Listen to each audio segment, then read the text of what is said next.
Welcome to Story Haven. Please relax.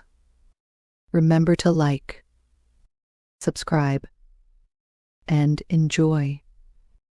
Mansfield Park by Jane Austen. Recording by Karen Savage. Chapter 1. About 30 years ago, Miss Maria Ward of Huntingdon, with only £7,000, had the good luck to captivate Sir Thomas Bertram of Mansfield Park, in the county of Northampton, and to be thereby raised to the rank of a baronet's lady, with all the comforts and consequences of an handsome house and large income. All Huntingdon exclaimed on the greatness of the match, and her uncle the lawyer himself allowed her to be at least £3,000 short of any equitable claim to it. She had two sisters to be benefited by her elevation, and such of their acquaintance as thought Miss Ward and Miss Frances quite as handsome as Miss Maria did not scruple to predict their marrying with almost equal advantage. But there certainly are not so many men of large fortune in the world as there are pretty women to deserve them. Miss Ward, at the end of half a dozen years, found herself obliged to be attached to the Reverend Mr. Norris, a friend of her brother-in-law, with scarcely any private fortune, and Miss Frances fared yet worse.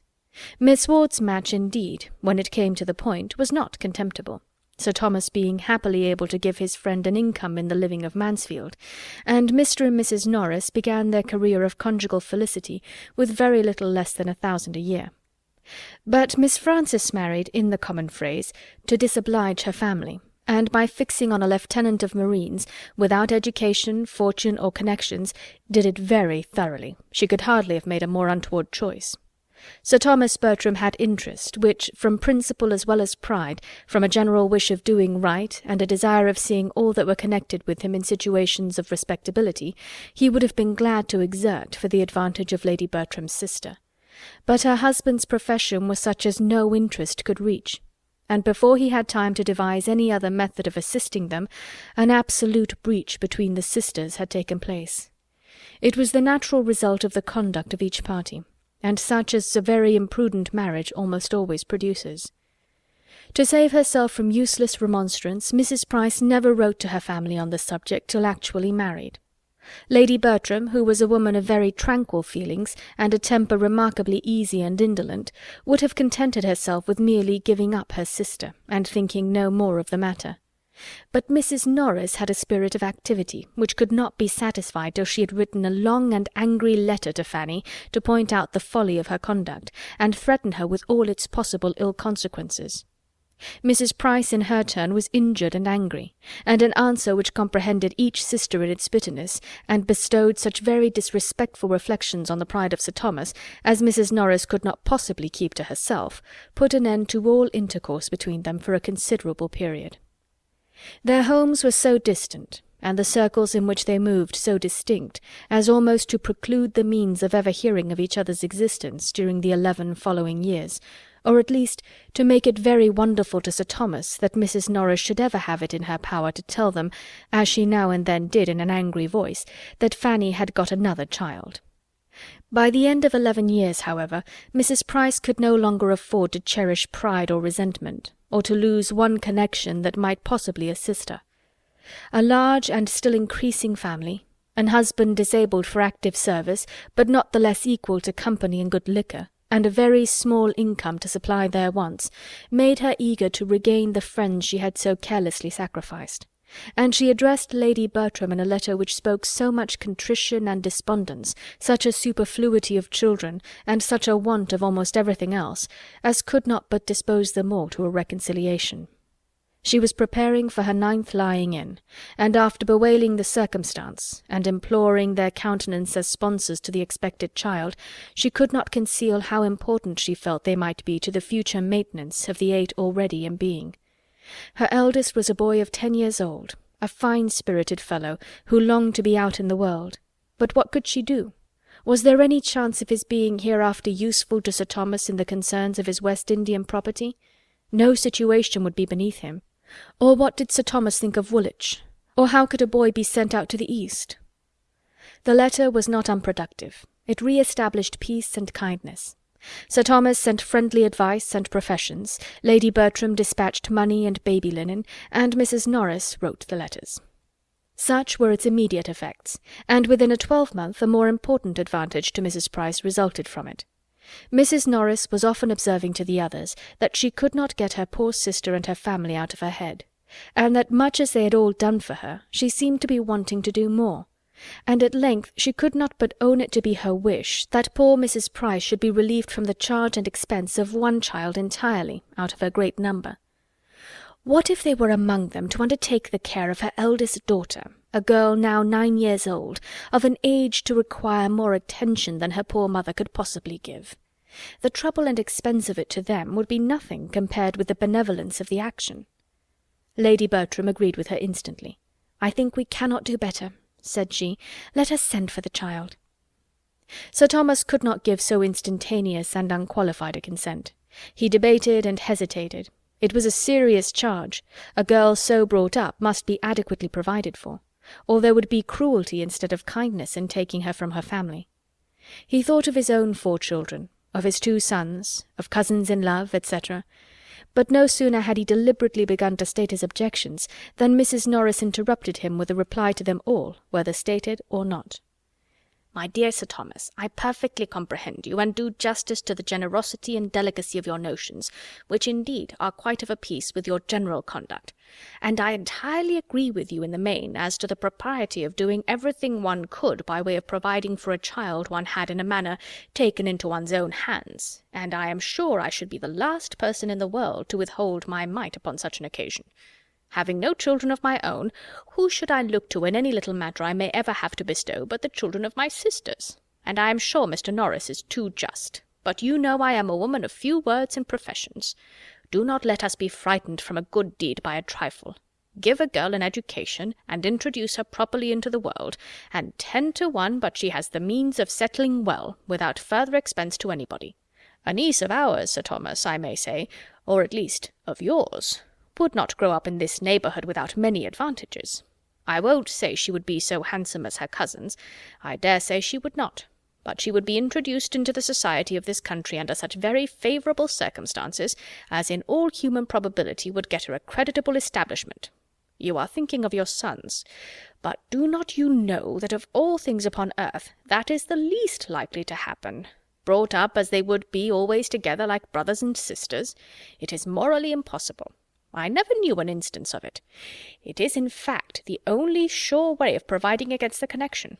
Suppose her a pretty girl, and seen by Tom or Edmund for the first time 7 years hence, and I dare say there would be mischief.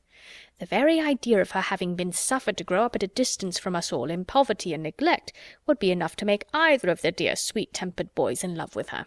But breed her up with them from this time, and suppose her even to have the beauty of an angel, and she will never be more to either than a sister." "There is a great deal of truth in what you say," replied Sir Thomas, "and far be it from me to throw any fanciful impediment in the way of a plan which would be so consistent with the relative situations of each. I only meant to observe that it ought not to be lightly engaged in, and that to make it really serviceable to Mrs. Price, and creditable to ourselves, we must secure to the child, or consider ourselves engaged to secure to her hereafter, as circumstances may arise, the provision of a gentlewoman, if no such establishment should offer as you are so sanguine in expecting." "I thoroughly understand you," cried Mrs. Norris. "You are everything that is generous and considerate, and I am sure we shall never disagree on this point. Whatever I can do, as you well know, I am always ready enough to do for the good of those I love. And though I could never feel for this little girl the 100th part of the regard I bear your own dear children, nor consider her in any respect so much my own, I should hate myself if I were capable of neglecting her. Is not she a sister's child? And could I bear to see her want while I had a bit of bread to give her? My dear Sir Thomas, with all my faults, I have a warm heart, and poor as I am, would rather deny myself the necessaries of life than do an ungenerous thing. So if you are not against it, I will write to my poor sister to-morrow and make the proposal, and as soon as matters are settled, I will engage to get the child to Mansfield. You shall have no trouble about it.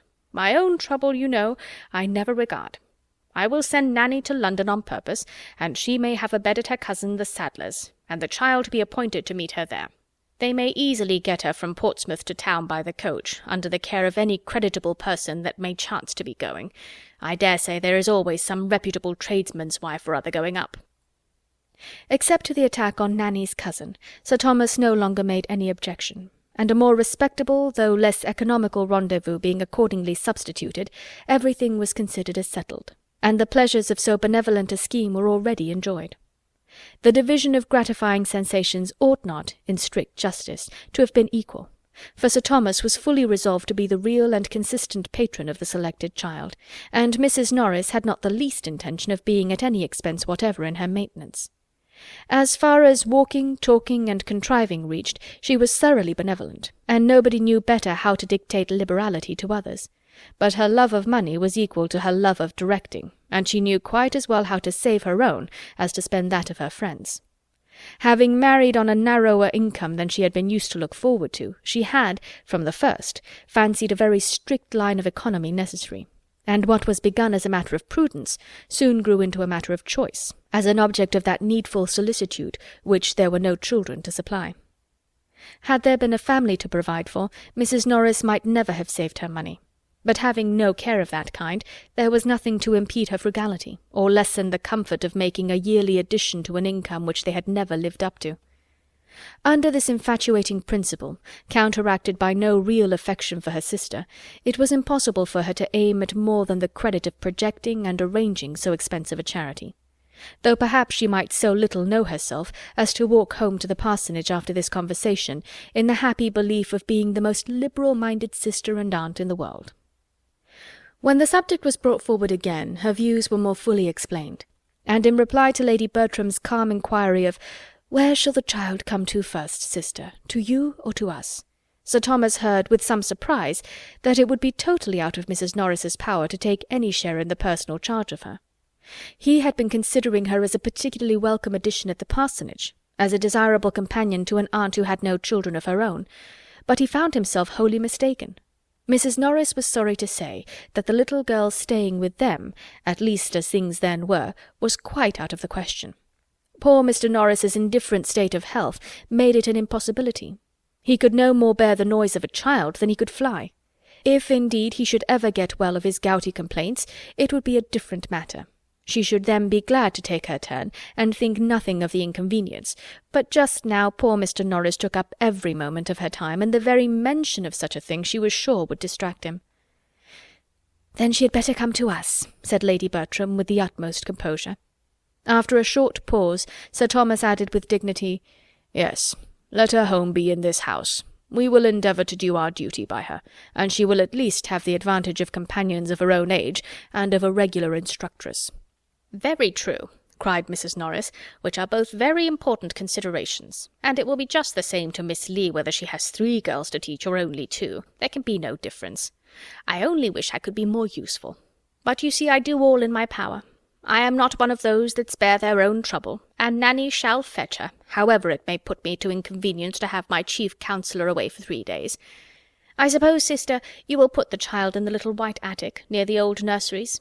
It will be much the best place for her, so near Miss Lee, and not far from the girls, and close by the housemaids, who could either of them help dress her, you know, and take care of her clothes. For I suppose you would not think it fair to expect Ellis to wait on her as well as the others. Indeed, I do not see that you could possibly place her anywhere else." Lady Bertram made no opposition.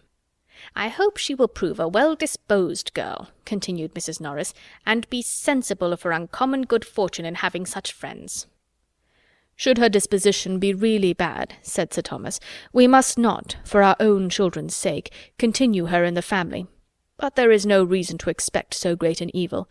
We shall probably see much to wish altered in her, and must prepare ourselves for gross ignorance, some meanness of opinions, and very distressing vulgarity of manner, but these are not incurable faults, nor, I trust, can they be dangerous for her associates.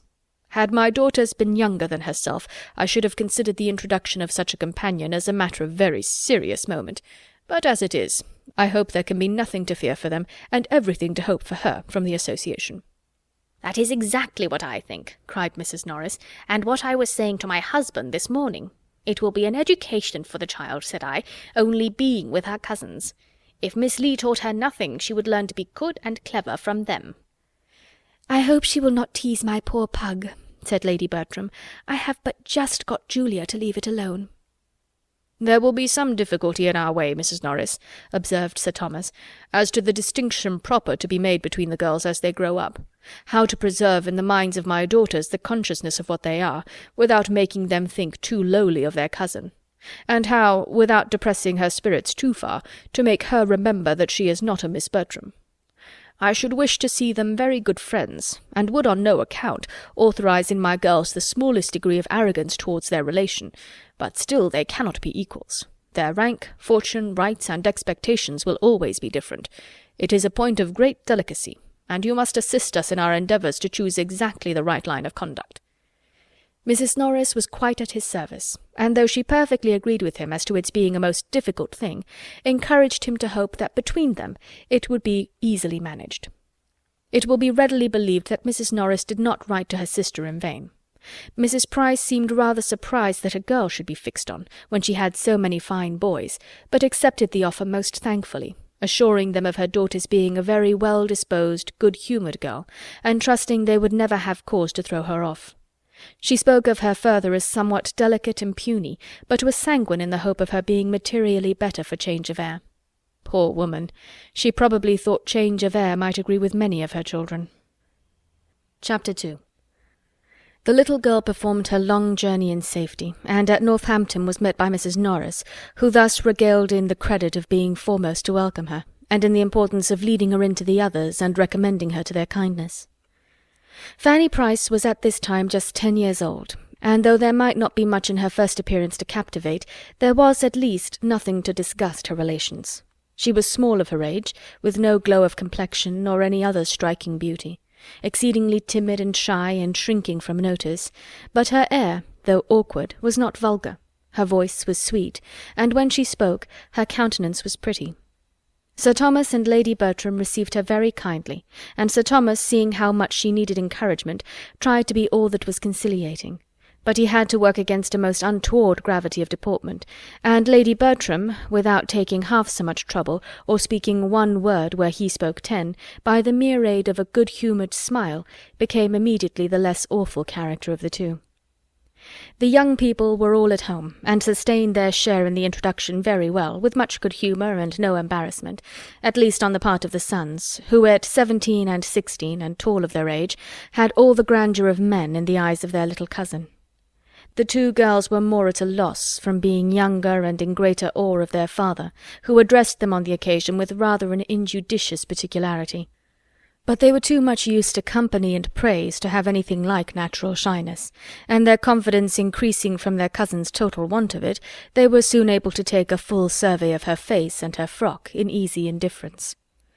They were a remarkably fine family, the sons very well-looking, the daughters decidedly handsome, and all of them well-grown and forward of their age, which produced as striking a difference between the cousins in person as education had given to their address, and no one would have supposed the girls so nearly of an age as they really were. There was, in fact, but 2 years between the youngest and Fanny. Julia Bertram was only 12, and Maria but a year older. The little visitor, meanwhile, was as unhappy as possible.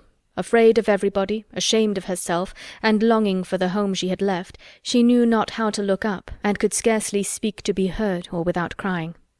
Mrs. Norris had been talking to her the whole way from Northampton of her wonderful good fortune, and the extraordinary degree of gratitude and good behaviour which it ought to produce, and her consciousness of misery was therefore increased by the idea of its being a wicked thing for her not to be happy. The fatigue, too, of so long a journey became soon no trifling evil. In vain were the well-meant condescensions of Sir Thomas, and all the officious prognostications of Mrs. Norris that she would be a good girl. In vain did Lady Bertram smile and make her sit on the sofa with herself and Pug, and vain was even the sight of a gooseberry tart towards giving her comfort. She could scarcely swallow 2 mouthfuls before tears interrupted her, and sleep seeming to be her likeliest friend, she was taken to finish her sorrows in bed. "This is not a very promising beginning," said Mrs. Norris, when Fanny had left the room. "After all that I said to her as we came along, I thought she would have behaved better. I told her how much might depend upon her acquitting herself well at first. I wish there may not be a little sulkiness of temper.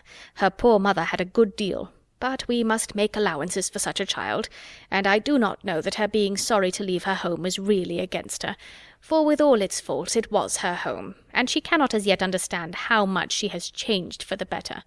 But then there is moderation in all things." It required a longer time, however, than Mrs. Norris was inclined to allow, to reconcile Fanny to the novelty of Mansfield Park, and the separation from everybody she had been used to. Her feelings were very acute, and too little understood to be properly attended to.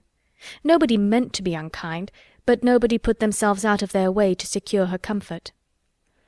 The holiday allowed to the Miss Bertrams the next day on purpose to afford leisure for getting acquainted with and entertaining their young cousin, produced little union. They could not but hold her cheap on finding that she had but 2 sashes and had never learnt French, and when they perceived her to be little struck with the duet they were so good as to play, they could do no more than make her a generous present of some of their least valued toys, and leave her to herself, while they adjourned to whatever might be their favourite holiday sport of the moment, making artificial flowers or wasting gold paper. Fanny, whether near or from her cousins, whether in the schoolroom, the drawing-room, or the shrubbery, was equally forlorn, finding something to fear in every person and place. She was disheartened by Lady Bertram's silence, awed by Sir Thomas's grave looks, and quite overcome by Mrs. Norris's admonitions. Her elder cousins mortified her by reflections on her size, and abashed her by noticing her shyness. Miss Lee wondered at her ignorance, and the maid-servants sneered at her clothes. And when to these sorrows was added the idea of the brothers and sisters among whom she had always been important as playfellow, instructress, and nurse, the despondence that sunk her little heart was severe. The grandeur of the house astonished but could not console her. The rooms were too large for her to move in with ease. Whatever she touched she expected to injure, and she crept about in constant terror of something or other, often retreating towards her own chamber to cry. And the little girl who was spoken of in the drawing-room when she left it at night, as seeming so desirably sensible of her peculiar good fortune, ended every day's sorrows by sobbing herself to sleep. A week had passed in this way, and no suspicion of it conveyed by her quiet, passive manner, when she was found one morning by her cousin Edmund, the youngest of the sons, sitting crying on the attic stairs. "My dear little cousin," said he with all the gentleness of an excellent nature, "what can be the matter?" And sitting down by her, was at great pains to overcome her shame in being so surprised, and persuade her to speak openly. Was she ill? Or was anybody angry with her? Had she quarrelled with Maria and Julia? Or was she puzzled about anything in her lesson that he could explain? Did she, in short, want anything he could possibly get her, or do for her? For a long while no answer could be obtained beyond a "No, no, not at all, no, thank you." But he still persevered. And no sooner had he begun to revert to her own home than her increased sobs explained to him where the grievance lay. He tried to console her. "You are sorry to leave mamma, my dear little Fanny," said he, "which shows you to be a very good girl. But you must remember that you are with relations and friends who all love you and wish to make you happy. Let us walk out in the park, and you shall tell me all about your brothers and sisters." On pursuing the subject he found that, dear as all these brothers and sisters generally were, there was one among them who ran more in her thoughts than the rest. It was William whom she talked of most and wanted most to see. William the eldest, a year older than herself, her constant companion and friend, her advocate with her mother, of whom he was the darling, in every distress. William did not like she should come away. He had told her he should miss her very much indeed. "But William will write to you, I dare say." Yes, he had promised he would, but he had told her to write first. "And when shall you do it?" She hung her head and answered, hesitatingly, she did not know, she had not any paper. "If that be all your difficulty, I will furnish you with paper and every other material, and you may write your letter whenever you choose. Would it make you happy to write to William?" "Yes, very." "Then let it be done now. Come with me into the breakfast-room, we shall find everything there, and be sure of having the room to ourselves." "But, cousin, will it go to the post?" "Yes, depend upon me, it shall. It shall go with the other letters, and as your uncle will frank it, it will cost William nothing." "My uncle?" repeated Fanny with a frightened look. "Yes, when you have written the letter, I will take it to my father to frank." Fanny thought it a bold measure, but offered no further resistance, and they went together into the breakfast-room, where Edmund prepared her paper and ruled her lines with all the goodwill that her brother could himself have felt, and probably with somewhat more exactness. He continued with her the whole time of her writing, to assist her with his penknife or his orthography as either were wanted, and added to these attentions, which she felt very much, a kindness to her brother, which delighted her beyond all the rest. He wrote with his own hand his love to his cousin William, and sent him 1/2 guinea under the seal. Fanny's feelings on the occasion were such as she believed herself incapable of expressing, but her countenance and a few artless words fully conveyed all their gratitude and delight, and her cousin began to find her an interesting object. He talked to her more, and from all that she said was convinced of her having an affectionate heart, and a strong desire of doing right, and he could perceive her to be further entitled to attention by great sensibility of her situation and great timidity. He had never knowingly given her pain, but he now felt that she required more positive kindness, and with that view endeavoured, in the first place, to lessen her fears of them all, and gave her especially a great deal of good advice as to playing with Maria and Julia, and being as merry as possible. From this day Fanny grew more comfortable. She felt that she had a friend, and the kindness of her cousin Edmund gave her better spirits with everybody else. The place became less strange, and the people less formidable, and if there were some amongst them whom she could not cease to fear, she began at least to know their ways, and to catch the best manner of conforming to them. The little rusticities and awkwardnesses, which had at first made grievous inroads on the tranquillity of all, and not least of herself, necessarily wore away, and she was no longer materially afraid to appear before her uncle, nor did her Aunt Norris's voice make her start very much.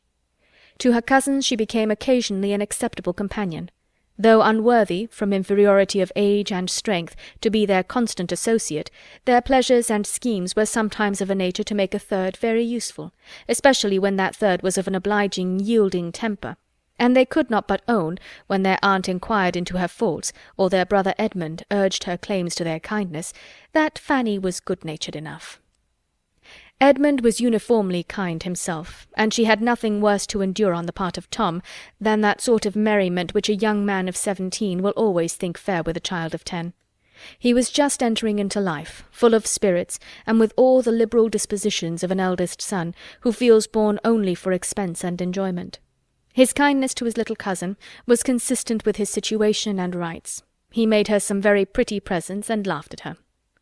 As her appearance and spirits improved, Sir Thomas and Mrs. Norris thought with greater satisfaction of their benevolent plan, and it was pretty soon decided between them that, though far from clever, she showed a tractable disposition, and seemed likely to give them little trouble. A mean opinion of her abilities was not confined to them. Fanny could read, work, and write, but she had been taught nothing more, and as her cousins found her ignorant of many things with which they had been long familiar, they thought her prodigiously stupid, and for the first 2 or 3 weeks were continually bringing some fresh report of it into the drawing-room. "Dear mamma, only think, my cousin cannot put the map of Europe together," or "My cousin cannot tell the principal rivers in Russia," or "She never heard of Asia Minor," or "She does not know the difference between water-colours and crayons. How strange! Did you ever hear anything so stupid?" "My dear," their considerate aunt would reply, "it is very bad, but you must not expect everybody to be as forward and quick at learning as yourself."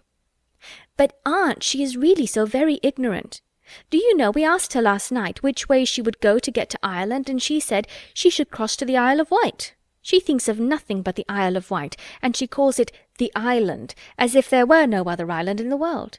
I am sure I should have been ashamed of myself if I had not known better long before I was so old as she is. I cannot remember the time when I did not know a great deal that she has not the least notion of yet. How long ago is it, aunt, since we used to repeat the chronological order of the kings of England, with the dates of their accession, and most of the principal events of their reigns?" "Yes," added the other, "and of the Roman emperors as low as Severus, besides a great deal of the heathen mythology, and all the metals, semi-metals, planets, and distinguished philosophers." "Very true indeed, my dears, but you are blessed with wonderful memories, and your poor cousin has probably none at all. There is a vast deal of difference in memories as well as in everything else, and therefore you must make allowance for your cousin and pity her deficiency, and remember that if you are ever so forward and clever yourselves, you should always be modest. for much as you know already, there is a great deal more for you to learn." "Yes, I know there is till I am 17. But I must tell you another thing of Fanny, so odd and so stupid. Do you know, she says she does not want to learn either music or drawing." "To be sure, my dear, that is very stupid indeed, and shows a great want of genius and emulation. But all things considered, I do not know whether it is not as well that it should be so. For though, you know, owing to me, your papa and mamma are so good as to bring her up with you, it is not at all necessary that she should be as accomplished as you are. On the contrary, it is much more desirable that there should be a difference." Such were the counsels by which Mrs. Norris assisted to form her nieces' minds, and it is not very wonderful that with all their promising talents and early information they should be entirely deficient in the less common acquirements of self-knowledge, generosity, and humility. In everything but disposition they were admirably taught. Sir Thomas did not know what was wanting, because, though a truly anxious father, he was not outwardly affectionate, and the reserve of his manner repressed all the flow of their spirits before him. To the education of her daughters Lady Bertram paid not the slightest attention. She had not time for such cares.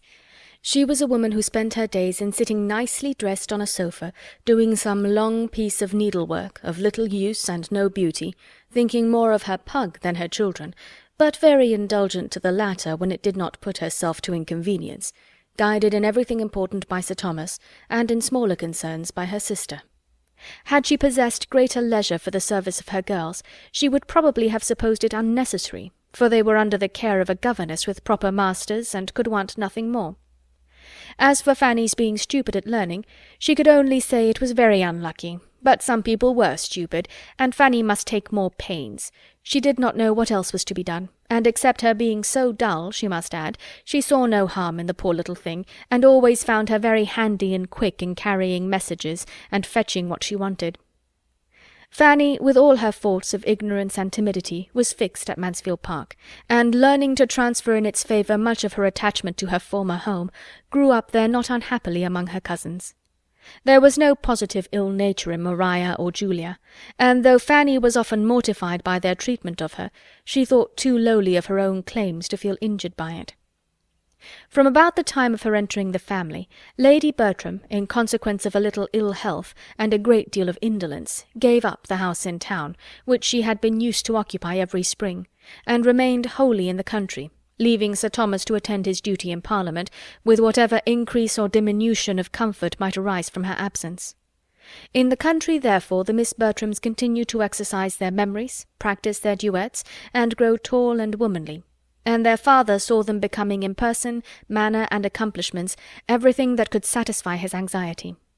His eldest son was careless and extravagant, and had already given him much uneasiness, but his other children promised him nothing but good. His daughters, he felt, while they retained the name of Bertram, must be giving it new grace, and in quitting it, he trusted, would extend its respectable alliances.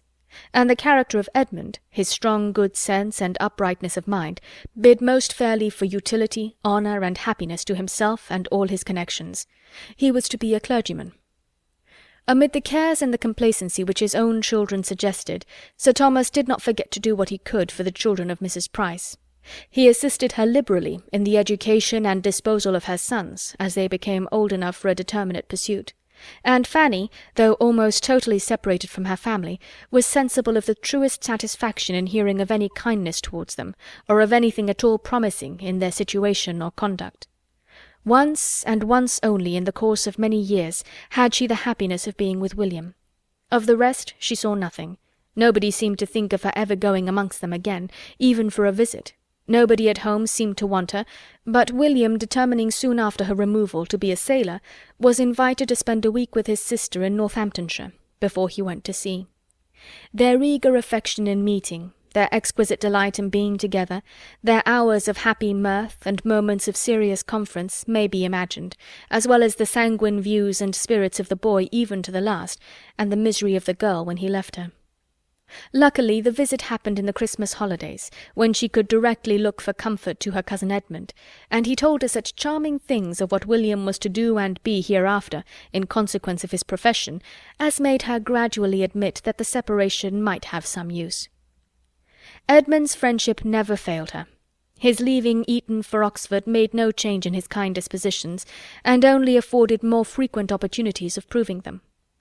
Without any display of doing more than the rest, or any fear of doing too much, he was always true to her interests and considerate of her feelings, trying to make her good qualities understood, and to conquer the diffidence which prevented their being more apparent, giving her advice, consolation, and encouragement. Kept back as she was by everybody else, his single support could not bring her forward, but his attentions were otherwise of the highest importance in assisting the improvement of her mind and extending its pleasures. He knew her to be clever, to have a quick apprehension as well as good sense, and a fondness for reading, which, properly directed, must be an education in itself. Miss Lee taught her French, and heard her read the daily portion of history, but he recommended the books which charmed her leisure hours. He encouraged her taste, and corrected her judgment. He made reading useful by talking to her of what she read, and heightened its attraction by judicious praise. In return for such services, she loved him better than anybody in the world except William. Her heart was divided between the two. Chapter 3. The first event of any importance in the family was the death of Mr. Norris, which happened when Fanny was about 15, and necessarily introduced alterations and novelties. Mrs. Norris, on quitting the parsonage, removed first to the park, and afterwards to a small house of Sir Thomas's in the village, and consoled herself for the loss of her husband by considering that she could do very well without him, and for her reduction of income by the evident necessity of stricter economy. The living was hereafter for Edmund, and had his uncle died a few years sooner, it would have been duly given to some friend to hold till he were old enough for orders. But Tom's extravagance had, previous to that event, been so great as to render a different disposal of the next presentation necessary, and the younger brother must help to pay for the pleasures of the elder. There was another family living, actually held for Edmund, but though this circumstance had made the arrangement somewhat easier to Sir Thomas's conscience, he could not but feel it to be an act of injustice, and he earnestly tried to impress his eldest son with the same conviction, in the hope of its producing a better effect than anything he had yet been able to say or do. "I blush for you, Tom," said he, in his most dignified manner. "I blush for the expedient which I am driven on, and I trust I may pity your feelings as a brother on the occasion. You have robbed Edmund for 10, 20, 30 years, perhaps for life, of more than half the income which ought to be his. It may hereafter be in my power, or in yours, I hope it will, to procure him a better preferment, but it must not be forgotten that no benefit of that sort would have been beyond his natural claims on us, and that nothing can, in fact, be an equivalent for the certain advantage which he is now obliged to forego through the urgency of your debts." Tom listened with some shame and some sorrow, but escaping as quickly as possible, could soon, with cheerful selfishness, reflect first that he had not been half so much in debt as some of his friends, secondly that his father had made a most tiresome piece of work of it, and thirdly that the future incumbent, whoever he might be, would, in all probability, die very soon. On Mr. Norris's death the presentation became the right of a Dr. Grant, who came consequently to reside at Mansfield, and on proving to be a hearty man of 45, seemed likely to disappoint Mr. Bertram's calculations. But no, he was a short-necked apoplectic sort of fellow, and plied well with good things, would soon pop off. He had a wife about 15 years his junior, but no children, and they entered the neighbourhood with the usual fair report of being very respectable, agreeable people. The time was now come when Sir Thomas expected his sister-in-law to claim her share in their niece, the change in Mrs. Norris's situation and the improvement in Fanny's age seeming not merely to do away any former objection to their living together, but even to give it the most decided eligibility, and as his own circumstances were rendered less fair than heretofore by some recent losses on his West India estate, in addition to his eldest son's extravagance, it became not undesirable to himself to be relieved from the expense of her support, and the obligation of her future provision. In the fullness of his belief that such a thing must be, he mentioned its probability to his wife, and the first time of the subject's occurring to her again, happening to be when Fanny was present, she calmly observed to her, "So, Fanny, you are going to leave us and live with my sister. How shall you like it?" Fanny was too much surprised to do more than repeat her aunt's words. "Going to leave you?" "Yes, my dear. Why should you be astonished? You have been 5 years with us, and my sister always meant to take you when Mr. Norris died. but you must come up and tack on my patterns all the same." The news was as disagreeable to Fanny as it had been unexpected. She had never received kindness from her Aunt Norris, and could not love her. "I shall be very sorry to go away," said she with a faltering voice. "Yes, I dare say you will. That's natural enough. I suppose you have had as little to vex you since you came into this house as any creature in the world." "I hope I am not ungrateful, aunt," said Fanny modestly. "No, my dear, I hope not. I have always found you a very good girl." "And am I never to live here again?" "Never, my dear. But you are sure of a comfortable home. It can make very little difference to you, whether you are in one house or the other." Fanny left the room with a very sorrowful heart. She could not feel the difference to be so small. She could not think of living with her aunt with anything like satisfaction. As soon as she met with Edmund, she told him her distress. "Cousin," said she, "something is going to happen which I do not like at all, and though you have often persuaded me into being reconciled to things that I disliked at first, you will not be able to do it now. I am going to live entirely with my Aunt Norris." "Indeed?" "Yes, my Aunt Bertram has just told me so. It is quite settled. I am to leave Mansfield Park and go to the White House, I suppose as soon as she is removed there." "Well, Fanny, and if the plan were not unpleasant to you, I should call it an excellent one." "Oh, cousin!" "It has everything else in its favour. My aunt is acting like a sensible woman in wishing for you. She is choosing a friend and companion exactly where she ought, and I am glad her love of money does not interfere. You will be what you ought to be to her. I hope it does not distress you very much, Fanny." "Indeed it does. I cannot like it. I love this house and everything in it. I shall love nothing there. You know how uncomfortable I feel with her." "I can say nothing for her manner to you as a child, but it was the same with us all, or nearly so. She never knew how to be pleasant to children. But you are now of an age to be treated better. I think she is behaving better already, and when you are her only companion, you must be important to her." "I can never be important to anyone." "What is to prevent you?" "Everything. My situation, my foolishness and awkwardness." "As to your foolishness and awkwardness, my dear Fanny, believe me, you never have a shadow of either but in using the word so improperly. There is no reason in the world why you should not be important where you are known. You have good sense and a sweet temper, and I am sure you have a grateful heart, that could never receive kindness without wishing to return it. I do not know any better qualifications for a friend and companion." "You are too kind," said Fanny, colouring at such praise. "How shall I ever thank you as I ought, for thinking so well of me? Oh, cousin, if I am to go away, I shall remember your goodness to the last moment of my life." "Why, indeed, Fanny, I should hope to be remembered at such a distance as the White House. You speak as if you were going 200 miles off, instead of only across the park. But you will belong to us almost as much as ever. The two families will be meeting every day in the year. The only difference will be that living with your aunt, you will necessarily be brought forward as you ought to be. Here there are too many whom you can hide behind, but with her you will be forced to speak for yourself." "Oh, do not say so." "I must say it, and say it with pleasure. Mrs. Norris is much better fitted than my mother for having the charge of you now. She is of a temper to do a great deal for anybody she really interests herself about, and she will force you to do justice to your natural powers." Fanny sighed and said, "I cannot see things as you do, but I ought to believe you to be right rather than myself, and I am very much obliged to you for trying to reconcile me to what must be. If I could suppose my aunt really to care for me, it would be delightful to feel myself of consequence to anybody. Here I know I am of none, and yet I love the place so well."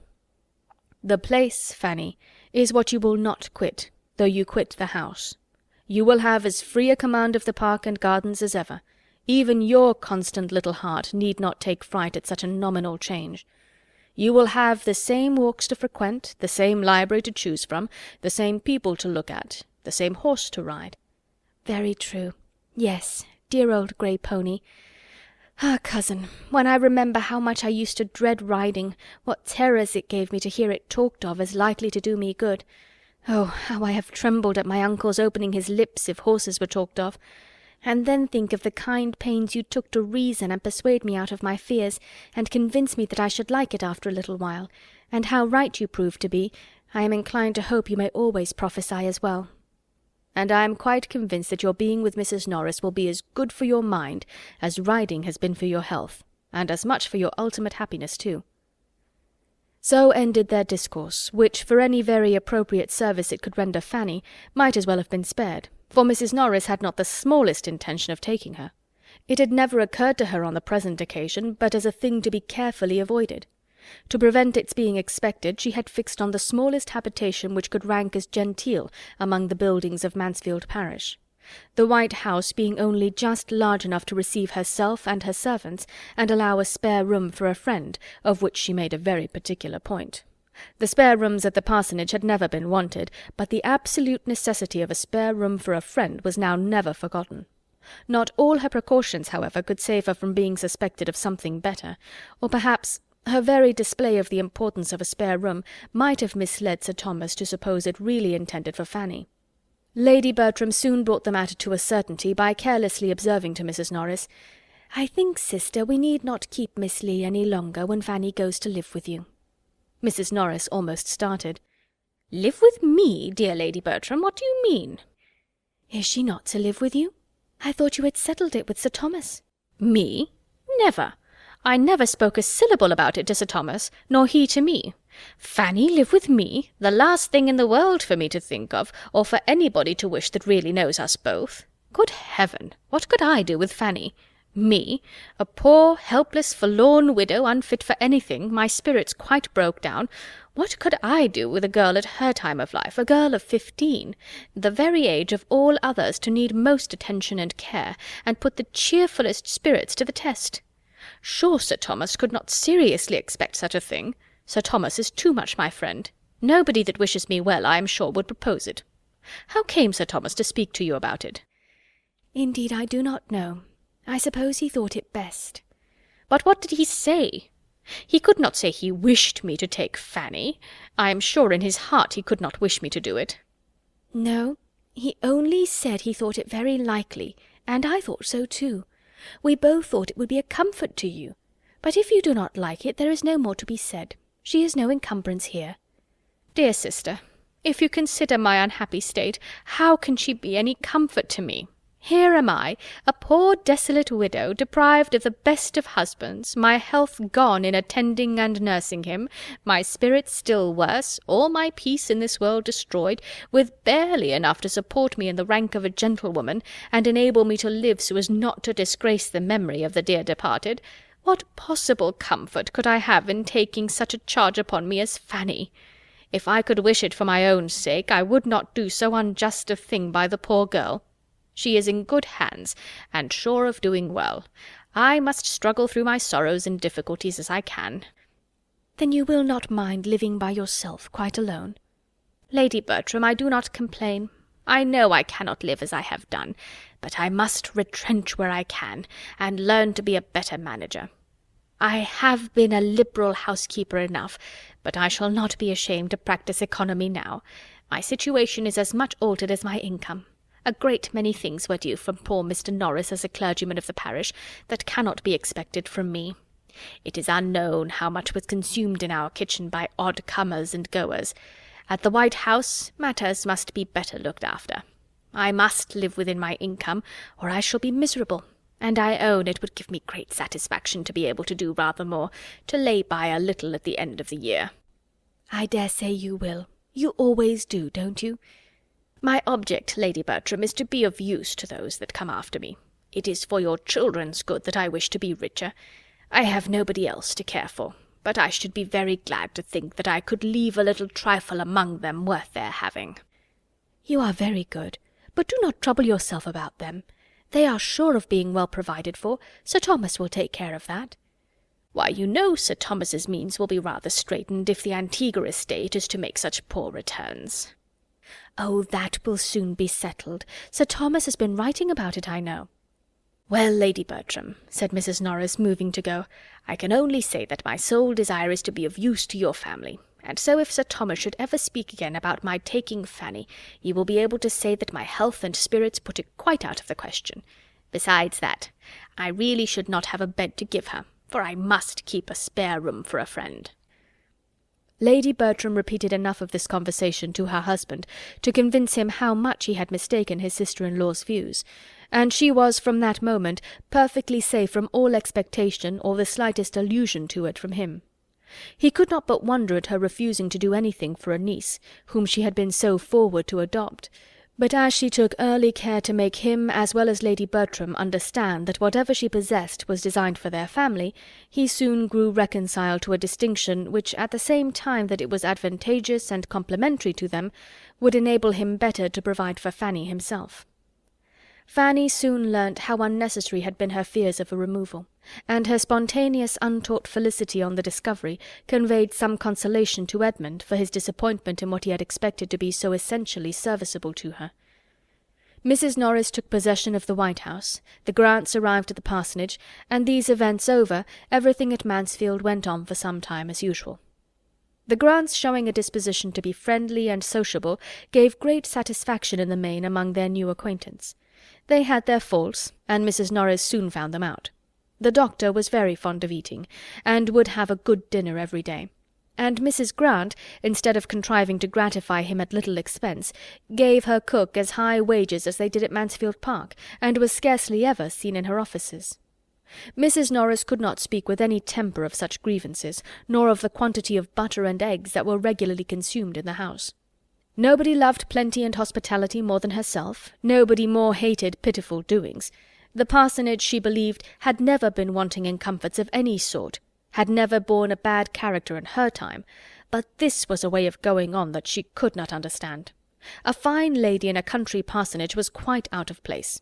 Her store-room, she thought, might have been good enough for Mrs. Grant to go into. Inquire where she would, she could not find out that Mrs. Grant had ever had more than £5,000. Lady Bertram listened without much interest to this sort of invective. She could not enter into the wrongs of an economist, but she felt all the injuries of beauty in Mrs. Grant's being so well settled in life without being handsome, and expressed her astonishment on that point almost as often, though not so diffusely, as Mrs. Norris discussed the other. These opinions had been hardly canvassed a year before another event arose of such importance in the family as might fairly claim some place in the thoughts and conversation of the ladies. Sir Thomas found it expedient to go to Antigua himself for the better arrangement of his affairs, and he took his eldest son with him in the hope of detaching him from some bad connections at home. They left England with the probability of being nearly a 12-month absent. The necessity of the measure in a pecuniary light, and the hope of its utility to his son, reconciled Sir Thomas to the effort of quitting the rest of his family, and of leaving his daughters to the direction of others at their present most interesting time of life. He could not think Lady Bertram quite equal to supply his place with them, or rather to perform what should have been her own, but in Mrs. Norris's watchful attention, and in Edmund's judgment, he had sufficient confidence to make him go without fears for their conduct. Lady Bertram did not at all like to have her husband leave her, but she was not disturbed by any alarm for his safety or solicitude for his comfort, being one of those persons who think nothing can be dangerous or difficult or fatiguing to anybody but themselves. The Miss Bertrams were much to be pitied on the occasion, not for their sorrow, but for their want of it. Their father was no object of love to them. He had never seemed the friend of their pleasures, and his absence was unhappily most welcome. They were relieved by it from all restraint, and without aiming at one gratification that would probably have been forbidden by Sir Thomas, they felt themselves immediately at their own disposal, and to have every indulgence within their reach.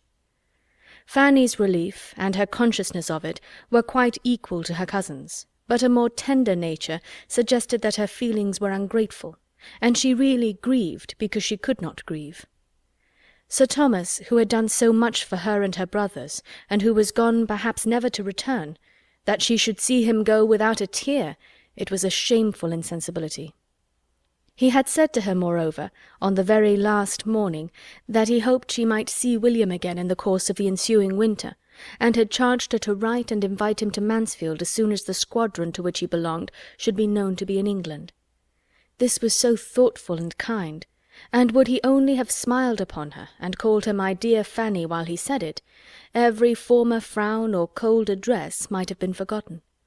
But he had ended his speech in a way to sink her in sad mortification by adding, "If William does come to Mansfield, I hope you may be able to convince him that the many years which have passed since you parted have not been spent on your side entirely without improvement, though I fear he must find his sister at 16 in some respects too much like his sister at 10. She cried bitterly over this reflection when her uncle was gone, and her cousins, on seeing her with red eyes, set her down as a hypocrite. Chapter 4. Tom Bertram had of late spent so little of his time at home that he could be only nominally missed, and Lady Bertram was soon astonished to find how very well they did even without his father, how well Edmund could supply his place in carving, talking to the steward, writing to the attorney, settling with the servants, and equally saving her from all possible fatigue or exertion in every particular but that of directing her letters.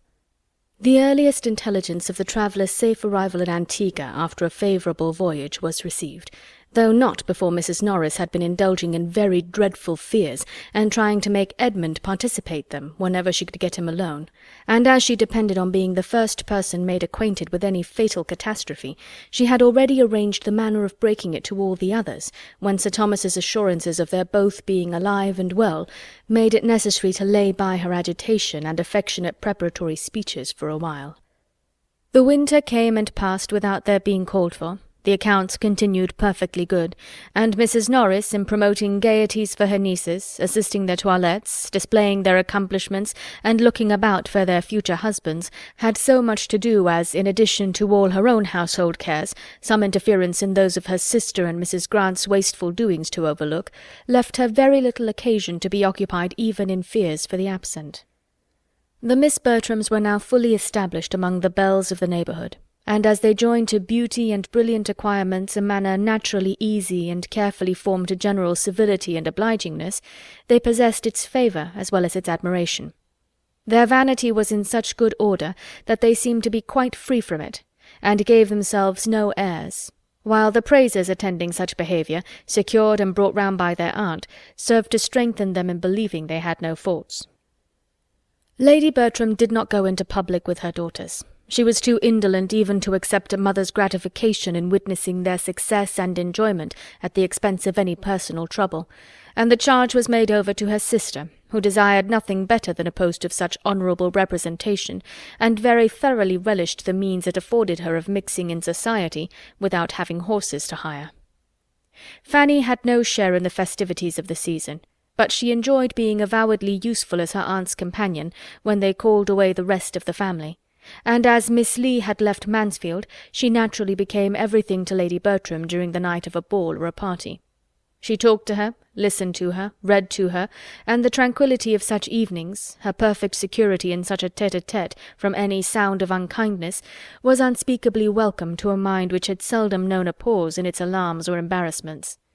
As to her cousin's gaieties, she loved to hear an account of them, especially of the balls, and whom Edmund had danced with, but thought too lowly of her own situation to imagine she should ever be admitted to the same, and listened therefore without an idea of any nearer concern in them. Upon the whole, it was a comfortable winter to her, for though it brought no William to England, the never-failing hope of his arrival was worth much. The ensuing spring deprived her of her valued friend the old grey pony, and for some time she was in danger of feeling the loss in her health as well as in her affections, for in spite of the acknowledged importance of her riding on horseback, no measures were taken for mounting her again, because, as it was observed by her aunts, she might ride one of her cousins' horses at any time when they did not want them. And as the Miss Bertrams regularly wanted their horses every fine day, and had no idea of carrying their obliging manners to the sacrifice of any real pleasure, that time of course never came. They took their cheerful rides in the fine mornings of April and May, and Fanny either sat at home the whole day with one aunt, or walked beyond her strength at the instigation of the other, Lady Bertram holding exercise to be as unnecessary for everybody as it was unpleasant to herself, and Mrs. Norris, who was walking all day, thinking everybody ought to walk as much. Edmund was absent at this time, or the evil would have been earlier remedied. When he returned to understand how Fanny was situated, and perceive its ill effects, there seemed with him but one thing to be done, and that Fanny must have a horse was the resolute declaration with which he opposed whatever could be urged by the supineness of his mother or the economy of his aunt to make it appear unimportant. Mrs. Norris could not help thinking that some steady old thing might be found among the numbers belonging to the park that would do vastly well, or that one might be borrowed of the steward, or that perhaps Dr. Grant might now and then lend them the pony he sent to the post. She could not but consider it as absolutely unnecessary, and even improper, that Fanny should have a regular lady's horse of her own in the style of her cousin's. She was sure Sir Thomas had never intended it, and she must say that to be making such a purchase in his absence, and adding to the great expenses of his stable at a time when a large part of his income was unsettled, seemed to her very unjustifiable. Fanny must have a horse, was Edmund's only reply. Mrs. Norris could not see it in the same light. Lady Bertram did. She entirely agreed with her son as to the necessity of it, and as to its being considered necessary by his father. She only pleaded against there being any hurry. She only wanted him to wait till Sir Thomas's return, and then Sir Thomas might settle it all himself. He would be at home in September. Where would be the harm of only waiting till September? Though Edmund was much more displeased with his aunt than with his mother, as evincing least regard for her niece, he could not help paying more attention to what she said, and at length determined on a method of proceeding which would obviate the risk of his father's thinking he had done too much, and at the same time procure for Fanny the immediate means of exercise which he could not bear she should be without.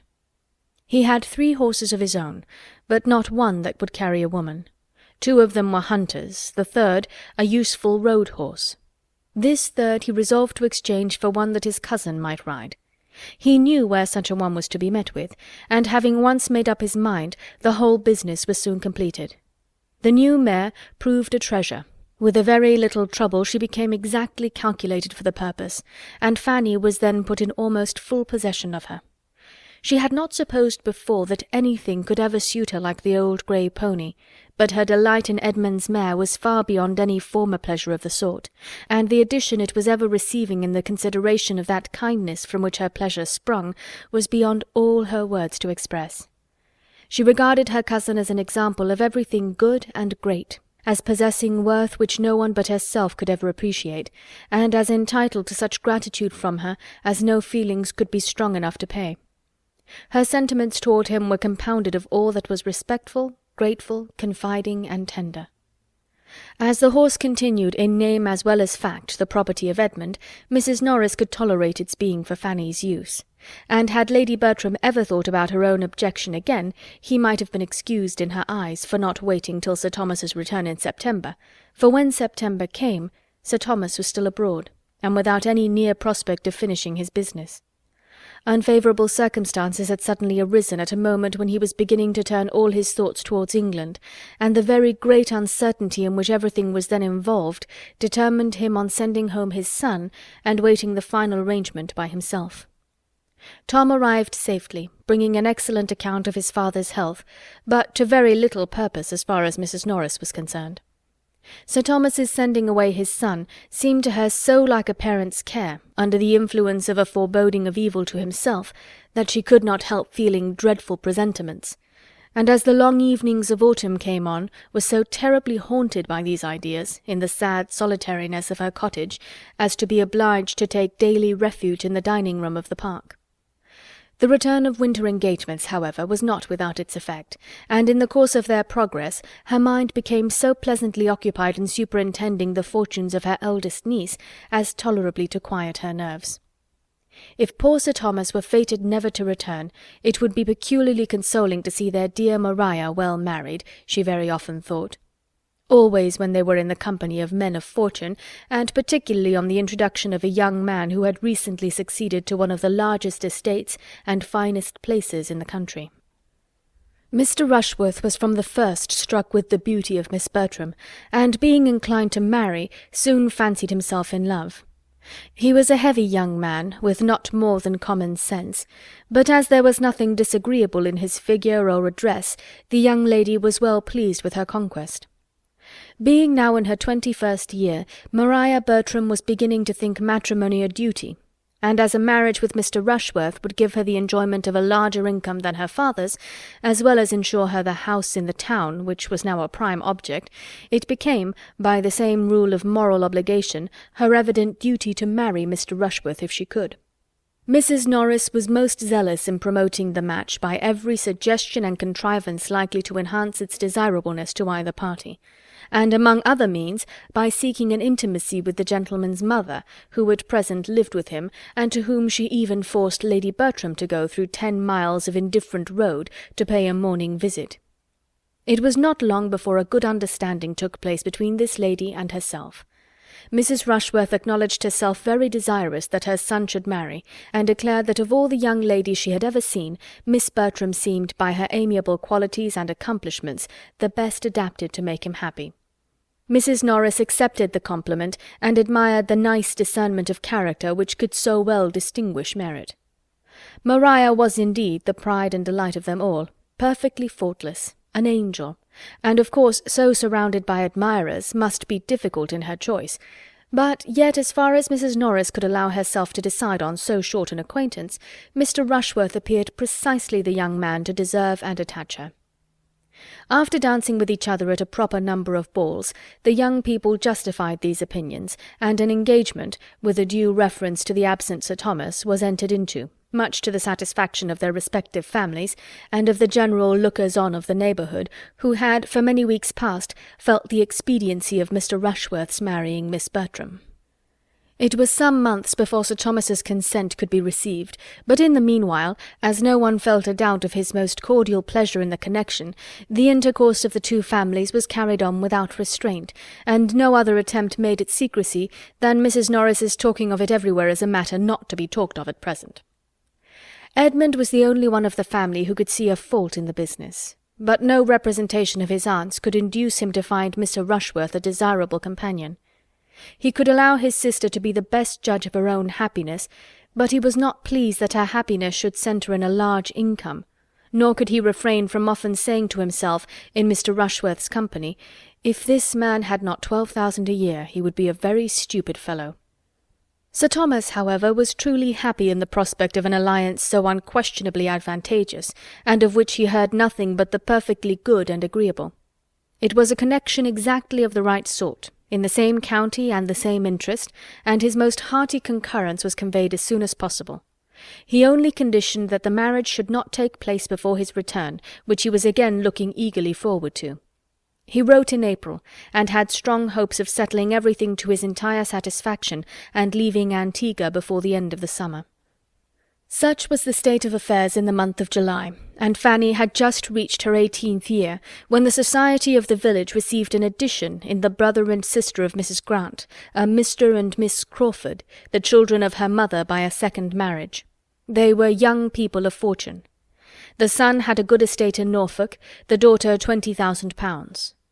As children their sister had always been very fond of them, but as her own marriage had been soon followed by the death of their common parent, which left them to the care of a brother of their father, of whom Mrs. Grant knew nothing, she had scarcely seen them since. In their uncle's house they had found a kind home. Admiral and Mrs. Crawford, though agreeing in nothing else, were united in affection for these children, or at least were no further adverse in their feelings than that each had their favourite, to whom they showed the greatest fondness of the two. The Admiral delighted in the boy, Mrs. Crawford doted on the girl, and it was the lady's death which now obliged her protégée, after some months' further trial at her uncle's house, to find another home. Admiral Crawford was a man of vicious conduct, who chose, instead of retaining his niece, to bring his mistress under his own roof, and to this Mrs. Grant was indebted for her sister's proposal of coming to her, a measure quite as welcome on one side as it could be expedient on the other, for Mrs. Grant, having by this time run through the usual resources of ladies residing in the country without a family of children, having more than filled her favourite sitting-room with pretty furniture, and made a choice collection of plants and poultry, was very much in want of some variety at home. The arrival, therefore, of a sister whom she had always loved, and now hoped to retain with her as long as she remained single, was highly agreeable, and her chief anxiety was lest Mansfield should not satisfy the habits of a young woman who had been mostly used to London. Miss Crawford was not entirely free from similar apprehensions, though they arose principally from doubts of her sister's style of living and tone of society, and it was not till after she had tried in vain to persuade her brother to settle with her at his own country house that she could resolve to hazard herself among her other relations. To anything like a permanence of abode or limitation of society Henry Crawford had, unluckily, a great dislike. He could not accommodate his sister in an article of such importance, but he escorted her with the utmost kindness into Northamptonshire, and as readily engaged to fetch her away again at half an hour's notice whenever she were weary of the place. The meeting was very satisfactory on each side. Miss Crawford found a sister without preciseness or rusticity, a sister's husband who looked the gentleman, and a house commodious and well fitted up. And Mrs. Grant received in those whom she hoped to love better than ever a young man and woman of very prepossessing appearance. Mary Crawford was remarkably pretty. Henry, though not handsome, had air and countenance. The manners of both were lively and pleasant, and Mrs. Grant immediately gave them credit for everything else. She was delighted with each, but Mary was her dearest object, and having never been able to glory in beauty of her own, she thoroughly enjoyed the power of being proud of her sisters. She had not waited her arrival to look out for a suitable match for her. She had fixed on Tom Bertram. The eldest son of a baronet was not too good for a girl of £20,000, with all the elegance and accomplishments which Mrs. Grant foresaw in her, and being a warm-hearted, unreserved woman, Mary had not been 3 hours in the house before she told her what she had planned. Miss Crawford was glad to find a family of such consequence so very near them, and not at all displeased either at her sister's early care, or the choice it had fallen on.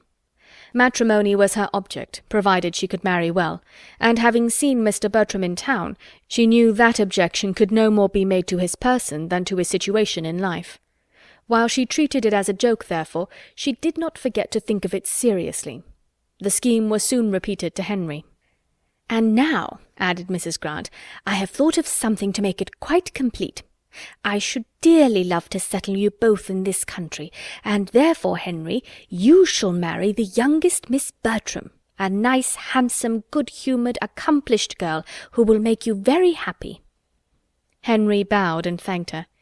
"My dear sister," said Mary, "if you can persuade him into anything of the sort, it will be a fresh matter of delight to me to find myself allied to anybody so clever, and I shall only regret that you have not 6 daughters to dispose of. If you can persuade Henry to marry, you must have the address of a Frenchwoman. All that English abilities can do has been tried already.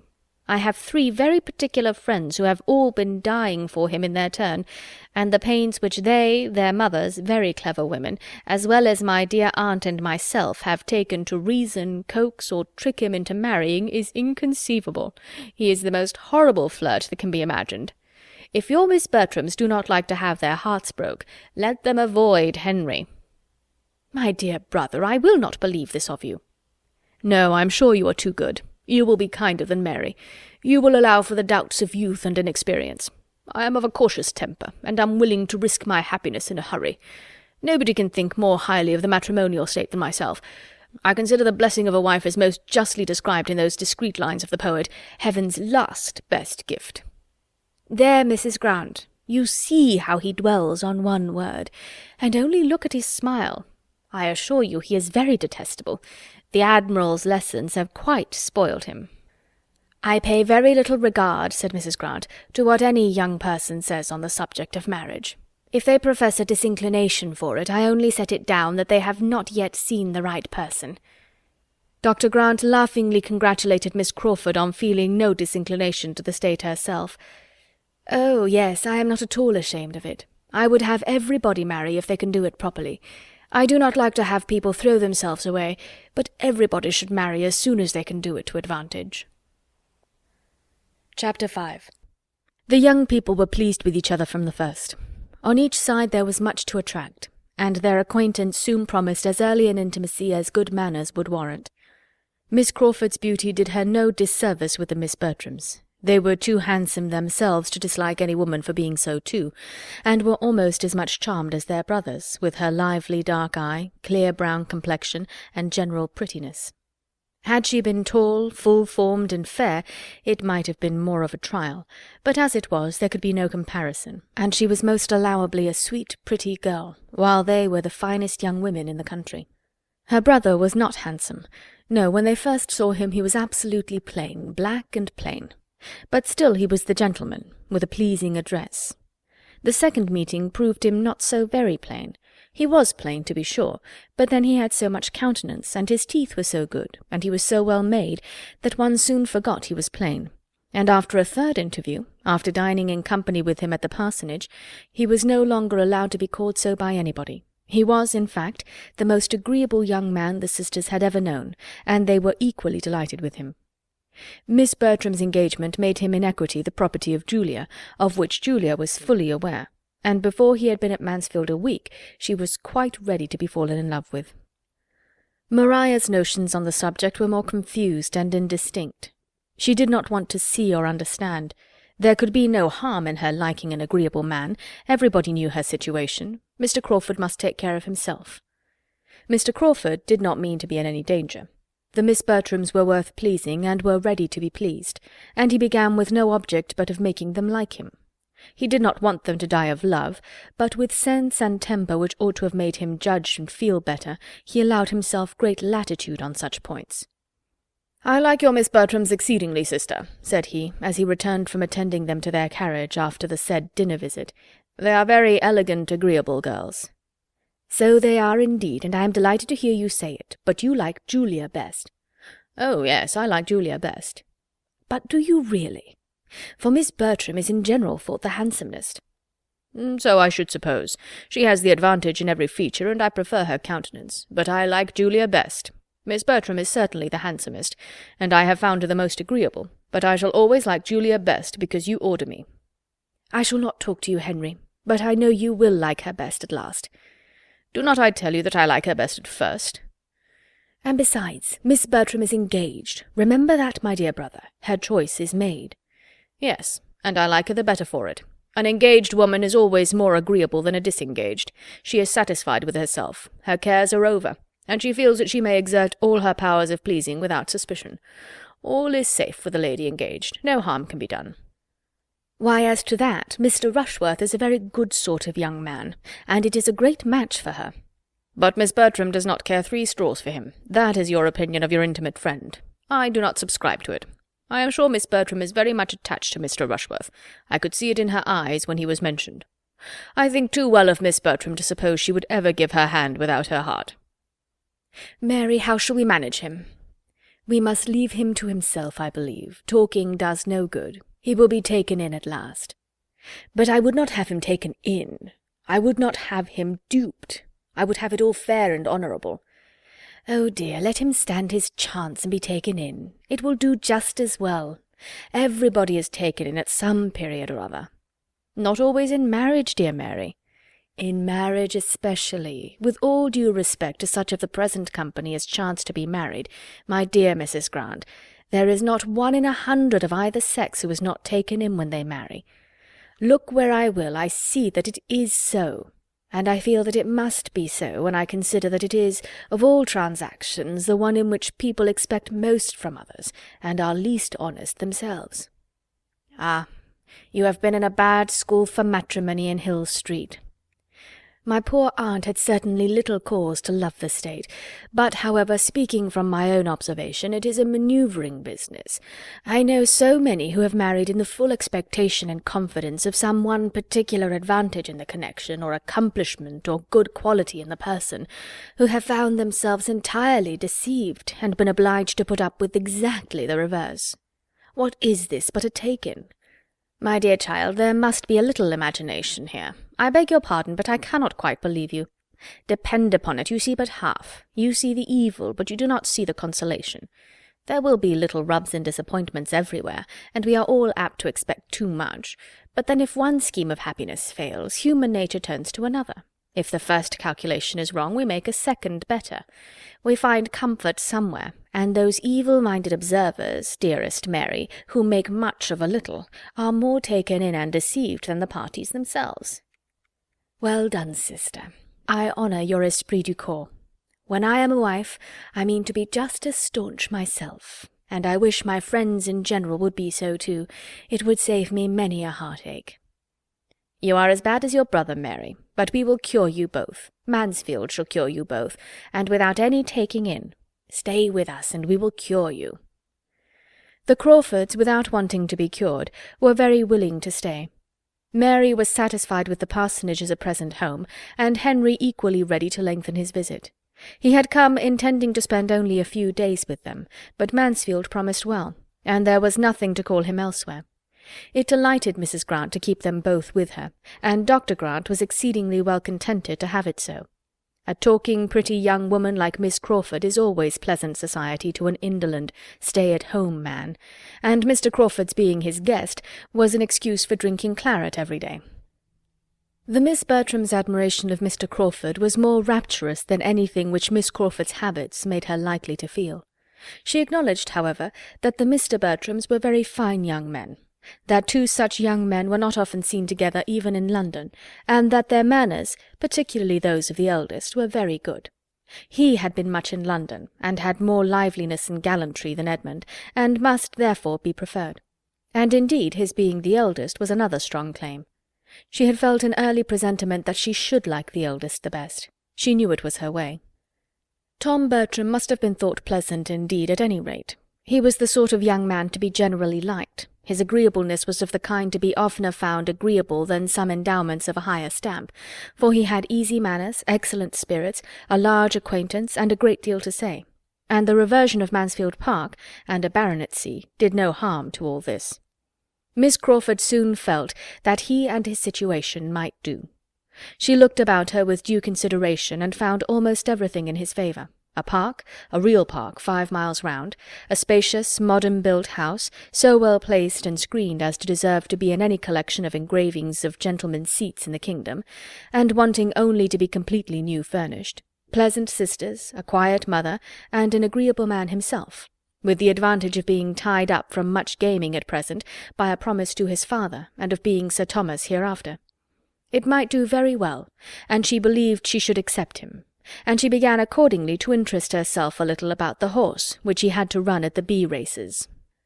These races were to call him away not long after their acquaintance began, and as it appeared that the family did not, from his usual goings-on, expect him back again for many weeks, it would bring his passion to an early proof. Much was said on his side to induce her to attend the races, and schemes were made for a large party to them, with all the eagerness of inclination, but it would only do to be talked of. And Fanny, what was she doing and thinking all this while? And what was her opinion of the newcomers? Few young ladies of 18 could be called less on to speak their opinion than Fanny. In a quiet way, very little attended to, she paid her tribute of admiration to Miss Crawford's beauty. But as she still continued to think Mr. Crawford very plain, in spite of her two cousins having repeatedly proved the contrary, she never mentioned him. The notice which she excited herself was to this effect. "I begin now to understand you all, except Miss Price," said Miss Crawford as she was walking with the Mr. Bertrams. "Pray, is she out, or is she not? I am puzzled. She dined at the parsonage with the rest of you, which seemed like being out, yet she says so little that I can hardly suppose she is." Edmund, to whom this was chiefly addressed, replied, "I believe I know what you mean, but I will not undertake to answer the question. My cousin is grown up. She has the age and sense of a woman, but the outs and not-outs are beyond me. And yet in general nothing can be more easily ascertained. The distinction is so broad. Manners as well as appearance are, generally speaking, so totally different. Till now I could not have supposed it possible to be mistaken as to a girl's being out or not. A girl not out has always the same sort of dress. A closed bonnet, for instance, looks very demure and never says a word. You may smile, but it is so, I assure you, and except that it is sometimes carried a little too far, it is all very proper. Girls should be quiet and modest. The most objectionable part is that the alteration of manners on being introduced into company is frequently too sudden. They sometimes pass in such very little time from reserve to quite the opposite, to confidence.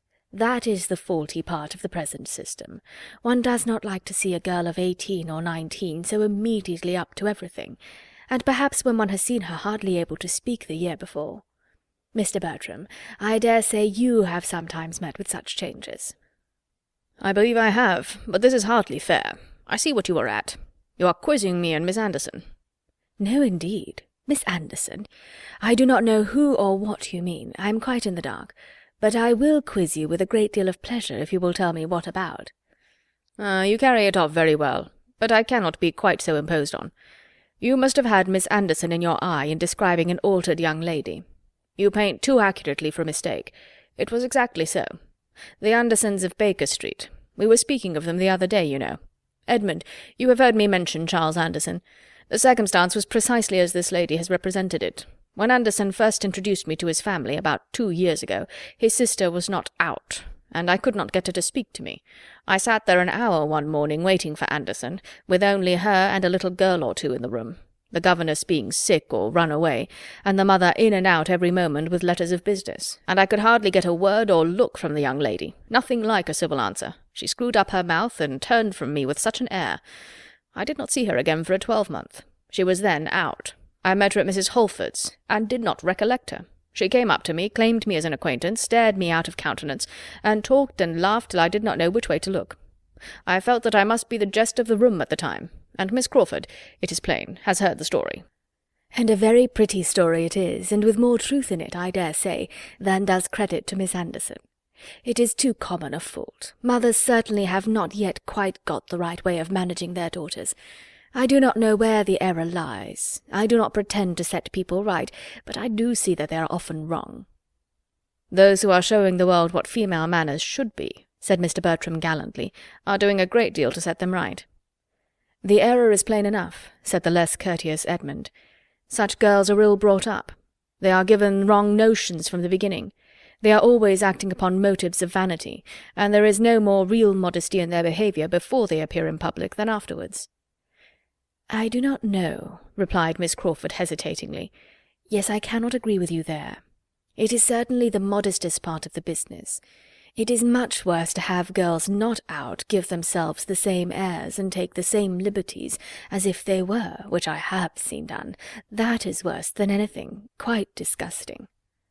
"Yes, that is very inconvenient indeed," said Mr. Bertram. "It leads one astray. One does not know what to do. The close bonnet and demure air you describe so well, and nothing was ever juster, tell one what to expect. But I got into a dreadful scrape last year from want of them. I went down to Ramsgate for a week with a friend last September, just after my return from the West Indies. My friend Sneyd— you've heard me speak of Sneyd, Edmund. His father and mother and sisters were there, all new to me. When we reached Albion Place, they were out. We went after them, and found them on the pier. Mrs. and the 2 Miss Sneyds with others of their acquaintance. I made my bow in form, and as Mrs. Sneyd was surrounded by men, attached myself to one of her daughters, walked by her side all the way home, and made myself as agreeable as I could. The young lady perfectly easy in her manners, and as ready to talk as to listen. I had not a suspicion that I could be doing anything wrong. They looked just the same, both well dressed, with veils and parasols like other girls, but I afterwards found out that I had been giving all my attention to the youngest, who was not out, and had most excessively offended the eldest. Miss Augusta ought not to have been noticed for the next 6 months, and Miss Sneyd, I believe, has never forgiven me." "That was bad indeed, poor Miss Sneyd. Though I have no younger sister, I feel for her. To be neglected before one's time must be very vexatious. But it was entirely the mother's fault. Miss Augusta should have been with her governess. Such half-and-half doings never prosper. But now I must be satisfied about Miss Price. Does she go to balls? Does she dine out everywhere as well as at my sister's?" "No," replied Edmund. "I do not think she has ever been to a ball. My mother seldom goes into company herself, and dines nowhere but with Mrs. Grant, and Fanny stays at home with her." "Oh, then the point is clear. Miss Price is not out." Chapter 6. Mr. Bertram set off for— and Miss Crawford was prepared to find a great chasm in their society, and to miss him decidedly in the meetings which were now becoming almost daily between the families. And on their all dining together at the park soon after his going, she retook her chosen place near the bottom of the table, fully expecting to feel a most melancholy difference in the change of masters. It would be a very flat business, she was sure. In comparison with his brother, Edmund would have nothing to say. The soup would be sent round in a most spiritless manner, wine drank without any smiles or agreeable trifling, and the venison cut up without supplying one pleasant anecdote of any former haunch, or a single entertaining story about "my friend such-a-one." She must try to find amusement in what was passing at the upper end of the table, and in observing Mr. Rushworth, who was now making his appearance at Mansfield for the first time since the Crawfords' arrival. He had been visiting a friend in a neighbouring county, and that friend having recently had his grounds laid out by an improver, Mr. Rushworth was returned with his head full of the subject, and very eager to be improving his own place in the same way, and, though not saying much to the purpose, could talk of nothing else. The subject had been already handled in the drawing-room. It was revived in the dining-parlour. Miss Bertram's attention and opinion was evidently his chief aim, and though her deportment showed rather conscious superiority than any solicitude to oblige him, the mention of Southerton Court, and the ideas attached to it, gave her a feeling of complacency, which prevented her from being very ungracious. "I wish you could see Compton," said he. "It is the most complete thing. I never saw a place so altered in my life. I told Smith I did not know where I was. The approach now is one of the finest things in the country. You see the house in the most surprising manner. I declare, when I got back to Southerton yesterday, it looked like a prison, quite a dismal old prison." "Oh, for shame!" cried Mrs. Norris. "A prison, indeed! Southerton Court is the noblest old place in the world." "It wants improvement, ma'am, beyond anything. I never saw a place that wanted so much improvement in my life, and it is so forlorn that I do not know what can be done with it." "No wonder that Mr. Rushworth should think so at present," said Mrs. Grant to Mrs. Norris with a smile. "But depend upon it, Southerton will have every improvement in time which his heart can desire." "I must try to do something with it," said Mr. Rushworth, "but I do not know what. I hope I shall have some good friend to help me." "Your best friend upon such an occasion," said Miss Bertram calmly, "would be Mr. Repton, I imagine." "That is what I was thinking of. As he has done so well by Smith, I think I had better have him at once. His terms are 5 guineas a day." "Well, and if they were 10," cried Mrs. Norris, "I am sure you need not regard it. The expense need not be any impediment. If I were you, I should not think of the expense. I would have everything done in the best style and made as nice as possible. Such a place as Southerton Court deserves everything that taste and money can do. You have space to work upon there, and grounds that will well reward you. For my own part, if I had anything within the 50th part of the size of Southerton, I should always be planting and improving, for naturally I am excessively fond of it. It would be too ridiculous for me to attempt anything where I am now, with my little half-acre. It would be quite a burlesque. But if I had more room, I should take a prodigious delight in improving and planting. We did a vast deal in that way at the parsonage. We made it quite a different place from what it was when we first had it. You young ones do not remember much about it, perhaps, but if dear Sir Thomas were here, he could tell you what improvements we made, and a great deal more would have been done, but for poor Mr. Norris's sad state of health. He could hardly ever get out, poor man, to enjoy anything, and that disheartened me from doing several things that Sir Thomas and I used to talk of. If it had not been for that, we should have carried on the garden wall, and made the plantation to shut out the churchyard, just as Dr. Grant has done. We were always doing something as it was. It was only the spring 12-month before Mr. Norris's death that we put in the apricot against the stable wall, which has now grown such a noble tree, and getting to such perfection, sir," addressing herself then to Dr. Grant. "The tree thrives well beyond a doubt, madam," replied Dr. Grant. "The soil is good, and I never pass it without regretting that the fruit should be so little worth the trouble of gathering." "Sir, it is a moor-park. We bought it as a moor-park, and it cost us— That is, it was a present from Sir Thomas, but I saw the bill, and I know it cost 7 shillings and was charged as a moor-park." "You were imposed on, ma'am," replied Dr. Grant. "These potatoes have as much the flavour of a moor-park apricot as the fruit from that tree. It is an insipid fruit at the best, but a good apricot is eatable, which none from my garden are." "The truth is, ma'am," said Mrs. Grant, pretending to whisper across the table to Mrs. Norris, "that Dr. Grant hardly knows what the natural taste of our apricot is. He has scarcely ever indulged with one, for it is so valuable a fruit, with a little assistance, and ours is such a remarkably large, fair sort, that what with early tarts and preserves, my cook contrives to get them all." Mrs. Norris, who had begun to redden, was appeased, and for a little while other subjects took place of the improvements of Southerton. Dr. Grant and Mrs. Norris were seldom good friends. Their acquaintance had begun in dilapidations, and their habits were totally dissimilar. After a short interruption, Mr. Rushworth began again. "Smith's place is the admiration of all the country, and it was a mere nothing before Repton took it in hand. I think I shall have Repton." "Mr. Rushworth," said Lady Bertram, "if I were you, I would have a very pretty shrubbery. One likes to get out into a shrubbery in fine weather." Mr. Rushworth was eager to assure her ladyship of his acquiescence, and tried to make out something complimentary. But between his submission to her taste, and his having always intended the same himself, with the superadded objects of professing attention to the comfort of ladies in general, and of insinuating that there was only one whom he was anxious to please, he grew puzzled, and Edmund was glad to put an end to his speech by a proposal of wine. Mr. Rushworth, however, though not usually a great talker, had still more to say on the subject next to his heart. "Smith has not above 100 acres altogether in his grounds, which is little enough, and makes it more surprising that the place can have been so improved. Now at Southerton we have a good 700, without reckoning the water meadows, so that I think, if so much could be done at Compton, we need not despair.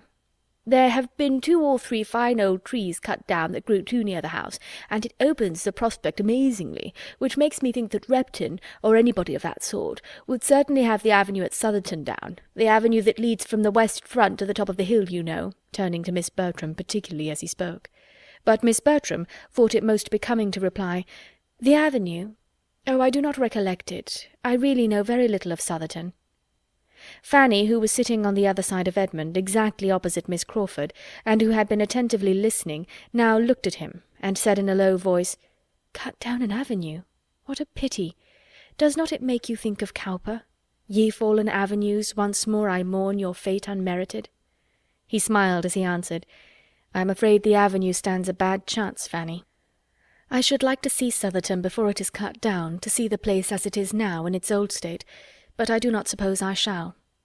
"Have you never been there?"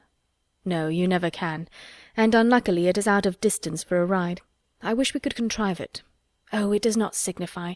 Whenever I do see it, you will tell me how it has been altered."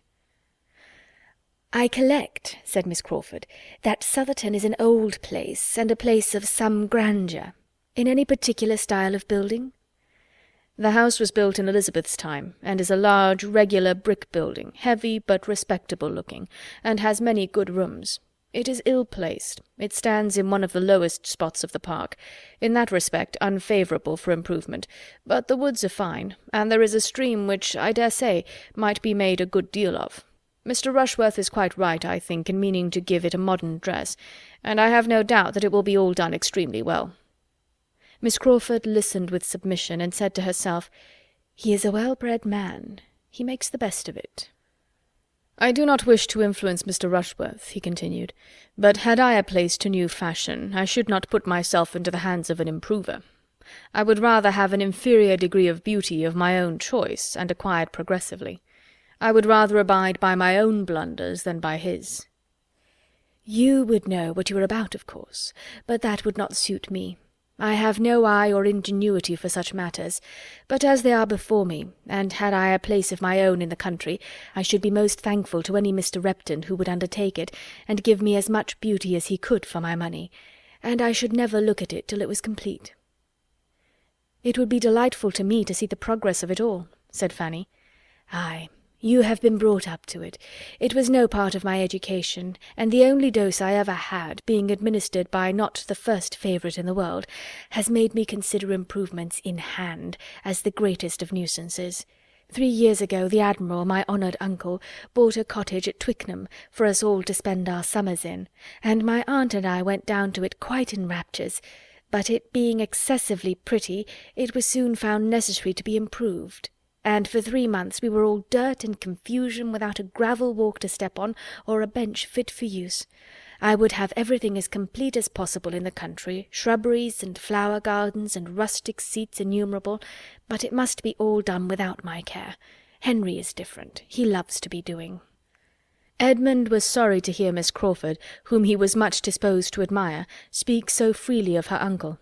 It did not suit his sense of propriety, and he was silenced, till induced by further smiles and liveliness to put the matter by for the present. "Mr. Bertram," said she, "I have tidings of my harp at last. I am assured that it is safe at Northampton, and there it has probably been these 10 days, in spite of the solemn assurances we have so often received to the contrary." Edmund expressed his pleasure and surprise.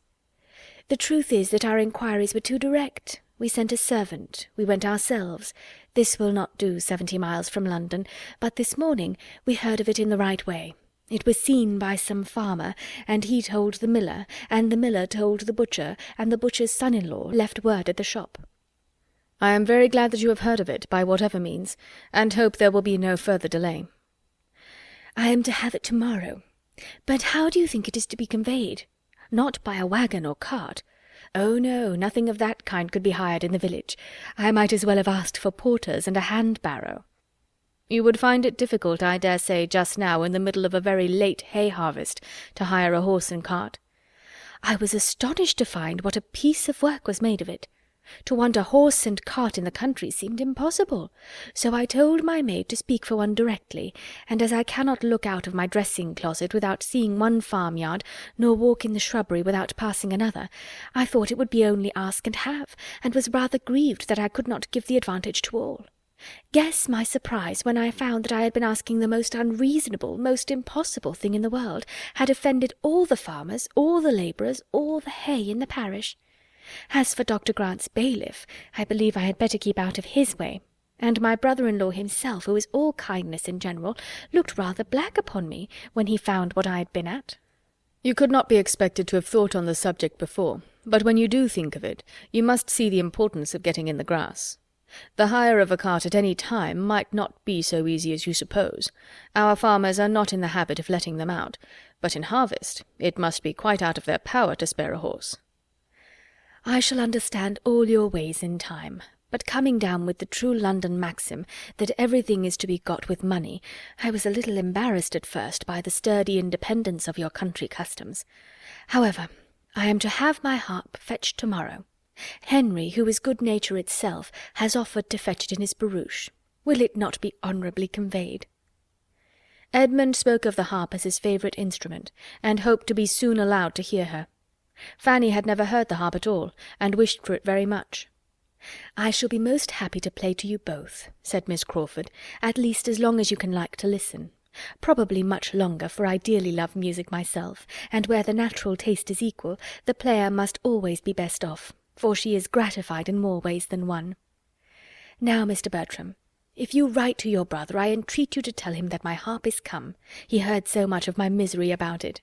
And you may say, if you please, that I shall prepare my most plaintive airs against his return, in compassion to his feelings, as I know his horse will lose." "If I write, I will say whatever you wish me, but I do not at present foresee any occasion for writing." "No, I dare say, nor if he were to be gone a 12-month would you ever write to him, nor he to you, if it could be helped. The occasion would never be foreseen. What strange creatures brothers are! You would not write to each other but upon the most urgent necessity in the world, and when obliged to take up the pen to say that such a horse is ill, or such a relation dead, it is done in the fewest possible words. You have but one style among you. I know it perfectly. Henry, who is in every other respect exactly what a brother should be, who loves me, consults me, confides in me, and will talk to me by the hour together, has never yet turned the page in a letter, and very often it is nothing more than, "Dear Mary, I am just arrived. Bath seems full, and everything as usual. Yours sincerely." That is the true manly style. That is a complete brother's letter. "When they are at a distance from all their family," said Fanny, colouring for William's sake, "they can write long letters." "Miss Price has a brother at sea," said Edmund, "whose excellence as a correspondent makes her think you too severe upon us." "At sea, has she? In the King's service, of course." Fanny would rather have had Edmund tell the story, but his determined silence obliged her to relate her brother's situation. Her voice was animated in speaking of his profession and the foreign stations he had been on, but she could not mention the number of years that he had been absent without tears in her eyes. Miss Crawford civilly wished him an early promotion. "Do you know anything of my cousin's captain?" said Edmund. "Captain Marshall. You have a large acquaintance in the navy, I conclude." "Among admirals, large enough, but," with an air of grandeur, "we know very little of the inferior ranks. Post-captains may be very good sort of men, but they do not belong to us. Of various admirals I could tell you a great deal. Of them and their flags, and the gradation of their pay, and their bickerings and jealousies. But in general I can assure you that they are all passed over, and all very ill-used. Certainly my home at my uncle's brought me acquainted with a circle of admirals. Of rears and vices I saw enough. Now do not be suspecting me of a pun, I entreat." Edmund again felt grave, and only replied, "It is a noble profession." Yes, the profession is well enough under two circumstances, if it make the fortune, and there be discretion in spending it. But in short, it is not a favourite profession of mine. It has never worn an amiable form to me." Edmund reverted to the harp, and was again very happy in the prospect of hearing her play. The subject of improving grounds, meanwhile, was still under consideration among the others, and Mrs. Grant could not help addressing her brother, though it was calling his attention from Miss Julia Bertram. "My dear Henry, have you nothing to say? You have been an improver yourself, and from what I hear of Everingham, it may vie with any place in England. Its natural beauties, I am sure, are great. Everingham, as it used to be, was perfect in my estimation. Such a happy fall of ground, and such timber! What I would not give to see it again." "Nothing could be so gratifying to me as to hear your opinion of it," was his answer, "but I fear there would be some disappointment. You would not find it equal to your present ideas. In extent it is a mere nothing. You would be surprised at its insignificance. And as for improvement, there was very little for me to do. Too little. I should like to have been busy much longer." "You are fond of the sort of thing?" said Julia. "Excessively. But what with the natural advantages of the ground, which pointed out even to a very young eye what little remained to be done, and my own consequent resolutions, I had not been of age 3 months before Everingham was all that it is now. My plan was laid at Westminster, a little altered perhaps at Cambridge, and at 21 executed. I am inclined to envy Mr. Rushworth for having so much happiness yet before him. I have been a devourer of my own." "Those who see quickly will resolve quickly and act quickly," said Julia. "You can never want employment. Instead of envying Mr. Rushworth, you should assist him with your opinion." Mrs. Grant, hearing the latter part of this speech, enforced it warmly, persuaded that no judgment could be equal to her brother's; and as Miss Bertram caught at the idea likewise, and gave it her full support, declaring that in her opinion it was infinitely better to consult with friends and disinterested advisers than immediately to throw the business into the hands of a professional man, Mr. Rushworth was very ready to request the favour of Mr. Crawford's assistance. And Mr. Crawford, after properly depreciating his own abilities, was quite at his service in any way that could be useful. Mr. Rushworth then began to propose Mr. Crawford's doing him the honour of coming over to Southerton and taking a bed there, when Mrs. Norris, as if reading in her two nieces' minds their little approbation of a plan which was to take Mr. Crawford away, interposed with an amendment. "There can be no doubt of Mr. Crawford's willingness, but why should not more of us go? Why should not we make a little party? Here are many that would be interested in your improvements, my dear Mr. Rushworth, and that would like to hear Mr. Crawford's opinion on the spot, and that might be of some small use to you with their opinions. And for my own part, I have been long wishing to wait upon your good mother again. Nothing but having no horses of my own could have made me so remiss. But now I could go and sit a few hours with Mrs. Rushworth, while the rest of you walked about and settled things, and then we could all return to a late dinner here, or dine at Southerton, just as might be most agreeable to your mother, and have a pleasant drive home by moonlight. I dare say Mr. Crawford would take my two nieces and me in his barouche, and Edmund can go on horseback, you know, sister, and Fanny will stay at home with you." Lady Bertram made no objection, and every one concerned in the going was forward in expressing their ready concurrence, excepting Edmund, who heard it all and said nothing. Chapter 7. "Well, Fanny, and how do you like Miss Crawford now?" said Edmund the next day, after thinking some time on the subject himself. "How did you like her yesterday?" "Very well, very much. I like to hear her talk. She entertains me, and she is so extremely pretty that I have great pleasure in looking at her." "It is her countenance that is so attractive. She has a wonderful play of feature.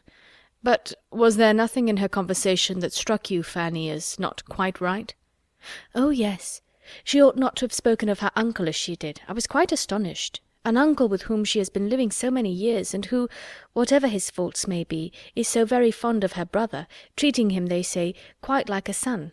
I could not have believed it." "I thought you would be struck. It was very wrong, very indecorous." "And very ungrateful, I think." "Ungrateful is a strong word.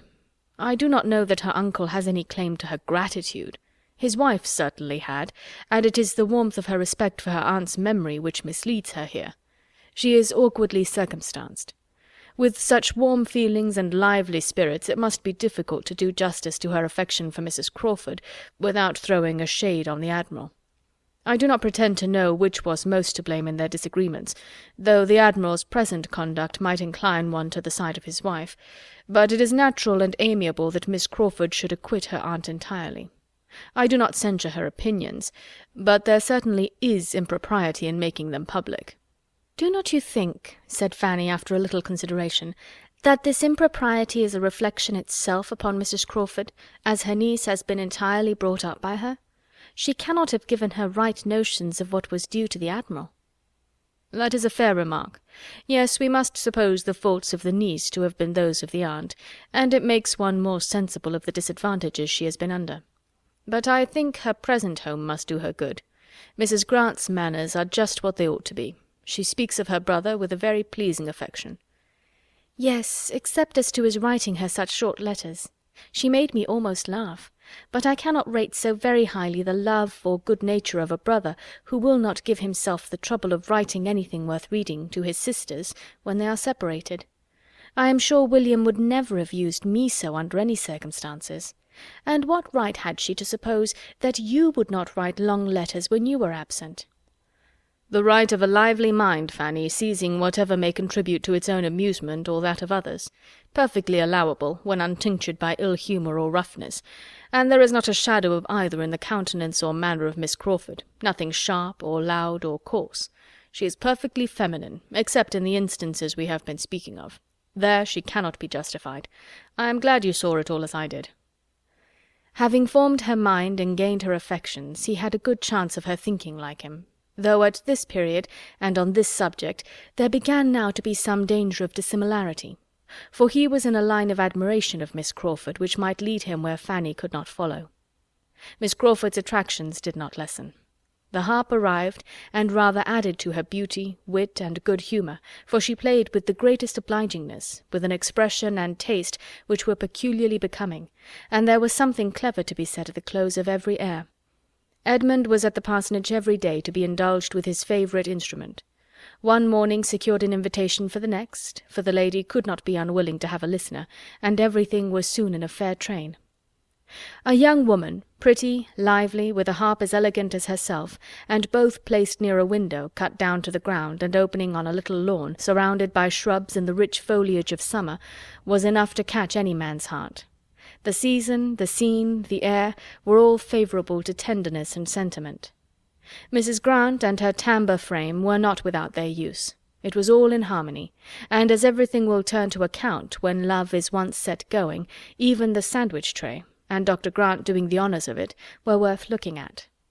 Without studying the business, however, or knowing what he was about, Edmund was beginning at the end of a week of such intercourse to be a good deal in love. And to the credit of the lady it may be added, that without his being a man of the world, or an elder brother, without any of the arts of flattery, or the gaieties of small talk, he began to be agreeable to her. She felt it to be so, though she had not foreseen, and could hardly understand it, for he was not pleasant by any common rule. He talked no nonsense, he paid no compliments, his opinions were unbending, his attentions tranquil and simple.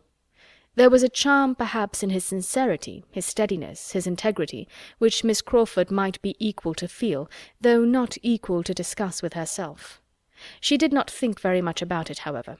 He pleased her for the present. She liked to have him near her. It was enough. Fanny could not wonder that Edmund was at the parsonage every morning.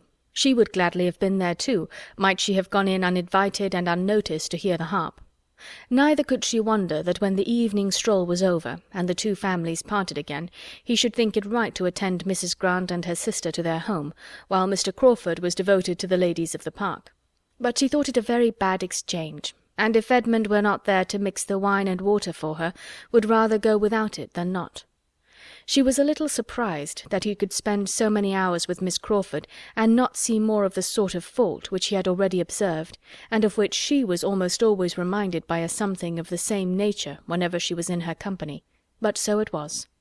Edmund was fond of speaking to her of Miss Crawford, but he seemed to think it enough that the Admiral had since been spared, and she scrupled to point out her own remarks to him, lest it should appear like ill nature. The first actual pain which Miss Crawford occasioned her was the consequence of an inclination to learn to ride, which the former caught soon after being settled at Mansfield from the example of the young ladies at the park, and which, when Edmund's acquaintance with her increased, led to his encouraging the wish, and the offer of his own quiet mare for the purpose of her first attempts, as the best fitted for a beginner that either stable could furnish. No pain, no injury, however, was designed by him to his cousin in this offer. She was not to lose a day's exercise by it. The mare was only to be taken down to the parsonage half an hour before her ride were to begin, and Fanny, on its being first proposed, so far from being slighted, was almost overpowered with gratitude that he should be asking her leave for it. Miss Crawford made her first essay with great credit to herself and no inconvenience to Fanny. Edmund, who had taken down the mare and presided at the whole, returned with it in excellent time, before either Fanny or the steady old coachman who always attended her when she rode without her cousins were ready to set forward. The second day's trial was not so guiltless. Miss Crawford's enjoyment of riding was such that she did not know how to leave off. Active and fearless, and, though rather small, strongly made, she seemed formed for a horsewoman, and to the pure, genuine pleasure of the exercise, something was probably added in Edmund's attendance and instructions, and something more in the conviction of very much surpassing her sex in general by her early progress, to make her unwilling to dismount. Fanny was ready and waiting, and Mrs. Norris was beginning to scold her for not being gone, and still no horse was announced, no Edmund appeared. To avoid her aunt and look for him, she went out. The houses, though scarcely half a mile apart, were not within sight of each other, but by walking 50 yards from the hall door she could look down the park and command a view of the parsonage and all its domains, gently rising beyond the village road. And in Dr. Grant's meadow she immediately saw the group, Edmund and Miss Crawford both on horseback, riding side by side, Dr. and Mrs. Grant and Mr. Crawford with 2 or 3 grooms, standing about and looking on. A happy party it appeared to her, all interested in one object, cheerful beyond a doubt, for the sound of merriment ascended even to her. It was a sound which did not make her cheerful. She wondered that Edmund should forget her, and felt a pang. She could not turn her eyes from the meadow. She could not help watching all that passed. At first Miss Crawford and her companion made the circuit of the field, which was not small, at a foot's pace. Then, at her apparent suggestion, they rose into a canter, and to Fanny's timid nature it was most astonishing to see how well she sat. After a few minutes they stopped entirely. Edmund was close to her. He was speaking to her. He was evidently directing the management of the bridle. He had hold of her hand. She saw it, or the imagination supplied what the eye could not reach. She must not wonder at all this. What could be more natural than that Edmund should be making himself useful and proving his good nature by anyone? She could not but think indeed that Mr. Crawford might as well have saved him the trouble, that it would have been particularly proper and becoming in a brother to have done it himself, but Mr. Crawford, with all his boasted good nature and all his coachmanship, probably knew nothing of the matter, and had no active kindness in comparison of Edmund. She began to think it rather hard upon the mare to have such double duty. If she were forgotten, the poor mare should be remembered.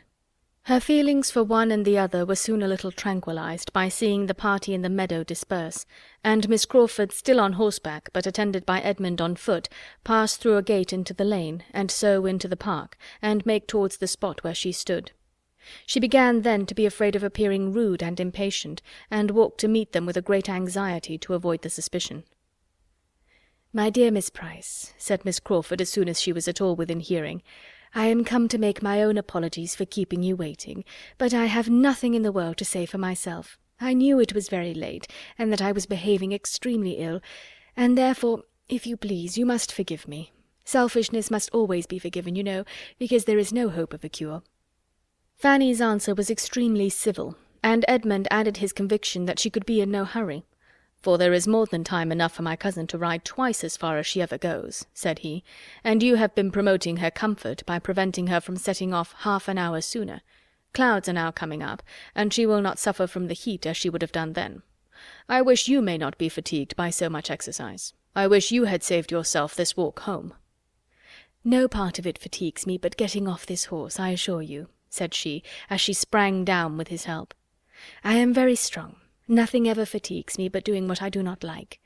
Miss Price, I give way to you with a very bad grace, but I sincerely hope you will have a pleasant ride, and that I may have nothing but good to hear of this dear, delightful, beautiful animal." The old coachman, who had been waiting about with his own horse, now joining them, Fanny was lifted on hers, and they set off across another part of the park, her feelings of discomfort not lightened by seeing, as she looked back, that the others were walking down the hill together to the village. Nor did her attendant do her much good by his comments on Miss Crawford's great cleverness as a horsewoman, which he had been watching with an interest almost equal to her own. "It is a pleasure to see a lady with such a good heart for riding," said he. "I never see one sit a horse better. She did not seem to have a thought of fear.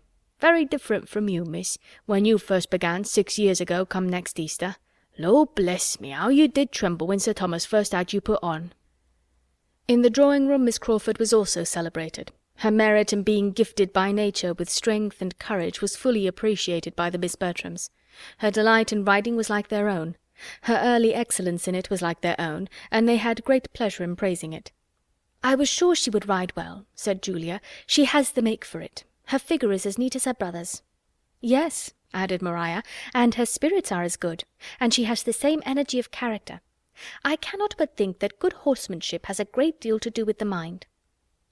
When they parted at night, Edmund asked Fanny whether she meant to ride the next day.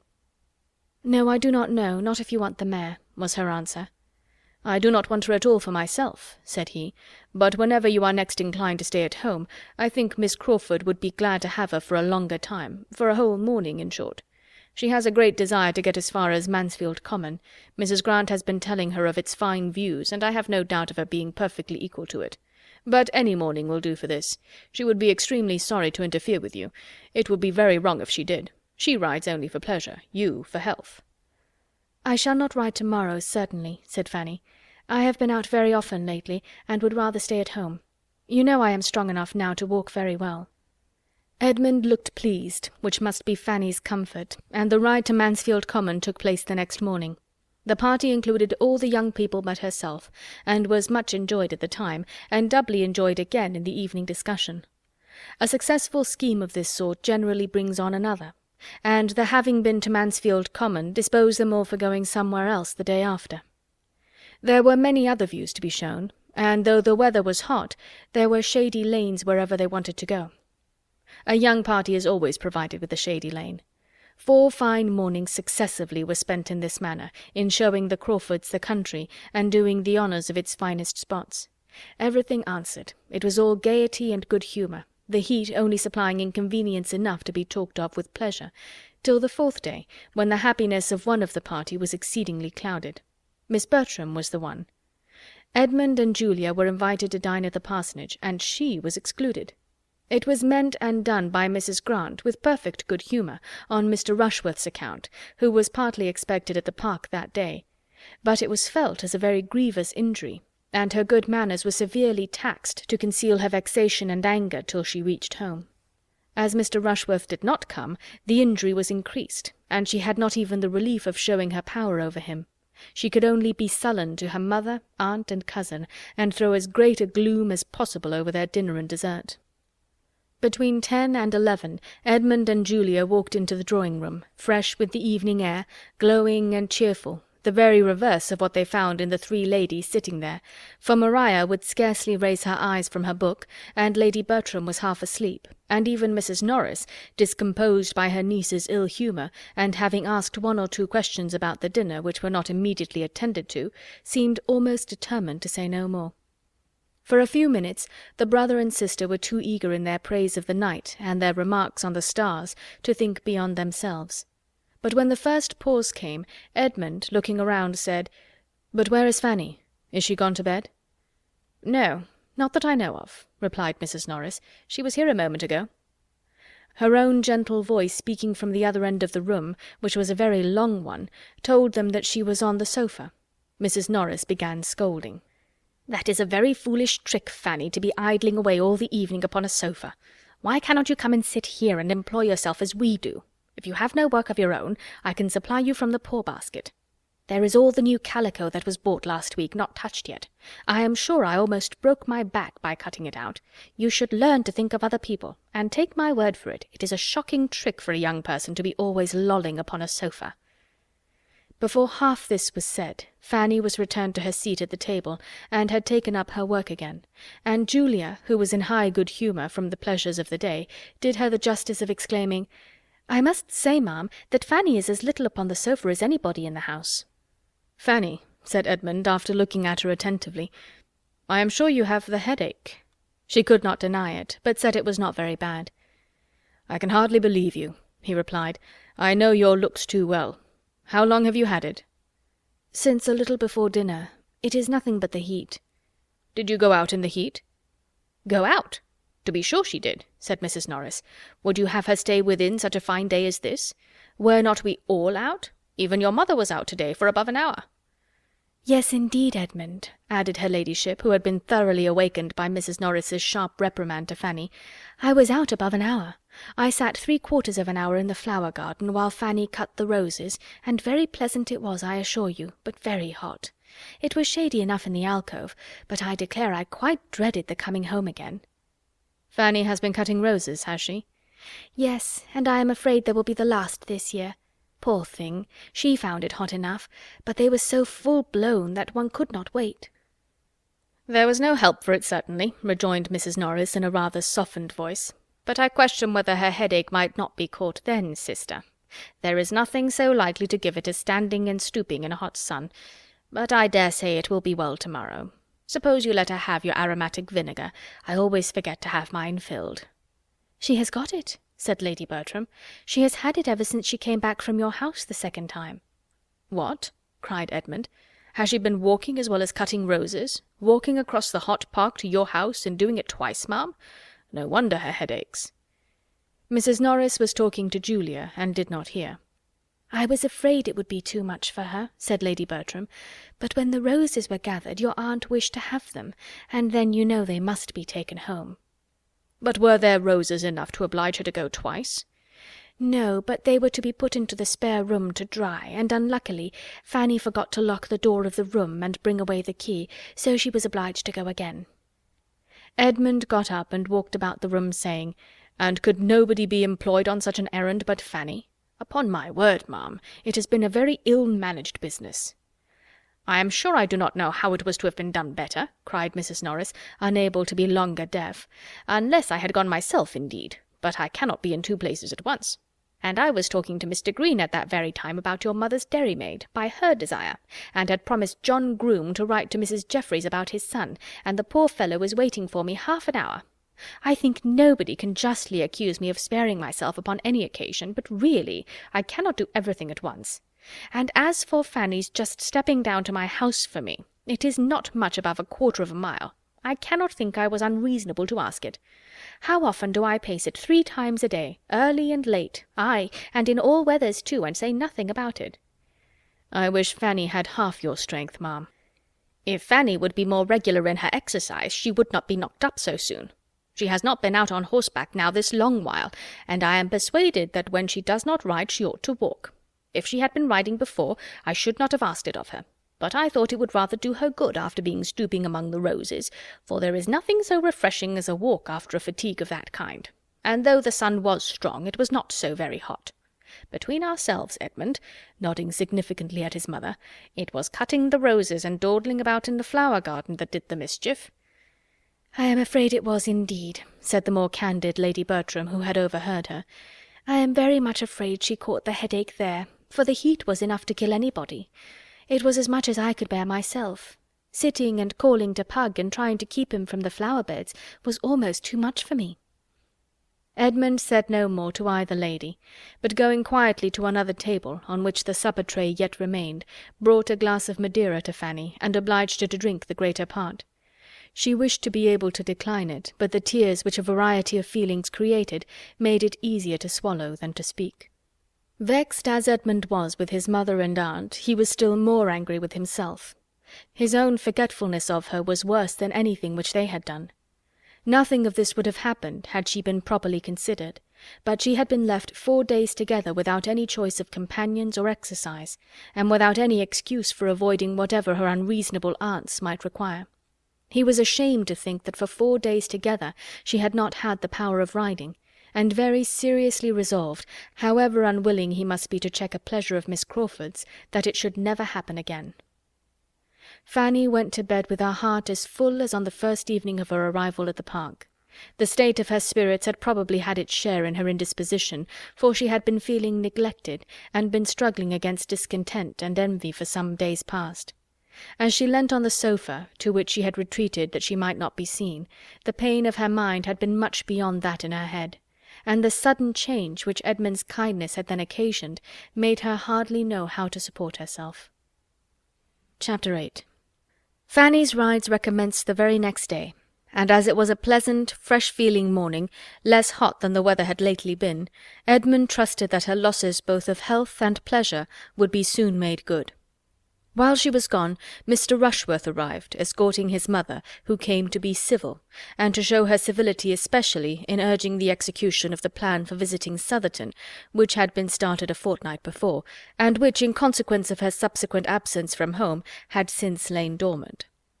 Mrs. Norris and her nieces were all well pleased with its revival, and an early day was named, and agreed to, provided Mr. Crawford should be disengaged. The young ladies did not forget that stipulation, and though Mrs. Norris would willingly have answered for his being so, they would neither authorize the liberty nor run the risk, and at last, on a hint from Miss Bertram, Mr. Rushworth discovered that the properest thing to be done was for him to walk down to the parsonage directly and call on Mr. Crawford, and inquire whether Wednesday would suit him or not. Before his return, Mrs. Grant and Miss Crawford came in. Having been out some time and taken a different route to the house, they had not met him. Comfortable hopes, however, were given that he would find Mr. Crawford at home. The Southerton scheme was mentioned, of course. It was hardly possible, indeed, that anything else should be talked of, for Mrs. Norris was in high spirits about it, and Mrs. Rushworth, a well-meaning, civil, prosing, pompous woman who thought nothing of consequence but as it related to her own and her son's concerns, had not yet given over pressing Lady Bertram to be of the party.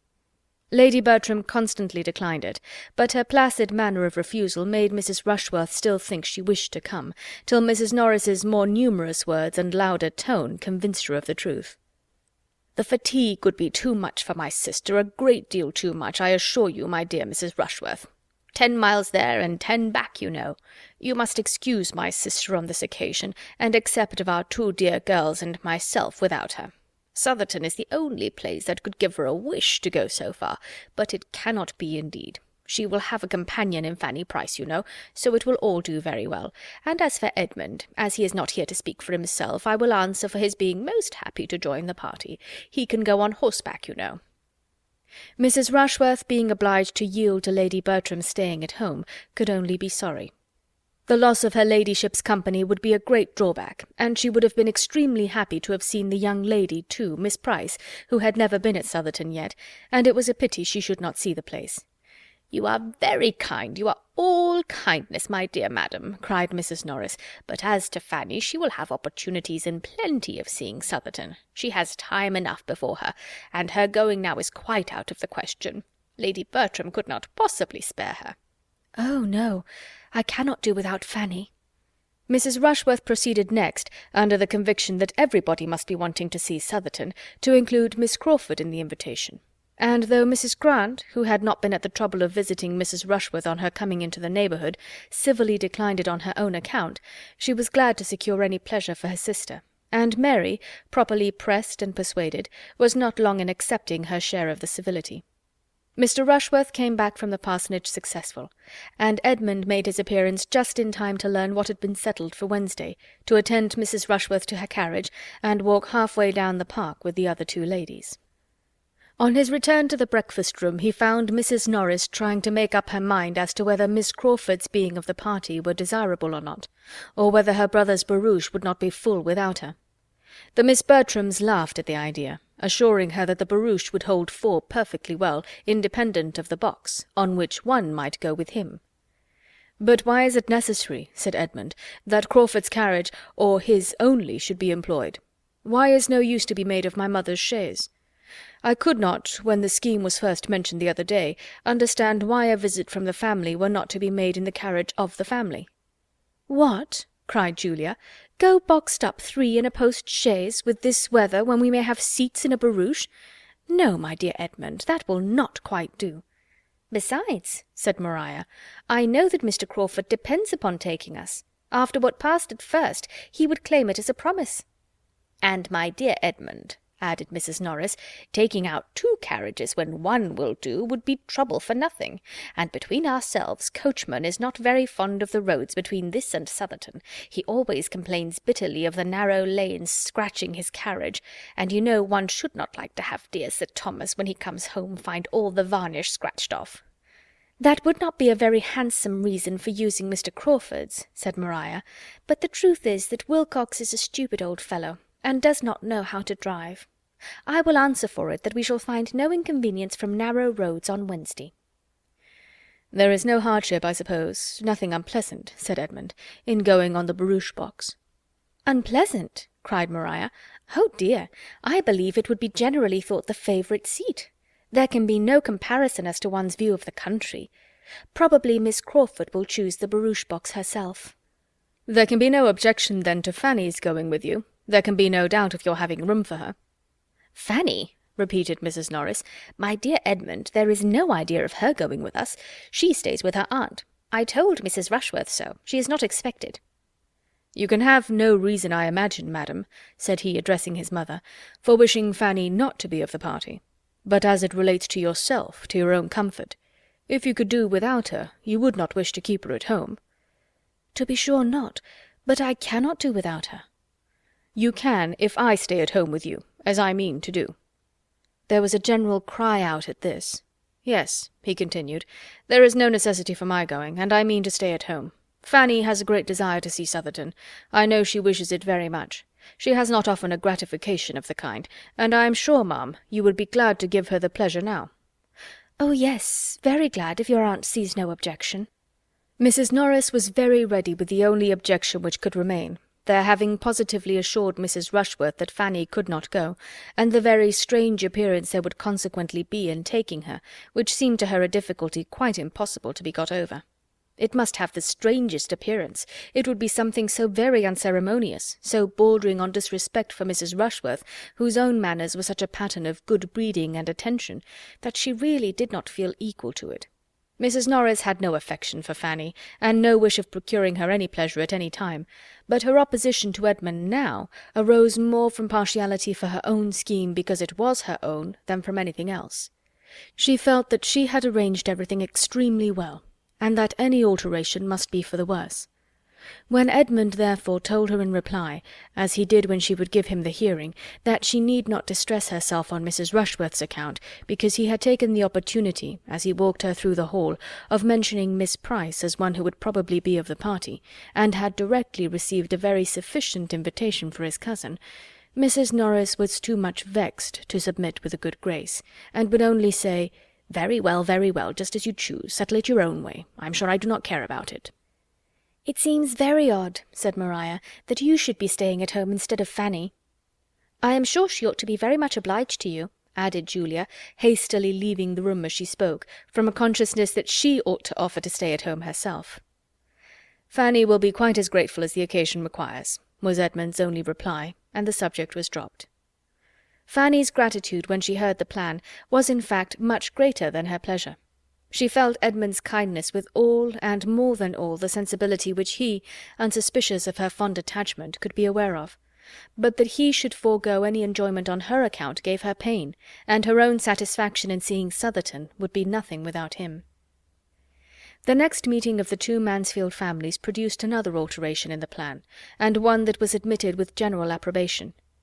Mrs. Grant offered herself as companion for the day to Lady Bertram in lieu of her son, and Dr. Grant was to join them at dinner.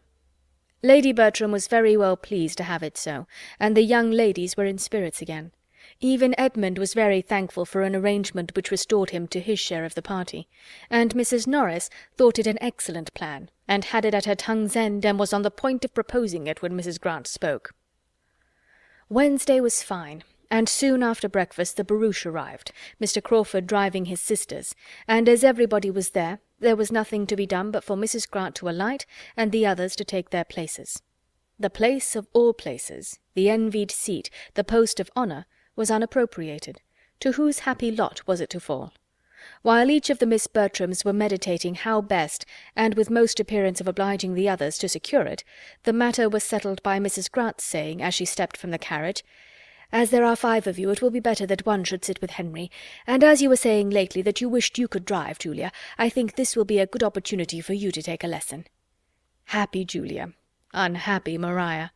The former was on the barouche box in a moment, the latter took her seat within, in gloom and mortification, and the carriage drove off, amid the good wishes of the 2 remaining ladies, and the barking of the pug in his mistress's arms. Their road was through a pleasant country, and Fanny, whose rides had never been extensive, was soon beyond her knowledge, and was very happy in observing all that was new, and admiring all that was pretty. She was not often invited to join in the conversation of the others, nor did she desire it. Her own thoughts and reflections were habitually her best companions, and in observing the appearance of the country, the bearings of the roads, the difference of soil, the state of the harvest, the cottages, the cattle, the children, she found entertainment that could only have been heightened by having Edmund to speak to of what she felt. That was the only point of resemblance between her and the lady who sat by her. In everything but a value for Edmund, Miss Crawford was very unlike her. She had none of Fanny's delicacy of taste, of mind, of feeling. She saw nature, inanimate nature, with little observation. Her attention was all for men and women, her talents for the light and lively.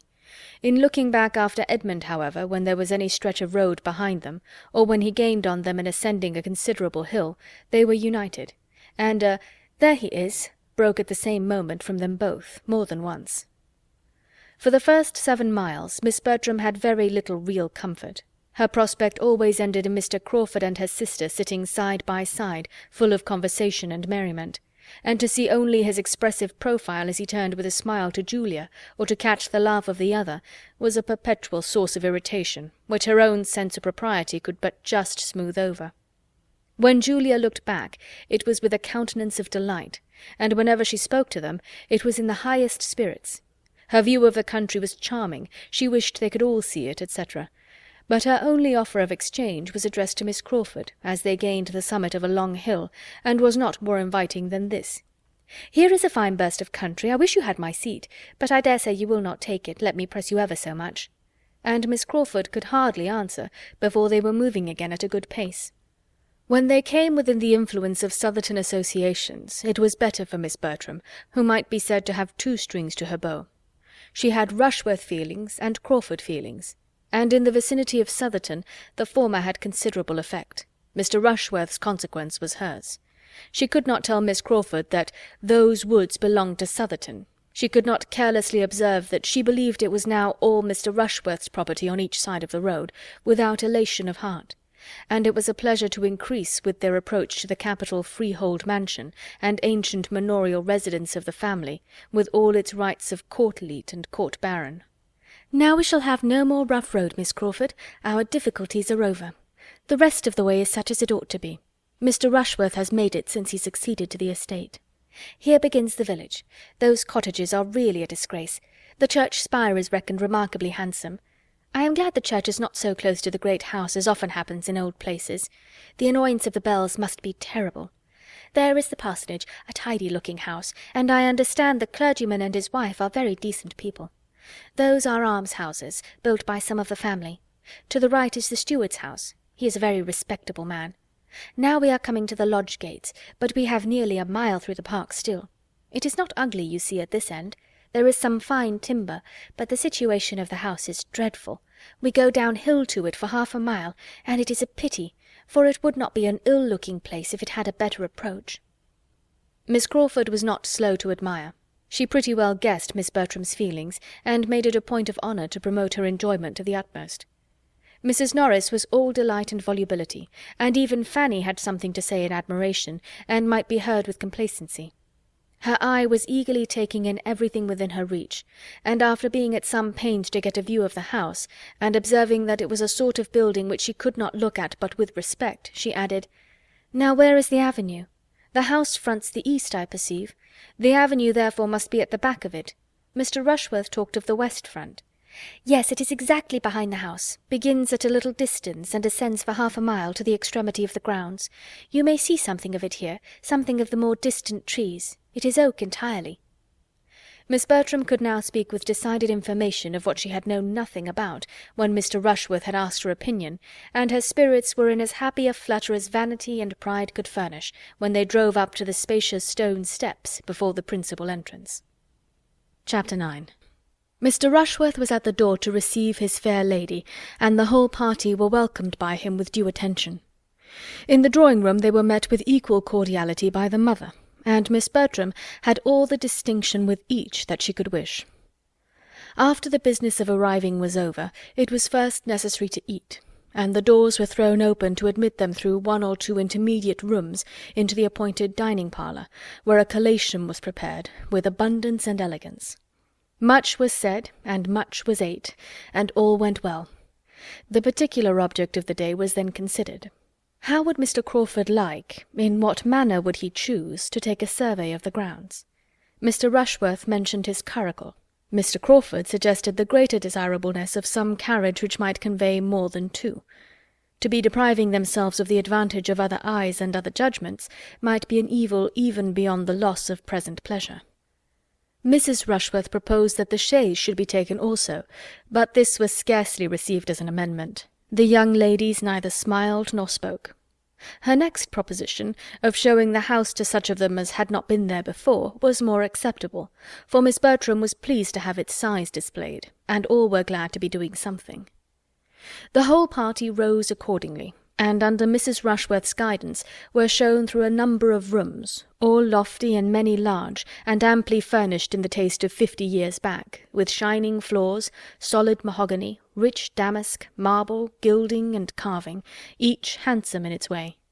Of pictures there were abundance, and some few good, but the larger part were family portraits, no longer anything to anybody but Mrs. Rushworth, who had been at great pains to learn all that the housekeeper could teach, and was now almost equally qualified to show the house. On the present occasion she addressed herself chiefly to Miss Crawford and Fanny, but there was no comparison in the willingness of their attention, for Miss Crawford, who had seen scores of great houses and cared for none of them, had only the appearance of civilly listening, while Fanny, to whom everything was almost as interesting as it was new, attended with unaffected earnestness to all that Mrs. Rushworth could relate of the family in former times, its rise and grandeur, regal visits and loyal efforts, delighted to connect anything with history already known, or warm her imagination with scenes of the past. The situation of the house excluded the possibility of much prospect from any of the rooms, and while Fanny and some of the others were attending Mrs. Rushworth, Henry Crawford was looking grave and shaking his head at the windows. Every room on the west front looked across a lawn to the beginning of the avenue immediately beyond tall iron palisades and gates. Having visited many more rooms than could be supposed to be of any other use than to contribute to the window tax, and find employment for housemaids, "Now," said Mrs. Rushworth, "we are coming to the chapel, which properly we ought to enter from above, and look down upon, but as we are quite among friends, I will take you in this way, if you will excuse me." They entered.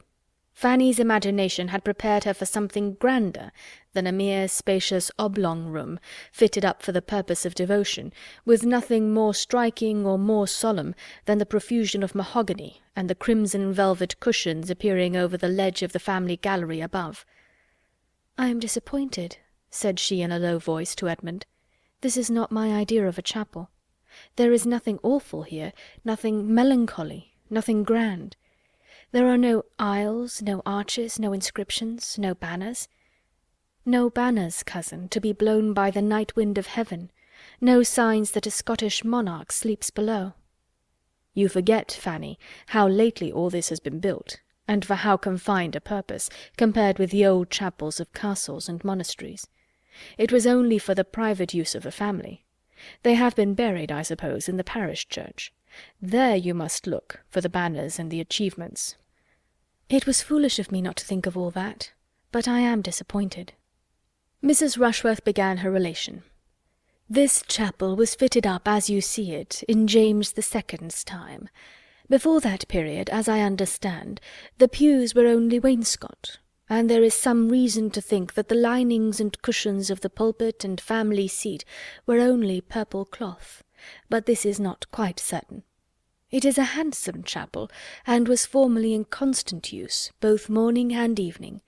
Prayers were always read in it by the domestic chaplain, within the memory of many, but the late Mr. Rushworth left it off. "Every generation has its improvements," said Miss Crawford with a smile to Edmund. Mrs. Rushworth had gone to repeat her lesson to Mr. Crawford, and Edmund, Fanny, and Miss Crawford remained in a cluster together. "It is a pity," cried Fanny, "that the custom should have been discontinued. It was a valuable part of former times. There is something in a chapel and chaplain so much in character with a great house, with one's ideas of what such a household should be. A whole family assembling regularly for the purpose of prayer is fine." "Very fine indeed," said Miss Crawford, laughing. "It must do the heads of the family a great deal of good to force all the poor housemaids and footmen to leave business and pleasure, and say their prayers here twice a day, while they are inventing excuses themselves for staying away." "That is hardly Fanny's idea of a family assembling," said Edmund. "If the master and mistress do not attend themselves, there must be more harm than good in the custom."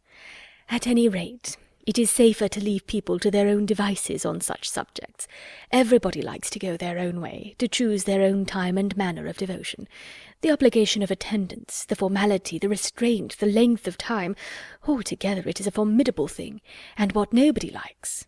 And if the good people who used to kneel and gape in that gallery could have foreseen that the time would ever come when men and women might lie another 10 minutes in bed, when they woke with a headache, without danger of reprobation because chapel was missed, they would have jumped with joy and envy.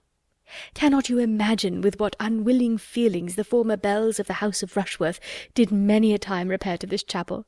The young Mrs. Elinors and Mrs. Bridgets, starched up into seeming piety, but with heads full of something very different, especially if the poor chaplain were not worth looking at.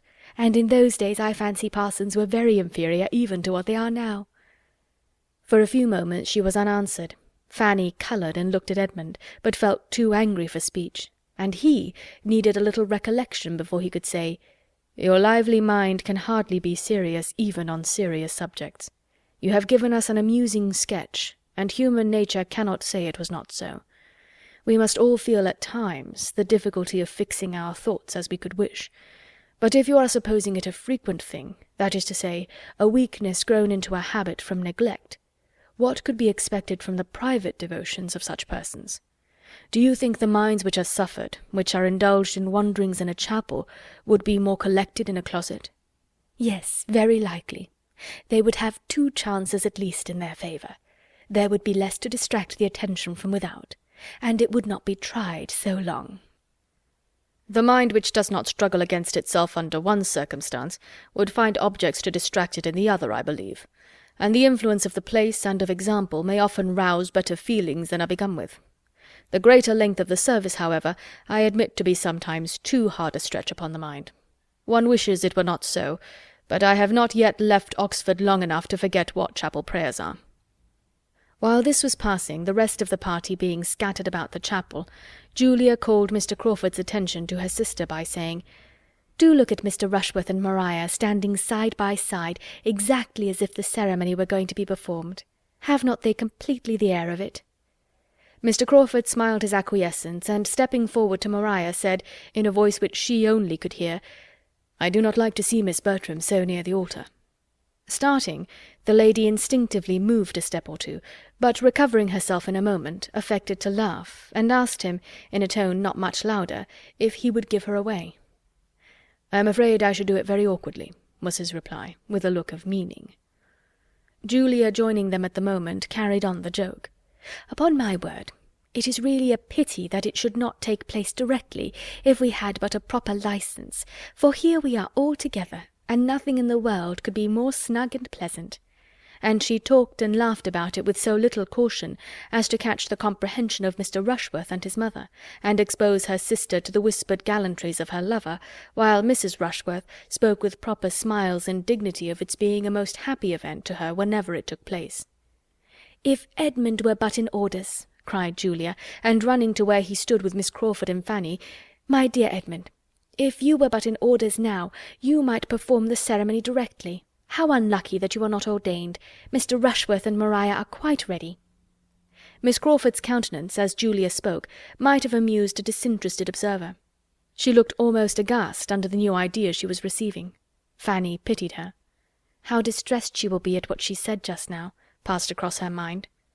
"Ordained?" said Miss Crawford. "What, are you to be a clergyman?" "Yes. I shall take orders soon after my father's return, probably at Christmas." Miss Crawford, rallying her spirits and recovering her complexion, replied only, "If I had known this before, I would have spoken of the cloth with more respect," and turned the subject. The chapel was soon afterwards left to the silence and stillness which reigned in it with few interruptions throughout the year. Miss Bertram, displeased with her sister, led the way, and all seemed to feel that they had been there long enough. The lower part of the house had now been entirely shown, and Mrs. Rushworth, never weary in the cause, would have proceeded towards the principal staircase, and taken them through all the rooms above, if her son had not interposed with a doubt of there being time enough. "For if," said he, with the sort of self-evident proposition which many a clearer head does not always avoid, "we are too long going over the house, we shall not have time for what is to be done out of doors. It is past 2, and we are to dine at 5. Mrs. Rushworth submitted, and the question of surveying the grounds, with the who and the how, was likely to be more fully agitated, and Mrs. Norris was beginning to arrange by what junction of carriages and horses most could be done, when the young people, meeting with an outward door, temptingly open on a flight of steps which led immediately to turf and shrubs, and all the sweets of pleasure grounds, as by one impulse, one wish for air and liberty, all walked out. "Suppose we turn down here for the present," said Mrs. Rushworth, civilly taking the hint and following them.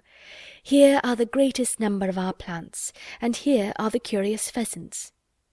"Query," said Mr. Crawford, looking round him, "whether we may not find something to employ us here, before we go farther. I see walls of great promise. Mr. Rushworth, shall we summon a council on this lawn?" "James," said Mrs. Rushworth to her son, "I believe the wilderness will be new to all the party. The Miss Bertrams have never seen the wilderness yet." No objection was made, but for some time there seemed no inclination to move in any plan, or to any distance. All were attracted at first by the plants or the pheasants, and all dispersed about in happy independence. Mr. Crawford was the first to move forward, to examine the capabilities of that end of the house.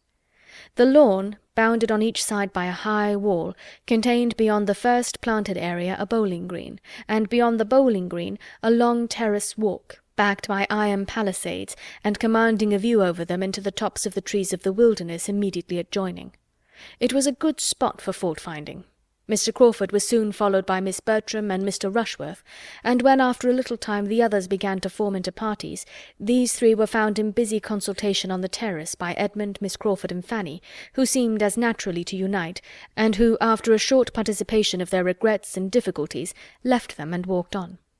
The remaining three, Mrs. Rushworth, Mrs. Norris, and Julia, were still far behind. For Julia, whose happy star no longer prevailed, was obliged to keep by the side of Mrs. Rushworth, and restrain her impatient feet to that lady's slow pace, while her aunt, having fallen in with the housekeeper, who was come out to feed the pheasants, was lingering behind in gossip with her.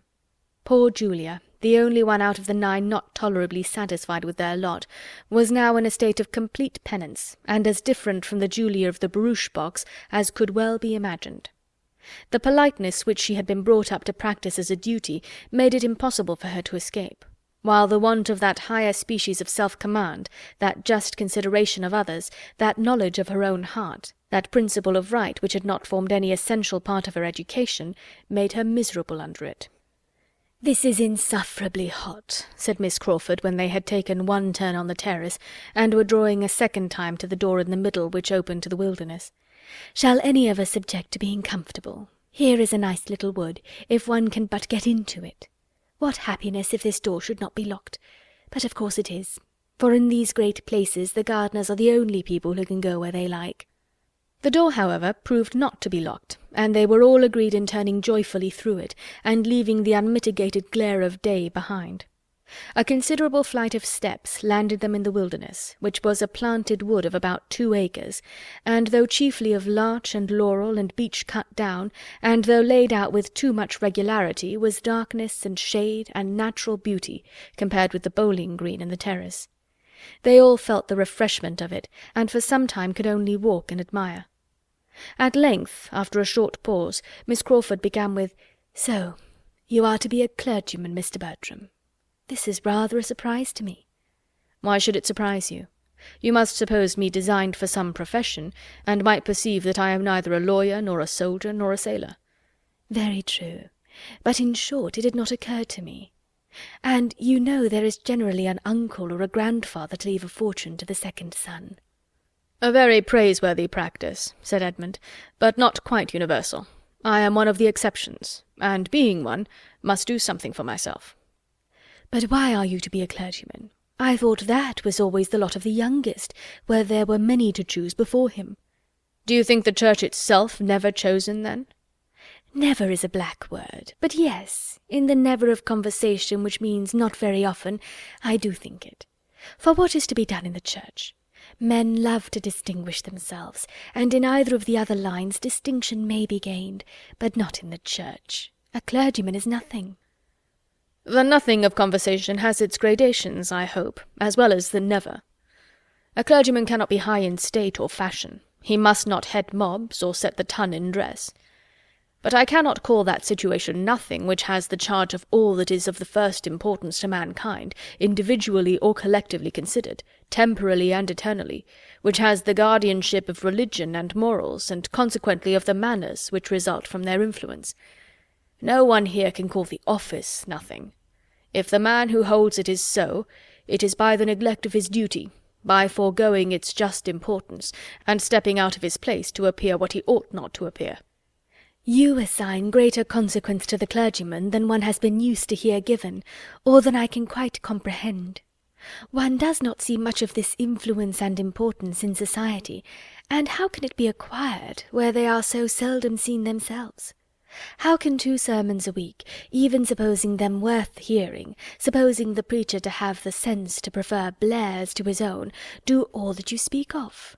Govern the conduct and fashion the manners of a large congregation for the rest of the week?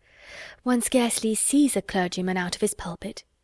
"You are speaking of London. I am speaking of the nation at large." "The metropolis, I imagine, is a pretty fair sample of the rest." "Not, I should hope, of the proportion of virtue to vice throughout the kingdom. We do not look in great cities for our best morality. It is not there that respectable people of any denomination can do most good, and it certainly is not there that the influence of the clergy can be most felt.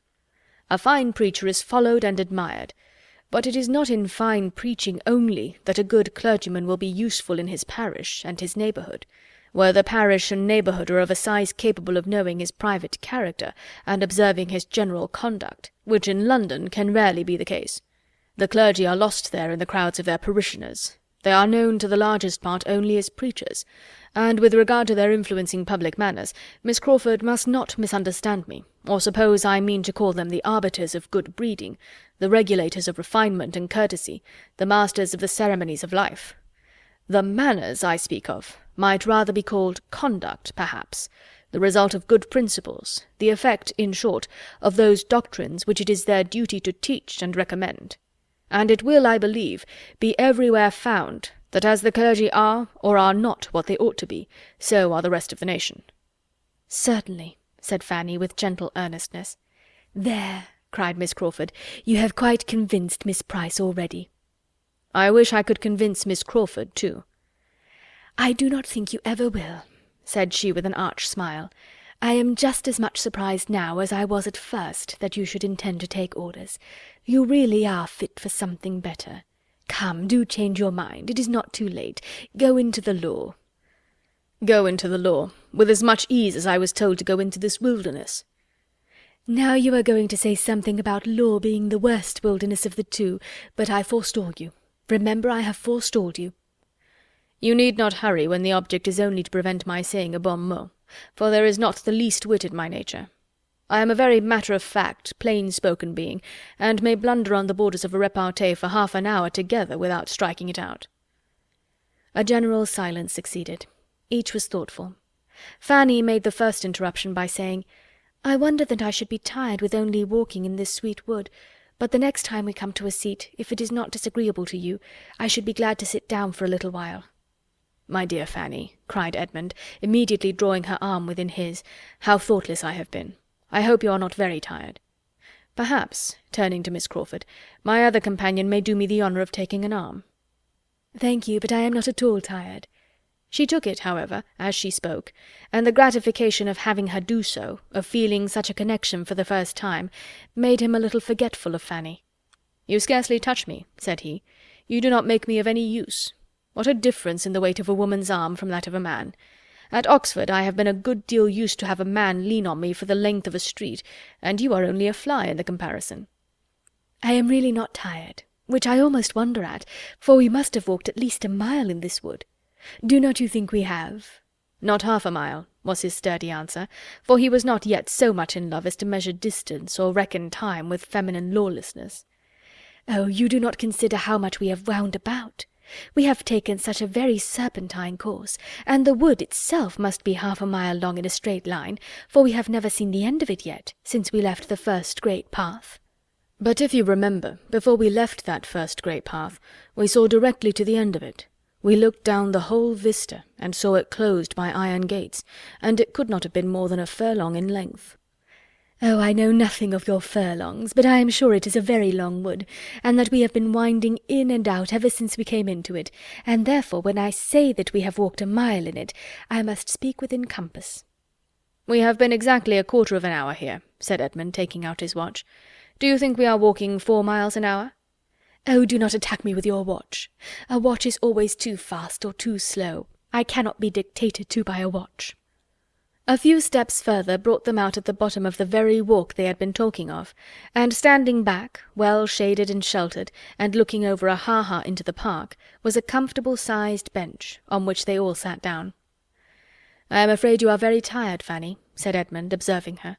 "Why would not you speak sooner? This will be a bad day's amusement for you, if you are to be knocked up. Every sort of exercise fatigues her so soon, Miss Crawford, except riding." "How abominable in you, then, to let me engross her horse as I did all last week. I am ashamed of you and of myself, but it shall never happen again." "Your attentiveness and consideration made me more sensible of my own neglect. Fanny's interest seems in safer hands with you than with me." "That she should be tired now, however, gives me no surprise, for there is nothing in the course of one's duties so fatiguing as what we have been doing this morning. Seeing a great house, dawdling from one room to another, straining one's eyes and one's attention, hearing what one does not understand, admiring what one does not care for. It is generally allowed to be the greatest bore in the world, and Miss Price has found it so, though she did not know it." "I shall soon be rested," said Fanny. "To sit in the shade on a fine day and look upon verdure is the most perfect refreshment." After sitting a little while, Miss Crawford was up again. "I must move," said she. "Resting fatigues me. I have looked across the ha-ha till I am weary. I must go and look through that iron gate at the same view, without being able to see it so well." Edmund left the seat likewise. "Now, Miss Crawford, if you will look up the walk, you will convince yourself that it cannot be half a mile long, or half a mile." "It is an immense distance," said she. "I see that with a glance." He still reasoned with her, but in vain. She would not calculate, she would not compare. She would only smile and assert. The greatest degree of rational consistency could not have been more engaging, and they talked with mutual satisfaction. At last it was agreed that they should endeavour to determine the dimensions of the wood by walking a little more about it.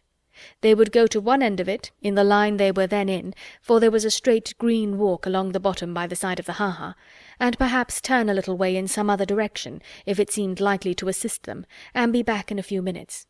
Fanny said she was rested, and would have moved too, but this was not suffered. Edmund urged her remaining where she was with an earnestness which she could not resist, and she was left on the bench to think with pleasure of her cousin's care, but with great regret that she was not stronger. She watched them till they had turned the corner, and listened till all sound of them had ceased. Chapter 10. A quarter of an hour, 20 minutes passed away, and Fanny was still thinking of Edmund, Miss Crawford, and herself, without interruption from anyone. She began to be surprised at being left so long, and to listen with an anxious desire of hearing their steps and their voices again. She listened, and at length she heard. She heard voices and feet approaching, but she had just satisfied herself that it was not those she wanted, when Miss Bertram, Mr. Rushworth, and Mr. Crawford issued from the same path which she had trod herself, and were before her. Miss Price all alone, and "My dear Fanny, how comes this?" were the first salutations. She told her story. "Poor dear Fanny," cried her cousin, "how ill you have been used by them! You had better have stayed with us." Then, seating herself with a gentleman on each side, she resumed the conversation which had engaged them before, and discussed the possibility of improvements with much animation. Nothing was fixed on, but Henry Crawford was full of ideas and projects, and generally speaking, whatever he proposed was immediately approved, first by her, and then by Mr. Rushworth, whose principal business seemed to be to hear the others, and who scarcely risked an original thought of his own, beyond a wish that they had seen his friend Smith's place. After some minutes spent in this way, Miss Bertram, observing the iron gate, expressed a wish of passing through it into the park, that their views and their plans might be more comprehensive. It was the very thing of all others to be wished. It was the best, it was the only way of proceeding with any advantage, in Henry Crawford's opinion, and he directly saw a knoll not half a mile off, which would give them exactly the requisite command of the house. Go therefore they must to that knoll, and through that gate, but the gate was locked. Mr. Rushworth wished he had brought the key. He had been very near thinking whether he should not bring the key. He was determined that he should never come without the key again, but still this did not remove the present evil. They could not get through, and as Miss Bertram's inclination for so doing did by no means lessen, it ended in Mr. Rushworth's declaring outright that he would go and fetch the key. He set off accordingly. "It is undoubtedly the best thing we can do now, as we are so far from the house already," said Mr. Crawford when he was gone. "Yes, there is nothing else to be done. But now, sincerely, do not you find the place altogether worse than you expected?" "No, indeed, far otherwise. I find it better, grander, more complete in its style, though that style may not be the best. And to tell you the truth," speaking rather lower, "I do not think that I shall ever see Sotherton again with so much pleasure as I do now. Another summer will hardly improve it to me." After a moment's embarrassment, the lady replied, "You are too much a man of the world not to see with the eyes of the world. If other people think Sotherton improved, I have no doubt that you will." "I am afraid I am not quite so much the man of the world as might be good for me in some points. My feelings are not quite so evanescent, nor my memory of the past under such easy dominion as one finds to be the case with men of the world." This was followed by a short silence. Miss Bertram began again. "You seemed to enjoy your drive here very much this morning. I was glad to see you so well entertained. You and Julia were laughing the whole way." "Were we? Yes, I believe we were. But I have not the least recollection at what. Oh, I believe I was relating to her some ridiculous stories of an old Irish groom of my uncle's. Your sister loves to laugh." "You think her more light-hearted than I am?" "More easily amused," he replied. "Consequently, you know," smiling, "better company. I could not have hoped to entertain you with Irish anecdotes during a 10-miles drive." "Naturally, I believe, I am as lively as Julia, but I have more to think of now." "You have undoubtedly. And there are situations in which very high spirits would denote insensibility. Your prospects, however, are too fair to justify want of spirits. You have a very smiling scene before you." "Do you mean literally or figuratively?" "Literally, I conclude." "Yes, certainly the sun shines, and the park looks very cheerful. But unluckily that iron gate, that ha-ha, give me a feeling of restraint and hardship. I cannot get out, as the starling said." As she spoke, and it was with expression, she walked to the gate. He followed her. "Mr. Rushworth is so long fetching this key." "And for the world you would not get out without the key and without Mr. Rushworth's authority and protection, or I think you might with little difficulty pass round the edge of the gate, here, with my assistance. I think it might be done, if you really wish to be more at large, and could allow yourself to think it not prohibited." "Prohibited? Nonsense! I certainly can get out that way, and I will. Mr. Rushworth will be here in a moment, you know. We shall not be out of sight." "Or if we are, Miss Price will be so good as to tell him that he will find us near that knoll, that grove of oak on the knoll." Fanny, feeling all this to be wrong, could not help making an effort to prevent it. "You will hurt yourself, Miss Bertram," she cried. "You will certainly hurt yourself against those spikes. You will tear your gown. You will be in danger of slipping into the ha-ha. You had better not go." Her cousin was safe on the other side while these words were spoken, and smiling with all the good humour of success, she said, "Thank you, my dear Fanny, but I and my gown are alive and well, and so good-bye." Fanny was again left to her solitude, and with no increase of pleasant feelings, for she was sorry for almost all that she had seen and heard, astonished at Miss Bertram, and angry with Mr. Crawford.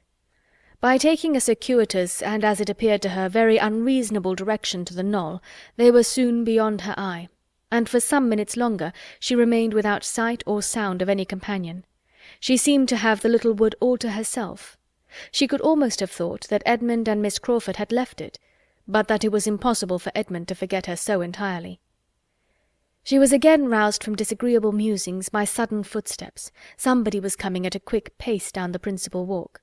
She expected Mr. Rushworth, but it was Julia, who, hot and out of breath, and with a look of disappointment, cried out on seeing her, "Hey day! Where are the others? I thought Maria and Mr. Crawford were with you." Fanny explained. "A pretty trick, upon my word! I cannot see them anywhere," looking eagerly into the park. "But they cannot be very far off, and I think I am equal to as much as Maria, even without help." "But, Julia, Mr. Rushworth will be here in a moment with the key. Do wait for Mr. Rushworth." "Not I, indeed. I have had enough of the family for one morning. Why, child, I have but this moment escaped from his horrible mother. Such a penance as I have been enduring, while you were sitting here so composed and so happy. It might have been as well, perhaps, if you had been in my place, but you always contrive to keep out of these scrapes." This was a most unjust reflection, but Fanny could allow for it, and let it pass. Julia was vexed, and her temper was hasty, but she felt that it would not last, and therefore, taking no notice, only asked her if she had not seen Mr. Rushworth. Yes, we saw him. He was posting away as if upon life and death, and could but just spare time to tell us his errand, and where you all were." "It is a pity that he should have so much trouble for nothing." "That is Miss Maria's concern. I am not obliged to punish myself for her sins. The mother I could not avoid, as long as my tiresome aunt was dancing about with the housekeeper, but the son I can get away from." And she immediately scrambled across the fence and walked away, not attending to Fanny's last question of whether she had seen anything of Miss Crawford and Edmund. The sort of dread in which Fanny now sat, of seeing Mr. Rushworth, prevented her thinking so much of their continued absence, however, as she might have done. She felt that he had been very ill-used, and was quite unhappy in having to communicate what had passed. He joined her within 5 minutes after Julia's exit, and though she made the best of the story, he was evidently mortified and displeased in no common degree. At first he scarcely said anything. His looks only expressed his extreme surprise and vexation, and he walked to the gate and stood there without seeming to know what to do. "They desired me to stay. My cousin Maria charged me to say that you would find them at that knoll, or thereabouts." "I do not believe I shall go any further," said he sullenly. "I see nothing of them. By the time I get to the knoll they may have gone somewhere else. I've had walking enough." And he sat down with a most gloomy countenance by Fanny. "I am very sorry," said she. "It is very unlucky." And she longed to be able to say something more to the purpose. After an interval of silence, "I think they might as well have stayed for me," said he. "Miss Bertram thought you would follow her." "I should not have had to follow her if she had stayed." This could not be denied, and Fanny was silenced. After another pause he went on, "Pray, Miss Price, are you such a great admirer of this Mr. Crawford as some people are? For my part, I can see nothing in him." "I do not think him at all handsome." "Handsome? Nobody can call such an undersized man handsome. He is not 5'9". I should not wonder if he was not more than 5'8". I think he is an ill-looking fellow. In my opinion, these Crawfords are no addition at all. We did very well without them." A small sigh escaped Fanny here, and she did not know how to contradict him. "If I had made any difficulty about fetching the key, there might have been some excuse, but I went the very moment she said she wanted it." "Nothing could be more obliging than your manner, I am sure, and I dare say you walked as fast as you could. But still it is some distance, you know, from this spot to the house, quite into the house, and when people are waiting, they are bad judges of time, and every half-minute seems like 5.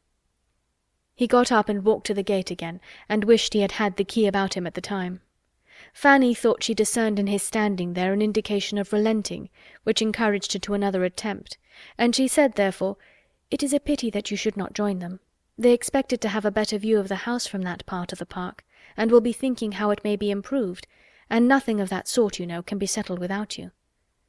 She found herself more successful in sending away than in retaining a companion. Mr. Rushworth was worked on. "Well," said he, "if you really think I'd better go, it would be foolish to bring the key for nothing." And letting himself out, he walked off without further ceremony. Fanny's thoughts were now all engrossed by the two who had left her so long ago, and getting quite impatient, she resolved to go in search of them. She followed their steps along the bottom walk, and had just turned up into another, when the voice and the laugh of Miss Crawford once more caught her ear. The sound approached, and a few more windings brought them before her. They were just returned into the wilderness from the park, to which a side gate, not fastened, had tempted them very soon after their leaving her, and they had been across a portion of the park into the very avenue which Fanny had been hoping the whole morning to reach at last, and had been sitting down under one of the trees. This was their history. It was evident that they had been spending their time pleasantly, and were not aware of the length of their absence. Fanny's best consolation was in being assured that Edmund had wished for her very much, and that he should certainly have come back for her, had she not been tired already.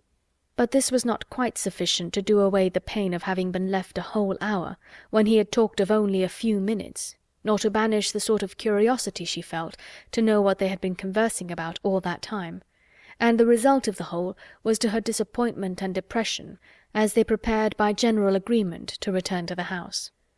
On reaching the bottom of the steps to the terrace, Mrs. Rushworth and Mrs. Norris presented themselves at the top, just ready for the wilderness, at the end of an hour and a half from their leaving the house. Mrs. Norris had been too well employed to move faster. Whatever cross accidents had occurred to intercept the pleasures of her nieces, she had found a morning of complete enjoyment, for the housekeeper, after a great many courtesies on the subject of pheasants, had taken her to the dairy, told her all about their cows, and given her the receipt for a famous cream cheese, and since Julia's leaving them, they had been met by the gardener, with whom she had made a most satisfactory acquaintance, for she had set him right as to his grandson's illness, convinced him it was an ague, and promised him a charm for it, and he, in return, had shown her all his choicest nursery of plants, and actually presented her with a very curious specimen of heath. On this rencontre they all returned to the house together, there to lounge away the time as they could with sofas and chit-chat and quarterly reviews, till the return of the others, and the arrival of dinner. It was late before the Miss Bertrams and the two gentlemen came in, and their ramble did not appear to have been more than partially agreeable, or at all productive of anything useful with regard to the object of the day. By their own accounts, they had been all walking after each other, and the junction which had taken place at last seemed, to Fanny's observation, to have been as much too late for re-establishing harmony as it confessedly had been for determining on any alteration. She felt, as she looked at Julia and Mr. Rushworth, that hers was not the only dissatisfied bosom amongst them. There was gloom on the face of each. Mr. Crawford and Miss Bertram were much more gay, and she thought that he was taking particular pains during dinner to do away any little resentment of the other two, and restore general good humour. Dinner was soon followed by tea and coffee. A 10 miles drive home allowed no waste of hours, and from the time of their sitting down to table it was a quick succession of busy nothings till the carriage came to the door, and Mrs. Norris, having fidgeted about, and obtained a few pheasants' eggs and a cream cheese from the housekeeper, and made abundance of civil speeches to Mrs. Rushworth, was ready to lead the way. At the same moment Mr. Crawford, approaching Julia, said, "I hope I am not to lose my companion, unless she is afraid of the evening air in so exposed a seat." The request had not been foreseen, but was very graciously received, and Julia's day was likely to end almost as well as it began. Miss Bertram had made up her mind to something different, and was a little disappointed, but her conviction of being really the one preferred comforted her under it, and enabled her to receive Mr. Rushworth's parting attentions as she ought. He was certainly better pleased to hand her into the barouche than to assist her in ascending the box, and his complacency seemed confirmed by the arrangement. "Well, Fanny, this has been a fine day for you, upon my word," said Mrs. Norris as they drove through the park. "Nothing but pleasure from beginning to end. I am sure you ought to be very much obliged to your Aunt Bertram and me for contriving to let you go. A pretty good day's amusement you have had." Maria was just discontented enough to say directly, "I think you have done pretty well yourself, ma'am. Your lap seems full of good things, and here is a basket of something between us, which has been knocking my elbow unmercifully." "My dear, it is only a beautiful little heath, which that nice old gardener would make me take. But if it is in your way, I will have it in my lap directly. There, Fanny, you shall carry that parcel for me. Take great care of it. Do not let it fall. It is a cream cheese, just like the excellent one we had at dinner. Nothing would satisfy good old Mrs. Whittaker but my taking one of the cheeses. I stood out as long as I could, till the tears almost came out into her eyes, and I knew it was just the sort that my sister would be delighted with. That Mrs. Whittaker is a treasure. She was quite shocked when I asked her whether wine was allowed at the second table, and she has turned away 2 housemaids for wearing white gowns. Take care of the cheese, Fanny. Now I can manage the other parcel and the basket very well." "What else have you been sponging?" said Maria, half pleased that Southerton should be so complimented. "Sponging, my dear?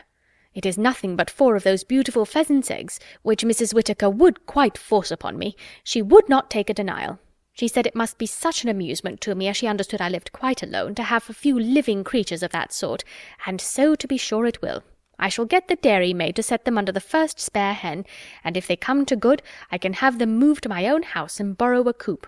And it will be a great delight to me in my lonely hours to attend to them, and if I have good luck, your mother shall have some." It was a beautiful evening, mild and still, and the drive was as pleasant as the serenity of nature could make it. But when Mrs. Norris ceased speaking, it was altogether a silent drive to those within. Their spirits were in general exhausted, and to determine whether the day had afforded most pleasure or pain might occupy the meditations of almost all. Chapter 11. The day at Southerton, with all its imperfections, afforded the Miss Bertrams much more agreeable feelings than were derived from the letters from Antigua, which soon afterwards reached Mansfield. It was much pleasanter to think of Henry Crawford than of their father, and to think of their father in England again within a certain period, which these letters obliged them to do, was a most unwelcome exercise. November was the black month fixed for his return. Sir Thomas wrote of it with as much decision as experience and anxiety could authorize.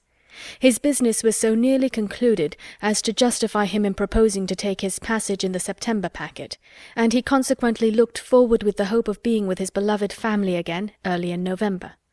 Maria was more to be pitied than Julia, for to her the father brought a husband, and the return of the friend most solicitous for her happiness would unite her to the lover on whom she had chosen that happiness should depend.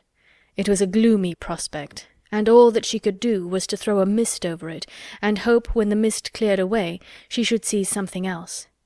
It would hardly be early in November. There were generally delays, a bad passage or something, that favouring something which everybody who shuts their eyes while they look, or their understandings while they reason, feels the comfort of. It would probably be the middle of November at least.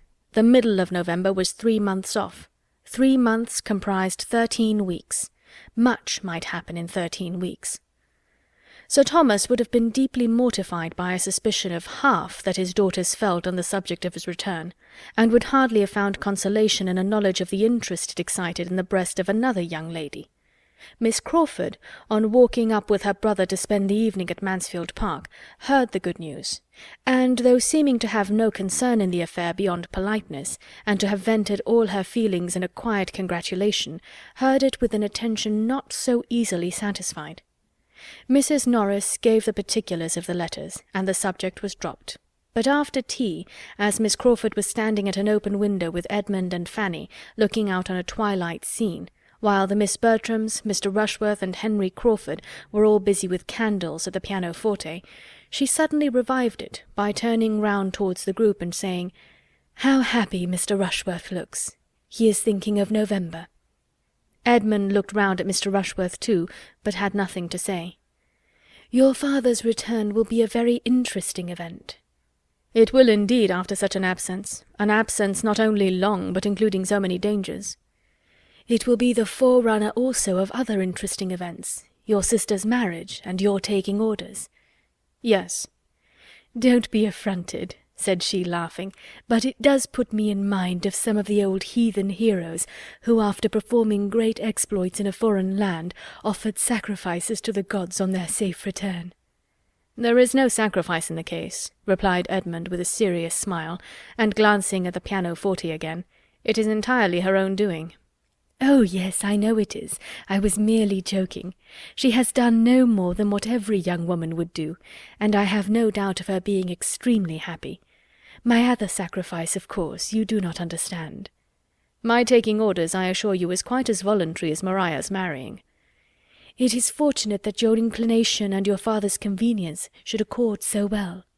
There is a very good living kept for you, I understand, hereabouts." "Which you suppose has biassed me." "But that I am sure it has not," cried Fanny. "Thank you for your good word, Fanny, but it is more than I would affirm myself. On the contrary, the knowing that there was such a provision for me probably did bias me, nor can I think it wrong that it should. There was no natural disinclination to be overcome, and I see no reason why a man should make a worse clergyman for knowing that he will have a competence early in life. I was in safe hands. I hope I should not have been influenced myself in a wrong way, and I am sure my father was too conscientious to have allowed it. I have no doubt that I was biassed, but I think it was blamelessly." "It is the same sort of thing," said Fanny after a short pause, "as for the son of an admiral to go into the navy, or the son of a general to be in the army, and nobody sees anything wrong in that. Nobody wonders that they should prefer the line where their friends can serve them best, or suspects them to be less in earnest in it than they appear." "No, my dear Miss Price, and for reasons good. The profession, either navy or army, is its own justification. It has everything in its favour: heroism, danger, bustle, fashion. Soldiers and sailors are always acceptable in society. Nobody can wonder that men are soldiers and sailors." "But the motives of a man who takes orders with the certainty of preferment may be fairly suspected, you think?" said Edmund. "To be justified in your eyes, he must do it in the most complete uncertainty of any provision." "What? Take orders without a living? No, that is madness indeed, absolute madness." "Shall I ask you how the church is to be filled if a man is neither to take orders with a living nor without? No, for you certainly would not know what to say. But I must beg some advantage to the clergyman from your own argument. As he cannot be influenced by those feelings which you rank highly as temptation and reward to the soldier and sailor in their choice of a profession, as heroism and noise and fashion are all against him, he ought to be less liable to the suspicion of wanting sincerity or good intentions in the choice of his." "Oh, no doubt he is very sincere in preferring an income ready-made to the trouble of working for one, and has the best intentions of doing nothing all the rest of his days but eat, drink, and grow fat. It is indolence, Mr. Bertram, indeed. Indolence and love of ease, a want of all laudable ambition, of taste for good company, or of inclination to take the trouble of being agreeable, which make men clergymen. A clergyman has nothing to do but be slovenly and selfish, read the newspaper, watch the weather, and quarrel with his wife. His curate does all the work, and the business of his own life is to dine." "There are such clergymen, no doubt, but I think they are not so common as to justify Miss Crawford in esteeming it their general character. I suspect that in this comprehensive, and may I say commonplace censure, you are not judging from yourself, but from prejudiced persons, whose opinions you have been in the habit of hearing. It is impossible that your own observation can have given you much knowledge of the clergy. You can have been personally acquainted with very few of a set of men you condemn so conclusively. You are speaking what you have been told at your uncle's table." "I speak what appears to me the general opinion, and where an opinion is general, it is usually correct. Though I have not seen much of the domestic lives of clergymen, it is seen by too many to leave any deficiency of information." "Where any one body of educated men of whatever denomination are condemned indiscriminately, there must be a deficiency of information, or," smiling, "of something else. Your uncle and his brother admirals, perhaps, knew little of clergymen, beyond the chaplains whom, good or bad, they were always wishing away." "Poor William! He has met with great kindness from the chaplain of the Antwerp," was a tender apostrophe of Fanny's, very much to the purpose of her own feelings, if not of the conversation. "I have been so little addicted to take my opinions from my uncle," said Miss Crawford, "that I can hardly suppose, and since you push me so hard, I must observe, that I am not entirely without the means of seeing what clergymen are, being at this present time the guest of my own brother, Dr. Grant. And though Dr. Grant is most kind and obliging to me, and though he is really a gentleman, and I dare say a good scholar and clever, and often preaches good sermons, and is very respectable, I see him to be an indolent, selfish bon vivant, who must have his palate consulted in everything, who will not stir a finger for the convenience of anyone, and who, moreover, if the cook makes a blunder, is out of humour with his excellent wife. To own the truth, Henry and I were partly driven out this very evening by a disappointment about a green goose, which he could not get the better of. My poor sister was forced to stay and bear it. I do not wonder at your disapprobation, upon my word. It is a great defect of temper, made worse by a very faulty habit of self-indulgence, and to see your sister suffering from it must be exceedingly painful to such feelings as yours. Fanny, it goes against us. We cannot attempt to defend Dr. Grant. No, replied Fanny, but we need not give up his profession for all that, because whatever profession Dr. Grant had chosen, he would have taken a not good temper into it. And as he must, either in the navy or army, have had a great many more people under his command than he has now, I think more would have been made unhappy by him as a sailor or soldier than as a clergyman. Besides, I cannot but suppose that whatever there may be to wish otherwise in Dr. Grant, would have been in a greater danger of becoming worse in a more active and worldly profession, where he would have had less time and obligation, where he might have escaped that knowledge of himself, the frequency, at least, of that knowledge which it is impossible he should escape as he is now. A sensible man like Dr. Grant, cannot be in the habit of teaching others their duty every week, cannot go to church twice every Sunday and preach such very good sermons in so good a manner as he does, without being the better for it himself. It must make him think, and I have no doubt that he oftener endeavours to restrain himself than he would if he had been anything but a clergyman. We cannot prove the contrary, to be sure, but I wish you a better fate, Miss Price, than to be the wife of a man whose amiableness depends upon his own sermons. For though he may preach himself into a good humour every Sunday, it will be bad enough to have him quarrelling about green geese from Monday morning till Saturday night. I think the man who could often quarrel with Fanny, said Edmund affectionately, must be beyond the reach of any sermons. Fanny turned farther into the window, and Miss Crawford had only time to say in a pleasant manner, "I fancy Miss Price has been more used to deserve praise than to hear it," when, being earnestly invited by the Miss Bertrams to join in a glee, she tripped off to the instrument, leaving Edmund looking after her in an ecstasy of admiration of all her many virtues, from her obliging manners down to her light and graceful tread. "There goes good humour, I am sure," said he presently. "There goes a temper which would never give pain. How well she walks, and how readily she falls in with the inclination of others, joining them the moment she is asked. What a pity," he added after an instant's reflection, "that she should have been in such hands." Fanny agreed to it, and had the pleasure of seeing him continue at the window with her, in spite of the expected glee, and of having his eyes soon turned like hers toward the scene without, where all that was solemn and soothing and lovely appeared in the brilliancy of an unclouded night and the contrast of the deep shade of the woods. Fanny spoke her feelings. "Here's harmony," said she, "here's repose. Here's what may leave all painting and all music behind, and what poetry only can attempt to describe. Here's what may tranquillize every care, and lift the heart to rapture. When I look out on such a night as this, I feel as if there could be neither wickedness nor sorrow in the world, and there certainly would be less of both if the sublimity of nature were more attended to, and people were carried more out of themselves by contemplating such a scene." "I like to hear your enthusiasm, Fanny. It is a lovely night, and they are much to be pitied who have not been taught to feel in some degree as you do, who have not, at least, been given a taste for nature early in life. They lose a great deal." "You taught me to think and feel on the subject, cousin." "I had a very apt scholar. There's Arcturus looking very bright." "Yes, and the bear. I wish I could see Cassiopeia." "We must go out on the lawn for that. Should you be afraid?" "Not in the least. It is a great while since we have had any star-gazing." "Yes, I do not know how it has happened." The glee began. "We will stay till this is finished, Fanny," said he, turning his back on the window, and as it advanced she had the mortification of seeing him advance too, moving forward by gentle degrees towards the instrument, and when it ceased he was close by the singers, among the most urgent in requesting to hear the glee again. Fanny sighed alone at the window, till scolded away by Mrs. Norris's threats of catching cold. Chapter 12. Sir Thomas was to return in November, and his eldest son had duties to call him earlier home.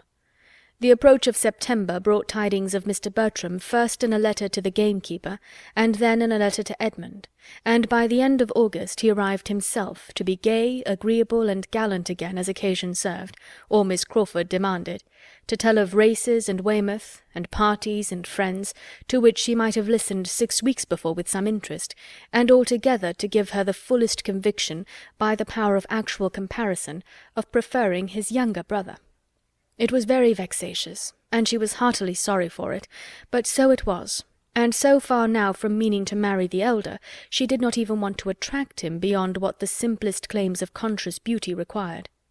His lengthened absence from Mansfield, without anything but pleasure in view and his own will to consult, made it perfectly clear that he did not care about her, and his indifference was so much more than equalled by her own, that, were he now to step forth the owner of Mansfield Park, the Sir Thomas complete, which he was to be in time, she did not believe she could accept him.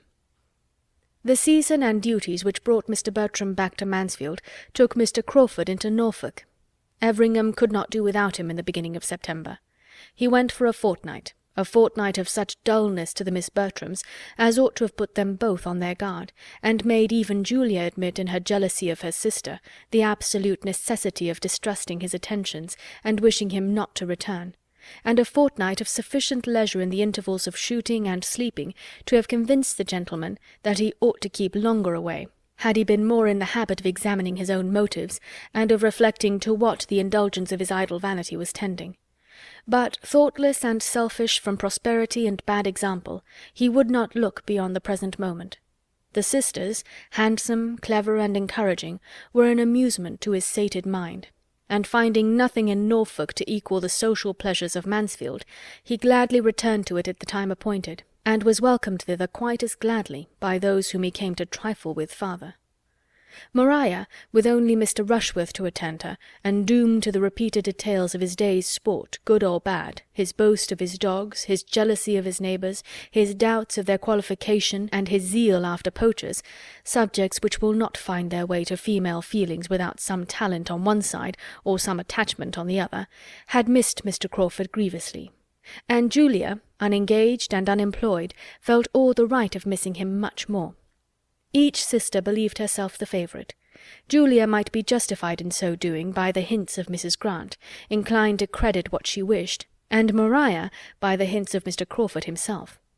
Everything returned into the same channel as before his absence, his manners being to each so animated and agreeable as to lose no ground with either, and just stopping short of the consistence, the steadiness, the solicitude, and the warmth which might excite general notice.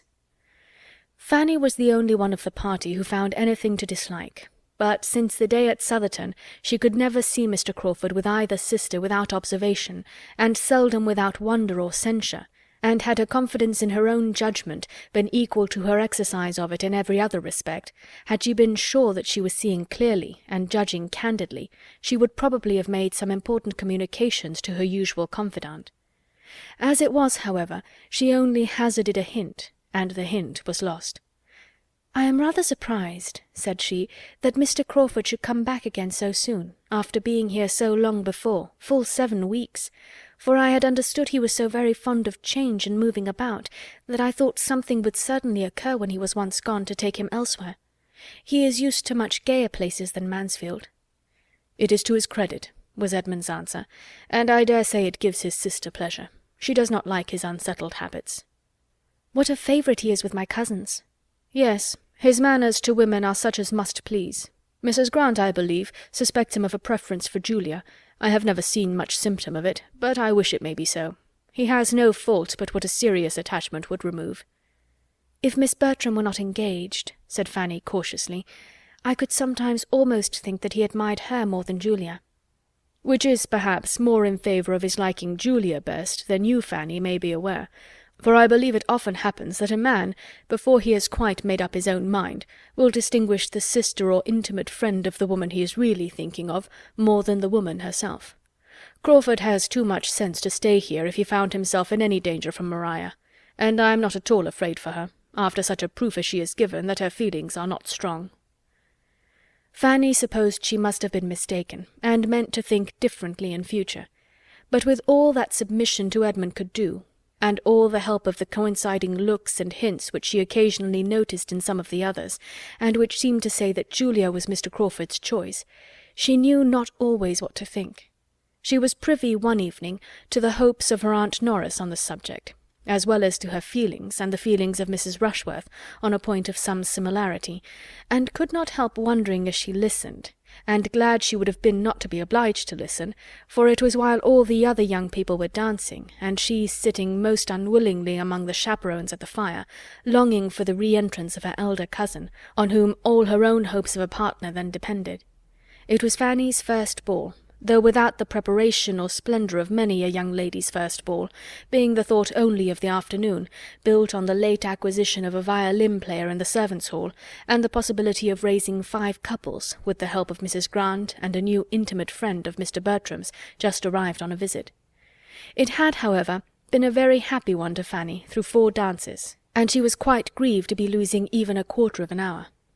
While waiting and wishing, looking now at the dancers and now at the door, this dialogue between the 2 above-mentioned ladies was forced on her. "I think, ma'am," said Mrs. Norris, her eyes directed towards Mr. Rushworth and Maria, who were partners for the second time, "we shall see some happy faces again now." "Yes, ma'am, indeed," replied the other, with a stately simper. "There will be some satisfaction in looking on now, and I think it was rather a pity they should have been obliged to part. Young folks in their situation should be excused complying with the common forms. I wonder my son did not propose it." "I dare say he did, ma'am. Mr. Rushworth is never remiss. But dear Maria has such a strict sense of propriety, so much of that true delicacy one seldom meets with nowadays, Mrs. Rushworth, that wish of avoiding particularity. Dear ma'am, only look at her face at this moment. How different from what it was the last 2 dances." Miss Bertram did indeed look happy. Her eyes were sparkling with pleasure, and she was speaking with great animation, for Julia and her partner Mr. Crawford were close to her. They were all in a cluster together. How she had looked before, Fanny could not recollect, for she had been dancing with Edmund herself, and had not thought about her. Mrs. Norris continued, "It is quite delightful, ma'am, to see young people so properly happy, so well suited, and so much the thing. I cannot but think of dear Sir Thomas's delight.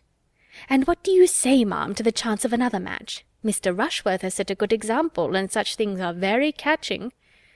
Mrs. Rushworth, who saw nothing but her son, was quite at a loss. "The couple above, ma'am, do you see no symptoms there?"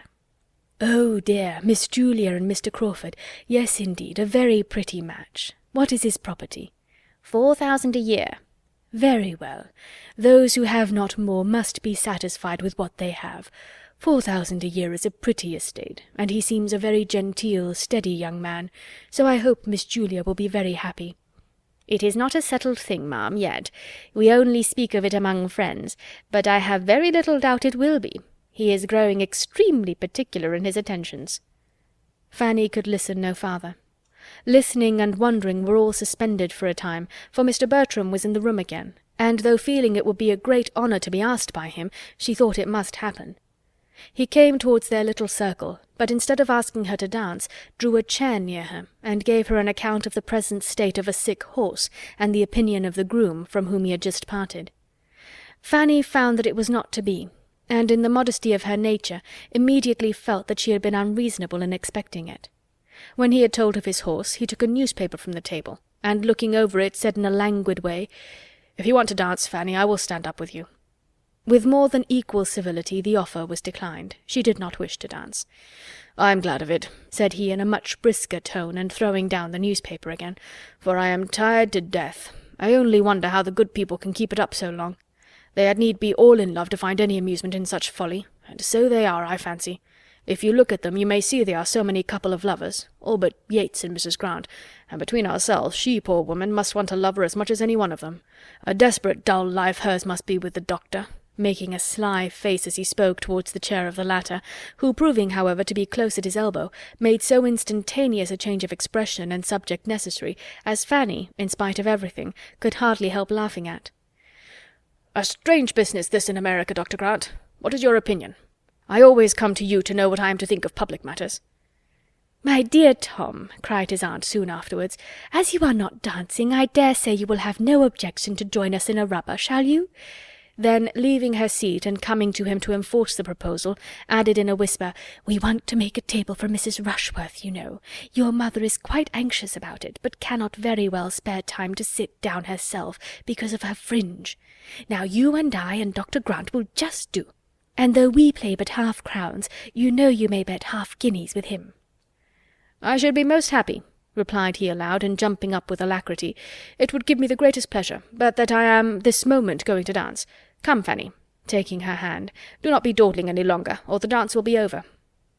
Fanny was led off very willingly, though it was impossible for her to feel much gratitude towards her cousin, or distinguish, as he certainly did, between the selfishness of another person and his own. "A pretty modest request, upon my word," he indignantly exclaimed as they walked away, "to want to nail me to a card-table for the next 2 hours with herself and Dr. Grant, who are always quarrelling, and that poking old woman who knows no more of whist than of algebra. I wish my good aunt would be a little less busy. And to ask me in such a way, too, without ceremony, before them all, so as to leave me no possibility of refusing. That is what I dislike most particularly. It raises my spleen more than anything, to have the pretence of being asked, of being given a choice, and at the same time addressed in such a way as to oblige one to do the very thing, whatever it be. If I had not luckily thought of standing up with you, I could not have got out of it. It is a great deal too bad, but when my aunt has got a fancy in her head, nothing can stop her." Chapter 13. The Honourable John Yates, this new friend, had not much to recommend him beyond habits of fashion and expense, and being the youngest son of a lord with a tolerable independence, and Sir Thomas would probably have thought his introduction at Mansfield by no means desirable. Mr. Bertram's acquaintance with him had begun at Weymouth, where they had spent 10 days together in the same society, and the friendship, if friendship it might be called, had been proved and perfected by Mr. Yates's being invited to take Mansfield in his way whenever he could, and by his promising to come. And he did come, rather earlier than had been expected, in consequence of the sudden breaking up of a large party assembled for gaiety at the house of another friend, which he had left Weymouth to join. He came on the wings of disappointment, and with his head full of acting, for it had been a theatrical party, and the play, in which he had borne a part, was within 2 days of representation, when the sudden death of one of the nearest connections of the family had destroyed the scheme and dispersed the performers. To be so near happiness, so near fame, so near the long paragraph in praise of the private theatricals at Ecclesford, the seat of the Right Honourable Lord Ravenshaw, in Cornwall, which would of course have immortalized the whole party for at least a 12-month, and being so near to lose it all, was an injury to be keenly felt, and Mr. Yates could talk of nothing else. Ecclesford and its theatre, with its arrangements and dresses, rehearsals and jokes, was his never-failing subject, and to boast of the past his only consolation.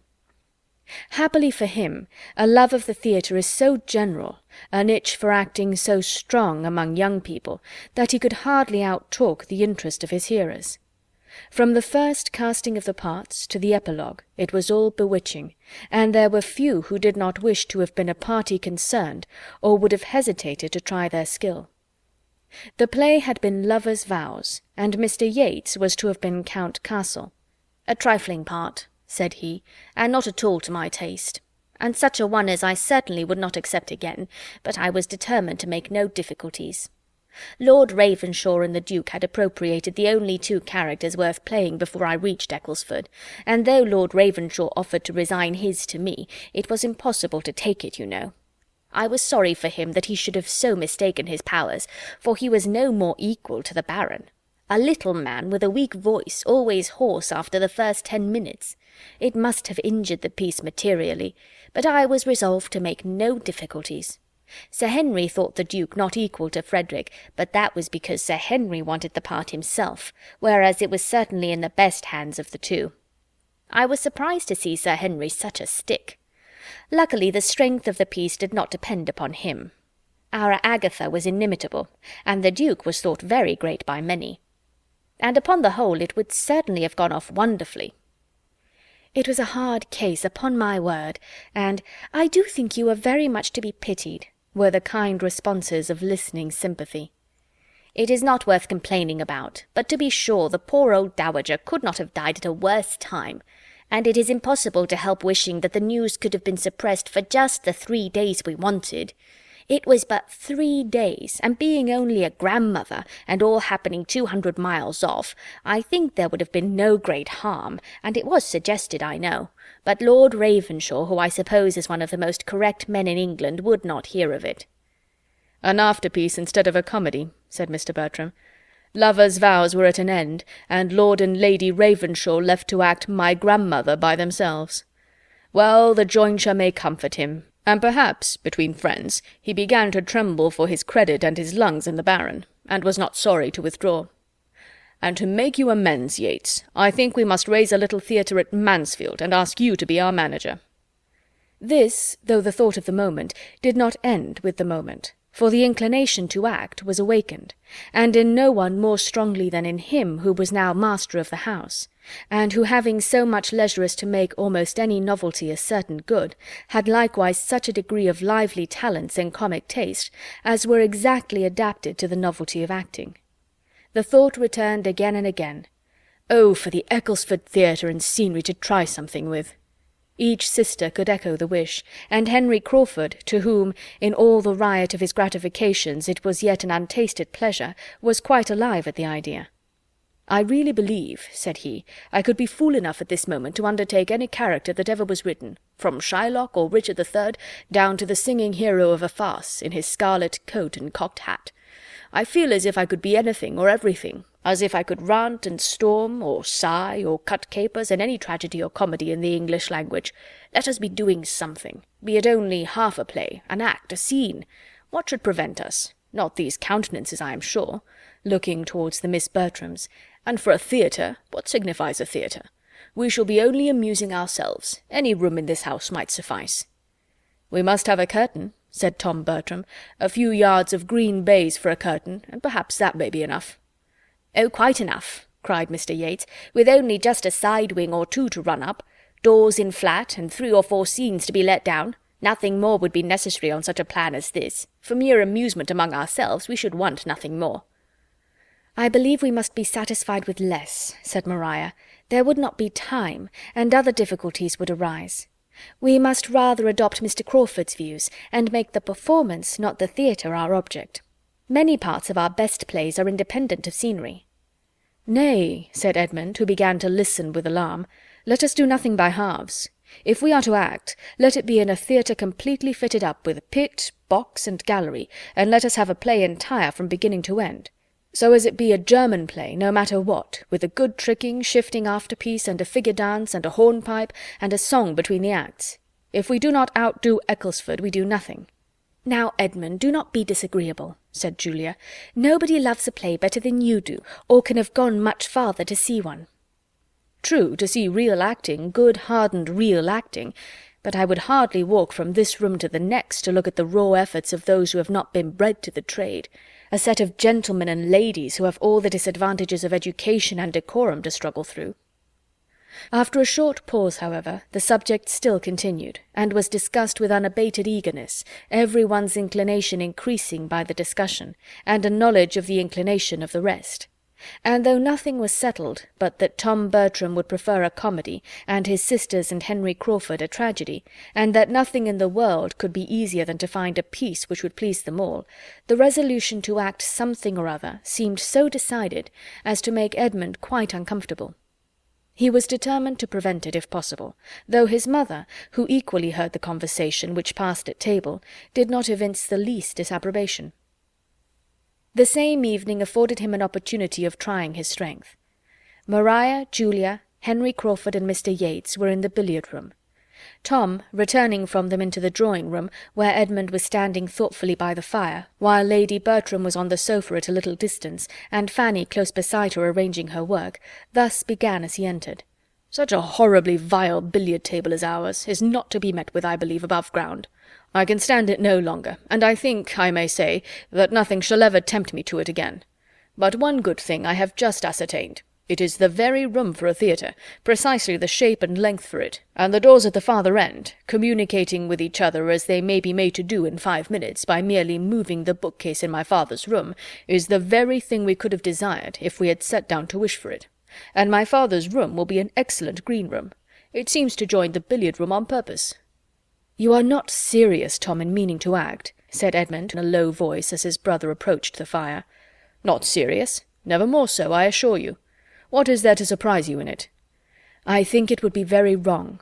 In a general light, private theatricals are open to some objections, but as we are circumstanced, I must think it would be highly injudicious, and more than injudicious, to attempt anything of the kind. It would show great want of feeling on my father's account, absent as he is, and in some degree of constant danger.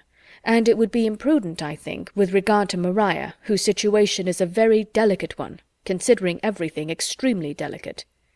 "You take up a thing so seriously, as if we were going to act 3 times a week till my father's return, and invite all the country. But it is not to be a display of that sort. We mean nothing but a little amusement among ourselves, just to vary the scene, and exercise our powers in something new. We want no audience, no publicity. We may be trusted, I think, in choosing some play most perfectly unexceptionable, and I can conceive no greater harm or danger to any of us in conversing in the elegant written language of some respectable author than in chattering in words of our own. I have no fears and no scruples, and as to my father's being absent, it is so far from an objection that I consider it rather as a motive, for the expectation of his return must be a very anxious period to my mother, and if we can be the means of amusing that anxiety and keeping up her spirits for the next few weeks, I shall think our time very well spent, and so I am sure will he. It is a very anxious period for her." As he said this, each looked towards their mother. Lady Bertram, sunk back in one corner of the sofa, the picture of health, wealth, ease, and tranquillity, was just falling into a gentle doze, while Fanny was getting through the few difficulties of her work for her. Edmund smiled and shook his head. "By Jove, this won't do," cried Tom, throwing himself into a chair with a hearty laugh. "To be sure, my dear mother, your anxiety, I was unlucky there." "What is the matter?" asked her ladyship in the heavy tone of one half-roused. "I was not asleep." "Oh, dear no, ma'am. Nobody suspected you. Well, Edmund," he continued, returning to the former subject, posture, and voice as soon as Lady Bertram began to nod again, "but this I will maintain, that we shall be doing no harm." "I cannot agree with you. I am convinced that my father would totally disapprove it." "And I am convinced to the contrary. Nobody is fonder of the exercise of talent in young people, or promotes it more than my father, and for anything of the acting, spouting, reciting kind, I think he has always had a decided taste. I am sure he encouraged it in us as boys. How many a time have we mourned over the dead body of Julius Caesar, and to bead and not to bead, in this very room for his amusement? And I am sure my name was Norval every evening of my life through one Christmas holidays." "It was a very different thing.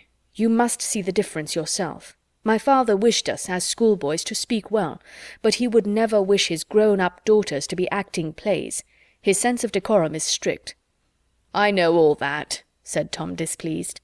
"I know my father as well as you do, and I'll take care that his daughters do nothing to distress him. Manage your own concerns, Edmund, and I'll take care of the rest of the family." "If you are resolved on acting," replied the persevering Edmund, "I must hope it will be in a very small and quiet way. And I think a theatre ought not to be attempted. It would be taking liberties with my father's house in his absence, which could not be justified." "For everything of that nature I will be answerable," said Tom in a decided tone. "His house shall not be hurt. I have quite as great an interest in being careful of his house as you can have. And as to such alterations as I was suggesting just now, such as moving a bookcase or unlocking a door, or even as using the billiard-room for the space of a week without playing at billiards in it, you might just as well suppose he would object to our sitting more in this room and less in the breakfast-room than we did before he went away, or to my sister's pianoforte being moved from one side of the room to the other. Absolute nonsense." "The innovation, if not wrong as an innovation, will be wrong as an expense." "Yes, the expense of such an undertaking would be prodigious. Perhaps it might cost a whole £20. Something of a theatre we must have undoubtedly, but it will be on the simplest plan, a green curtain and a little carpenter's work, and that's all. And as the carpenter's work may be all done at home by Christopher Jackson himself, it will be too absurd to talk of expense. And as long as Jackson is employed, everything will be right with Sir Thomas. Don't imagine that nobody in this house can see or judge but yourself. Don't act yourself if you do not like it, but don't expect to govern everybody else." "No, as to acting myself," said Edmund, "that I absolutely protest against." Tom walked out of the room as he said it, and Edmund was left to sit down and stir the fire in thoughtful vexation. Fanny, who had heard it all, and borne Edmund company in every feeling throughout the whole, now ventured to say, in her anxiety to suggest some comfort, "Perhaps they may not be able to find any play to suit them. Your brother's taste and your sister's seem very different." "I have no hope there, Fanny. If they persist in the scheme, they will find something. I shall speak to my sisters and try to dissuade them, and that is all I can do." "I should think my Aunt Norris would be on your side." "I dare say she would, but she has no influence with either Tom or my sisters that could be of any use, and if I cannot convince them myself, I shall let things take their course, without attempting it through her. Family squabbling is the greatest evil of all, and we had better do anything than be altogether by the ears." His sisters, to whom he had an opportunity of speaking the next morning, were quite as impatient of his advice, quite as unyielding to his representation, quite as determined in the cause of pleasure as Tom. Their mother had no objection to the plan, and they were not in the least afraid of their father's disapprobation. There could be no harm in what had been done in so many respectable families, and by so many women of the first consideration, and it must be scrupulousness run mad that could see anything to censure in a plan like theirs, comprehending only brothers and sisters and intimate friends, which could never be heard of beyond themselves.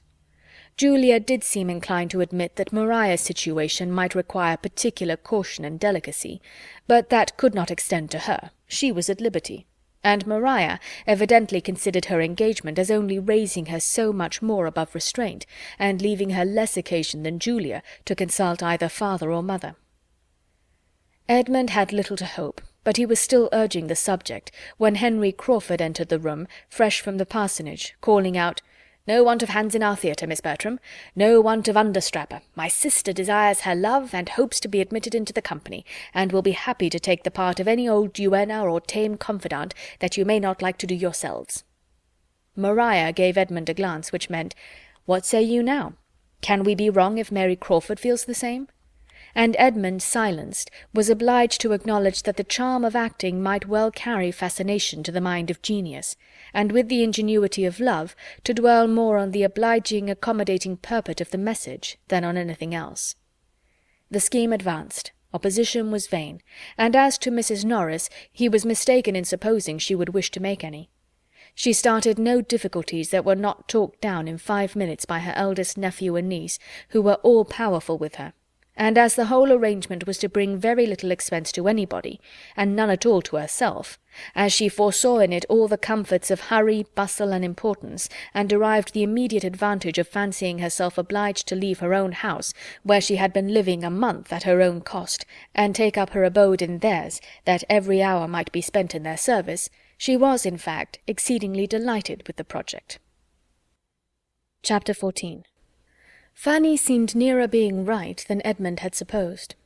The business of finding a play that would suit everybody proved to be no trifle, and the carpenter had received his orders and taken his measurements, had suggested and removed at least 2 sets of difficulties, and having made the necessity of an enlargement of plan and expense fully evident, was already at work, while a play was still to seek. Other preparations were also in hand. An enormous roll of green baize had arrived from Northampton, and been cut out by Mrs. Norris, with a saving, by her good management, of full 3/4 of a yard, and was actually forming into a curtain by the housemaids, and still the play was wanting. And as 2 or 3 days passed away in this manner, Edmund began almost to hope that none might ever be found. There were, in fact, so many things to be attended to, so many people to be pleased, so many best characters required, and above all, such a need that the play should be at once both tragedy and comedy, that there did seem as little chance of a decision as anything pursued by youth and zeal could hold out. On the tragic side were the Miss Bertrams, Henry Crawford, and Mr. Yates. On the comic, Tom Bertram, not quite alone, because it was evident that Mary Crawford's wishes, though politely kept back, inclined the same way. But his determinateness and his power seemed to make allies unnecessary, and independent of this great irreconcilable difference, they wanted a piece containing very few characters in the whole, but every character first-rate, and 3 principal women. All the best plays were run over in vain. Neither Hamlet, nor Macbeth, nor Othello, nor Douglas, nor the Gamester presented anything that could satisfy even the tragedians, and the rivals, the School for Scandal, Wheel of Fortune, Heir at Law, and a long etc., were successively dismissed with yet warmer objections. No piece could be proposed that did not supply somebody with a difficulty, and on one side or the other it was a continual repetition of, "Oh, no, that will never do. Let us have no ranting tragedies. Too many characters. Not a tolerable woman's part in the play. Anything but that, my dear Tom. It would be impossible to fill it up. One could not expect anybody to take such a part. Nothing but buffoonery from beginning to end. That might do, perhaps, but for the low part. If I must give my opinion, I have always thought it the most insipid play in the English language. I do not wish to make objections. I shall be happy to be of any use, but I think we could not choose worse." Fanny looked on and listened, not unamused to observe the selfishness which, more or less disguised, seemed to govern them all, and wondering how it would end. For her own gratification, she could have wished that something might be acted, for she had never seen even half a play, but everything of higher consequence was against it. "This will never do," said Tom Bertram at last. "We are wasting time most abominably. Something must be fixed on, no matter what, so that something is chosen. We must not be so nice. A few characters too many must not frighten us. We must double them. We must descend a little. If a part is insignificant, the greater our credit in making anything of it. From this moment I make no difficulties. I take any part you choose to give me, so as it be comic. Let it but be comic, I condition for nothing more." For about the 5th time he then proposed the Heir at Law, doubting only whether to prefer Lord Derby or Dr. Pangloss for himself, and very earnestly, but very unsuccessfully, trying to persuade the others that there were some fine tragic parts in the rest of the dramatis personae. The pause which followed this fruitless effort was ended by the same speaker, who, taking up one of the many volumes of plays that lay on the table, and turning it over, suddenly exclaimed, "Lovers' Vows! And why should not Lovers' Vows do for us as well as for the Ravenshaws? How came it never to be thought of before? It strikes me as if it would do exactly. What say you all? Here are 2 capital tragic parts for Yates and Crawford, and here is the rhyming butler for me, if nobody else wants it, a trifling part, but the sort of thing I should not dislike, and as I said before, I am determined to take anything and do my best. And as for the rest, they may be filled up by anybody. It is only Count Cassel and Anhalt." The suggestion was generally welcome. Everybody was growing weary of indecision, and the first idea with everybody was that nothing had been proposed before so likely to suit them all. Mr. Yates was particularly pleased. He had been sighing and longing to do the Baron and Ecclesford, had grudged every rant of Lord Ravenshaw's, and been forced to re-rant it all in his own room. To storm through Baron Wildenhain was the height of his theatrical ambition, and with the advantage of knowing half the scenes by heart already, he did now with the greatest alacrity offer his services for the part. To do him justice, however, he did not resolve to appropriate it, for remembering that there was some very good ranting ground in Frederick, he professed an equal willingness for that. Henry Crawford was ready to take either. Whichever Mr. Yates did not choose would perfectly satisfy him, and a short parley of compliment ensued. Miss Bertram, feeling all the interest of an Agatha in the question, took on her to decide it, by observing to Mr. Yates that this was a point in which height and figure ought to be considered, and that his being the tallest seemed to fit him peculiarly for the Baron. She was acknowledged to be quite right, and the two parts being accepted accordingly, she was certain of the proper Frederick. 3 of the characters were now cast, besides Mr. Rushworth, who was always answered for by Maria as willing to do anything, when Julia, meaning like her sister to be Agatha, began to be scrupulous on Miss Crawford's account. "This is not behaving well by the absent," said she. "Here are not women enough. Amelia and Agatha may do for Maria and me, but here is nothing for your sister, Mr. Crawford." Mr. Crawford desired that might not be thought of. He was very sure his sister had no wish of acting, but as she might be useful, and that she would not allow herself to be considered in the present case. But this was immediately opposed by Tom Bertram, who asserted the part of Amelia to be in every respect the property of Miss Crawford, if she would accept it. "It falls as naturally, as necessarily to her," said he, "as Agatha does to one or other of my sisters. It can be no sacrifice on their side, for it is highly comic." A short silence followed. Each sister looked anxious, for each felt the best claim to Agatha, and was hoping to have it pressed on her by the rest. Henry Crawford, who meanwhile had taken up the play, and with seeming carelessness was turning over the first act, soon settled the business. "I must entreat Miss Julia Bertram," said he, "not to engage in the part of Agatha, or it will be the ruin of all my solemnity. You must not, indeed you must not," turning to her. "I could not stand your countenance dressed up in woe and paleness. The many laughs we have had together would infallibly come across me now, and Frederick and his knapsack would be obliged to run away." Pleasantly, courteously it was spoken, but the manner was lost in the matter to Julia's feelings. She saw a glance at Maria, which confirmed the injury to herself. It was a scheme, a trick. She was slighted, Maria was preferred. The smile of triumph which Maria was trying to suppress showed how well it was understood, and before Julia could command herself enough to speak, her brother gave his weight against her too, by saying, "Oh, yes, Maria must be Agatha. Maria will be the best Agatha. Though Julia fancies she prefers tragedy, I would not trust her in it. There is nothing of tragedy about her. She has not the look of it. Her features are not tragic features, and she walks too quick and speaks too quick, and would not keep her countenance. She had better do the old countrywoman, the cottager's wife. You had indeed, Julia.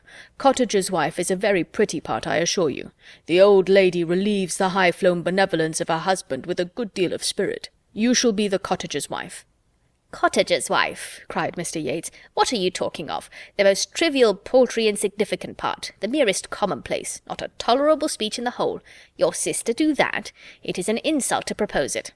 At Ecclesford the governess was to have done it. We all agreed that it could not be offered to anybody else. A little more justice, Mr. Manager, if you please. You do not deserve the office if you cannot appreciate the talents of your company a little better." "Why, as to that, my good friend, till I and my company have really acted, there must be some guesswork, but I mean no disparagement to Julia.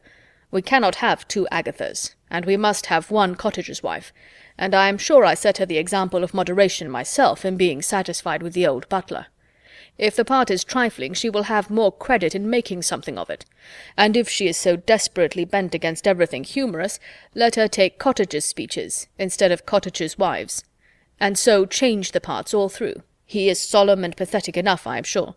It could make no difference in the play, and as for Cottager himself, when he has got his wife's speeches, I would undertake him with all my heart."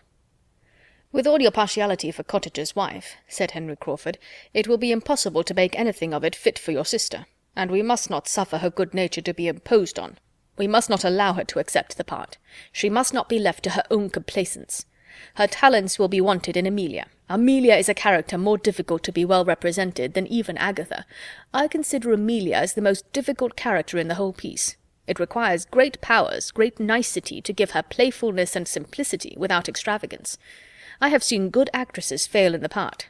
Simplicity, indeed, is beyond the reach of almost every actress by profession. It requires a delicacy of feeling which they have not. It requires a gentlewoman, a Julia Bertram. You will undertake it, I hope?" turning to her with a look of anxious entreaty, which softened her a little. But while she hesitated what to say, her brother again interposed with Miss Crawford's better claim. "No, no, Julia must not be Amelia. It is not at all the part for her. She would not like it. She would not do well. She is too tall and robust. Amelia should be a small, light, girlish, skipping figure. It is fit for Miss Crawford and Miss Crawford only. She looks the part, and I am persuaded she will do it admirably." Without attending to this, Henry Crawford continued his supplication. "You must oblige us," said he. "Indeed you must. When you have studied the character, I am sure you will feel it suit you. Tragedy may be your choice, but it will certainly appear that comedy chooses you. You will be to visit me in prison with a basket of provisions. You will not refuse to visit me in prison. I think I see you coming in with your basket." The influence of his voice was felt. Julia wavered. But was he only trying to soothe and pacify her, and make her overlook the previous affront? She distrusted him. The slight had been most determined. He was, perhaps, but at treacherous play with her. She looked suspiciously at her sister. Maria's countenance was to decide it. If she were vexed and alarmed— but Maria looked all serenity and satisfaction, and Julia well knew that on this ground Maria could not be happy but at her expense. With hasty indignation, therefore, and a tremulous voice, she said to him, "You do not seem afraid of not keeping your countenance when I come in with a basket of provisions, though one might have supposed— but it is only as Agatha that I was to be so overpowering." She stopped. Henry Crawford looked rather foolish, and as if he did not know what to say. Tom Bertram began again. "Miss Crawford must be Amelia. She will be an excellent Amelia." "Do not be afraid of my wanting the character," cried Julia with angry quickness. "I am not to be Agatha, and I am sure I will do nothing else. And as to Amelia, it is of all parts in the world the most disgusting to me. I quite detest her. An odious little pert, unnatural, impudent girl. I have always protested against comedy, and this is comedy in its worst form." And so saying, she walked hastily out of the room, leaving awkward feelings to more than one, but exciting small compassion in any except Fanny, who had been a quiet auditor of the whole, and who could not think of her as under the agitations of jealousy without great pity. A short silence succeeded her leaving them, but her brother soon returned to business and lovers' vows, and was eagerly looking over the play, with Mr. Yates's help, to ascertain what scenery would be necessary, while Maria and Henry Crawford conversed together in an undervoice, and the declaration with which she began of "I am sure I would give up the part to Julia most willingly, but that though I shall probably do it very ill, I feel persuaded she would do it worse," was doubtless receiving all the compliments it called for. When this had lasted some time, the division of the party was completed by Tom Bertram and Mr. Yates walking off together to consult farther in the room now beginning to be called the theatre, and Miss Bertram's resolving to go down to the parsonage herself with the offer of Amelia to Miss Crawford, and Fanny remained alone. The first use she made of her solitude was to take up the volume which had been left on the table, and begin to acquaint herself with the play of which she had heard so much. Her curiosity was all awake, and she ran through it with an eagerness which was suspended only by intervals of astonishment, that it could be chosen in the present instance, that it could be proposed and accepted in a private theatre. Agatha and Amelia appeared to her in their different ways so totally improper for home representation, the situation of one and the language of the other so unfit to be expressed by any woman of modesty, that she could hardly suppose her cousins could be aware of what they were engaging in, and longed to have them roused as soon as possible by the remonstrance which Edmund would certainly make. Chapter 15. Miss Crawford accepted the part very readily, and soon after Miss Bertram's return from the parsonage, Mr. Rushworth arrived, and another character was consequently cast. He had the offer of Count Castle and Anhalt, and at first did not know which to choose, and wanted Miss Bertram to direct him. But upon being made to understand the different style of the characters, and which was which, and recollecting that he had once seen the play in London, and had thought Anhalt a very stupid fellow, he soon decided for the Count. Miss Bertram approved the decision, for the less he had to learn, the better, and though she could not sympathize in his wish that the Count and Agatha might be to act together, nor wait very patiently while he was slowly turning over the leaves with the hope of still discovering such a scene, she very kindly took his part in hand, and curtailed every speech that admitted being shortened, besides pointing out the necessity of his being very much dressed, and choosing his colours. Mr. Rushworth liked the idea of his finery very well, though affecting to despise it, and was much too engaged with what his own appearance would be to think of the others, or draw any of those conclusions, or feel any of that displeasure which Maria had been half prepared for. Thus much was settled before Edmund, who had been out all morning, knew anything of the matter. But when he entered the drawing-room before dinner, the buzz of discussion was high between Tom, Maria, and Mr. Yates, and Mr. Rushworth stepped forward with great alacrity to tell him the agreeable news. "We have got a play," said he. "It's to be Lovers' Vows, and I am to be Count Castle, and am to come in first with a blue dress and a pink satin cloak, and afterwards am to have another fine fancy suit by way of a shooting dress. I do not know how I shall like it." Fanny's eyes followed Edmund, and her heart beat for him as she heard this speech, and saw his look, and felt what his sensations must be. "Lovers' vows!" in a tone of the greatest amazement, was his only reply to Mr. Rushworth, and he turned towards his brother and sisters, as if hardly doubting a contradiction. "Yes," cried Mr. Yates, "after all our debatings and difficulties, we find there is nothing that will suit us altogether so well, nothing so unexceptionable as Lovers' Vows. The wonder is that it should not have been thought of before. My stupidity was abominable, for here we have all the advantage of what I saw at Ecclesford, and it is so useful to have anything of a model. We have cast almost every part." "But what do you do for women?" said Edmund gravely, and looking at Maria. Maria blushed in spite of herself as she answered, "I take the part which Lady Ravenshaw was to have done, and," with a bolder eye, "Miss Crawford is to be Amelia." "I should not have thought it the sort of play to be so easily filled up with us," replied Edmund, turning away to the fire, where sat his mother, aunt, and Fanny, and seating himself with a look of great vexation. Mr. Rushworth followed him to say, "I come in 3 times, and have 42 speeches. That's something, is not it? But I do not much like the idea of being so fine. I shall hardly know myself in a blue dress and a pink satin cloak." Edmund could not answer him. In a few minutes Mr. Bertram was called out of the room to satisfy some doubts of the carpenter, and being accompanied by Mr. Yates, and followed soon afterwards by Mr. Rushworth, Edmund almost immediately took the opportunity of saying, "I cannot before Mr. Yates speak what I feel as to this play, without reflecting on his friends at Ecclesford. But I must now, my dear Maria, tell you that I think it exceedingly unfit for private representation, and that I hope you will give it up. I cannot but suppose you will when you have read it carefully over. Read only the first act aloud, to either your mother or aunt, and see how you can approve it. It will not be necessary to send you to your father's judgment, I am convinced." "We see things very differently," cried Maria. "I am perfectly acquainted with the play, I assure you, and with a very few omissions and so forth, which will be made, of course, I can see nothing objectionable in it. And I am not the only young woman, you find, who thinks it very fit for private representation." "I am sorry for it," was his answer. "But in this matter it is you who are to lead. You must set the example. If others have blundered, it is your place to put them right, and show them what true delicacy is. In all points of decorum, your conduct must be law to the rest of the party." This picture of her consequence had some effect, for no one loved better to lead than Maria, and with far more good humour she answered, "I am much obliged to you, Edmund. You mean very well, I am sure, but I still think you see things too strongly, and I really cannot undertake to harangue all the rest upon a subject of this kind. There would be the greatest indecorum, I think." "Do you imagine that I could have such an idea in my head? No. Let your conduct be the only harangue. Say that, on examining the part, you feel yourself unequal to it, that you find it requiring more exertion and confidence than you can be supposed to have. Say this with firmness, and it will be quite enough. All who can distinguish will understand your motive.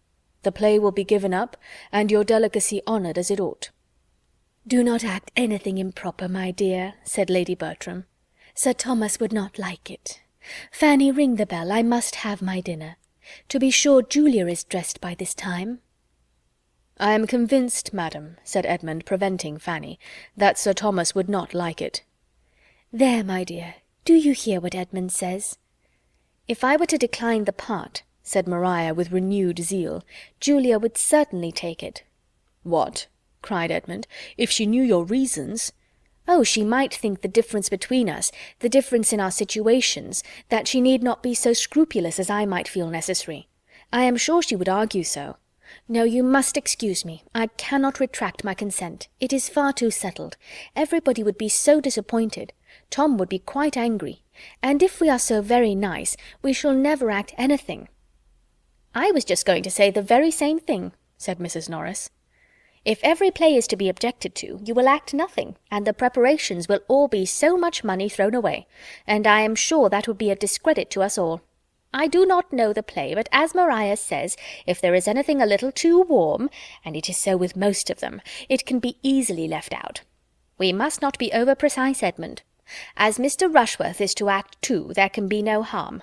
I only wish Tom had known his own mind when the carpenters began, for there was the loss of half a day's work about those side doors. The curtain will be a good job, however. The maids do their work very well, and I think we shall be able to send back some dozens of the rings. There is no occasion to put them so very close together. I am of some use, I hope, in preventing waste and making the most of things. There should always be one steady head to superintend so many young ones. I forgot to tell Tom of something that happened to me this very day. I had been looking about me in the poultry yard, and was just coming out, when who should I see but Dick Jackson making up to the servants' hall with 2 bits of deal board in his hand, bringing them to father, you may be sure. Mother had chanced to send him of a message to father, and then father had bid him bring up 2 bits of board, for he could not know how to do without them. I knew what all this meant, for the servants' dinner bell was ringing at that very moment over our heads, and as I hate such encroaching people— the Jacksons are very encroaching, I have always said so, just the sort of people to get all they can— I said to the boy directly, a great lubberly fellow of 10 years old, you know, who ought to be ashamed of himself, "I'll take the boards to your father, Dick, so get you home again as fast as you can." The boy looked very silly and turned away without offering a word, for I believe I might speak pretty sharp. And I dare say it will cure him of coming marauding about the house for one while. I hate such greediness. So good as your father is to the family, employing the man all the year round. Nobody was at the trouble of an answer. The others soon returned, and Edmund found that to have endeavoured to set them right must be his only satisfaction. Dinner passed heavily. Mrs. Norris related again her triumph over Dick Jackson, but neither play nor preparation were otherwise much talked of, for Edmund's disapprobation was felt even by his brother, though he would not have owned it. Maria, wanting Henry Crawford's animating support, thought the subject better avoided. Mr. Yates, who was trying to make himself agreeable to Julia, found her gloom less impenetrable on any topic than that of his regret at a secession from their company. And Mr. Rushworth, having only his own part and his own dress in his head, had soon talked away all that could be said of either. But the concerns of the theatre were suspended only for an hour or two. There was still a great deal to be settled, and the spirits of evening giving fresh courage, Tom, Maria, and Mr. Yates, soon after their being reassembled in the drawing-room, seated themselves in committee at a separate table with the play open before them, and were just getting deep in the subject when a most welcome interruption was given by the entrance of Mr. and Miss Crawford, who, late and dark and dirty as it was, could not help coming, and were received with the most grateful joy. "Well, how do you go on?" and "What have you settled?" and "Oh, we can do nothing without you," followed the first salutations, and Henry Crawford was soon seated with the other 3 at the table, while his sister made her way to Lady Bertram, and with pleasant attention was complimenting her. "I must really congratulate your ladyship," said she, "on the play being chosen, for though you have borne it with exemplary patience, I am sure you must be sick of all our noise and difficulties. The actors may be glad, but the bystanders must be infinitely more thankful for a decision, and I do sincerely give you joy, madam, as well as Mrs. Norris, and everybody else who is in the same predicament," glancing half fearfully, half slyly beyond Fanny to Edmund. She was very civilly answered by Lady Bertram, but Edmund said nothing. His being only a bystander was not disclaimed. After continuing in chat with the party round the fire a few minutes, Miss Crawford returned to the party round the table, and standing by them, seemed to interest herself in their arrangements, till, as if struck by a sudden recollection, she exclaimed, "My good friends, you are most composedly at work upon these cottages and alehouses, inside and out, but pray let me know my fate in the meanwhile. Who is to be Anhalt? What gentleman among you am I to have the pleasure of making love to?" For a moment no one spoke, and then many spoke together to tell the same melancholy truth, that they had not yet got any Anhalt. Mr. Rushworth was to be Count Castle, but no one had yet undertaken Anhalt. "I had my choice of the parts," said Mr. Rushworth, "but I thought I should like the Count best, though I do not much relish the finery I am to have." "You chose very wisely, I am sure," replied Miss Crawford, with a brightened look. "Anhalt is a heavy part." "The Count has 42 speeches," returned Mr. Rushworth, "which is no trifle." "I am not at all surprised," said Miss Crawford after a short pause, "at this want of an Anhalt. Amelia deserves no better. Such a forward young lady may well frighten the men."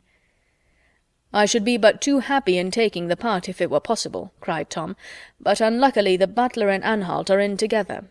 I will not entirely give it up, however. I will try what can be done. I will look it over again." "Your brother should take the part," said Mr. Yates in a low voice. "Do not you think he would?" "I shall not ask him," replied Tom, in a cold, determined manner. Miss Crawford talked of something else, and soon afterwards rejoined the party at the fire. "They do not want me at all," said she, seating herself. "I only puzzle them, and oblige them to make civil speeches. Mr. Edmund Bertram, as you do not act yourself, you will be a disinterested adviser, and therefore I apply to you. What shall we do for an Anhalt? Is it practicable for any of the others to double it? What is your advice?" "My advice," said he calmly, "is that you change the play." "I should have no objection," she replied, "for though I should not particularly dislike the part of Amelia if well supported, that is, if everything went well, I shall be sorry to be an inconvenience. But as they do not choose to hear your advice at that table," looking round, "it certainly will not be taken." Edmund said no more. "If any part could tempt you to act, I suppose it would be Anhalt," observed the lady archly after a short pause, "for he is a clergyman, you know." "That circumstance would by no means tempt me," he replied, "for I should be sorry to make the character ridiculous by bad acting.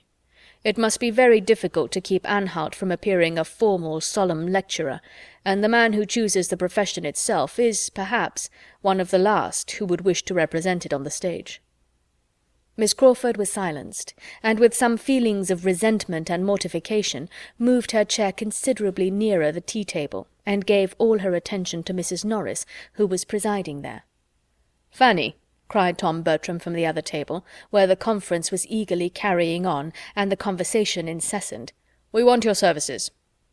Fanny was up in a moment, expecting some errand, for the habit of employing her in that way was not yet overcome, in spite of all that Edmund could do. "Oh, we do not want to disturb you from your seat. We do not want your present services. We shall only want you in our play. You must be the cottager's wife." "Me?" cried Fanny, sitting down again with a most frightened look. "Indeed you must excuse me. I could not act anything if you were to give me the world. No, indeed, I cannot act."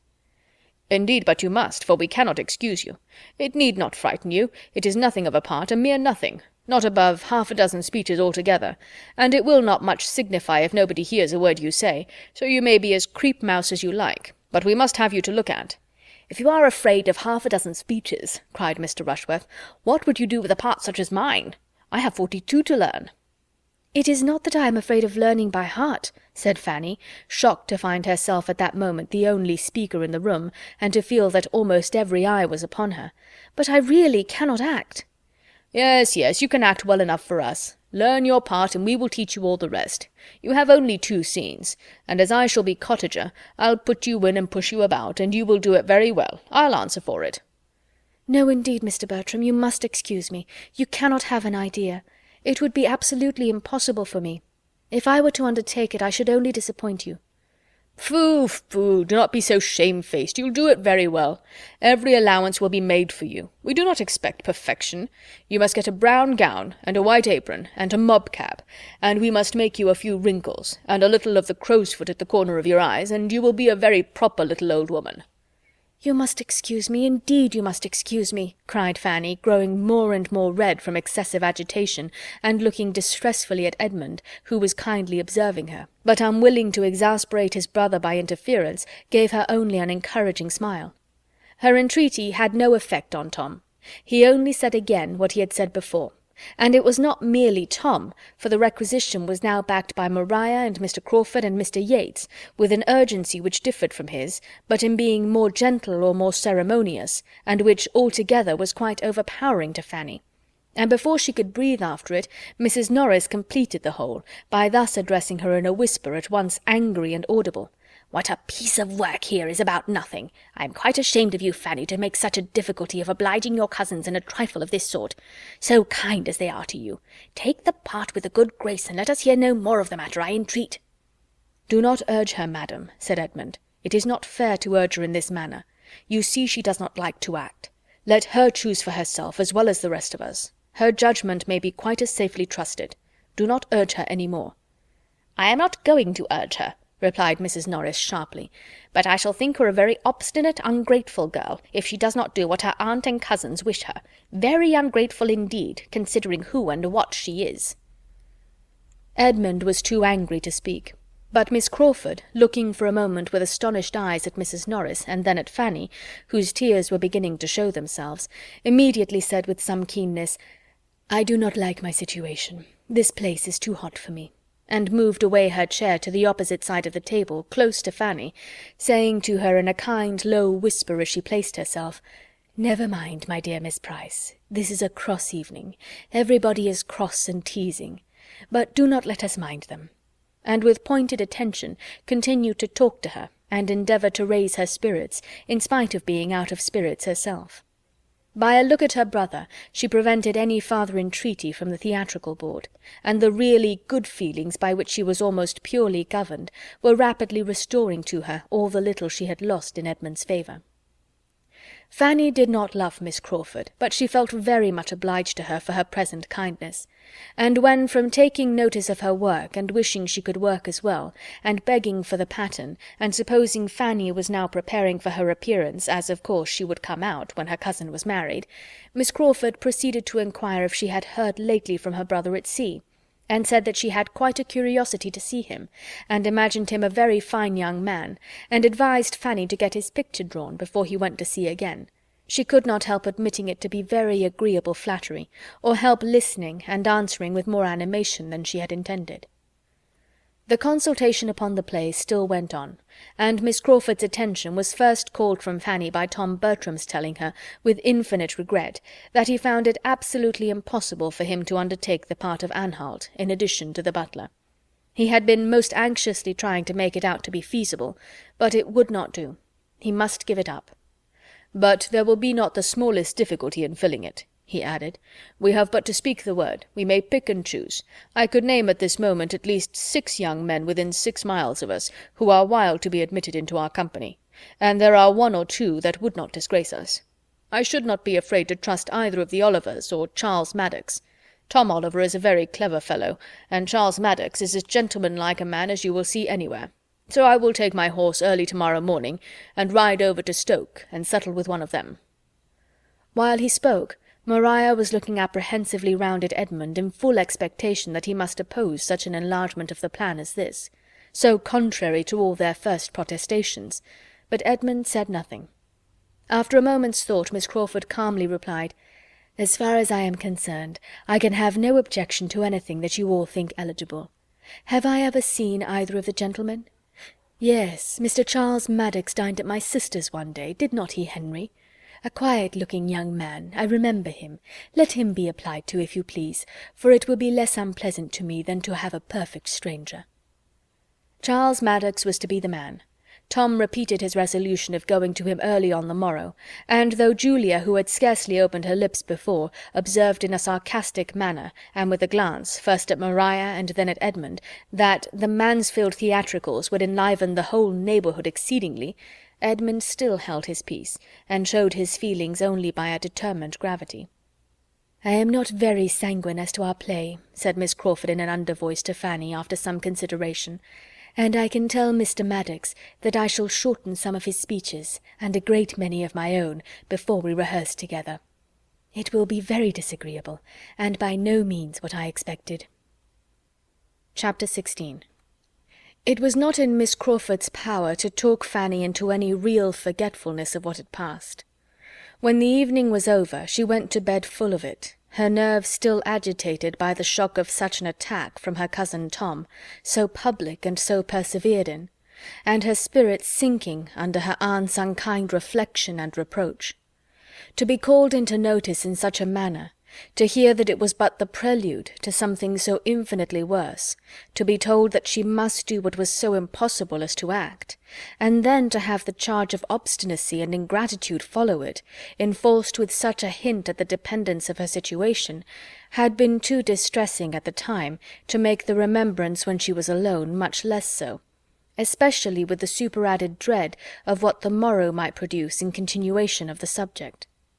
Miss Crawford had protected her only for the time, and if she were applied to again among themselves, with all the authoritative urgency that Tom and Maria were capable of, and Edmund perhaps away, what should she do?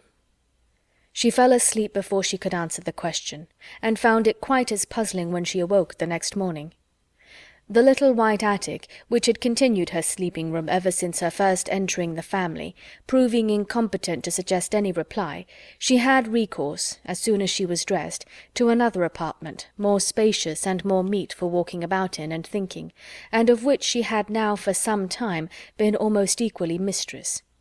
It had been their schoolroom, so called till the Miss Bertrams would not allow it to be called so any longer, and inhabited as such to a later period. There Miss Lee had lived, and there they had read and written and talked and laughed till within the last 3 years, when she had quitted them. The room had then become useless, and for some time was quite deserted, except by Fanny, when she visited her plants or wanted one of the books which she was still glad to keep there, from the deficiency of space and accommodation in her little chamber above. But gradually, as her value for the comforts of it increased, she had added to her possessions, and spent more of her time there, and having nothing to oppose her, had so naturally and so artlessly worked herself into it, that it was now generally admitted to be hers. The East Room, as it had been called ever since Maria Bertram was 16, was now considered Fanny's, almost as decidedly as the white attic, the smallness of the one making the use of the other so evidently reasonable, that the Miss Bertrams, with every superiority in their own apartments which their own sense of superiority could demand, were entirely approving it, and Mrs. Norris having stipulated for there never being a fire in it on Fanny's account, was tolerably resigned to her having the use of what nobody else wanted, though the terms in which she sometimes spoke of the indulgence seemed to imply that it was the best room in the house. The aspect was so favourable that even without a fire it was habitable in many an early spring and late autumn morning, to such a willing mind as Fanny's, and while there was a gleam of sunshine she hoped not to be driven from it entirely, even when winter came.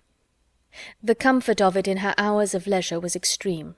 She could go there after anything unpleasant below, and find immediate consolation in some pursuit or some train of thought at hand. Her plants, her books, of which she had been a collector from the first hour of her commanding a shilling, her writing-desk, and her works of charity and ingenuity were all within her reach, or if indisposed for employment, if nothing but musing would do, she could scarcely see an object in that room which had not an interesting remembrance connected with it. Everything was a friend, or bore her thoughts to a friend. And though there had sometimes been much of suffering to her, though her motives had often been misunderstood, her feelings disregarded, and her comprehension undervalued, though she had known the pains of tyranny, of ridicule and neglect, yet almost every recurrence of either had led to something consolatory. Her Aunt Bertram had spoken for her, or Miss Lee had been encouraging, or, what was yet more frequent or more dear, Edmund had been her champion and her friend. He had supported her cause, or explained her meaning, he had told her not to cry, or had given her some proof of affection which made her tears delightful, and the whole was now so blended together, so harmonized by distance, that every former affliction had its charm. The room was most dear to her, and she would not have changed its furniture for the handsomest in the house, though what had been originally plain had suffered all the ill usage of children, and its greatest elegancies and ornaments were a faded footstool of Julia's work, too ill done for the drawing-room, 3 transparencies, made in a rage for transparencies, for the 3 lower panes of one window, where Tintern Abbey held its station between a cave in Italy and a moonlight lake in Cumberland, a collection of family profiles thought unworthy of being anywhere else over the mantelpiece, and by their side, and pinned against the wall, a small sketch of a ship sent 4 years ago from the Mediterranean by William, with HMS Antwerp at the bottom, in letters as tall as the mainmast. To this nest of comforts Fanny now walked down to try its influence on an agitated, doubting spirit, to see if by looking at Edmund's profile she could catch any of his counsel, or by giving air to her geraniums she might inhale a breeze of mental strength herself. But she had more than fears of her own perseverance to remove. She had begun to feel undecided as to what she ought to do, and as she walked around the room her doubts were increasing. Was she right in refusing what was so warmly asked, so strongly wished for, what might be so essential to a scheme on which some of those to whom she owed the greatest complaisance had set their hearts? Was it not ill-nature, selfishness, and a fear of exposing herself? And would Edmund's judgment, would his persuasion of Sir Thomas's disapprobation of the whole, be enough to justify her in a determined denial in spite of all the rest? It would be so horrible to her to act, that she was inclined to suspect the truth and purity of her own scruples, and as she looked around her, the claims of her cousins to being obliged were strengthened by the sight of present upon present that she had received from them. The table between the windows was covered with work-boxes and netting-boxes, which had been given her at different times, principally by Tom, and she grew bewildered as to the amount of the debt which all these kind remembrances produced. A tap at the door roused her in the midst of this attempt to find her way to her duty, and her gentle "come in" was answered by the appearance of one before whom all her doubts were wont to be laid. Her eyes brightened at the sight of Edmund. "Can I speak with you, Fanny, for a few minutes?" said he. "Yes, certainly." "I want to consult. I want your opinion." "My opinion?" she cried, shrinking from such a compliment, highly as it gratified her. "Yes, your advice and opinion. I do not know what to do. This acting scheme gets worse and worse, you see. They have chosen almost as bad a play as they could, and now, to complete the business, are going to ask the help of a young man very slightly known to any of us. This is the end of all the privacy and propriety which was talked about at first. I know no harm of Charles Maddox, but the excessive intimacy which must spring from his being admitted among us in this manner is highly objectionable, the more than intimacy, the familiarity. I cannot think of it with any patience, and it does appear to me an evil of such magnitude as must, if possible, be prevented. Do not you see it in the same light?" "Yes, but what can be done? Your brother is so determined." "There is but one thing to be done, Fanny. I must take Anhalt myself. I am well aware that nothing else will quiet Tom." Fanny could not answer him. "It is not at all what I like," he continued. "No man can like being driven into the appearance of such inconsistency. After being known to oppose the scheme from the beginning, there is absurdity in the face of my joining them now, when they are exceeding their first plan in every respect. But I can think of no other alternative. Can you, Fanny?" "No," said Fanny slowly, "not immediately, but—" "But what? I see your judgment is not with me. Think it a little over. Perhaps you are not so much aware as I am of the mischief that may, of the unpleasantness that must, arise from a young man's being received in this manner, domesticated among us, authorized to come at all hours, and placed suddenly on a footing which must do away all restraints. To think only of the license which every rehearsal must tend to create. It is all very bad. Put yourself in Miss Crawford's place, Fanny. Consider what it would be like to act Amelia with a stranger. She has a right to be felt for, because she evidently feels for herself. I heard enough of what she said to you last night to understand her unwillingness to be acting with a stranger, and as she probably engaged in the part with different expectations, perhaps without considering the subject enough to know what was likely to be, it would be ungenerous, it would be really wrong to expose her to it. Her feelings ought to be respected.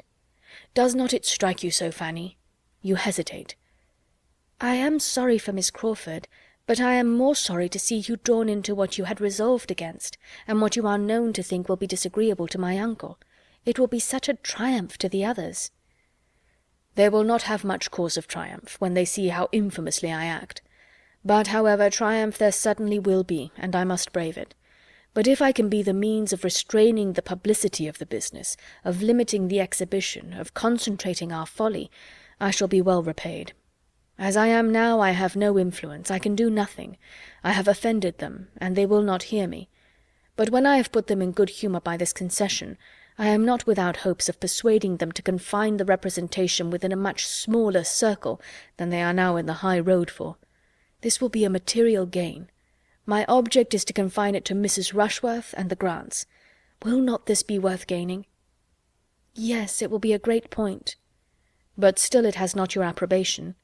Can you mention any other measure by which I have a chance of doing equal good?" "No, I cannot think of anything else." "Give me your approbation, then, Fanny. I am not comfortable without it." "Oh, cousin!" "If you are against me, I ought to distrust myself.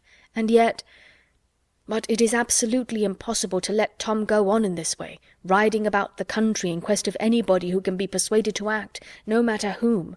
The look of a gentleman is to be enough. I thought you would have entered more into Miss Crawford's feelings." "No doubt she will be very glad.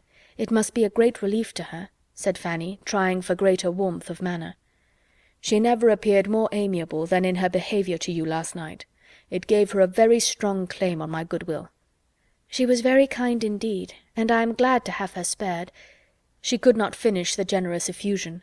Her conscience stopped her in the middle, but Edmund was satisfied.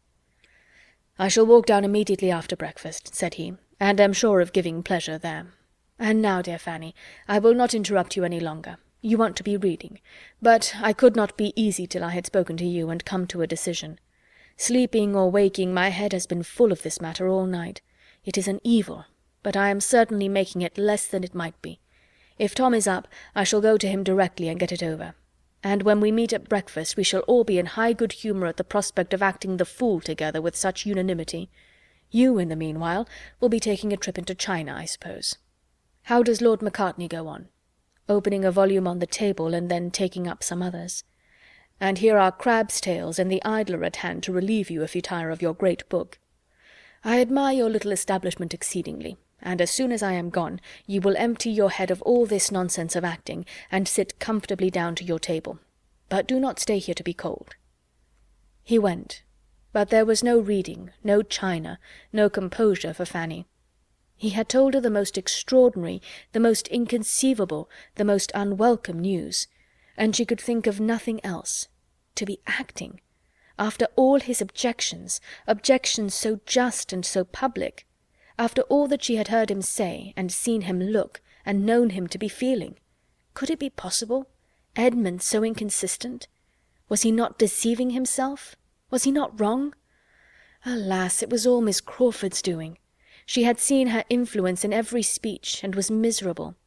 The doubts and alarms as to her own conduct, which had previously distressed her, and which had all slept while she listened to him, were become of little consequence now. This deeper anxiety swallowed them up. Things should take their course, she cared not how it ended. Her cousins might attack, but could hardly tease her, she was beyond their reach. And if at last obliged to yield, no matter, it was all misery now. Chapter 17. It was indeed a triumphant day to Mr. Bertram and Maria. Such a victory over Edmund's discretion had been beyond their hopes, and was most delightful. There was no longer anything to disturb them in their darling project, and they congratulated each other in private on the jealous weakness to which they attributed the change, with all the glee of feelings gratified in every way. Edmund might still look grave, and say he did not like the scheme in general, and must disapprove the play in particular. Their point was gained, he was to act, and he was driven to it by the force of selfish inclinations only. Edmund had descended from that moral elevation which he had maintained before, and they were both as much the better as the happier for the descent. They behaved very well, however, to him on the occasion, betraying no exultation beyond the lines about the corners of the mouth, and seemed to think it as great an escape to be quit of the intrusion of Charles Maddox as if they had been forced into admitting him against their inclination. To have it quite in their own family circle was what they had particularly wished. A stranger among them would have been the destruction of all their comfort. And when Edmund, pursuing that idea, gave a hint of his hope as to the limitation of the audience, they were ready, in the complaisance of the moment, to promise anything. It was all good humour and encouragement. Mrs. Norris offered to contrive his dress, Mr. Yates assured him that Anne Halt's last scene with the Baron admitted a good deal of action and emphasis, and Mr. Rushworth undertook to count his speeches. "Perhaps," said Tom, "Fanny may be more disposed to oblige us now. Perhaps you may persuade her." "No, she is quite determined. She will certainly not act." "Oh, very well." And not another word was said, but Fanny felt herself again in danger, and her indifference to the danger was beginning to fail her already. There were not fewer smiles at the parsonage than at the park on this change in Edmund. Miss Crawford looked very lovely in hers, and entered with such an instantaneous renewal of cheerfulness into the whole affair as could have but one effect on him. He was certainly right in respecting such feelings, he was glad he had determined on it. And the morning wore away in satisfactions very sweet, if not very sound. One advantage resulted from it to Fanny. At the earnest request of Miss Crawford, Mrs. Grant had with her usual good humour agreed to undertake the part for which Fanny had been wanted, and this was all that occurred to gladden her heart during the day. And even this, when imparted by Edmund, brought a pang with it, for it was Miss Crawford to whom she was obliged, it was Miss Crawford whose kind exertions were to excite her gratitude, and whose merit in making them was spoken of with a glow of admiration. She was safe, but peace and safety were unconnected here. Her mind had never been farther from peace. She could not feel that she had done wrong herself, but she was disquieted in every other way. Her heart and her judgment were equally against Edmund's decision. She could not acquit his unsteadiness, and his happiness under it made her wretched. She was full of jealousy and agitation. Miss Crawford came with looks of gaiety which seemed an insult, with friendly expressions towards herself which she could hardly answer calmly. Everybody around her was gay and busy, prosperous and important. Each had their object of interest, their part, their dress, their favourite scene, their friends and confederates. All were finding employment in consultations and comparisons, or diversion in the playful conceits they suggested. She alone was sad and insignificant. She had no share in anything. She might go or stay. She might be in the midst of their noise, or retreat from it to the solitude of the east room, without being seen or missed. She could almost think anything would have been preferable to this. Mrs. Grant was of consequence, her good nature had honourable mention, her taste and her time were considered, her presence was wanted, she was sought for and attended, and praised, and Fanny was at first in some danger of envying her the character she had accepted. But reflection brought better feelings, and showed her that Mrs. Grant was entitled to respect which could never have belonged to her, and that had she received even the greatest, she could never have been easy in joining a scheme which, considering only her uncle, she must condemn altogether. Fanny's heart was not absolutely the only saddened one amongst them, as she soon began to acknowledge herself. Julia was a sufferer too, though not quite so blamelessly. Henry Crawford had trifled with her feelings, but she had very long allowed, and even sought, his attentions, with a jealousy of her sister so reasonable as ought to have been their cure, and now that the conviction of his preference for Maria had been forced on her, she submitted to it without any alarm for Maria's situation, or any endeavour at rational tranquillity for herself. She either sat in gloomy silence, wrapped in such gravity as nothing could subdue, no curiosity touch, no wit amuse, or allowing the attentions of Mr. Yates, was talking with forced gaiety to him alone, and ridiculing the acting of the others. For a day or two after the affront was given, Henry Crawford had endeavoured to do it away by the usual attack of gallantry and compliment, but he had not cared enough about it to persevere against a few repulses, and becoming soon too busy with his play to have time for more than one flirtation, he grew indifferent to the quarrel, or rather thought it a lucky occurrence, as quietly putting an end to what might ere long have raised expectations in more than Mrs. Grant. She was not pleased to see Julia excluded from the play, and sitting by disregarded, but as it was not a matter which really involved her happiness, as Henry must be the best judge of his own, and as he did assure her, with a most persuasive smile, that neither he nor Julia had ever had a serious thought of each other, she could only renew her former caution as to the elder sister, entreat him not to risk his tranquillity by too much admiration there, and then gladly take her share in anything that brought cheerfulness to the young people in general, and that did so particularly promote the pleasure of the two so dear to her. "I rather wonder Julia is not in love with Henry," was her observation to Mary. "I dare say she is," replied Mary coldly. "I imagine both sisters are." "Both? No, no, that must not be. Do not give him a hint of it. Think of Mr. Rushworth." "You had better tell Miss Bertram to think of Mr. Rushworth. It may do her some good. I often think of Mr. Rushworth's property and independence, and wish them in other hands, but I never think of him. A man might represent the county with such an estate. A man might escape a profession and represent the county. I dare say he will be in Parliament soon. When Sir Thomas comes, I dare say he will be in for some borough, but there has been nobody to put him in the way of doing anything yet." "Sir Thomas is to achieve mighty things when he comes home," said Mary after a pause.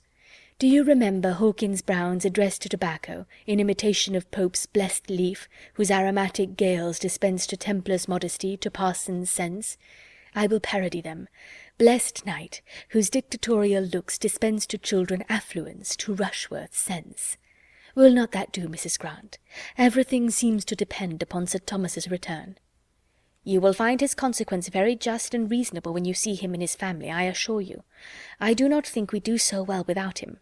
He has a fine dignified manner which suits the head of such a house, and keeps everybody in their place.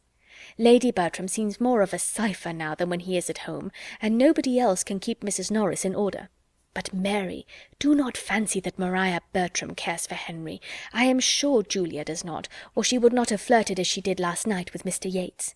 And though he and Maria are very good friends, I think she likes Sutherton too well to be inconstant. I would not give much for Mr. Rushworth's chance if Henry stepped in before the articles were signed." "If you have such a suspicion, something must be done, and as soon as the play is all over we will talk to him seriously, and make him know his own mind, and if he means nothing, we will send him off, though he is Henry, for a time." Julia did suffer, however, though Mrs. Grant discerned it not, and though it escaped the notice of many of her own family likewise. She had loved, she did love still, and she had all the suffering which a warm temper and a high spirit were likely to endure under the disappointment of a dear, though irrational hope, with a strong sense of ill usage. Her heart was sore and angry, and she was capable only of angry consolations. The sister with whom she was used to be on easy terms was now become her greatest enemy.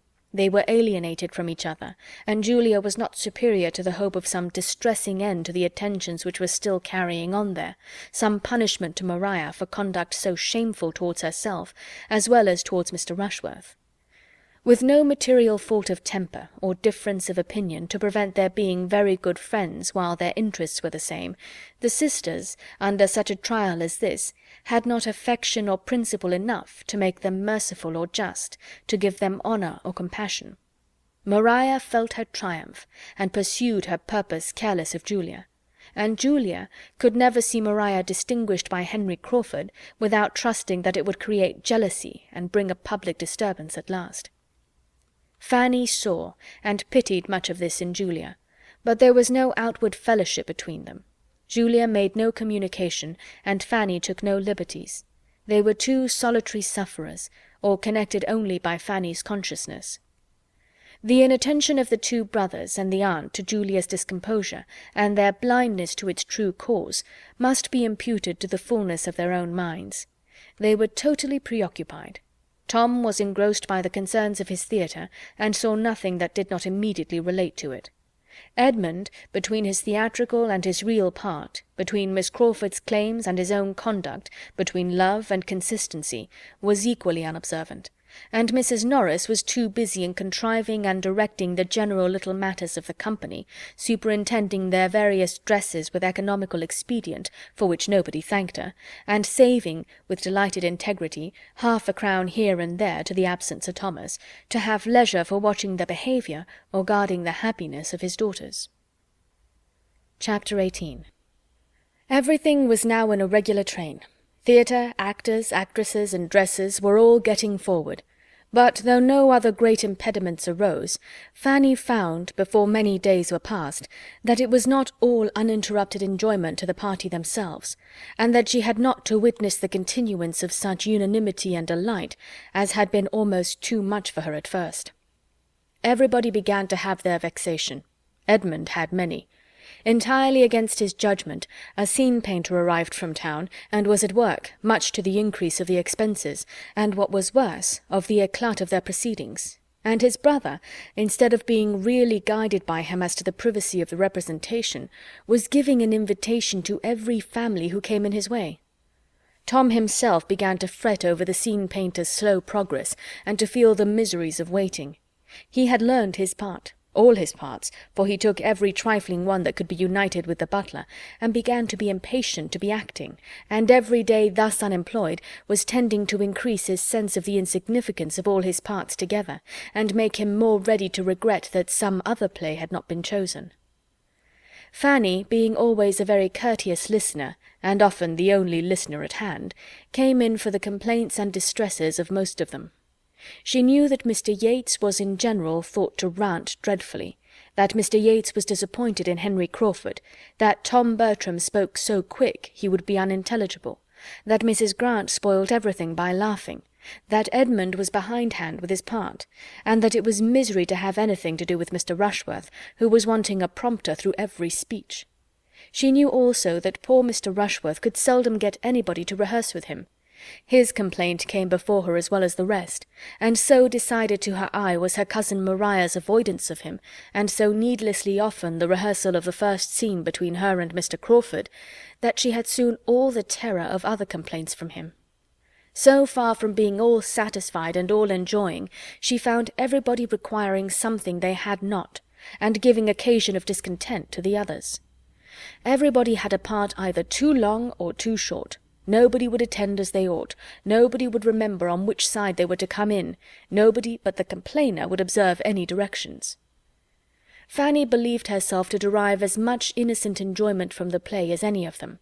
Henry Crawford acted well, and it was a pleasure to her to creep into the theatre and attend the rehearsal of the first act, in spite of the feelings it excited in some speeches from Maria. Maria she also thought acted well, too well. After the first rehearsal or two, Fanny began to be their only audience, and sometimes as prompter, sometimes as spectator, was often very useful. As far as she could judge, Mr. Crawford was considerably the best actor of all. He had more confidence than Edmund, more judgment than Tom, more talent and taste than Mr. Yates. She did not like him as a man, but she must admit him to be the best actor, and on this point there were not many who differed from her. Mr. Yates, indeed, exclaimed against his tameness and insipidity, and the day came at last when Mr. Rushworth turned to her with a black look, and said, "Do you think there's anything so very fine in all this? For the life and soul of me, I cannot admire him, and between ourselves, to see such an undersized little mean-looking man set up for a fine actor is very ridiculous in my opinion." From this moment there was a return of his former jealousy, which Maria, from increasing hopes of Crawford, was at little pains to remove, and the chances of Mr. Rushworth's ever attaining to the knowledge of his 42 speeches became much less. As to his ever making anything tolerable of them, nobody had the smallest idea of that, except his mother. She, indeed, regretted that his part was not more considerable, and deferred coming over to Mansfield till they were forward enough in their rehearsal to comprehend all his scenes.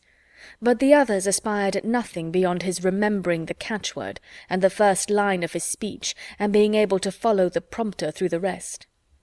Fanny, in her pity and kind-heartedness, was at great pains to teach him how to learn, giving him all the helps and directions in her power, trying to make an artificial memory for him, and learning every word of his part herself, but without his being the much forwarder. Many uncomfortable, anxious, apprehensive feelings she certainly had, but with all these, and other claims on her time and attention, she was as far from finding herself without employment or utility amongst them as without a companion in uneasiness, quite as far from having no demand on her leisure as on her compassion. The gloom of her first anticipations was proved to have been unfounded. She was occasionally useful to all. She was perhaps as much at peace as any. There was a great deal of needlework to be done, moreover, in which her help was wanted, and that Mrs. Norris thought her quite as well off as the rest was evident by the manner in which she claimed it. "Come, Fanny," she cried, "these are fine times for you, but you must not always be walking from one room to the other and doing the lookings-on, at your ease, in this way. I want you here. I have been slaving myself till I can hardly stand to contrive Mr. Rushworth's cloak without sending for any more satin, and now I think you may give me your help in putting it together. There are but 3 seams. You may do them in a trice. It would be lucky for me if I had nothing but the executive part to do. You are best off, I can tell you. But if nobody did more than you, we should not get on very fast." Fanny took the work very quietly, without attempting any defence, but her kinder Aunt Bertram observed on her behalf, "One cannot wonder, sister, that Fanny should be delighted. It is all new to her, you know. You and I used to be very fond of a play ourselves, and so am I still. And as soon as I am a little more at leisure, I mean to look in at their rehearsals too. What is the play about, Fanny? You have never told me." "Oh, sister, pray do not ask her now, for Fanny is not one of those who can talk and work at the same time. It is about lovers' vows." "I believe," said Fanny to her Aunt Bertram, "there will be 3 acts rehearsed tomorrow evening, and that will give you an opportunity of seeing all the actors at once." "You had better stay till the curtain is hung," interposed Mrs. Norris. "The curtain will be hung in a day or 2. There is very little sense in a play without a curtain, and I am much mistaken if you do not find it draw up into very handsome festoons." Lady Bertram seemed quite resigned to waiting. Fanny did not share her aunt's composure.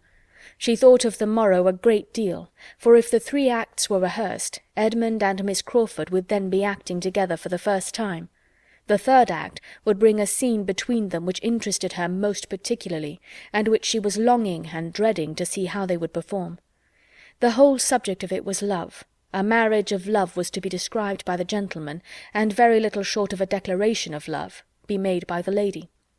She had read and read the scene again with many painful, many wondering emotions, and looked forward to their representation of it as a circumstance almost too interesting. She did not believe they had yet rehearsed it, even in private. The morrow came, the plan for the evening continued, and Fanny's consideration of it did not become less agitated. She worked very diligently under her aunt's directions, but her diligence and her silence concealed a very absent, anxious mind.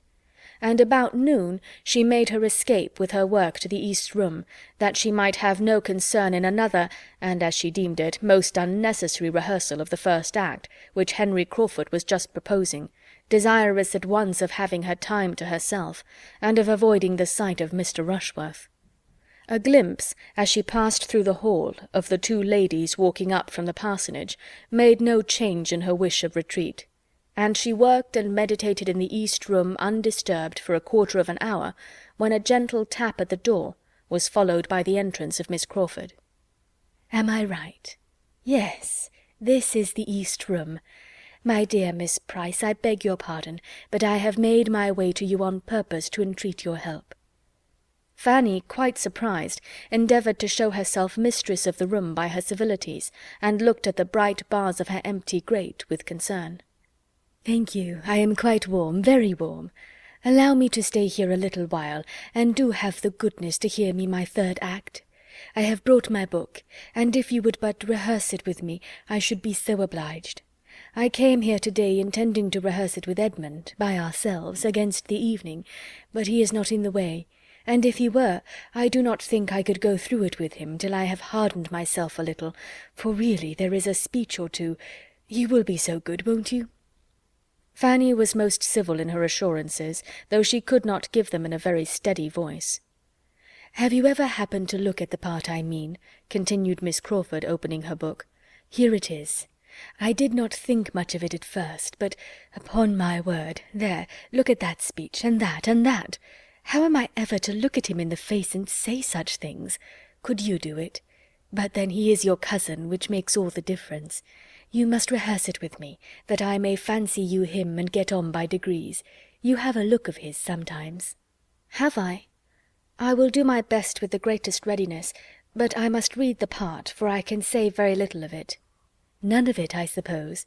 You are to have the book, of course. Now for it. We must have 2 chairs at hand for you to bring forward to the front of the stage. There, very good schoolroom chairs, not made for a theatre, I dare say, much more fitted for little girls to sit in and kick their feet against when they are learning a lesson. What would your governess and uncle say to see them used for such a purpose? Could Sir Thomas look in upon us just now, he would bless himself, for we are rehearsing all over the house. Yates is storming away in the dining-room. I heard him as I came upstairs, and the theatre is engaged, of course, by those indefatigable rehearsers, Agatha and Frederick. If they are not perfect, I shall be surprised. By the by, I looked in upon them 5 minutes ago, and it happened to be exactly at one of the times when they were trying not to embrace, and Mr. Rushworth was with me. I thought he began to look a little queer, so I turned it off as well as I could by whispering to him, "We shall have an excellent Agatha. There is something so maternal in her manner, so completely maternal in her voice and countenance. Was not that well done of me?" He brightened up directly. Now for my soliloquy. She began, and Fanny joined in with all the modest feeling which the idea of representing Edmund was so strongly calculated to inspire, but with looks and voice so truly feminine as to be no very good picture of a man. With such an Anhalt, however, Miss Crawford had courage enough, and they had got through half the scene when a tap at the door brought a pause, and the entrance of Edmund the next moment suspended it all. Surprise, consciousness, and pleasure appeared in each of the three on this unexpected meeting, and as Edmund was come on the very same business that had brought Miss Crawford, consciousness and pleasure were likely to be more than momentary in them. He too had his book, and was seeking Fanny to ask her to rehearse with him, and help him prepare for the evening, without knowing Miss Crawford to be in the house. And great was the joy and animation of being thus thrown together, of comparing schemes, and sympathizing in praise of Fanny's kind offices. She could not equal them in their warmth. Her spirits sank under the glow of theirs, and she felt herself becoming too nearly nothing to both to have any comfort in having been sought by either. They must now rehearse together. Edmund proposed, urged, entreated it, till the lady, not very unwilling at first, could refuse no longer, and Fanny was wanted only to prompt and observe them. She was invested, indeed, with the office of judge and critic, and earnestly desired to exercise it, and tell them all their faults. But from doing so every feeling within her shrank. She could not, would not, dared not attempt it. Had she been otherwise qualified for criticism, her conscience must have restrained her from venturing at disapprobation. She believed herself to feel too much of it in the aggregate for honesty or safety in particulars. To prompt them must be enough for her, and it was sometimes more than enough, for she could not always pay attention to the book. In watching them she forgot herself, and, agitated by the increasing spirit of Edmund's manner, had once closed the page and turned away exactly as he wanted help. It was imputed to very reasonable weariness, and she was thanked and pitied, but she deserved their pity more than she hoped they would ever surmise. At last the scene was over, and Fanny forced herself to add her praise to the compliments each was giving the other, and when again alone, and able to recall the whole, she was inclined to believe their performance would indeed have such nature and feeling in it as must ensure their credit, and make it a very suffering exhibition to herself. Whatever might be its effect, however, she must stand the brunt of it again that very day. The first regular rehearsal of the 3 first acts was certainly to take place in the evening. Mrs. Grant and the Crawfords were engaged to return for that purpose as soon as they could after dinner, and everyone concerned was looking forward with eagerness. There seemed a general diffusion of cheerfulness on the occasion. Tom was enjoying such an advance towards the end, Edmund was in spirits from the morning's rehearsal, and little vexation seemed everywhere smoothed away. All were alert and impatient. The ladies moved soon, the gentlemen soon followed them, and with the exception of Lady Bertram, Mrs. Norris, and Julia, everybody was in the theatre at an early hour, and having lighted it up as well as its unfinished state admitted, were waiting only the arrival of Mrs. Grant and the Crawfords to begin. They did not wait long for the Crawfords, but there was no Mrs. Grant. She could not come. Dr. Grant, professing an indisposition, for which he had little credit with his fair sister-in-law, could not spare his wife. "Dr. Grant is ill," said she with mock solemnity. "He has been ill ever since he did not eat any of the pheasant to-day. He fancied it tough, sent away his plate, and has been suffering ever since." Here was disappointment. Mrs. Grant's non-attendance was sad indeed. Her pleasant manners and cheerful conformity made her always valuable amongst them. But now she was absolutely necessary. They could not act, they could not rehearse with any satisfaction without her. The comfort of the whole evening was destroyed. What was to be done? Tom, as cottager, was in despair. After a pause of perplexity, some eyes began to be turned towards Fanny, and a voice or two to say, if Miss Price would be so good as to read the part. She was immediately surrounded by supplications. Everybody asked it. Even Edmund said, "Do, Fanny, if it is not very disagreeable to you." But Fanny still hung back. She could not endure the idea of it. Why was not Miss Crawford to be applied to as well? Or why had not she rather gone to her own room, as she had felt to be the safest, instead of attending the rehearsal at all? She had known it would irritate and distress her. She had known it her duty to keep away. She was properly punished. "You have only to read the part," said Henry Crawford with renewed entreaty. "And I do believe she can say every word of it," added Maria, "for she could put Mrs. Grant right the other day in 20 places. Fanny, I am sure you know the part." Fanny could not say she did not, and as they all persevered, as Edmund repeated his wish, and with a look of even fond dependence on her good nature, she must yield. She would do her best. Everybody was satisfied, and she was left to the tremors of a most palpitating heart, while the others prepared to begin. They did begin, and being too much engaged in their own noise to be struck by unusual noise in the other part of the house, had proceeded some way, when the door of the room was thrown open, and Julia, appearing at it, with a face all aghast, exclaimed, "My father is come! He is in the hall at this moment!" End of chapter 18.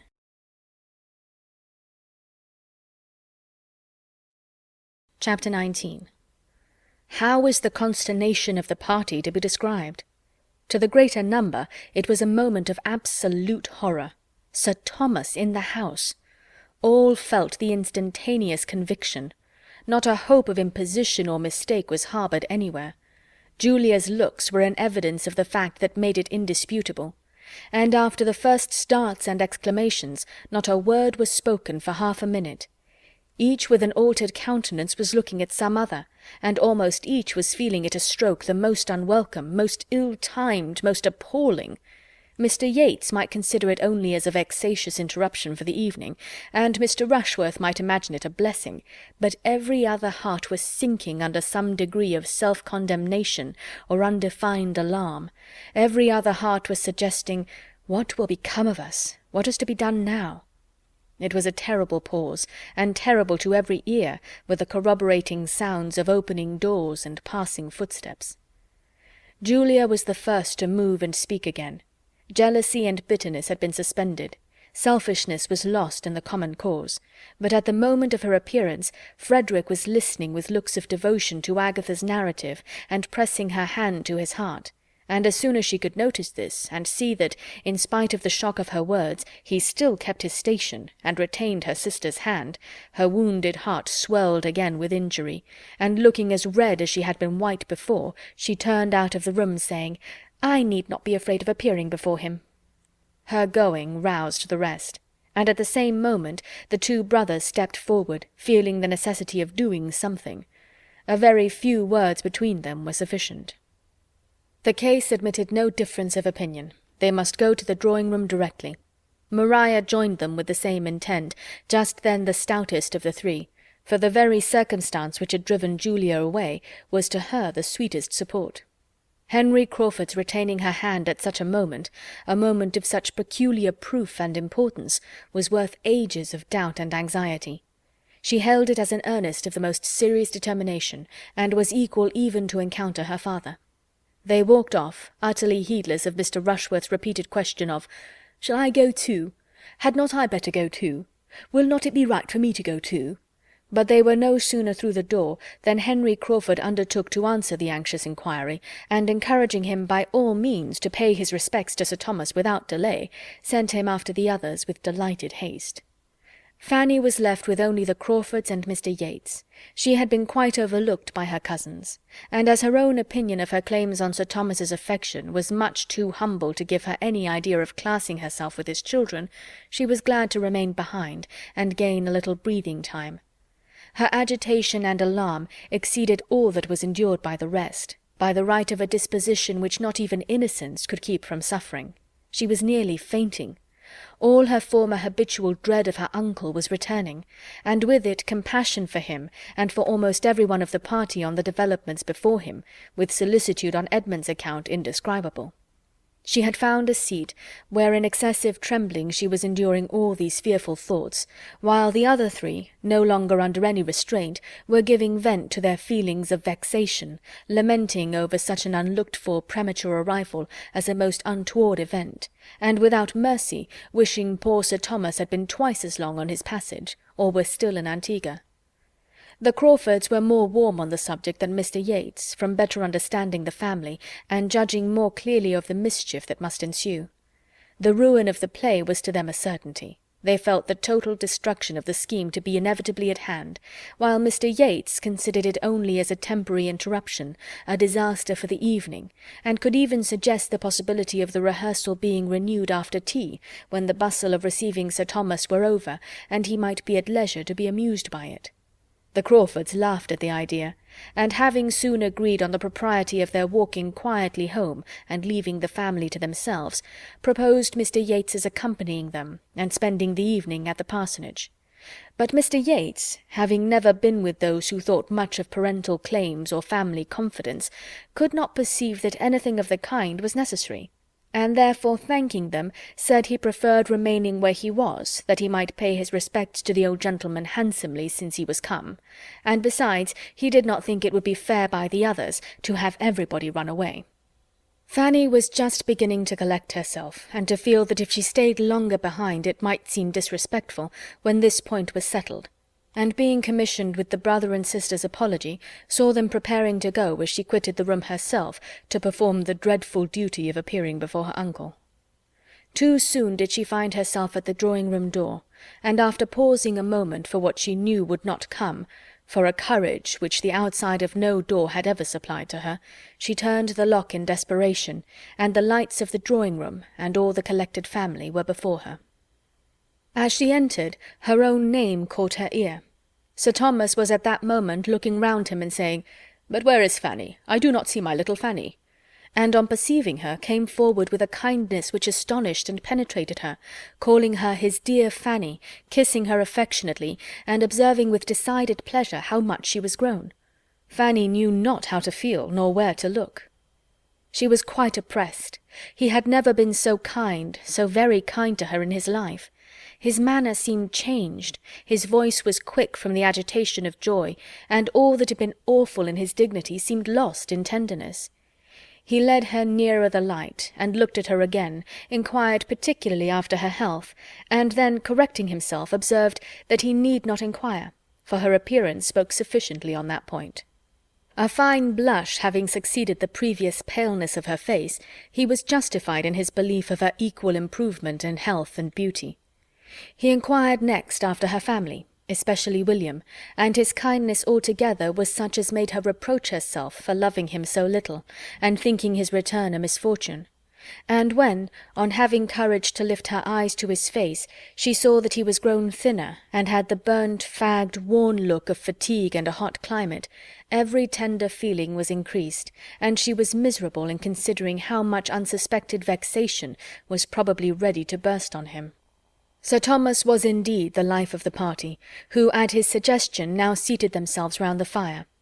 He had the best right to be the talker, and the delight of his sensations in being again in his own house, in the centre of his family, after such a separation, made him communicative and chatty in a very unusual degree, and he was ready to give every information as to his voyage, and answer every question of his two sons almost before it was put. His business in Antigua had latterly been prosperously rapid, and he came directly from Liverpool, having had an opportunity of making his passage thither in a private vessel, instead of waiting for the packet, and all the little particulars of his proceedings and events, his arrivals and departures, were most promptly delivered, as he sat by Lady Bertram, and looked with heartfelt satisfaction on the faces around him, interrupting himself more than once, however, to remark on his good fortune in finding them all at home, coming unexpectedly as he did, all collected together exactly as he could have wished, but dared not depend on. Mr. Rushworth was not forgotten. A most friendly reception and warmth of handshaking had already met him, and with pointed attention he was now included in the objects most intimately connected with Mansfield. There was nothing disagreeable in Mr. Rushworth's appearance, and Sir Thomas was liking him already. By not one of the circle was he listened to with such unbroken, unalloyed enjoyment as by his wife, who was really extremely happy to see him, and whose feelings were so warmed by his sudden arrival as to place her nearer agitation than she had been for the last 20 years. She had been almost fluttered for a few minutes, and still remained so sensibly animated as to put away her work, move Pug from her side, and give all her attention, and all the rest of her sofa, to her husband.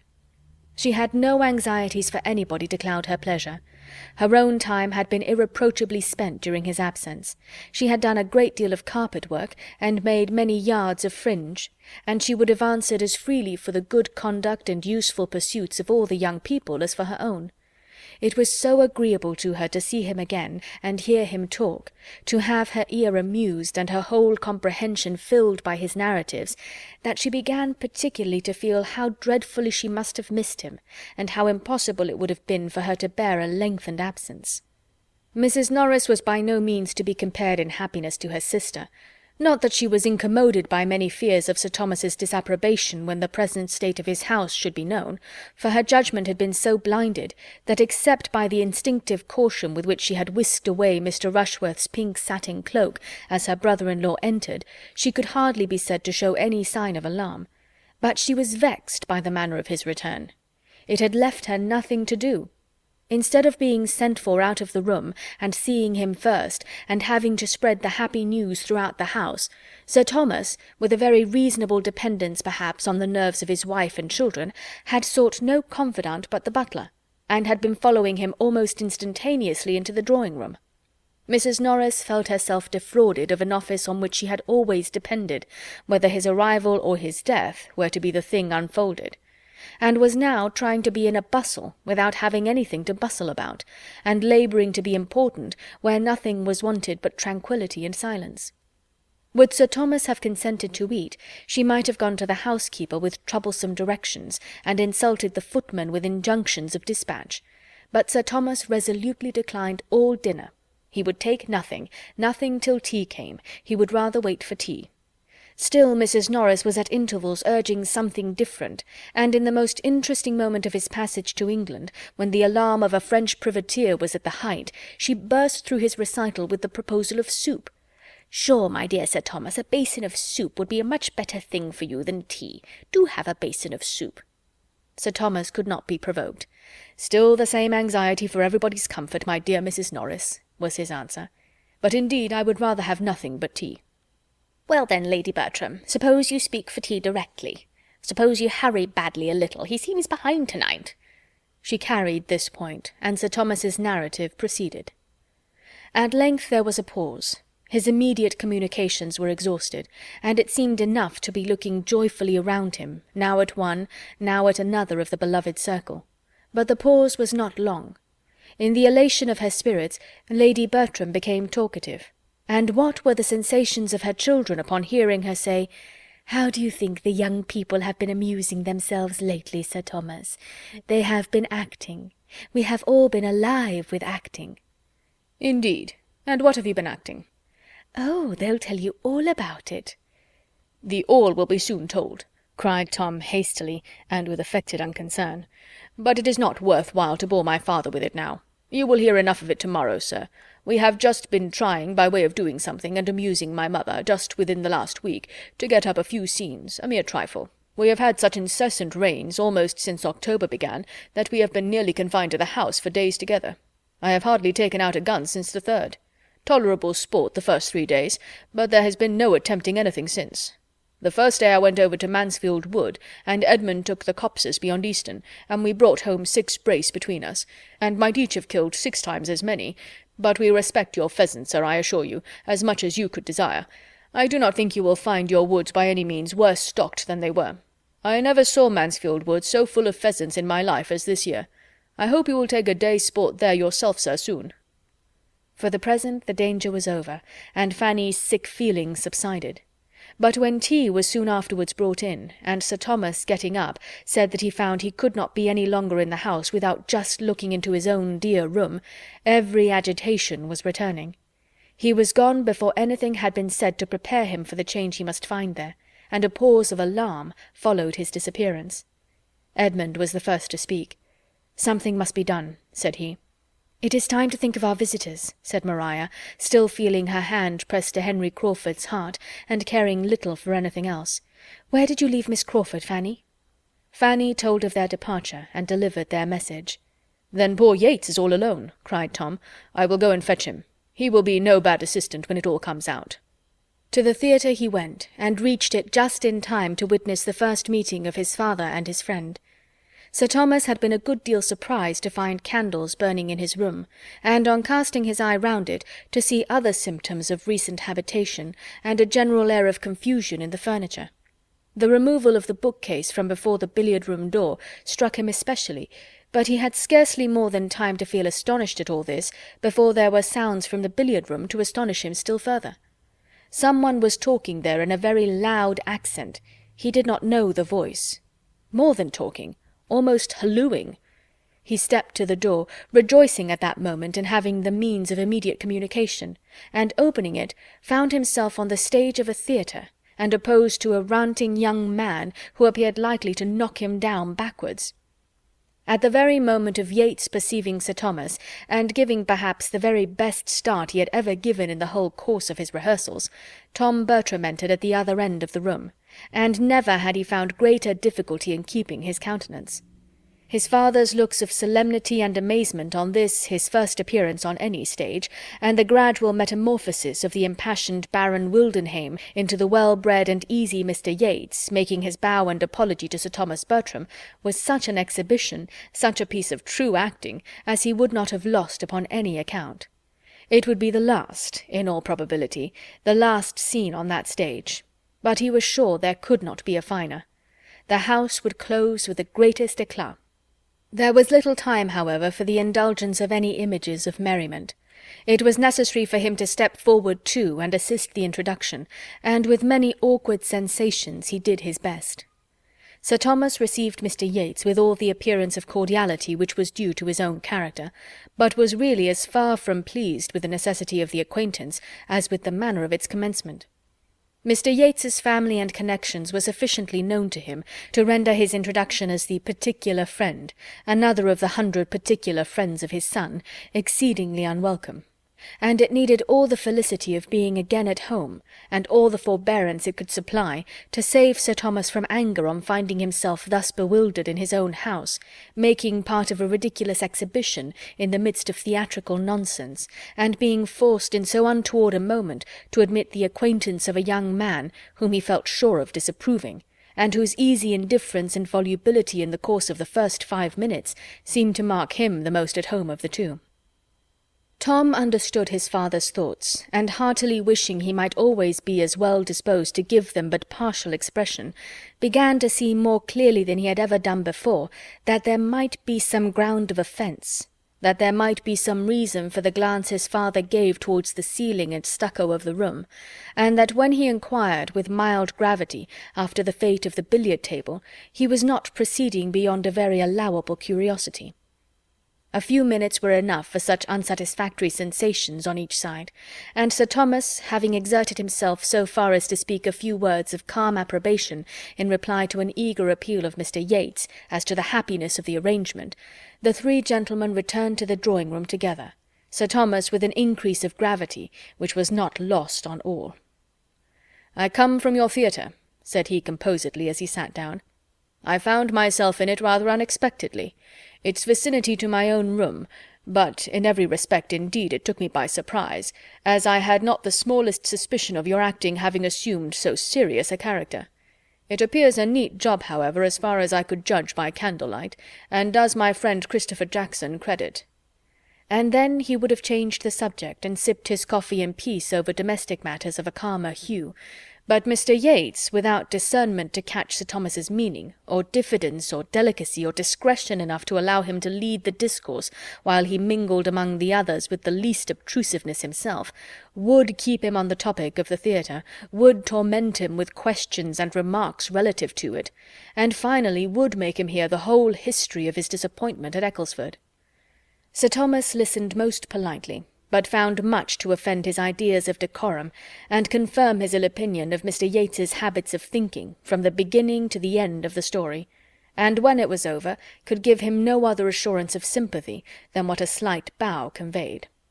"This was, in fact, the origin of our acting," said Tom after a moment's thought.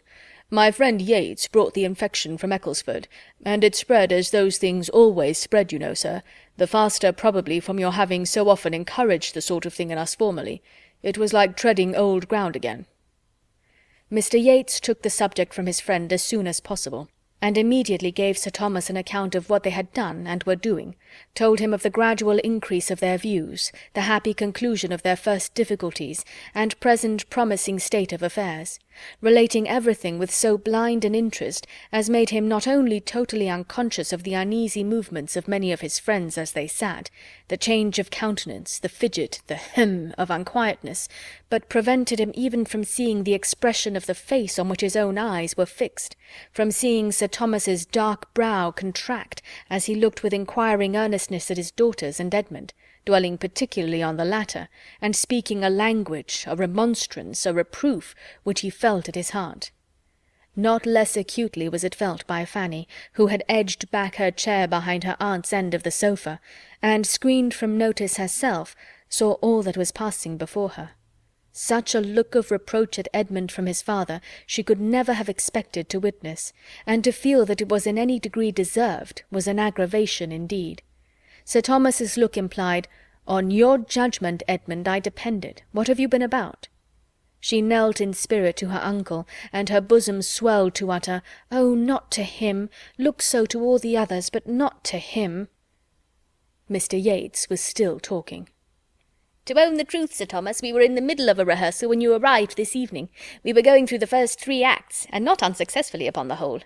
Our company is now so dispersed from the Crawfords being gone home that nothing more can be done tonight, but if you will give us the honour of your company tomorrow evening, I should not be afraid of the result. We bespeak your indulgence, you understand, as young performers. We bespeak your indulgence." "My indulgence shall be given, sir," replied Sir Thomas gravely, "but without any other rehearsal." And with a relenting smile he added, "I come home to be happy and indulgent." Then turning away towards any or all of the rest, he tranquilly said, "Mr. and Miss Crawford were mentioned in my last letters from Mansfield. Do you find them agreeable acquaintance?" Tom was the only one at all ready with an answer, but he being entirely without particular regard for either, without jealousy either in love or acting, could speak very handsomely of both. Mr. Crawford was a most pleasant gentlemanlike man, his sister a sweet, pretty, elegant, lively girl. Mr. Rushworth could be silent no longer. "I do not say he is gentlemanlike, considering, but you should tell your father he is not above 5 feet 8, or he will be expecting a well-looking man." Sir Thomas did not quite understand this, and looked with some surprise at the speaker. "If I must say what I think," continued Mr. Rushworth, "in my opinion it is very disagreeable to be always rehearsing. It is having too much of a good thing. I am not so fond of acting as I was at first. I think we are a great deal better employed sitting comfortably here among ourselves and doing nothing." Sir Thomas looked again, and then replied with an approving smile, "I am happy to find our sentiments on this subject so much the same. It gives me sincere satisfaction. That I should be cautious and quick-sighted, and feel many scruples which my children do not feel, is perfectly natural, and equally so that my value for domestic tranquillity, for a home which shuts out noisy pleasures, should much exceed theirs. But at your time of life to feel all this is a most favourable circumstance for yourself and for everybody connected with you, and I am sensible of the importance of having an ally of such weight." Sir Thomas meant to be giving Mr. Rushworth's opinion in better words than he could find himself. He was aware that he must not expect a genius in Mr. Rushworth, but as a well-judging, steady young man, with better notions than his elocution would do justice to, he intended to value him very highly. It was impossible for many of the others not to smile. Mr. Rushworth hardly knew what to do with such meaning, but by looking as he really felt, most exceedingly pleased with Sir Thomas's good opinion, and saying scarcely anything, he did his best towards preserving that good opinion a little longer. Chapter 20.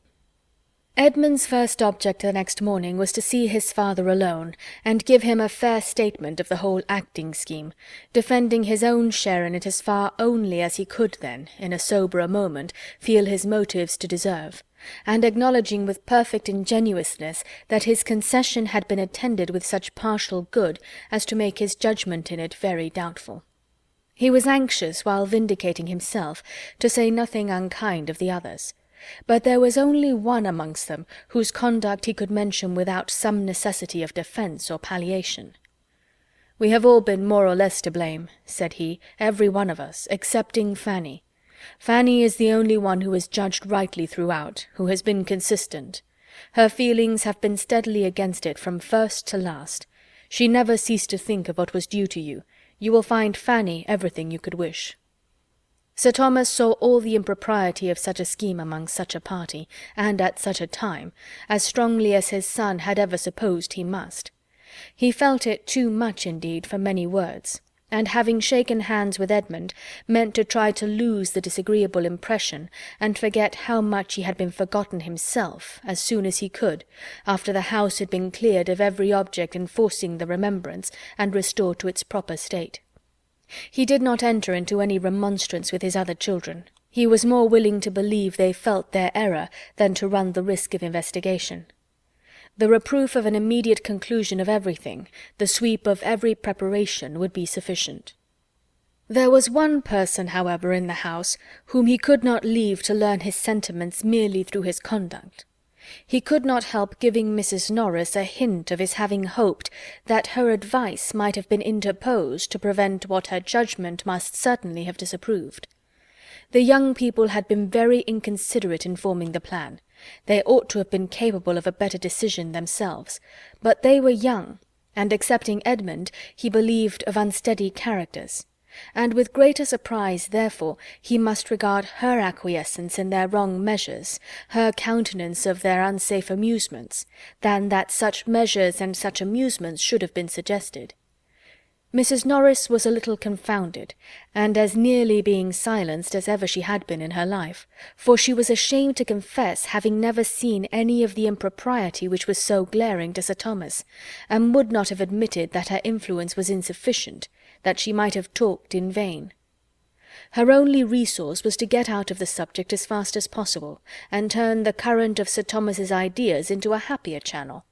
She had a great deal to insinuate in her own praise as to general attention to the interest and comfort of his family, much exertion and many sacrifices to glance at in the form of hurried walks and sudden removals from her own fireside, and many excellent hints of distrust and economy to Lady Bertram and Edmund to detail, whereby a most considerable saving had always arisen, and more than one bad servant been detected.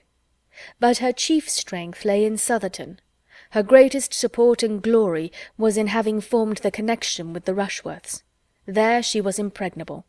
She took to herself all the credit of bringing Mr. Rushworth's admiration of Maria to any effect.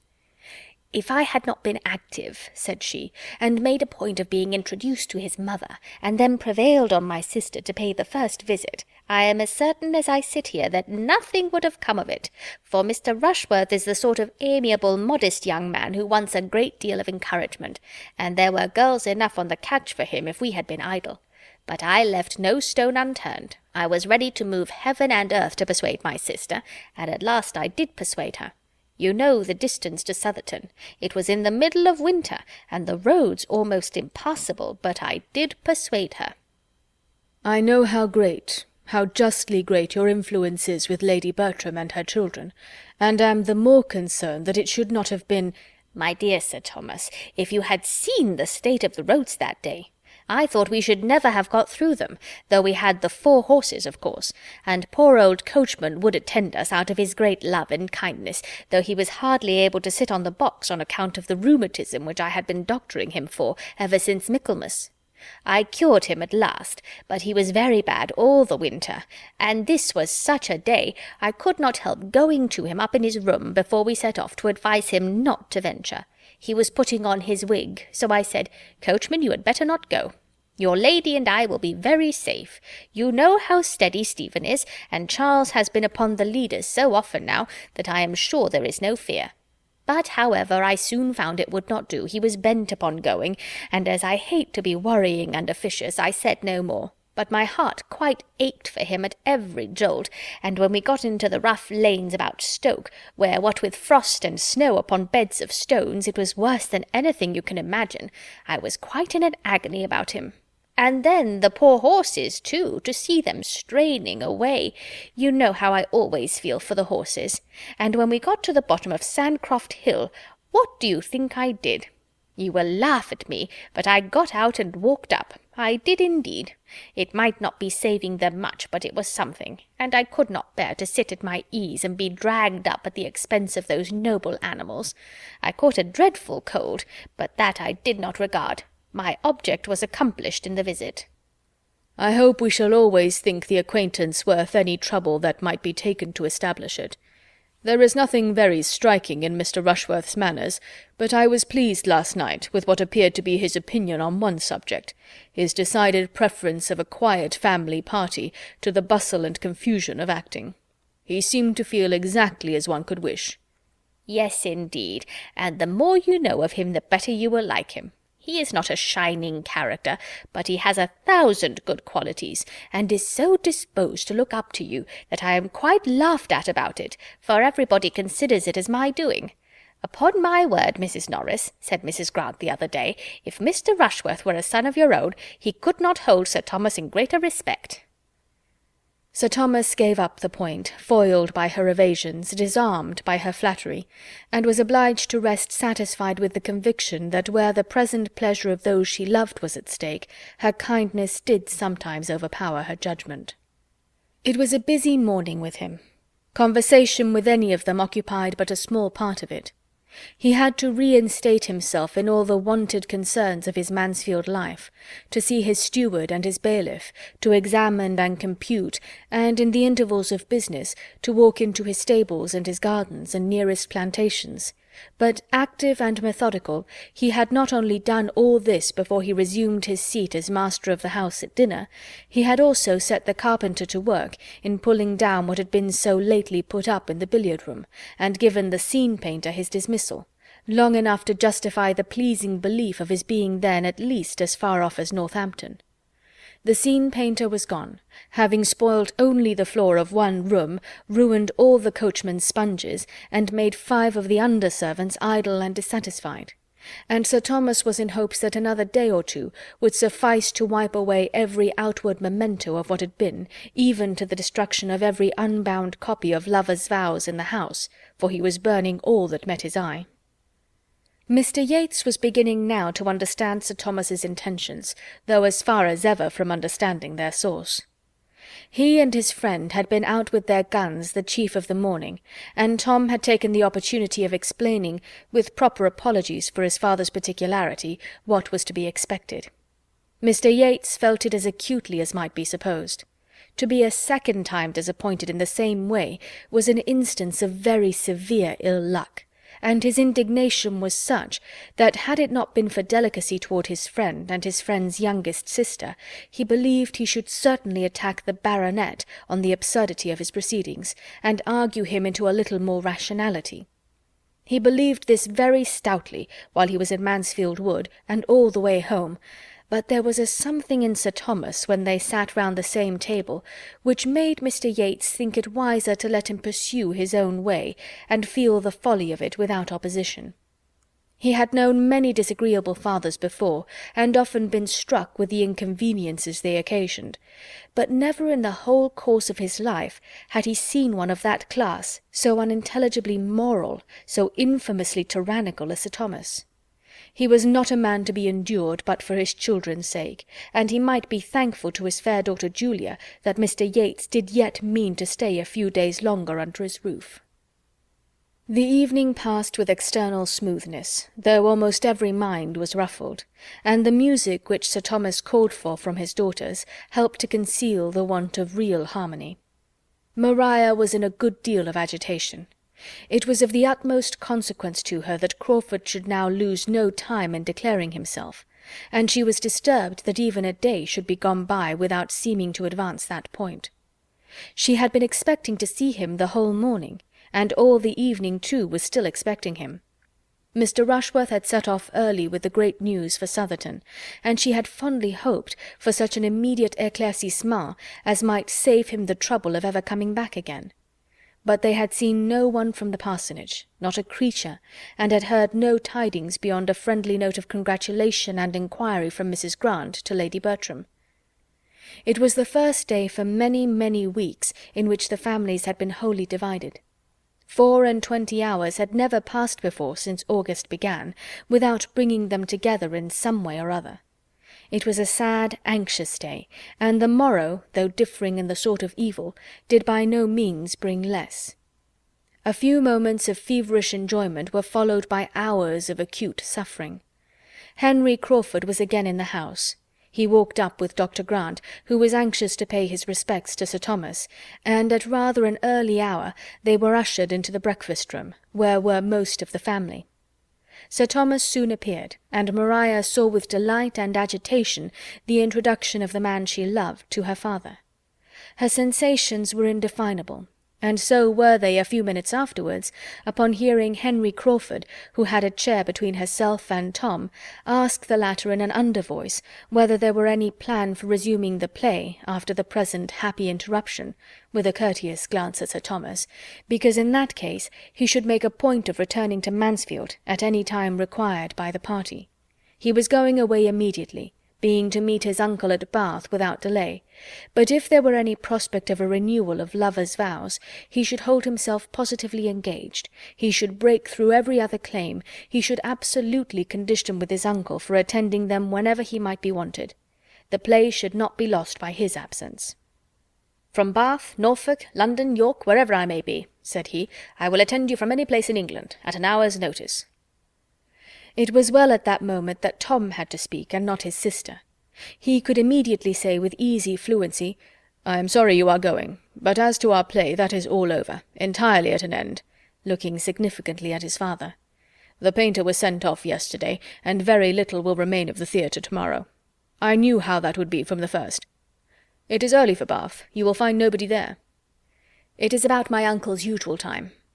"When do you think of going?" "I may perhaps get as far as Banbury to-day."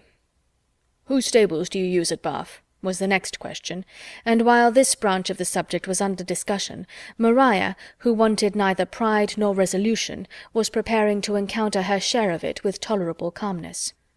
To her he soon turned, repeating much of what he had already said, with only a softened air and stronger expressions of regret. But what availed his expressions or his air? He was going, and if not voluntarily going, voluntarily intending to stay away. For excepting what might be due to his uncle, his engagements were all self-imposed. He might talk of necessity, but she knew his independence.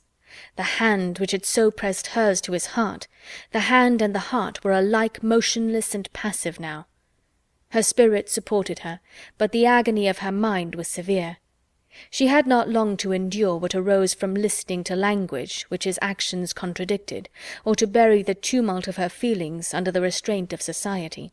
For general civilities soon called his notice from her, and the farewell visit, as it then became openly acknowledged, was a very short one. He was gone. He had touched her hand for the last time. He had made his parting bow, and she might seek directly all that solitude could do for her. Henry Crawford was gone from the house, and within 2 hours afterwards from the parish. And so ended all the hopes his selfish vanity had raised in Maria and Julia Bertram. Julia could rejoice that he was gone. His presence was beginning to be odious to her, and if Maria gained him not, she was now cool enough to dispense with any other revenge. She did not want exposure to be added to desertion. Henry Crawford gone, she could even pity her sister. With a purer spirit did Fanny rejoice in the intelligence. She heard it at dinner, and felt it a blessing. By all the others it was mentioned with regret, and his merits honoured with due gradation of feeling, from the sincerity of Edmund's too partial regard to the unconcern of his mother, speaking entirely by rote. Mrs. Norris began to look about her, and wonder that his falling in love with Julia had come to nothing, and could almost fear that she had been remiss herself in forwarding it. But with so many to care for, how was it possible for even her activity to keep pace with her wishes? Another day or two, and Mr. Yates was gone likewise. In his departure Sir Thomas felt the chief interest. Wanting to be alone with his family, the presence of a stranger superior to Mr. Yates must have been irksome. But of him, trifling and confident, idle and expensive, it was every way vexatious. In himself he was wearisome, but as the friend of Tom and the admirer of Julia he became offensive. Sir Thomas had been quite indifferent to Mr. Crawford's going or staying, but his good wishes for Mr. Yates having a pleasant journey, as he walked with him to the hall door, were given with genuine satisfaction. Mr. Yates had stayed to see the destruction of every theatrical preparation at Mansfield, the removal of everything appertaining to the play. He left the house in all the soberness of its general character, and Sir Thomas hoped, in seeing him out of it, to be rid of the worst object connected with the scheme, and the last that must be inevitably reminding him of its existence. Mrs. Norris contrived to remove one article from his sight that might have distressed him. The curtain over which she had presided with such talent and such success went off with her to her cottage, where she happened to be particularly in want of green baize. Chapter 21. Sir Thomas's return made a striking change in the ways of the family, independent of lovers' vows. Under his government Mansfield was an altered place. Some members of their society sent away, and the spirits of many others saddened, it was all sameness and gloom compared with the past, a sombre family party rarely enlivened. There was little intercourse with the parsonage. Sir Thomas, drawing back from intimacies in general, was particularly disinclined at this time for any engagements but in one quarter. The Rushworths were the only addition to his own domestic circle which he could solicit. Edmund did not wonder that such should be his father's feelings, nor could he regret anything but the exclusion of the Grants. "But they," he observed to Fanny, "have a claim. They seem to belong to us. They seem to be part of ourselves. I could wish my father were more sensible of their very great attention to my mother and sisters while he was away. I am afraid they may feel themselves neglected. But the truth is that my father hardly knows them. They had not been here a twelvemonth when he left England. If he knew them better, he would value their society as it deserves, for they are, in fact, exactly the sort of people he would like. We are sometimes a little in want of animation among ourselves. My sisters seem out of spirits, and Tom is certainly not at his ease. Dr. and Mrs. Grant would enliven us, and make our evenings pass away with more enjoyment, even to my father." "Do you think so?" said Fanny. "In my opinion, my uncle would not like any addition. I think he values the very quietness you speak of, and that the repose of his own family circle is all he wants. And it does not appear to me that we are more serious than we used to be. I mean, before my uncle went abroad. As well as I can recollect, it was always much the same. There was never much laughing in his presence, or if there is any difference, it is not more, I think, than such an absence has a tendency to produce at first. There must be a sort of shyness, but I cannot recollect that our evenings formerly were ever merry, except when my uncle was in town. No young people's are, I suppose, when those they look up to are at home." "I believe you are right, Fanny," was his reply, after a short consideration. "I believe our evenings are rather returned to what they were, than assuming a new character. The novelty was in their being lively. Yet how strong the impression that only a few weeks will give! I have been feeling as if we had never lived so before."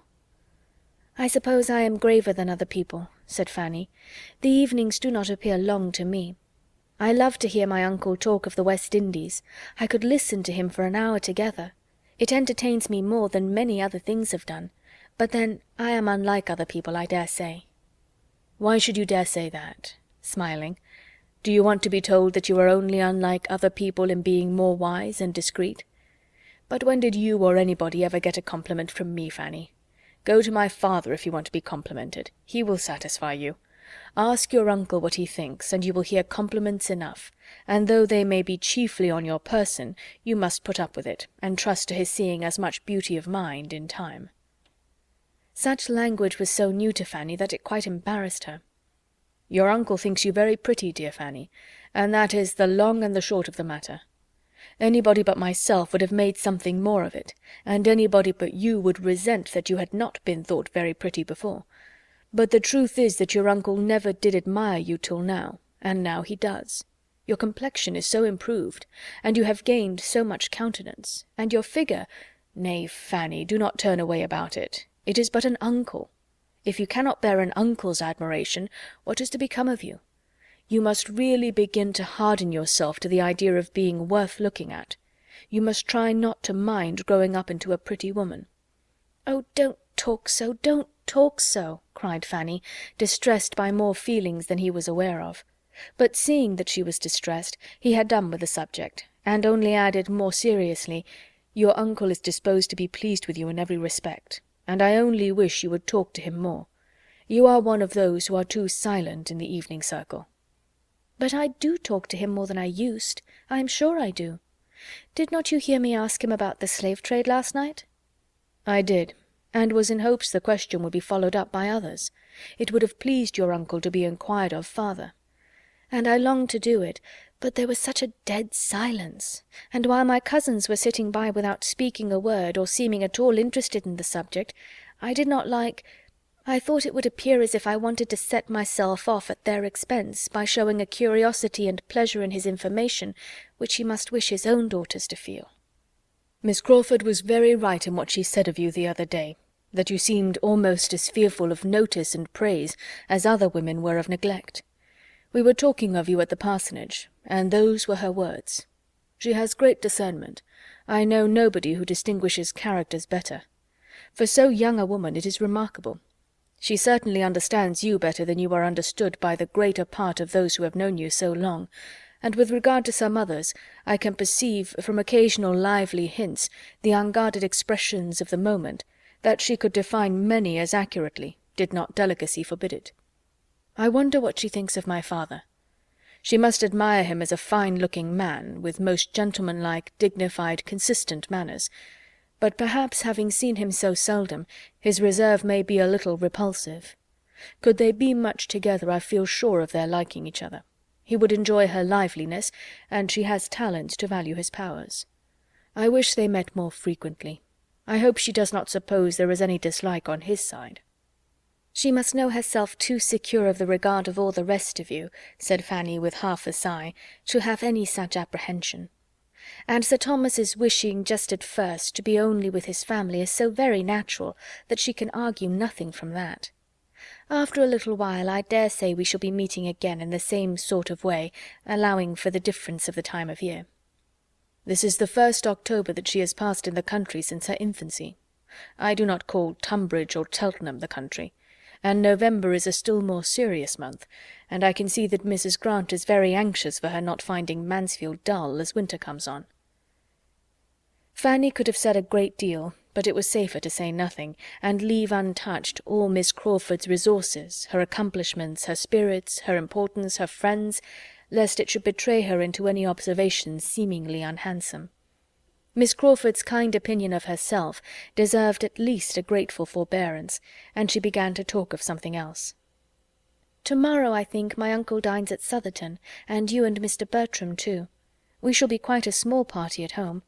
I hope my uncle may continue to like Mr. Rushworth." "That is impossible, Fanny. He must like him less after tomorrow's visit, for we shall be 5 hours in his company. I should dread the stupidity of the day, if there were not a much greater evil to follow, the impression it must leave on Sir Thomas. He cannot much longer deceive himself. I am sorry for them all, and would give something that Rushworth and Maria had never met." In this quarter, indeed, disappointment was impending over Sir Thomas. Not all his good will for Mr. Rushworth, not all Mr. Rushworth's deference for him, could prevent him from soon discerning some part of the truth, that Mr. Rushworth was an inferior young man, as ignorant in business as in books, with opinions in general unfixed, and without seeming much aware of it himself. He had expected a very different son-in-law, and beginning to feel grave on Maria's account, tried to understand her feelings. Little observation there was necessary to tell him that indifference was the most favourable state they could be in. Her behaviour to Mr. Rushworth was careless and cold. She could not, did not like him. Sir Thomas resolved to speak seriously to her. Advantageous as would be the alliance, and long-standing and public as was the engagement, her happiness must not be sacrificed to it. Mr. Rushworth had perhaps been accepted on too short an acquaintance, and on knowing him better she was repenting. With solemn kindness Sir Thomas addressed her, told her his fears, inquired into her wishes, entreated her to be open and sincere, and assured her that every inconvenience should be braved, and the connection entirely given up, if she felt herself unhappy in the prospect of it. He would act for her and release her. Maria had a moment's struggle as she listened, and only a moment's. When her father ceased, she was able to give her answer immediately, decidedly, and with no apparent agitation. She thanked him for his great attention, his paternal kindness, but he was quite mistaken in supposing she had the smallest desire of breaking through her engagement, or was sensible of any change of opinion or inclination since her forming it. She had the highest esteem for Mr. Rushworth's character and disposition, and could not have a doubt of her happiness with him. Sir Thomas was satisfied, too glad to be satisfied, perhaps, to urge the matter quite so far as his judgment might have dictated to others. It was an alliance which he could not have relinquished without pain, and thus he reasoned. Mr. Rushworth was young enough to improve. Mr. Rushworth must and would improve in good society. And if Maria could now speak so securely of her happiness with him, speaking certainly without the prejudice, the blindness of love, she ought to be believed. Her feelings probably were not acute, he had never supposed them to be so, but her comforts might not be less on that account, and if she could dispense with seeing her husband a leading, shining character, there would certainly be everything else in her favour. A well-disposed young woman who did not marry for love was in general but the more attached to her own family, and the nearness of Southerton to Mansfield must naturally hold out the greatest temptation, and would, in all probability, be a continual supply of the most amiable and innocent enjoyments.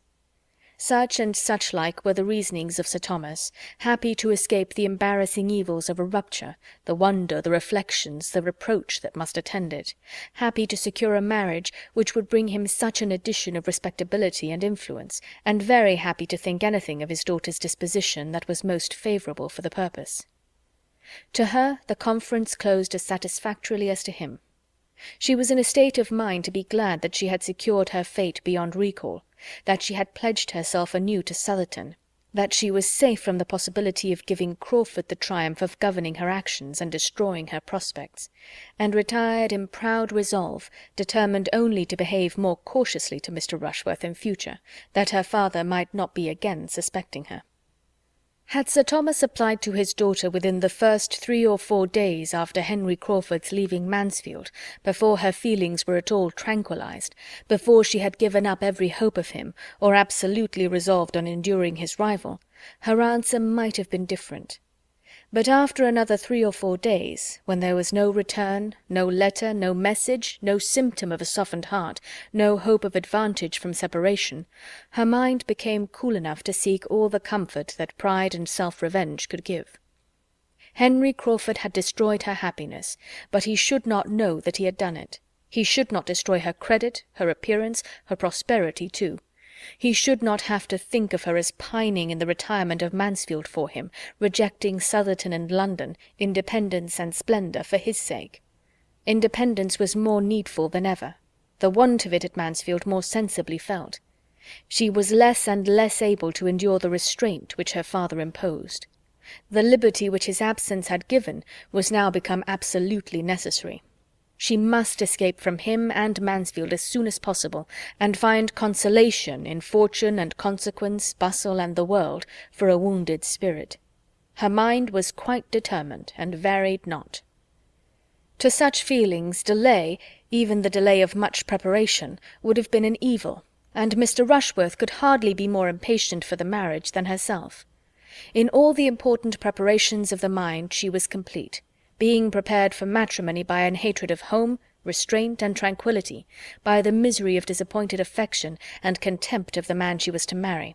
The rest might wait. The preparations of new carriages and furniture might wait for London and spring, when her own taste could have fairer play. The principals being all agreed in this respect, it soon appeared that a very few weeks would be sufficient for such arrangements as must precede the wedding.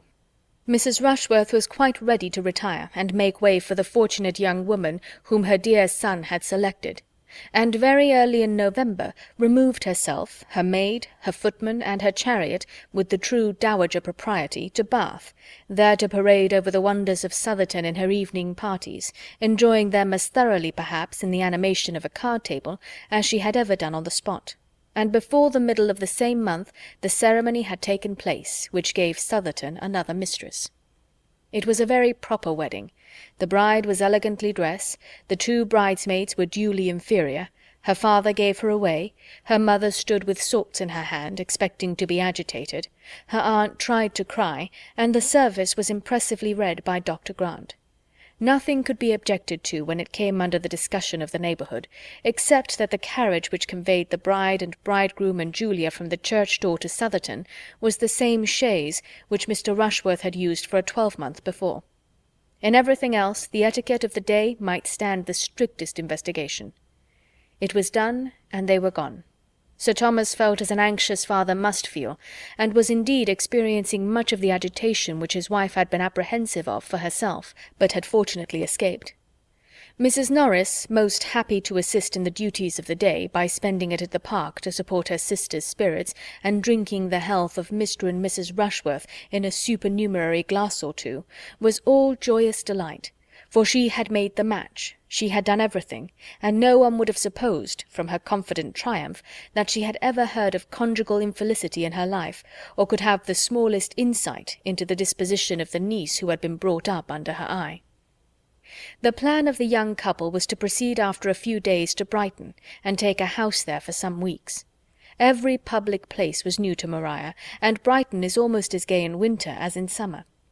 When the novelty of amusement there were over, it would be time for the wider range of London. Julia was to go with them to Brighton. Since rivalry between the sisters had ceased, they had been gradually recovering much of their former good understanding, and were at least sufficiently friends to make each of them exceedingly glad to be with the other at such a time. Some other companion than Mr. Rushworth was of the first consequence to his lady, and Julia was quite as eager for novelty and pleasure as Maria, though she might not have struggled through so much to obtain them, and could better bear a subordinate situation. Their departure made another material change at Mansfield, a chasm which required some time to fill up. The family circle became greatly contracted, and though the Miss Bertrams had latterly added little to its gaiety, they could not but be missed. Even their mother missed them. How much more their tender-hearted cousin, who wandered about the house, and thought of them, and felt for them, with a degree of affectionate regret which they had never done much to deserve. Chapter 22. Fanny's consequence increased on the departure of her cousins. Becoming, as she then did, the only young woman in the drawing-room, the only occupier of that interesting division of a family in which she had hitherto held so humble a third, it was impossible for her not to be more looked at, more thought of and attended to than she had ever been before, and "Where is Fanny?" became no uncommon question, even without her being wanted for anyone's convenience. Not only at home did her value increase, but at the parsonage too. In that house which she had hardly entered twice a year since Mr. Norris's death, she became a welcome, uninvited guest, and in the gloom and dirt of a November day most acceptable to Mary Crawford. Her visits there, beginning by chance, were continued by solicitation. Mrs. Grant, really eager to get any change for her sister, could by the easiest self-deceit persuade herself that she was doing the kindest thing by Fanny, and giving her the most important opportunities of improvement in pressing her frequent calls. Fanny, having been sent into the village on some errand by her Aunt Norris, was overtaken by a heavy shower close to the parsonage, and being descried from one of the windows endeavouring to find shelter under the branches and lingering leaves of an oak just beyond their premises, was forced, though not without some modest reluctance on her part, to come in. A civil servant she had withstood, but when Dr. Grant himself went out with an umbrella, there was nothing to be done but to be very much ashamed, and to get into the house as fast as possible. And to poor Miss Crawford, who had just been contemplating the dismal rain in a very desponding state of mind, sighing over the ruin of all her plan of exercise for that morning, and of every chance of seeing a single creature beyond themselves for the next 24 hours, the sound of a little bustle at the front door, and the sight of Miss Price dripping with wet in the vestibule, was delightful. The value of an event on a wet day in the country was most forcibly brought before her. She was all alive again directly, and among the most active in being useful to Fanny, in detecting her to be wetter than she would at first allow, and providing her with dry clothes. And Fanny, after being obliged to submit to all this attention, and to being assisted and waited on by mistresses and maids, being also obliged, on returning downstairs, to be fixed in their drawing-room for an hour while the rain continued, the blessing of something fresh to see and think of was thus extended to Miss Crawford, and might carry on her spirits to the period of dressing and dinner. The two sisters were so kind to her and so pleasant that Fanny might have enjoyed her visit, could she have believed herself not in the way, and could she have foreseen that the weather would certainly clear at the end of the hour, and save her from the shame of having Dr. Grant's carriage and horses out to take her home, with which she was threatened. As to anxiety for any alarm that her absence in such weather might occasion at home, she had nothing to suffer on that score, for as her being out was known only to her two aunts, she was perfectly aware that none would be felt, and that in whatever cottage Aunt Norris might choose to establish her during the rain, her being in such cottage would be indubitable to Aunt Bertram. It was beginning to look brighter when Fanny, observing a harp in the room, asked some questions about it, which soon led to an acknowledgment of her wishing very much to hear it, and a confession, which could hardly be believed, of her having never yet heard it since its being in Mansfield. To Fanny herself it appeared a very simple and natural circumstance. She had scarcely ever been at the parsonage since the instrument's arrival. There had been no reason that she should. But Miss Crawford, calling to mind an early expressed wish on the subject, was concerned at her own neglect, and "Shall I play to you now?" and "What will you have?" were questions immediately following with the readiest good humour. She played accordingly, happy to have a new listener, and a listener who seemed so much obliged, so full of wonder at the performance, and who showed herself not wanting in taste. She played till Fanny's eyes, straying to the window on the weather's being evidently fair, spoke what she felt must be done. "Another quarter of an hour," said Miss Crawford, "and we shall see how it will be. Do not run away the first moment of its holding up. Those clouds look alarming." "But they are passed over," said Fanny. "I have been watching them. This weather is all from the south." "South or north, I know a black cloud when I see it, and you must not set forward while it is so threatening. And besides, I want to play something more to you, a very pretty piece, and your cousin Edmund's prime favourite. You must stay and hear your cousin's favourite." Fanny felt that she must, and though she had not waited for that sentence to be thinking of Edmund, such a memento made her particularly awake to his idea, and she fancied him sitting in that room again and again, perhaps in the very spot where she sat now, listening with constant delight to the favourite air played, as it appeared to her, with superior tone and expression. And though pleased with it herself, and glad to like whatever was liked by him, she was more sincerely impatient to go away at the conclusion of it than she had been before. And on this being evident, she was so kindly asked to call again, to take them in her walk whenever she could, to come and hear more of the harp, that she felt it necessary to be done, if no objection arose at home.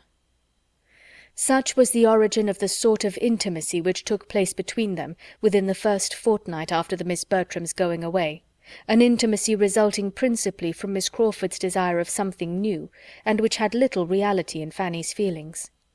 Fanny went to her every 2 or 3 days. It seemed a kind of fascination. She could not be easy without going, and yet it was without loving her, without ever thinking like her, without any sense of obligation for being sought after now, when nobody else was to be had, and deriving no higher pleasure from her conversation than occasional amusement, and that often at the expense of her judgment, when it was raised by pleasantry on people or subjects which she wished to be respected.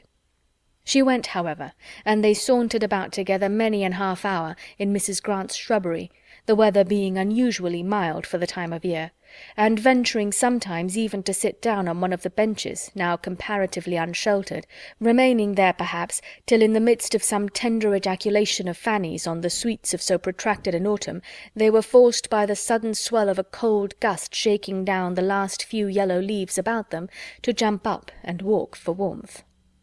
"This is pretty, very pretty," said Fanny, looking around her as they were thus sitting together one day. "Every time I come into this shrubbery I am more struck with its growth and beauty. 3 years ago this was nothing but a rough hedgerow along the upper side of the field, never thought of as anything or capable of becoming anything, and now it is converted into a walk, and it would be difficult to say whether most valuable as a convenience or an ornament, and perhaps in another 3 years we may be forgetting, almost forgetting, what it was before. How wonderful, how very wonderful the operations of time and the changes of the human mind! And following the latter train of thought, she soon afterwards added, "If any one faculty of our nature may be called more wonderful than the rest, I do think it is memory. There seems something more speakingly incomprehensible in the powers, the failures, the inequalities of memory than in any other of our intelligences. The memory is sometimes so retentive, so serviceable, so obedient; at others so bewildered and so weak, and at others again so tyrannic, so beyond control. We are, to be sure, a miracle every way, but our powers of recollecting and of forgetting do seem particularly past finding out."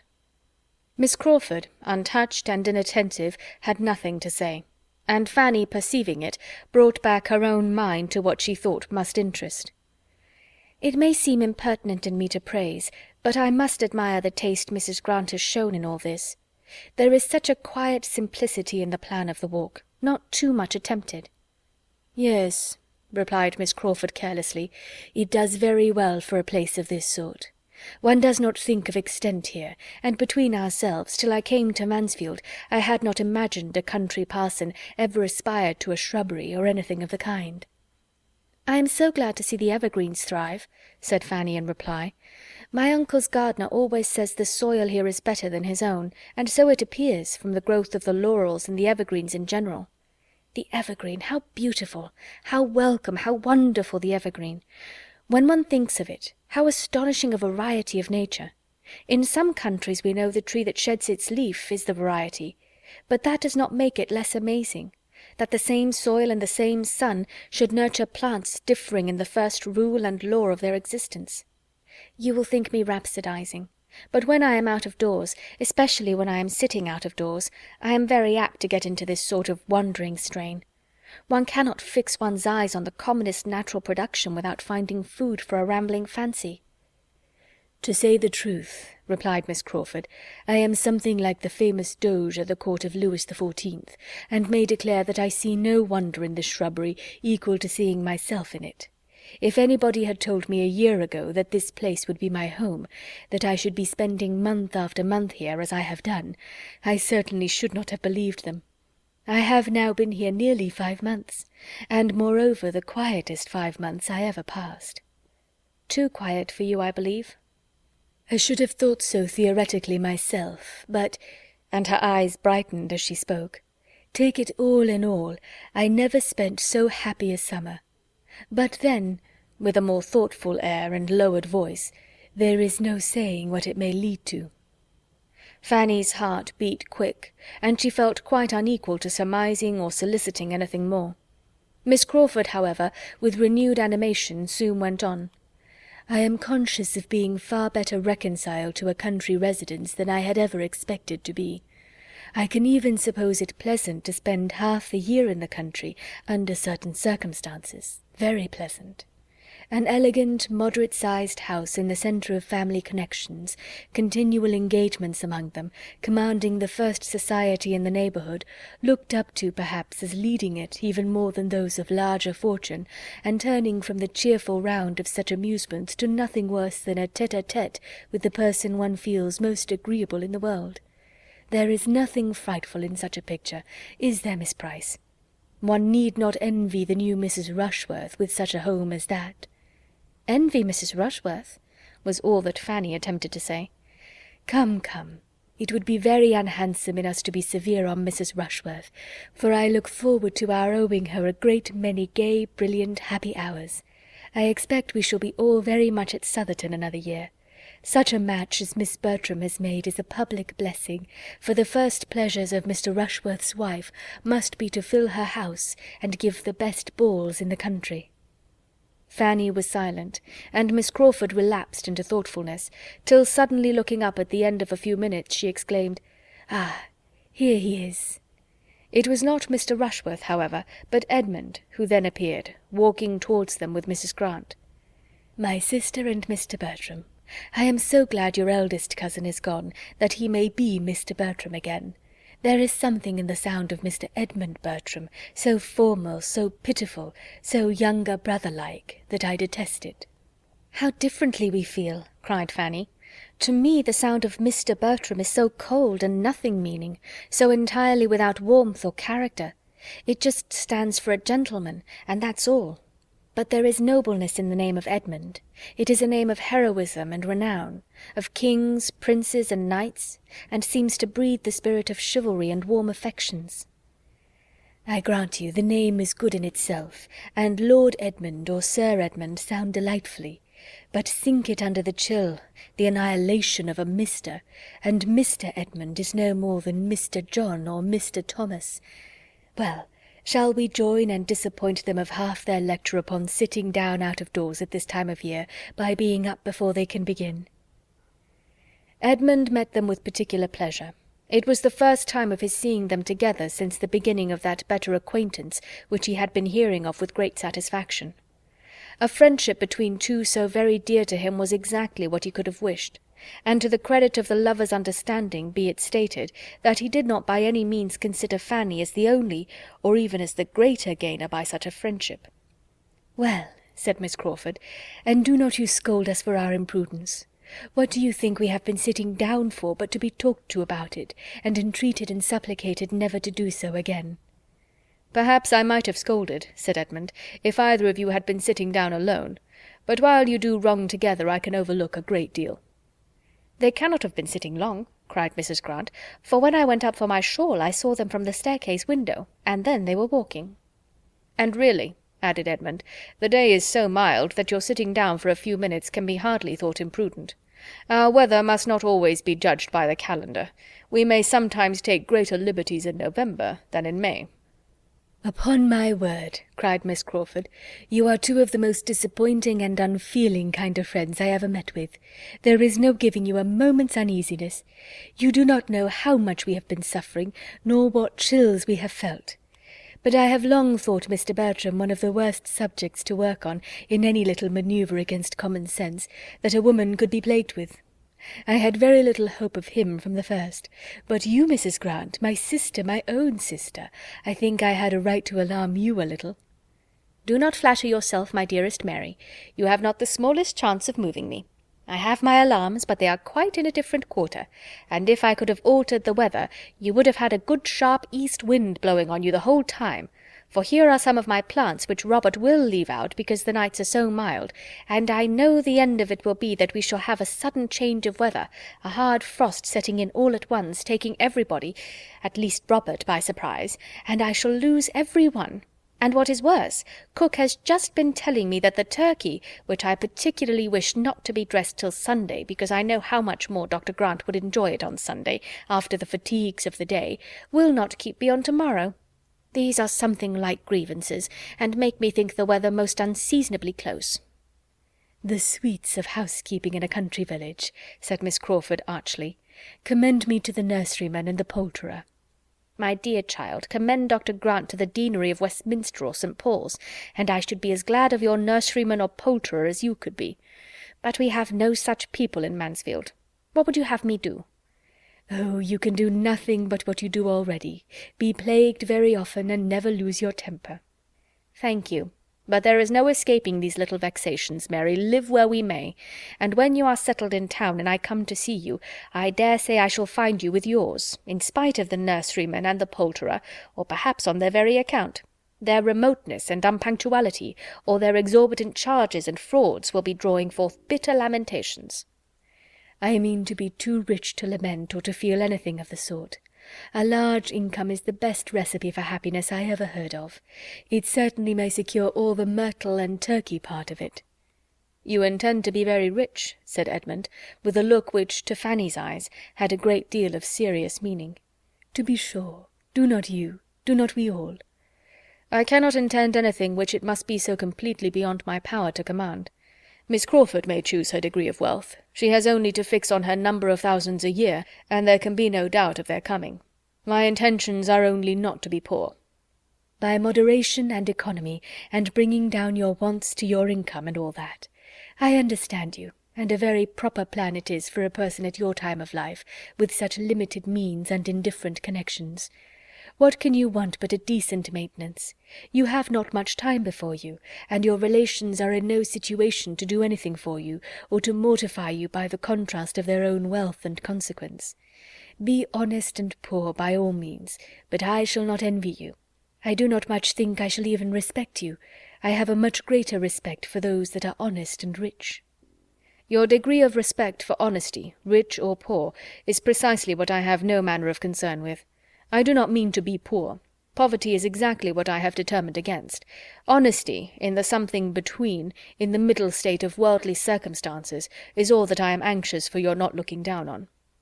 "But I do look down upon it, if it might have been higher. I must look down upon anything contented with obscurity, when it might rise to distinction."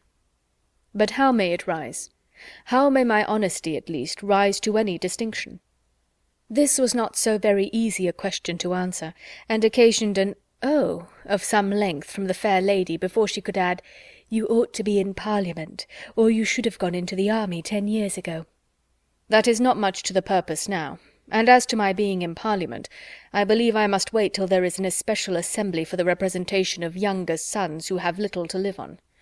No, Miss Crawford," he added, in a more serious tone, "there are distinctions which I should be miserable if I thought myself without any chance, absolutely without chance or possibility of obtaining, but they are of a different character."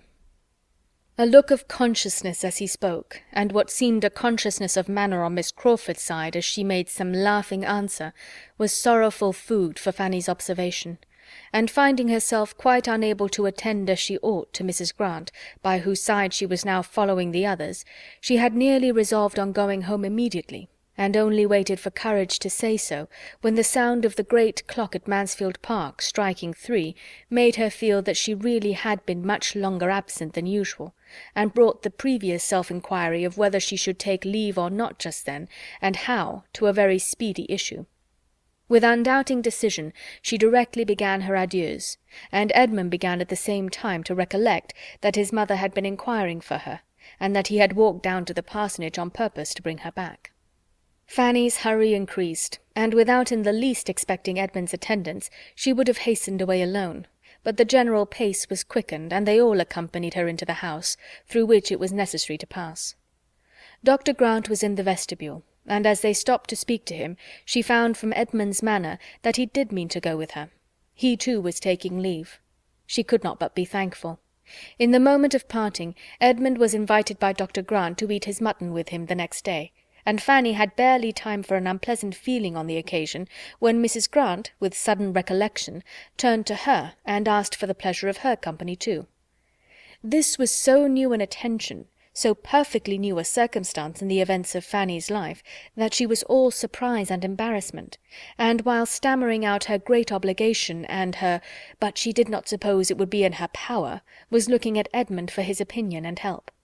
But Edmund, delighted with her having such an happiness offered, and ascertaining with half a look and half a sentence that she had no objection but on her aunt's account, could not imagine that his mother would make any difficulty of sparing her, and therefore gave his decided open advice that the invitation should be accepted.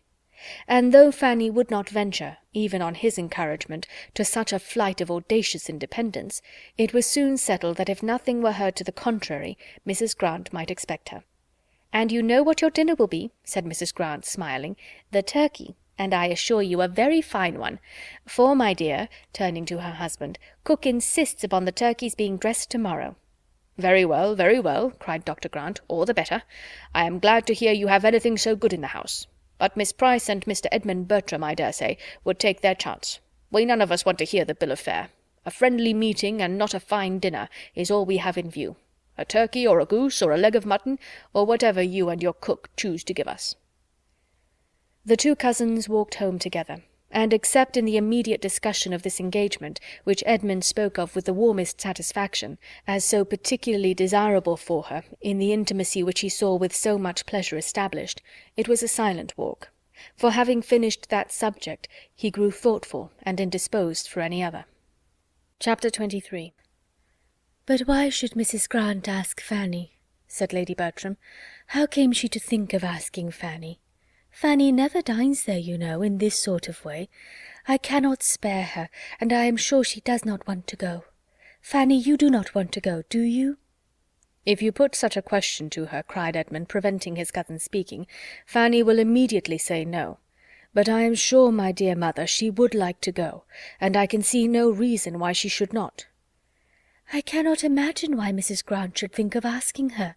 She never did before. She used to ask your sisters now and then, but she never asked Fanny." "If you cannot do without me, ma'am," said Fanny in a self-denying tone, "but my mother will have my father with her all the evening." "To be sure, so I shall." "Suppose you take my father's opinion, ma'am." "That's well thought of. So I will, Edmund. I will ask Sir Thomas as soon as he comes in whether I can do without her." "As you please, ma'am, on that head, but I meant my father's opinion as to the propriety of the invitation's being accepted or not, and I think he will consider it a right thing by Mrs. Grant, as well as by Fanny, that being the first invitation it should be accepted." "I do not know. We will ask him, but he will be very much surprised that Mrs. Grant should ask Fanny at all." There was nothing more to be said, or that could be said to any purpose, till Sir Thomas were present. But the subject involving, as it did, her own evening's comfort for the morrow, was so much uppermost in Lady Bertram's mind, that half an hour afterwards, on his looking in for a minute in his way from his plantation to his dressing-room, she called him back again, when he had almost closed the door, with, "Sir Thomas, stop a moment, I have something to say to you." Her tone of calm languor, for she never took the trouble of raising her voice, was always heard and attended to, and Sir Thomas came back. Her story began, and Fanny immediately slipped out of the room, for to hear herself the subject of any discussion with her uncle was more than her nerves could bear. She was anxious, she knew, more anxious perhaps than she ought to be, for what was it, after all, whether she went or stayed? But if her uncle were to be a great while considering and deciding, and with very grave looks, and those grave looks directed to her, and at last decide against her, she might not be able to appear properly submissive and indifferent. Her cause, meanwhile, went on well. It began on Lady Bertram's part with, "I have something to tell you which will surprise you. Mrs. Grant has asked Fanny to dinner." "Well," said Sir Thomas, as if waiting more to accomplish the surprise. "Edmund wants her to go, but how can I spare her?" "She will be late," said Sir Thomas, taking out his watch. "But what is your difficulty?" Edmund found himself obliged to speak and fill up the blanks in his mother's story. He told the whole, and she had only to add, "So strange, for Mrs. Grant never used to ask her." "But is it not very natural," observed Edmund, "that Mrs. Grant should wish to procure so agreeable a visitor for her sister?" "Nothing can be more natural," said Sir Thomas, after a short deliberation. "Nor, were there no sister in the case, could anything, in my opinion, be more natural. Mrs. Grant's showing civility to Miss Price, to Lady Bertram's niece, could never want explanation. The only surprise I can feel is that this should be the first time of its being paid. Fanny was perfectly right in giving only a conditional answer. She appears to feel as she ought. But as I conclude that she must wish to go, since all young people like to be together, I can see no reason why she should be denied the indulgence." "But can I do without her, Sir Thomas?" "Indeed, I think you may." "She always makes tea, you know, when my sister is not here." "Your sister perhaps may be prevailed on to spend the day with us, and I shall certainly be at home." "Very well, then. Fanny may go, Edmund." The good news soon followed her. Edmund knocked at her door in his way to his own. "Well, Fanny, it is all happily settled, and without the smallest hesitation on your uncle's side. He had but one opinion. You are to go." "Thank you, I am so glad," was Fanny's instinctive reply, though when she had turned from him and shut the door, she could not help feeling, and yet why should I be glad? For am I not certain of seeing or hearing something there to pain me? In spite of this conviction, however, she was glad. Simple as such an engagement might appear in other eyes, it had novelty and importance in hers, for excepting the day at Southerton, she had scarcely ever dined out before, and though now going only half a mile, and only to 3 people, still it was dining out, and all the little interests of preparation were enjoyments in themselves. She had neither sympathy nor assistance from those who ought to have entered into her feelings and directed her taste, for Lady Bertram never thought of being useful to anybody, and Mrs. Norris, when she came on the morrow, in consequence of an early call and invitation from Sir Thomas, was in a very ill humour, and seemed intent only on lessening her niece's pleasure, both present and future, as much as possible. Upon my word, Fanny, you are in high luck to meet with such attention and indulgence. You ought to be very much obliged to Mrs. Grant for thinking of you, and to your aunt for letting you go, and you ought to look upon it as something extraordinary, for I hope you are aware that there is no real occasion for your going into company in this sort of way, or ever dining out at all, and it is what you must not depend on upon ever being repeated. Nor must you be fancying that the invitation is meant as any particular compliment to you. The compliment is intended to your uncle and aunt, and me. Mrs. Grant thinks it a civility due to us to take a little notice of you, or else it would never have come into her head, and you may be very certain that if your cousin Julia had been at home, you would not have been asked at all. Mrs. Norris had now so ingeniously done away all Mrs. Grant's part of the favour, that Fanny, who found herself expected to speak, could only say that she was very much obliged to her aunt Bertram for sparing her, and that she was endeavouring to put her aunt's evening work in such a state as to prevent her being missed. Oh, depend upon it, your aunt can do very well without you, or you would not be allowed to go. I shall be here, so you may be quite easy about your aunt, and I hope you will have a very agreeable day and find it all mighty delightful. But I must observe that 5 is the very awkwardest of all possible numbers to sit down to table, and I cannot but be surprised that such an elegant lady as Mrs. Grant should not contrive better. And round their enormous, great wide table, too, which fills up the room so dreadfully. Had the doctor been content to take my dining-table when I came away, as anybody in their senses would have done, instead of having that absurd new one of his own, which is wider, literally wider than the dinner-table here, how infinitely better it would have been, and how much more he would have been respected, for people are never respected when they step out of their proper sphere. Remember that, Fanny. 5, only 5 to be sitting round that table. However, you will have dinner enough on it for 10, I dare say. Mrs. Norris fetched breath and went on again. The nonsense and folly of people stepping out of their rank and trying to appear above themselves makes me think it right to give you a hint, Fanny, now that you are going into company without any of us, and I do beseech you and entreat you not to be putting yourself forward, and talking and giving your opinion as if you were one of your cousins, as if you were dear Mrs. Rushworth or Julia. That will never do, believe me. Remember, wherever you are, you must be the lowest and last, and though Miss Crawford is in a manner at home at the parsonage, you are not to be taking place of her. And as to coming away at night, you are to stay just as long as Edmund chooses. Leave him to settle that. Yes, ma'am, I should not think of doing anything else. And if it should rain, which I think exceedingly likely, for I never saw it more threatening for a wet evening in my life, you must manage as well as you can, and not be expecting the carriage to be sent for you. I certainly do not go home to-night, and therefore the carriage will not be out on my account, so you must make up your mind to what may happen, and take your things accordingly. Her niece thought it perfectly reasonable. She rated her own claims to comfort as low as even Mrs. Norris could, and when Sir Thomas, soon afterwards, just opening the door, said, "Fanny, at what time would you have the carriage come round?" she felt a degree of astonishment which made it impossible for her to speak. "My dear Sir Thomas," cried Mrs. Norris, red with anger, "Fanny can walk." "Walk?" repeated Sir Thomas, in a tone of most unanswerable dignity, and coming farther into the room. "My niece walk to a dinner engagement at this time of the year? Will 20 minutes after 4 suit you?" "Yes, sir," was Fanny's humble answer, given with the feelings almost of a criminal towards Mrs. Norris, and not bearing to remain with her in what might seem a state of triumph, she followed her uncle out of the room, having stayed behind him only long enough to hear these words spoken in angry agitation. "Quite unnecessary. A great deal too kind. But Edmund goes, true. It is upon Edmund's account. I observed he was hoarse on Thursday night." But this could not impose on Fanny. She felt that the carriage was for herself and herself alone, and her uncle's consideration of her, coming immediately after such representations from her aunt, cost her some tears of gratitude when she was alone. The coachman drove round to a minute. Another minute brought down the gentleman, and as the lady had, with a most scrupulous fear of being late, been many minutes seated in the drawing-room, Sir Thomas saw them off in as good time as his own correctly punctual habits required. "Now I must look at you, Fanny," said Edmund, with the kind smile of an affectionate brother, "and tell you how I like you. And as well as I can judge by this light, you look very nicely indeed. What have you got on?" "The new dress that my uncle was so good as to give me on my cousin's marriage. I hope it is not too fine, but I thought I ought to wear it as soon as I could, and that I might not have such another opportunity all the winter. I hope you do not think me too fine." "A woman can never be too fine while she is all in white. No, I see no finery about you, nothing but what is perfectly proper. Your gown seems very pretty.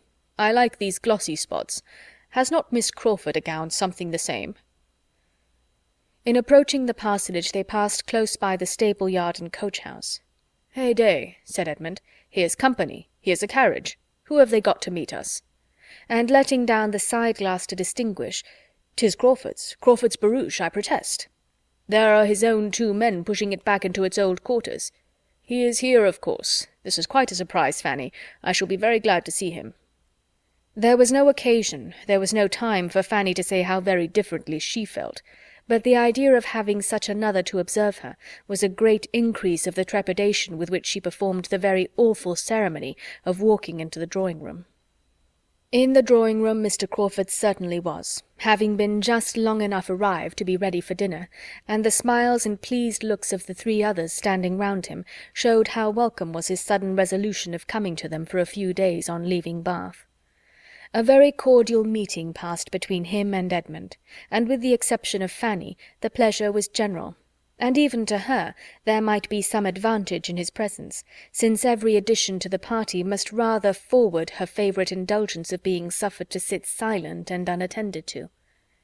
She was soon aware of this herself, for though she must submit, as her own propriety of mind directed, in spite of her Aunt Norris's opinion, to being the principal lady in company, and to all the little distinctions consequent thereon, she found, while they were at table, such a happy flow of conversation prevailing in which she was not required to take any part, there was so much to be said between the brother and sister about Bath, so much between the 2 young men about hunting, so much of politics between Mr. Crawford and Dr. Grant, and of everything and altogether between Mr. Crawford and Mrs. Grant, as to leave her the fairest prospect of having only to listen in quiet, and of passing a very agreeable day. She could not compliment the newly arrived gentleman, however, with any appearance of interest, in a scheme for extending his stay at Mansfield, and sending for his hunters from Norfolk, which, suggested by Dr. Grant, advised by Edmund, and warmly urged by the 2 sisters, was soon in possession of his mind, and which he seemed to want to be encouraged even by her to resolve on. Her opinion was sought as to the probable continuance of the open weather, but her answers were as short and indifferent as civility allowed. She could not wish him to stay, and would much rather not have him speak to her. Her 2 absent cousins, especially Maria, were much in her thoughts on seeing him. But no embarrassing remembrance affected his spirits. Here he was again on the same ground where all had passed before, and apparently as willing to stay and be happy without the Miss Bertrams as if he had never known Mansfield in any other state. She heard them spoken of by him only in a general way, till they were all reassembled in the drawing-room, when Edmund, being engaged apart in some matter of business with Dr. Grant, which seemed entirely to engross them, and Mrs. Grant occupied at the tea-table, he began talking of them with more particularity to his other sister. With a significant smile, which made Fanny quite hate him, he said, "So, Rushworth and his fair bride are at Brighton, I understand. Happy man." "Yes, they have been there about a fortnight, Miss Price, have they not? And Julia is with them." "And Mr. Yates, I presume, is not far off." "Mr. Yates? Oh, we hear nothing of Mr. Yates. I do not imagine he figures much in the letters to Mansfield Park. Do you, Miss Price? I think my friend Julia knows better than to entertain her father with Mr. Yates." "Poor Rushworth and his 42 speeches," continued Crawford. "Nobody can ever forget them. Poor fellow! I see him now, his toil and his despair. Well, I am much mistaken if his lovely Maria will ever want him to make 42 speeches to her," adding, with a momentary seriousness, "she is too good for him, much too good." And then, changing his tone again to one of gentle gallantry, and addressing Fanny, he said, "You were Mr. Rushworth's best friend. Your kindness and patience can never be forgotten. Your indefatigable patience in trying to make it possible for him to learn his part, in trying to give him a brain which nature had denied, to mix up an understanding for him out of the superfluity of your own. He might not have sense enough himself to estimate your kindness, but I may venture to say that it had honour from all the rest of the party." Fanny coloured and said nothing. "It is as a dream, a pleasant dream," he exclaimed, breaking forth again after a few minutes' musing. "I shall always look back on our theatricals with exquisite pleasure. There was such an interest, such an animation, such a spirit diffused. Everybody felt it. We were all alive. There was employment, hope, solicitude, bustle for every hour of the day. Always some little objection, some little doubt, some little anxiety to be got over. I never was happier." With silent indignation, Fanny repeated to herself, "Never happier. Never happier than when doing what you must know was not justifiable. Never happier than when behaving so dishonourably and unfeelingly. Oh, what a corrupted mind!" "We were unlucky, Miss Price," he continued in a lower tone, to avoid the possibility of being heard by Edmund, and not at all aware of her feelings. "We certainly were very unlucky. Another week, only one other week, would have been enough for us. I think if we had had the disposal of events, if Mansfield Park had had the government of the winds just for a week or two about the equinox, there would have been a difference. Not that we would have endangered his safety by any tremendous weather, but only by a steady contrary wind, or a calm. I think, Miss Price, we would have indulged ourselves with a week's calm in the Atlantic at that season."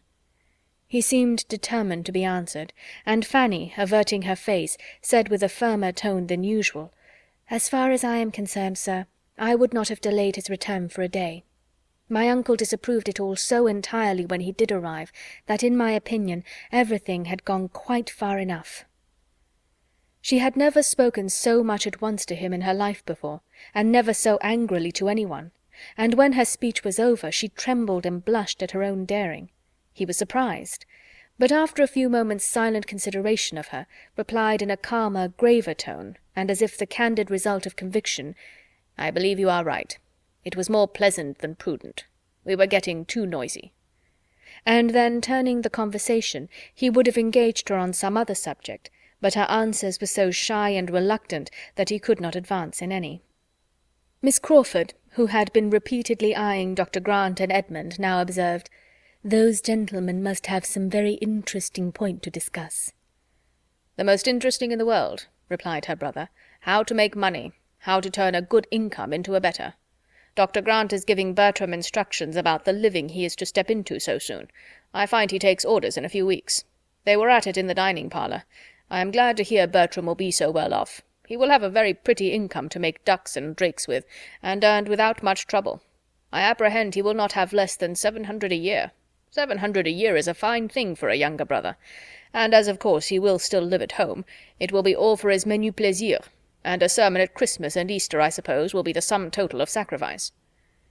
His sister tried to laugh off her feelings by saying, "Nothing amuses me more than the easy manner with which everybody settles the abundance of those who have a great deal less than themselves. You would look rather blank, Henry, if your menu plaisir were to be limited to 700 a year." "Perhaps I might, but all that you know is entirely comparative. Birthright and habit must settle the business. Bertram is certainly well off for a cadet of even a baronet's family. By the time he is 4 or 25, he will have 700 a year, and nothing to do for it." Miss Crawford could have said that there would be a something to do and to suffer for it, which she could not think lightly of, but she checked herself and let it pass, and tried to look calm and unconcerned when the two gentlemen shortly afterwards joined them. "Bertram," said Henry Crawford, "I shall make a point of coming to Mansfield to hear you preach your first sermon. I shall come on purpose to encourage a young beginner. When is it to be?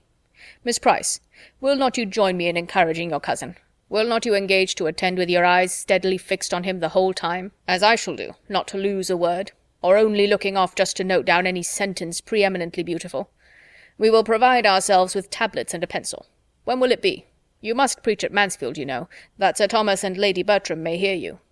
"I shall keep clear of you, Crawford, as long as I can," said Edmund, "for you would be more likely to disconcert me, and I should be more sorry to see you trying at it than almost any other man.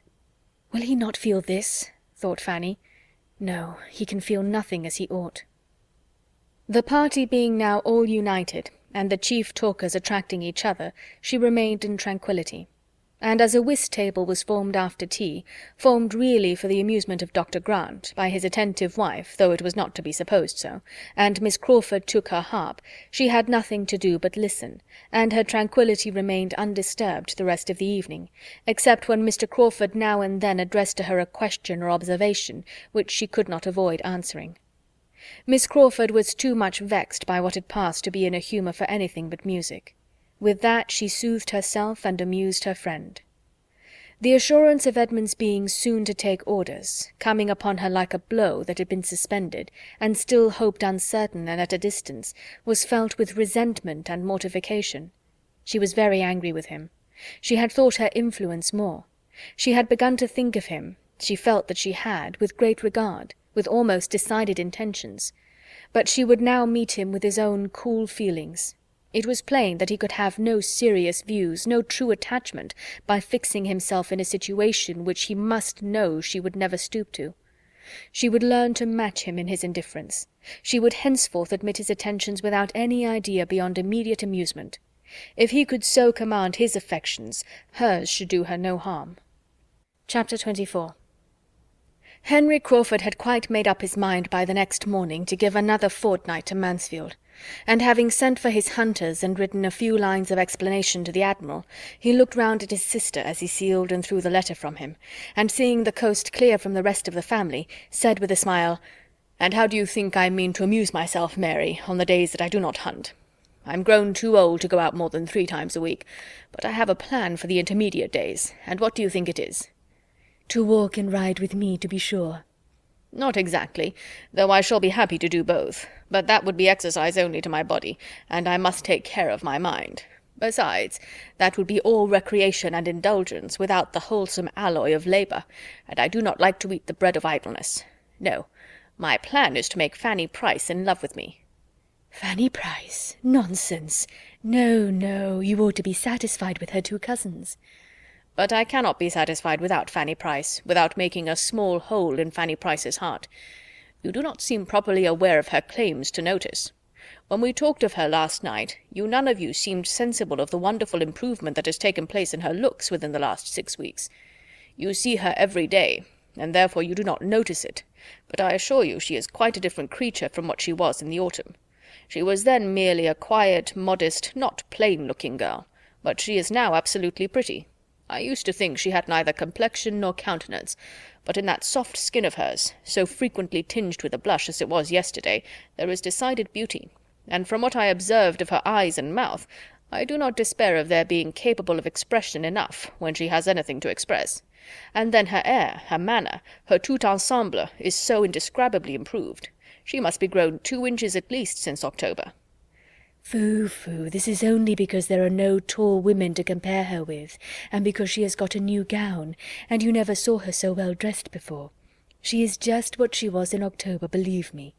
The truth is that she was the only girl in company for you to notice, and you must have a somebody. I have always thought her pretty, not strikingly pretty, but pretty enough, as people say, a sort of beauty that grows on one. Her eyes should be darker, but she has a sweet smile. But as for this wonderful degree of improvement, I'm sure it may all be resolved into a better style of dress, and your having nobody else to look at. And therefore, if you do set about a flirtation with her, you will never persuade me that it is in compliment to her beauty, or that it proceeds from anything but your own idleness and folly."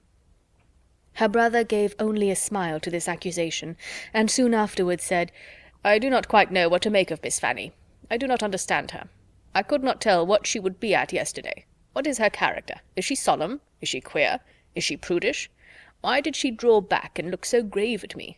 I could hardly get her to speak. I never was so long in company with a girl in my life, trying to entertain her, and succeed so ill. Never met a girl who looked so grave on me. I must try to get the better of this. Her looks say, I will not like you. I am determined not to like you, and I say she shall." "Foolish fellow! And so this is her attraction after all. This it is, her not caring about you, which gives her such a soft skin, and makes her so much taller, and produces all these charms and graces. I do desire that you will not be making her really unhappy. A little love perhaps may animate and do her good, but I will not have you plunge her deep, for she is as good a little creature as ever lived, and has a great deal of feeling." "It can be but for a fortnight," said Henry, "and if a fortnight can kill her, she must have a constitution which nothing could save. No, I will not do her any harm, dear little soul. I only want her to look kindly on me, to give me smiles as well as blushes, to keep a chair for me by herself wherever we are, and be all animation when I take it and talk to her. To think as I think, be interested in all my possessions and pleasures, try to keep me longer at Mansfield, and feel when I go away that she shall never be happy again. I want nothing more." "Moderation itself," said Mary. "I can have no scruples now. Well, you will have opportunities enough of endeavouring to recommend yourself, for we are a great deal together." And without attempting any further remonstrance, she left Fanny to her fate, a fate which, had not Fanny's heart been guarded in a way unsuspected by Miss Crawford, might have been a little harder than she deserved. For although there doubtless are such unconquerable young ladies of 18, or one should not read about them, as are never to be persuaded into love against their judgment by all that talent, manner, attention, and flattery can do, I have no inclination to believe Fanny one of them, or to think that with so much tenderness of disposition, and so much taste as belonged to her, she could have escaped heart-whole from the courtship, though the courtship only of a fortnight, of such a man as Crawford, in spite of there being some previous ill opinion of him to be overcome, had not her affection been engaged elsewhere. With all the security which love of another and disesteem of him could give to the peace of mind he was attacking, his continued attentions, continued but not obtrusive, and adapting themselves more and more to the gentleness and delicacy of her character, obliged her very soon to dislike him less than formerly. She had by no means forgotten the past, and she thought as ill of him as ever, but she felt his powers. He was entertaining, and his manners were so improved, so polite, so seriously and blamelessly polite, that it was impossible not to be civil to him in return. A very few days were enough to effect this, and at the end of those few days circumstances arose which had a tendency rather to forward his views of pleasing her, inasmuch as they gave her a degree of happiness which must dispose her to be pleased with everybody. William, her brother, the so long absent and dearly loved brother, was in England again. She had a letter from him herself, a few hurried, happy lines, written as the ship came up Channel, and sent into Portsmouth, with the first boat that left the Antwerp at anchor in Spithead, and when Crawford walked up with the newspaper in his hand, which he had hoped would bring the first tidings, he found her trembling with joy over this letter, and listening with a glowing, grateful countenance to the kind invitation which her uncle was most collectedly dictating in reply. It was but the day before that Crawford had made himself thoroughly master of the subject, or had in fact become at all aware of her having such a brother, or his being in such a ship. But the interest then excited had been very properly lively, determining him on his return to town to apply for information as to the probable period of the Antwerp's return from the Mediterranean, etc., and the good luck which attended his early examination of ship news the next morning seemed the reward of his ingenuity in finding out such a method of pleasing her, as well as of his dutiful attention to the Admiral in having for many years taken in the paper esteemed to have the earliest naval intelligence. He proved, however, to be too late. All those fine first feelings of which he had hoped to be the exciter were already given. But his intention, the kindness of his intention, was thankfully acknowledged, quite thankfully and warmly, for she was elevated beyond the common timidity of her mind by the flow of her love for William. This dear William would soon be amongst them. There could be no doubt of his obtaining leave of absence immediately, for he was still only a midshipman, and as his parents, from living on the spot, must already have seen him, and be seeing him perhaps daily, his direct holidays might with justice be instantly given to the sister who had been his best correspondent through a period of 7 years, and the uncle who had done most for his support and advancement. And accordingly the reply to her reply, fixing a very early day for his arrival, came as soon as possible, and scarcely 10 days had passed since Fanny had been in the agitation of her first dinner visit when she found herself in an agitation of a higher nature, watching in the hall, in the lobby, on the stairs, for the first sound of the carriage which was to bring her a brother.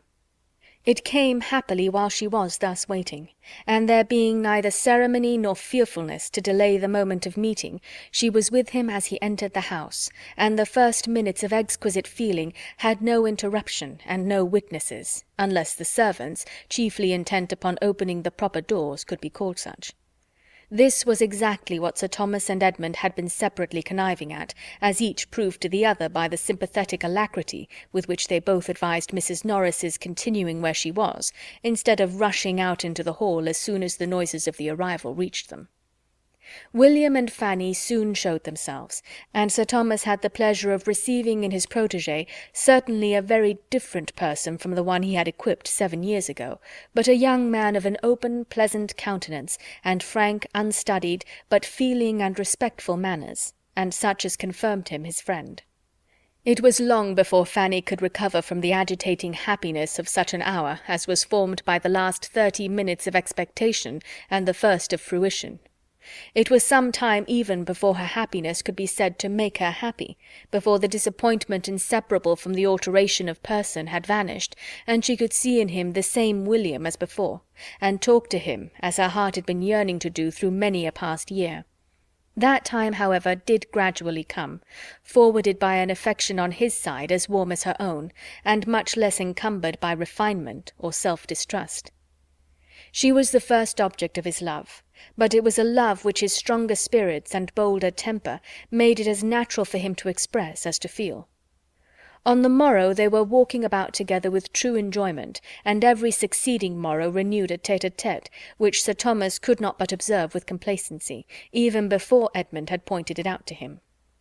Excepting the moments of peculiar delight which any marked or unlooked-for instance of Edmund's consideration of her in the last few months had excited, Fanny had never known so much felicity in her life as in this unchecked, equal, fearless intercourse with the brother and friend who was opening all his heart to her, telling her all his hopes and fears, plans and solicitudes respecting that long-thought-of, dearly earned, and justly valued blessing of promotion, who could give her direct and minute information of the father and mother, brothers and sisters, of whom she very seldom heard, who was interested in all the comforts and all the little hardships of her home at Mansfield, ready to think of every member of that home as she directed, or differing only by a less scrupulous opinion, and more noisy abuse of their Aunt Norris, and with whom, perhaps the dearest indulgence of the whole, all the evil and good of their earliest years could be gone over again, and every former united pain and pleasure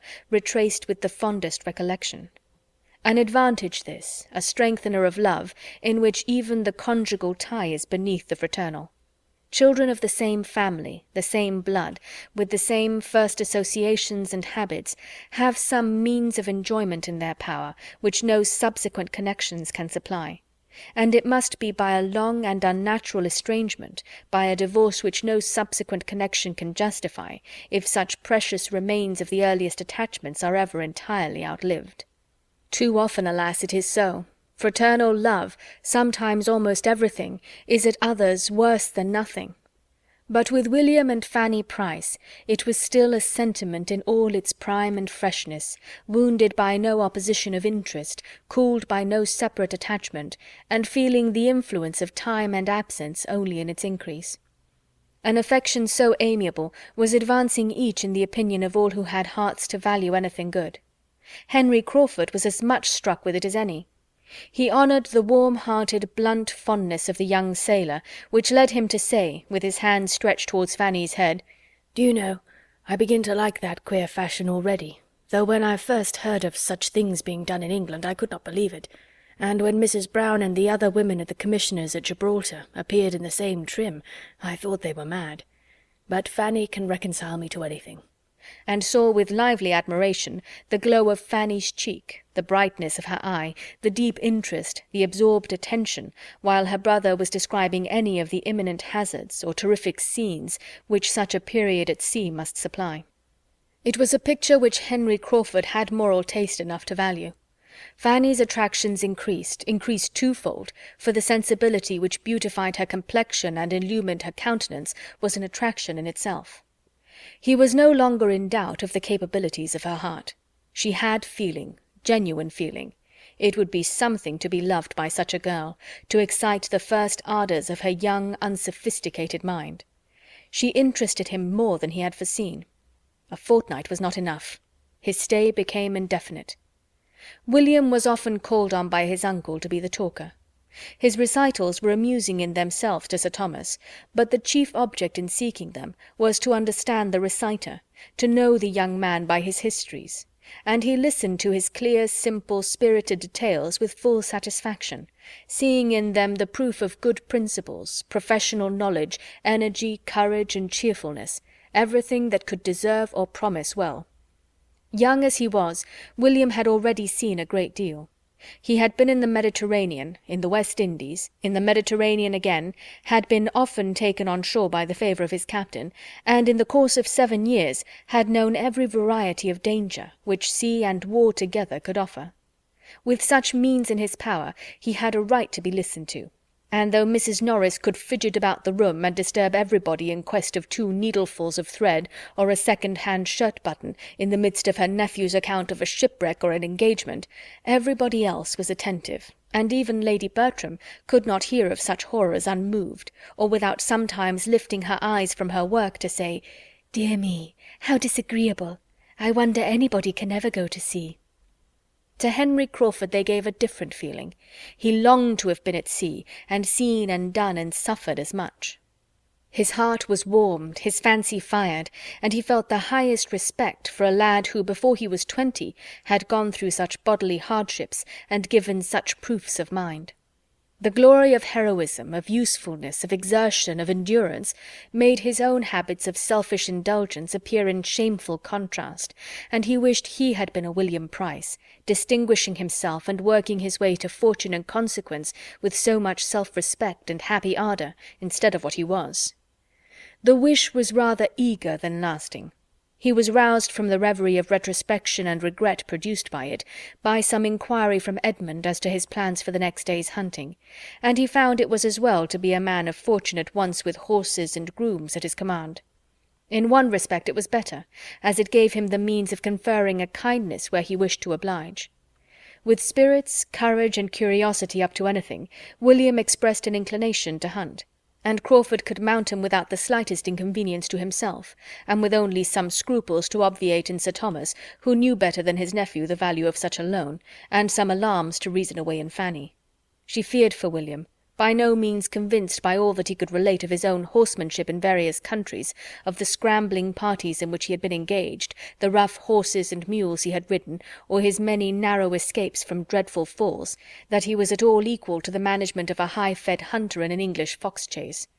Nor till he returned safe and well, without accident or discredit, could she be reconciled to the risk, or feel any of that obligation to Mr. Crawford for lending the horse, which he had fully intended it should produce.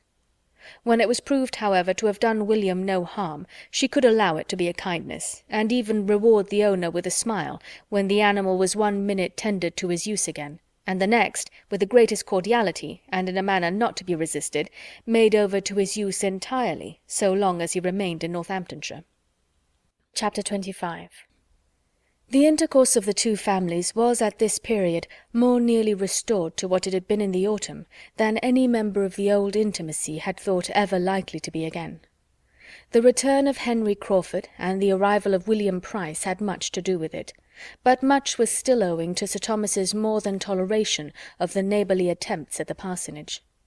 His mind, now disengaged from the cares which had pressed on him at first, was at leisure to find the Grants and their young inmates really worth visiting, and though infinitely above scheming or contriving for any the most advantageous matrimonial establishment that could be among the apparent possibilities of any one most dear to him, and disdaining even as a littleness the being quick-sighted on such points, he could not avoid perceiving in a grand and careless way that Mr. Crawford was somewhat distinguishing his niece, nor perhaps refrain, though unconsciously, from giving a more willing assent to invitations on that account.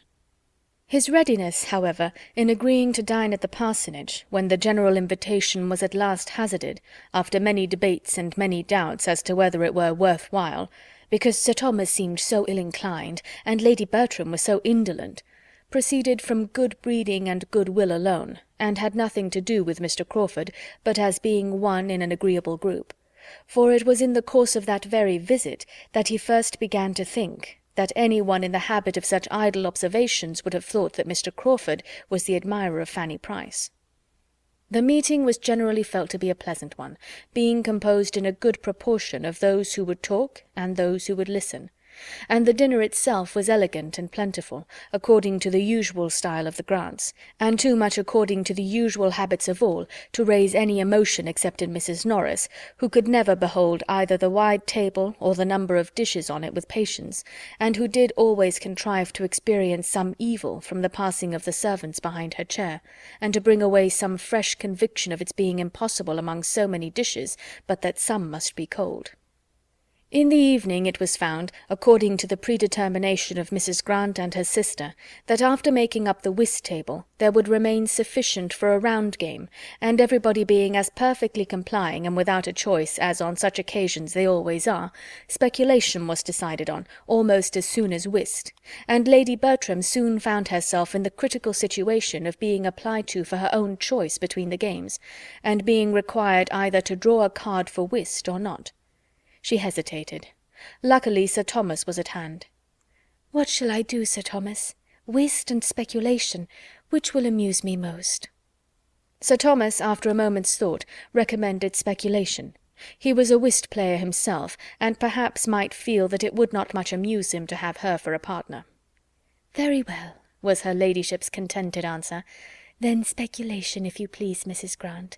I know nothing about it, but Fanny must teach me." Here Fanny interposed, however, with anxious protestations of her own equal ignorance. She had never played the game, nor seen it played in her life, and Lady Bertram felt a moment's indecision again, but upon everybody's assuring her that nothing could be so easy, that it was the easiest game on the cards, and Henry Crawford stepping forward with a most earnest request to be allowed to sit between her ladyship and Miss Price, and teach them both, it was so settled. And Sir Thomas, Mrs. Norris, and Dr. and Mrs. Grant being seated at the table of prime intellectual state and dignity, the remaining 6, under Miss Crawford's direction, were arranged round the other. It was a fine arrangement for Henry Crawford, who was close to Fanny, and with his hands full of business, having 2 persons' cards to manage as well as his own, for though it was impossible for Fanny not to feel herself mistress of the rules of the game in 3 minutes, he had yet to inspirit her play, sharpen her avarice, and harden her heart, which, especially in any competition with William, was a work of some difficulty, and as for Lady Bertram, he must continue in charge of all her fame and fortune through the whole evening, and if quick enough to keep her from looking at her cards when the deal began, must direct her in whatever was to be done with them to the end of it. He was in high spirits, doing everything with happy ease, and preeminent in all the lively turns, quick resources, and playful impudence that could do honour to the game, and the round table was altogether a very comfortable contrast to the steady sobriety and orderly silence of the other. Twice had Sir Thomas inquired into the enjoyment and success of his lady, but in vain. No pause was long enough for the time his measured manner needed, and very little of her state could be known till Mrs. Grant was able, at the end of the first rubber, to go to her and pay her compliments. "I hope your ladyship is pleased with the game?" "Oh dear, yes, very entertaining indeed. A very odd game. I do not know what it is all about. I am never to see my cards, and Mr. Crawford does all the rest." "Bertram," said Crawford some time afterwards, taking the opportunity of a little languor in the game, "I have never told you what happened to me yesterday in my ride home." They had been hunting together, and were in the midst of a good run, and at some distance from Mansfield, when his horse being found to have flung a shoe, Henry Crawford had been obliged to give up, and make the best of his way back. "I told you I lost my way after passing that old farmhouse, with the yew trees, because I can never bear to ask, but I have not told you that with my usual luck, for I never do wrong without gaining by it, I found myself in due time in the very place which I had a curiosity to see. I was suddenly, upon turning the corner of a steepish downy field, in the midst of a retired little village between gently rising hills, a small stream before me to be forded, a church standing on a sort of knoll to my right, which church was strikingly large and handsome for the place, and not a gentleman or half a gentleman's house to be seen excepting one, to be presumed the parsonage, within a stone's throw of the said knoll and church. I found myself, in short, in Thornton Lacey." "It sounds like it," said Edmund. "But which way did you turn after passing Sewell's farm?" "I answer no such irrelevant and insidious questions, though were I to answer all that you could put in the course of an hour, you would never be able to prove that it was not Thornton Lacey, for such it certainly was." "You inquired, then?" "No, I never inquire, but I told a man mending a hedge that it was Thornton Lacey, and he agreed to it." "You have a good memory. I had forgotten having ever told you half so much of the place." Thornton Lacey was the name of his impending living, as Miss Crawford well knew, and her interest in a negotiation for William Price's knave increased. "Well," continued Edmund, "and how did you like what you saw?" "Very much indeed. You're a lucky fellow. There will be work for 5 summers at least before the place is livable." "No, no, not so bad as that. The farmyard must be moved, I grant you, but I am not aware of anything else. The house is by no means bad, and when the yard is removed, there may be a very tolerable approach to it." "The farmyard must be cleared away entirely and planted up to shut out the blacksmith shop. The house must be turned to front the east instead of the north. The entrance and principal rooms, I mean, must be on that side, where the view is really very pretty. I am sure it may be done. And there must be your approach, through what is at present the garden. You must make you a new garden at what is now the back of the house, which will be giving it the best aspect in the world, sloping to the southeast. The ground seems precisely formed for it. I rode 50 yards up the lane between the church and the house in order to look about me, and saw how it might all be. Nothing can be easier. The meadows beyond what will be the garden, as well as what now is, sweeping round from the lane I stood in to the northeast, that is, to the principal road through the village, must be all laid together, of course. Very pretty meadows they are, finely sprinkled with timber. They belong to the living, I suppose. If not, you must purchase them. Then the stream, something must be done with the stream, but I could not quite determine what. I had 2 or 3 ideas." "And I have 2 or 3 ideas also," said Edmund, "and one of them is that very little of your plan for Thornton Lacey will ever be put into practice. I must be satisfied with rather less ornament and beauty. I think the house and premises may be made comfortable, and given the air of a gentleman's residence without any very heavy expense, and that must suffice me, and I hope may suffice all who care about me." Miss Crawford, a little suspicious and resentful of a certain tone of voice and a certain half-look attending the last expression of his hope, made a hasty finish of her dealings with William Price, and securing his knave at an exorbitant rate, exclaimed, "There, I will stake my last like a woman of spirit. No cold prudence for me.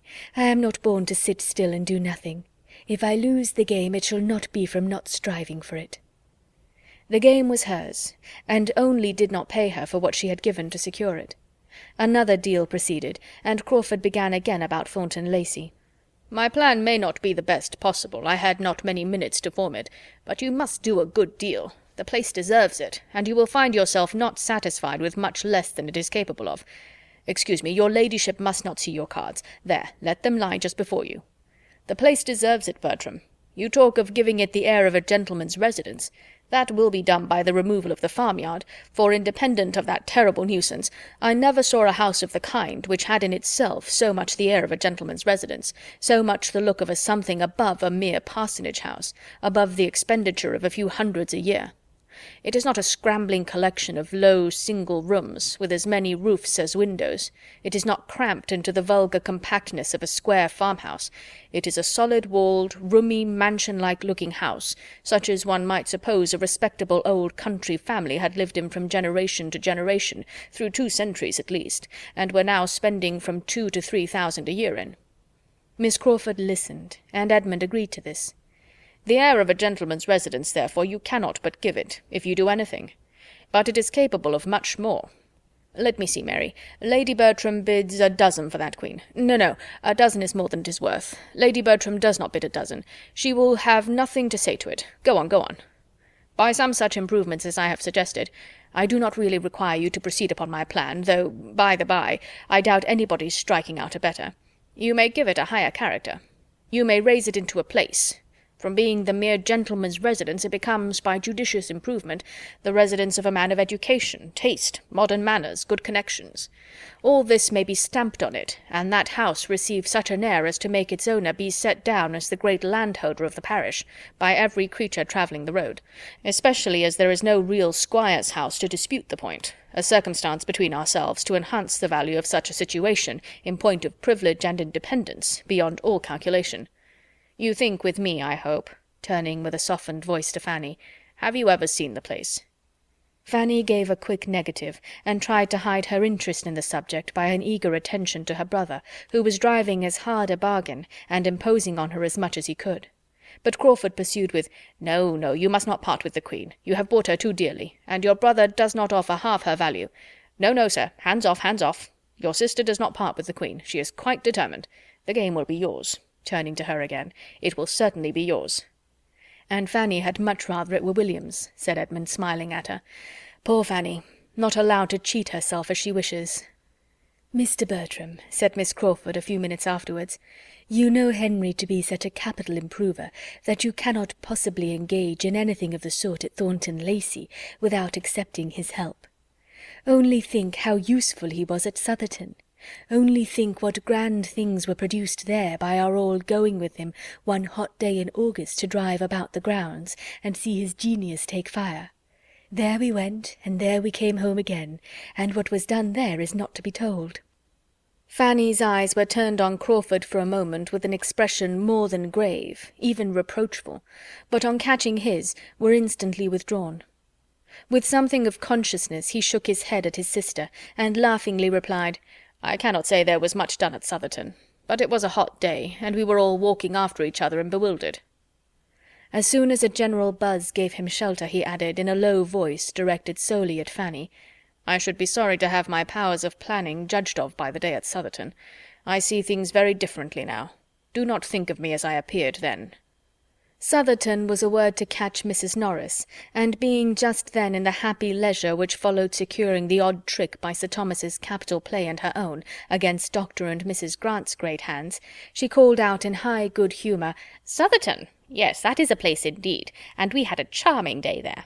William, you are quite out of luck, but the next time you come I hope dear Mr. and Mrs. Rushworth will be at home, and I am sure I can answer for your being kindly received by both. Your cousins are not of a sort to forget their relations, and Mr. Rushworth is a most amiable man. They are at Brighton now, you know, in one of the best houses there, as Mr. Rushworth's fine fortune gives them a right to be. I do not exactly know the distance, but when you get back to Portsmouth, if it is not very far off, you ought to go over and pay your respects to them, and I could send a little parcel by you that I want to get conveyed to your cousins." "I should be very happy, aunt, but Brighton is almost by Beachy Head, and if I could get so far, I could not expect to be welcome in such a smart place as that, poor scrubby midshipman as I am." Mrs. Norris was beginning an eager assurance of the affability he might depend on, when she was stopped by Sir Thomas's saying with authority, "I do not advise your going to Brighton, William, as I trust you may soon have more convenient opportunities of meeting, but my daughters would be happy to see their cousins anywhere, and you will find Mr. Rushworth most sincerely disposed to regard all the connections of our family as his own." "I would rather find him private secretary to the First Lord than anything else," was William's only answer, in an under voice not meant to reach far, and the subject was dropped. As yet Sir Thomas had seen nothing to remark in Mr. Crawford's behaviour, but when the whist table broke up at the end of the second rubber, and leaving Dr. Grant and Mrs. Norris to dispute over their last play, he became a looker-on at the other. He found his niece the object of attentions, or rather of professions, of a somewhat pointed character. Henry Crawford was in the first glow of another scheme about Thornton Lacey, and, not being able to catch Edmund's ear, was detailing it to his fair neighbour with a look of considerable earnestness. His scheme was to rent the house himself the following winter, that he might have a home of his own in that neighbourhood.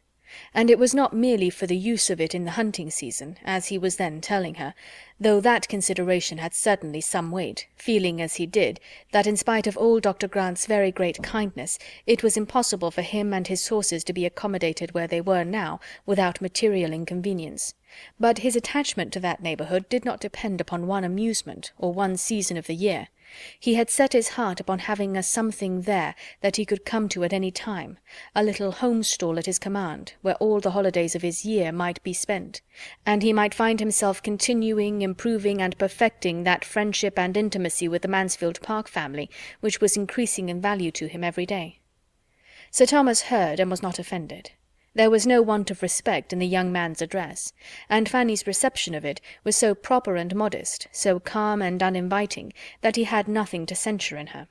She said little, assented only here and there, and betrayed no inclination either of appropriating any part of the compliment to herself, or of strengthening his views in favour of Northamptonshire. Finding by whom he was observed, Henry Crawford addressed himself on the same subject to Sir Thomas, in a more everyday tone, but still with feeling. "I want to be your neighbour, Sir Thomas, as you have perhaps heard me telling Miss Price. May I hope for your acquiescence, and for your not influencing your son against such a tenant?"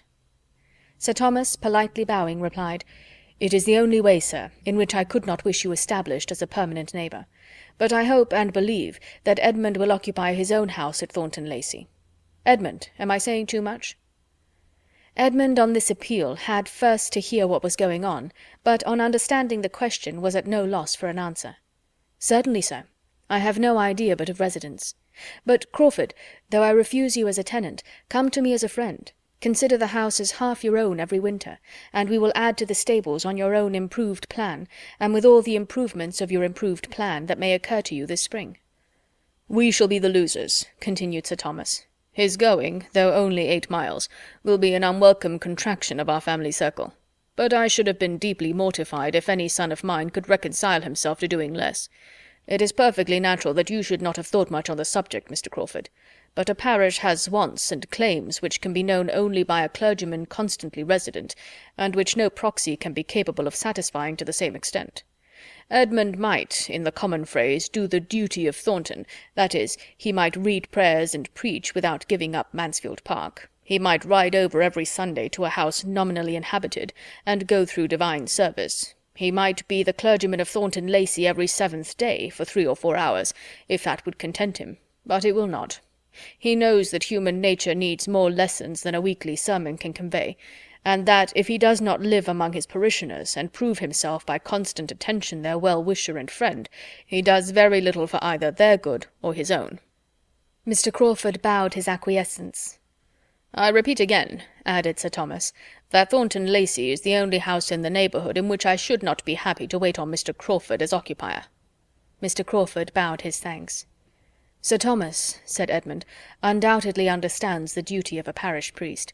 We must hope his son may prove that he knows it too."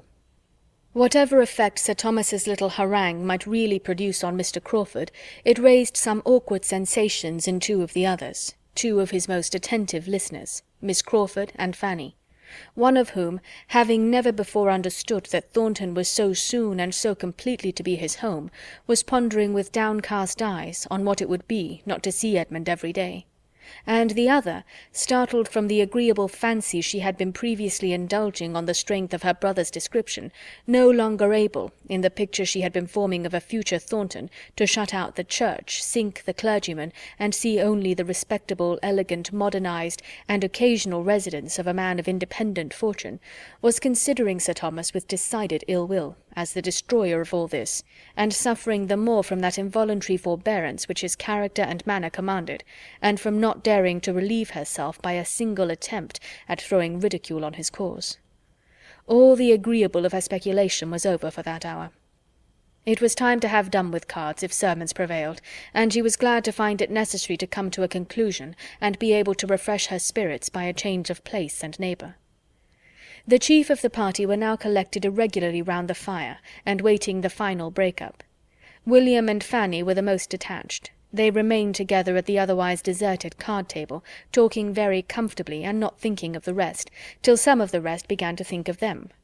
Henry Crawford's chair was the first to be given a direction towards them, and he sat silently observing them for a few minutes, himself in the meanwhile observed by Sir Thomas, who was standing in chat with Dr. Grant. "This is the assembly night," said William. "If I were at Portsmouth, I should be at it, perhaps." "But you do not wish yourself at Portsmouth, William?" "No, Fanny, that I do not. I shall soon have enough of Portsmouth, and of dancing too, when I cannot have you. and I do not know that there would be any good in going to the assembly, for I might not get a partner. The Portsmouth girls turn up their noses at anybody who has not a commission. One might as well be nothing as a midshipman. One is nothing indeed. You remember the Gregorys. They are grown-up amazing fine girls, but they will hardly speak to me, because Lucy is courted by a lieutenant." "Oh, shame, shame! But never mind it, William," her own cheeks in a glow of indignation as she spoke. "It is not worth minding. It is no reflection on you. It is no more than what the greatest admirals have all experienced more or less in their time. You must think of that. You must try to make up your mind to it as one of the hardships which fall to every sailor's share, like bad weather and hard living, only with this advantage, that there will be an end to it, that there will come a time when you will have nothing of that sort to endure. When you are a lieutenant, only think, William, when you are a lieutenant, how little you will care for any nonsense of this kind." "I begin to think I shall never be a lieutenant, Fanny. Everybody gets made but me." "Oh, my dear William, do not talk so, do not be so desponding.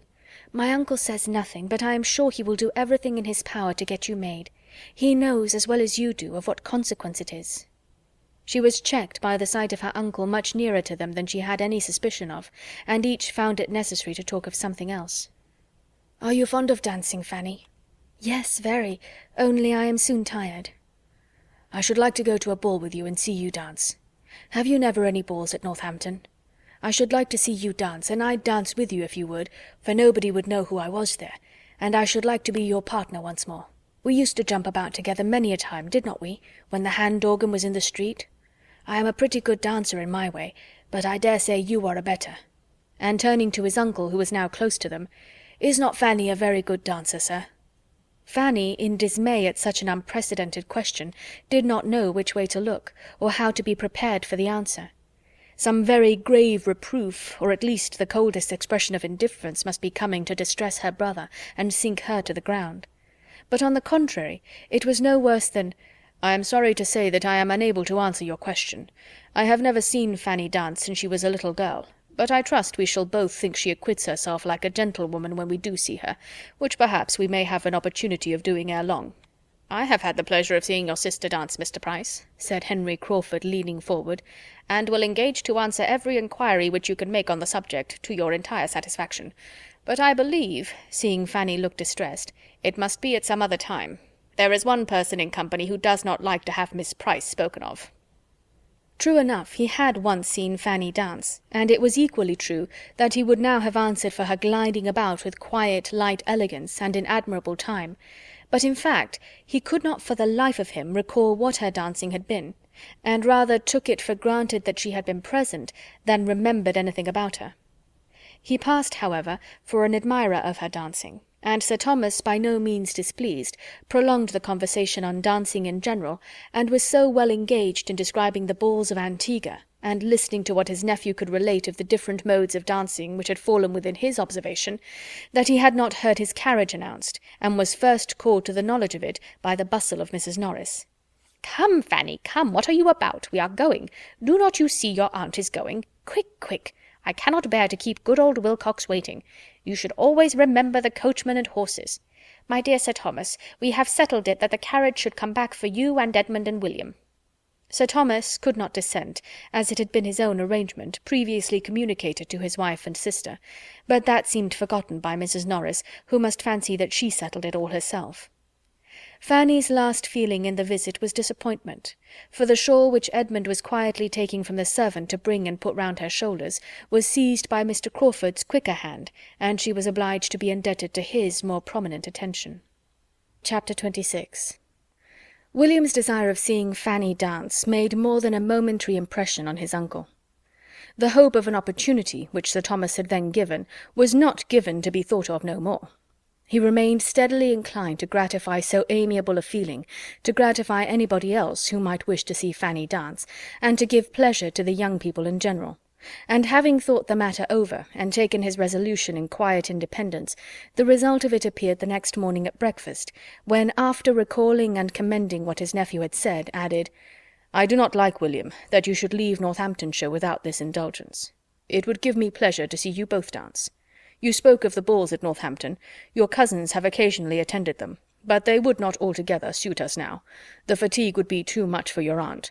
I believe we must not think of a Northampton ball. A dance at home would be more eligible, and if—" "Ah, my dear Sir Thomas," interrupted Mrs. Norris, "I knew what was coming. I knew what you were going to say. If dear Julia were at home, or dearest Mrs. Rushworth at Southerton, to afford a reason, an occasion for such a thing, you would be tempted to give the young people a dance at Mansfield. I know you would. If they were at home to grace the ball, a ball you would have this very Christmas. Thank your uncle, William, thank your uncle." "My daughters," replied Sir Thomas, gravely interposing, "have their pleasures at Brighton, and I hope are very happy. But the dance which I think of giving at Mansfield will be for their cousins. Could we be all assembled, our satisfaction would undoubtedly be more complete, but the absence of some is not to debar the others of amusement." Mrs. Norris had not another word to say. She saw decision in his looks, and her surprise and vexation required some minutes' silence to be settled into composure. A ball at such a time! His daughters absent, and herself not consulted! There was comfort, however, soon at hand. She must be the doer of everything. Lady Bertram would of course be spared all thought and exertion, and it would all fall upon her. She should have to do the honours of the evening, and this reflection quickly restored so much of her good humour as enabled her to join in with the others before their happiness and thanks were all expressed. Edmund, William, and Fanny did in their different ways look and speak as much grateful pleasure in the promised ball as Sir Thomas could desire. Edmund's feelings were for the other two. His father had never conferred a favour or shown a kindness more to his satisfaction. Lady Bertram was perfectly quiescent and contented, and had no objections to make. Sir Thomas engaged for its giving her very little trouble, and she assured him that she was not at all afraid of the trouble. Indeed, she could not imagine there would be any. Mrs. Norris was ready with her suggestions as to the rooms he would think fittest to be used, but found it all prearranged, and when she would have conjectured and hinted about the day, it appeared that the day was settled too. Sir Thomas had been amusing himself with shaping a very complete outline of the business, and as soon as she would listen quietly, could read his list of the families to be invited, from whom he calculated, with all necessary allowance for the shortness of the notice, to collect young people enough to form 12 or 14 couple, and could detail the considerations which had induced him to fix on the 22nd as the most eligible day. William was required to be at Portsmouth on the 24th. The 22nd would therefore be the last day of his visit. But where the days were so few, it would be unwise to fix on any earlier. Mrs. Norris was obliged to be satisfied with thinking just the same, and with having been on the point of proposing the 22nd herself, as by far the best day for the purpose. The ball was now a settled thing, and before the evening a proclaimed thing to all whom it concerned. Invitations were sent with dispatch, and many a young lady went to bed that night with her head full of happy cares, as well as Fanny. To her the cares were sometimes almost beyond the happiness, for young and inexperienced, with small means of choice and no confidence in her own taste, the how she should be dressed was a point of painful solicitude, and the almost solitary ornament in her possession, a very pretty amber cross which William had brought her from Sicily, was the greatest distress of all, for she had nothing but a bit of ribbon to fasten it to. And though she had worn it in that manner once, would it be allowable at such a time, in the midst of all the rich ornaments which she supposed all the other young ladies would appear in? And yet not to wear it! William had wanted to buy her a gold chain too, but the purchase had been beyond his means, and therefore not to wear the cross might be mortifying him. These were anxious considerations, enough to sober her spirits even under the prospect of a ball given principally for her gratification. The preparations meanwhile went on, and Lady Bertram continued to sit on her sofa without any inconvenience from them. She had some extra visits from the housekeeper, and her maid was rather hurried in making up a new dress for her. Sir Thomas gave orders, and Mrs. Norris ran about, but all this gave her no trouble, and as she had foreseen, there was in fact no trouble in the business. Edmund was at this time particularly full of cares, his mind being deeply occupied in the consideration of two important events now at hand, which were to fix his fate in life: ordination and matrimony, events of such a serious character as to make the ball, which would be very quickly followed by one of them, appear of less moment in his eyes than in those of any other person in the house. On the 23rd he was going to a friend near Peterborough, in the same situation as himself, and they were to receive ordination in the course of the Christmas week. Half his destiny would then be determined, but the other half might not be so very smoothly wooed.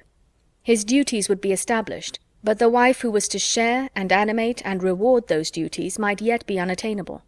He knew his own mind, but he was not always perfectly assured of knowing Miss Crawford's. There were points on which they did not quite agree. There were moments in which she did not seem propitious, and though trusting altogether to her affection, so far as to be resolved, almost resolved, on bringing it to a decision within a very short time, as soon as the variety of business before him were arranged, and he knew what he had to offer, he had many anxious feelings, many doubting hours as to the result. His conviction of her regard for him was sometimes very strong. He could look back on a long course of encouragement, and she was as perfect in disinterested attachment as in everything else.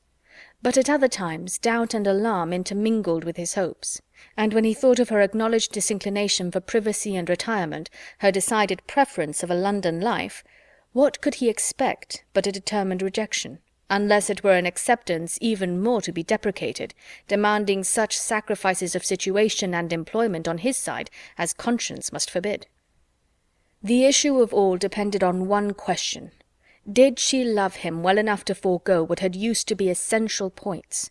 Did she love him well enough to make them no longer essential? And this question, which he was continually repeating to himself, though oftenest answered with a yes, had sometimes its no. Miss Crawford was soon to leave Mansfield, and on this circumstance the no and the yes had been very recently in alternation. He had seen her eyes sparkle as she spoke of the dear friend's letter which claimed a long visit from her in London, and of the kindness of Henry in engaging to remain where he was till January, that he might convey her thither. He had heard her speak of the pleasure of such a journey with an animation which had no in every tone. But this had occurred on the first day of its being settled, within the first hour of the burst of such enjoyment, when nothing but the friend she was to visit was before her. He had since heard her express herself differently, with other feelings, more checkered feelings. He had heard her tell Mrs. Grant that she should leave her with regret, that she began to believe neither the friends nor the pleasures she was going to were worth those she left behind, and that though she felt she must go, and knew she should enjoy herself when once away, she was already looking forward to being at Mansfield again. Was there not a yes in all this? With such matters to ponder over and arrange and rearrange, Edmund could not, on his own account, think very much of the evening, which the rest of the family were looking forward to with a more equal degree of strong interest. Independent of his two cousins' enjoyment in it, the evening was to him of no higher value than any other appointed meeting of the two families might be. In every meeting there was a hope of receiving farther confirmation of Miss Crawford's attachment, but the whirl of a ball-room perhaps was not particularly favourable to the excitement or expression of serious feelings. To engage her early for the first two dances was all the command of individual happiness which he felt in his power, and the only preparation for the ball which he could enter into, in spite of all that was passing around him on the subject from morning till night. Thursday was the day of the ball, and on Wednesday morning Fanny, still unable to satisfy herself as to what she ought to wear, determined to seek the counsel of the more enlightened, and apply to Mrs. Grant and her sister, whose acknowledged taste would certainly bear her blameless. And as Edmund and William were gone to Northampton, and she had reason to think Mr. Crawford likewise out, she walked down to the parsonage without much fear of wanting an opportunity for private discussion. And the privacy of such a discussion was a most important part of it to Fanny, being more than half ashamed of her own solicitude. She met Miss Crawford within a few yards of the parsonage, just setting out to call on her, and as it seemed to her that her friend, though obliged to insist on turning back, was unwilling to lose her walk, she explained her business at once, and observed that if she would be so kind as to give her opinion, it might be all talked over as well without doors as within. Miss Crawford appeared gratified by the application, and after a moment's thought urged Fanny's returning with her in a much more cordial manner than before, and proposed their going up into her room, where they might have a comfortable cause without disturbing Dr. and Mrs. Grant, who were together in the drawing-room. It was just the plan to suit Fanny, and with a great deal of gratitude on her side for such ready and kind attention, they proceeded indoors and upstairs, and were soon deep in the interesting subject. Miss Crawford, pleased with the appeal, gave all her best judgment and taste, made everything easy by her suggestions, and tried to make everything agreeable by her encouragement. The dress being settled in all its grander parts— "But what shall you have by way of necklace?" said Miss Crawford. "Shall not you wear your brother's cross?" And as she spoke she was undoing a small parcel which Fanny had observed in her hand when they met. Fanny acknowledged her wishes and doubts on this point. She did not know how either to wear the cross or to refrain from wearing it. She was answered by having a small trinket box placed before her, and being requested to choose from among several gold chains and necklaces. Such had been the parcel with which Miss Crawford was provided, and such the object of her intended visit. And in the kindest manner she now urged Fanny's taking one for the cross and to keep for her sake, saying everything she could think of to obviate the scruples which were making Fanny start back at first with a look of horror at the proposal. "You see what a collection I have," said she, "more by half than I ever use or think of. I do not offer them as new. I offer nothing but an old necklace. You must forgive the liberty and oblige me." Fanny still resisted, and from her heart. The gift was too valuable, but Miss Crawford persevered and argued the case with so much affectionate earnestness through all the heads of William and the cross and the ball and herself, as to be finally successful. Fanny found herself obliged to yield, that she might not be accused of pride or indifference, or some other littleness, and having with modest reluctance given her consent, proceeded to make the selection.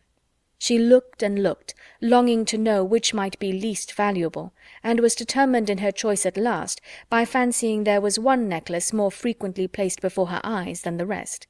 It was of gold, prettily worked, and though Fanny would have preferred a longer and a plainer chain, as more adapted for the purpose, she hoped, in fixing on this, to be choosing what Miss Crawford least wished to keep. Miss Crawford smiled her perfect approbation, and hastened to complete the gift by putting the necklace round her, and making her see how well it looked. Fanny had not a word to say against its becomingness, and, excepting what remained of her scruples, was exceedingly pleased with an acquisition so very apropos. She would rather, perhaps, have been obliged to some other person, but this was an unworthy feeling. Miss Crawford had anticipated her wants with a kindness which proved her a real friend. "When I wear this necklace I shall always think of you," said she, "and feel how very kind you are." "You must think of somebody else, too, when you wear that necklace," replied Miss Crawford. "You must think of Henry, for it was his choice in the first place. He gave it to me, and with the necklace I make over to you all the duty of remembering the original giver. It is to be a family remembrancer. The sister is not to be in your mind without bringing the brother too." Fanny, in great astonishment and confusion, would have returned the present instantly. To take what had been the gift of another person, of a brother too, impossible, it must not be, and with an eagerness and embarrassment quite diverting to her companion, she laid down the necklace again on its cotton, and seemed resolved either to take another or none at all. Miss Crawford thought she had never seen a prettier consciousness. "My dear child," said she, laughing, "what are you afraid of? Do you think Henry will claim the necklace as mine, and fancy you did not come honestly by it? Or are you imagining he would be too much flattered by seeing round your lovely throat an ornament which his money purchased 3 years ago, before he knew there was such a throat in the world? Or perhaps," looking archly, "you suspect a confederacy between us, and that what I am now doing is with his knowledge and at his desire?" With the deepest blushes, Fanny protested against such a thought. "Well, then," replied Miss Crawford more seriously, but without at all believing her, "to convince me that you suspect no trick, and are as unsuspicious of compliment as I have always found you, take the necklace, and say no more about it. Its being a gift of my brother's need not make the smallest difference in your accepting it, as I assure you it makes none in my willingness to part with it. He is always giving me something or other. I have such innumerable presents from him that it is quite impossible for me to value or for him to remember half. And as for this necklace, I do not suppose I have worn it 6 times. It is very pretty, but I never think of it, and though you would be most heartily welcome to any other in my trinket box, you have happened to fix on the very one which, if I have a choice, I would rather part with and see in your possession than any other. Say no more against it, I entreat you. Such a trifle is not worth half so many words." Fanny dared not make any further opposition, and with renewed but less happy thanks accepted the necklace again, for there was an expression in Miss Crawford's eyes which she could not be satisfied with. It was impossible for her to be insensible of Mr. Crawford's change of manners. She had long seen it. He evidently tried to please her. He was gallant, he was attentive, he was something like what he had been to her cousins. He wanted, she supposed, to cheat her of her tranquillity, as he had cheated them. And whether he might not have some concern in this necklace, she could not be convinced that he had not, for Miss Crawford, complaisant as a sister, was careless as a woman and a friend.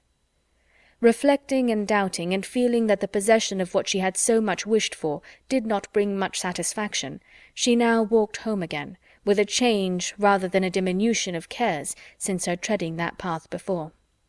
Chapter 27. On reaching home, Fanny went immediately upstairs to deposit this unexpected acquisition, this doubtful good of a necklace, in some favourite box in the east room, which held all her smaller treasures.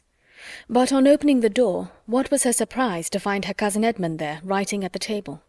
Such a sight, having never occurred before, was almost as wonderful as it was welcome. "Fanny," said he directly, leaving his seat and his pen, and meeting her with something in his hand, "I beg your pardon for being here. I came to look for you, and after waiting a little while in hope of your coming in, was making use of your inkstand to explain my errand. You will find the beginning of a note to yourself. But I can now speak my business, which is merely to beg your acceptance of this little trifle, a chain for William's cross. You ought to have had it a week ago, but there has been a delay from my brother's not being in town by several days so soon as I expected, and I have only just now received it at Northampton. I hope you will like the chain itself, Fanny. I endeavoured to consult the simplicity of your taste, but at any rate I know you will be kind to my intentions, and consider it as it really is, a token of the love of one of your oldest friends." And so saying, he was hurrying away before Fanny, overpowered by 1,000 feelings of pain and pleasure, could attempt to speak. But quickened by one sovereign wish, she then called out, "Oh, cousin, stop a moment, pray stop." He turned back. "I cannot attempt to thank you," she continued in a very agitated manner. "Thanks are out of the question. I feel much more than I can possibly express. Your goodness in thinking of me in such a way is beyond—" "If this is all you have to say, Fanny," smiling and turning away again. "No, no, it is not. I want to consult you." Almost unconsciously she had now undone the parcel he had just put into her hand, and seeing before her, in all the niceness of jeweller's packing, a plain gold chain, perfectly simple and neat, she could not help bursting forth again. "Oh, this is beautiful indeed. This is the very thing, precisely what I wished for. This is the only ornament I have ever had a desire to possess. It will exactly suit my cross. They must and shall be worn together. It comes, too, in such an acceptable moment. Oh, cousin, you do not know how acceptable it is." "My dear Fanny, you feel these things a great deal too much. I am most happy that you like the chain, and that it should be here in time for tomorrow, but your thanks are far beyond the occasion. Believe me, I have no pleasure in the world superior to that of contributing to yours. No, I can safely say I have no pleasure so complete, so unalloyed. It is without a drawback." Upon such expressions of affection Fanny could have lived an hour without saying another word. But Edmund, after waiting a moment, obliged her to bring down her mind from its heavenly flight by saying, "But what is it that you want to consult me about?" It was about the necklace, which she was now most earnestly longing to return, and hoped to obtain his approbation of her doing. She gave the history of her recent visit, and now her raptures might well be over, for Edmund was so struck with the circumstance, so delighted with what Miss Crawford had done, so gratified by such a coincidence of conduct between them, that Fanny could not but admit the superior power of one pleasure over his own mind, though it might have its drawback. It was some time before she could get his attention to her plan, or any answer to her demand of his opinion. He was in a reverie of fond reflection, uttering only now and then a few half-sentences of praise. But when he did awake and understand, he was very decided in opposing what she wished. Return the necklace? No, my dear Fanny, upon no account. It would be mortifying her severely.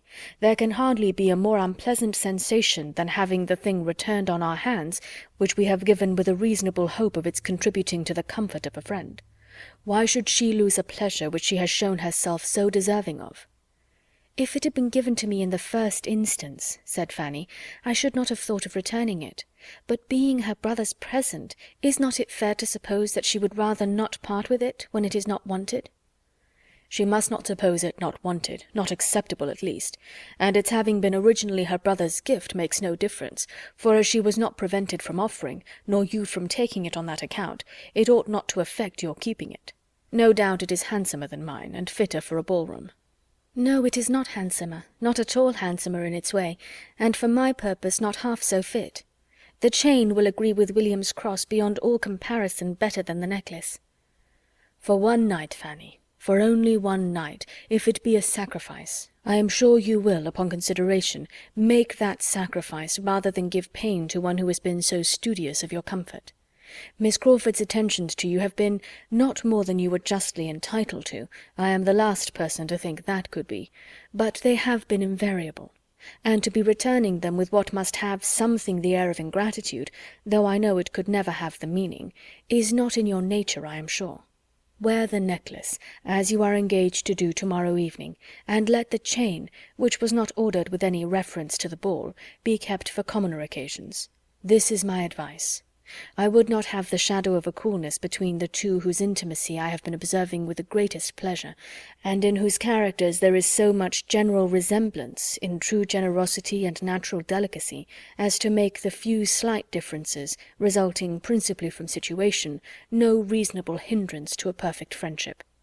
I would not have the shadow of a coolness arise," he repeated, his voice sinking a little, "between the two dearest objects I have on earth." He was gone as he spoke, and Fanny remained to tranquillize herself as she could. She was one of his two dearest. That must support her. But the other, the first, she had never heard him speak so openly before, and though it told her no more than what she had long perceived, it was a stab, for it told of his own convictions and views. They were decided. He would marry Miss Crawford. It was a stab, in spite of every long-standing expectation, and she was obliged to repeat again and again that she was one of his two dearest, before the words gave her any sensation. Could she believe Miss Crawford to deserve him, it would be— oh, how different it would be, how far more tolerable. But he was deceived in her. He gave her merits which she had not.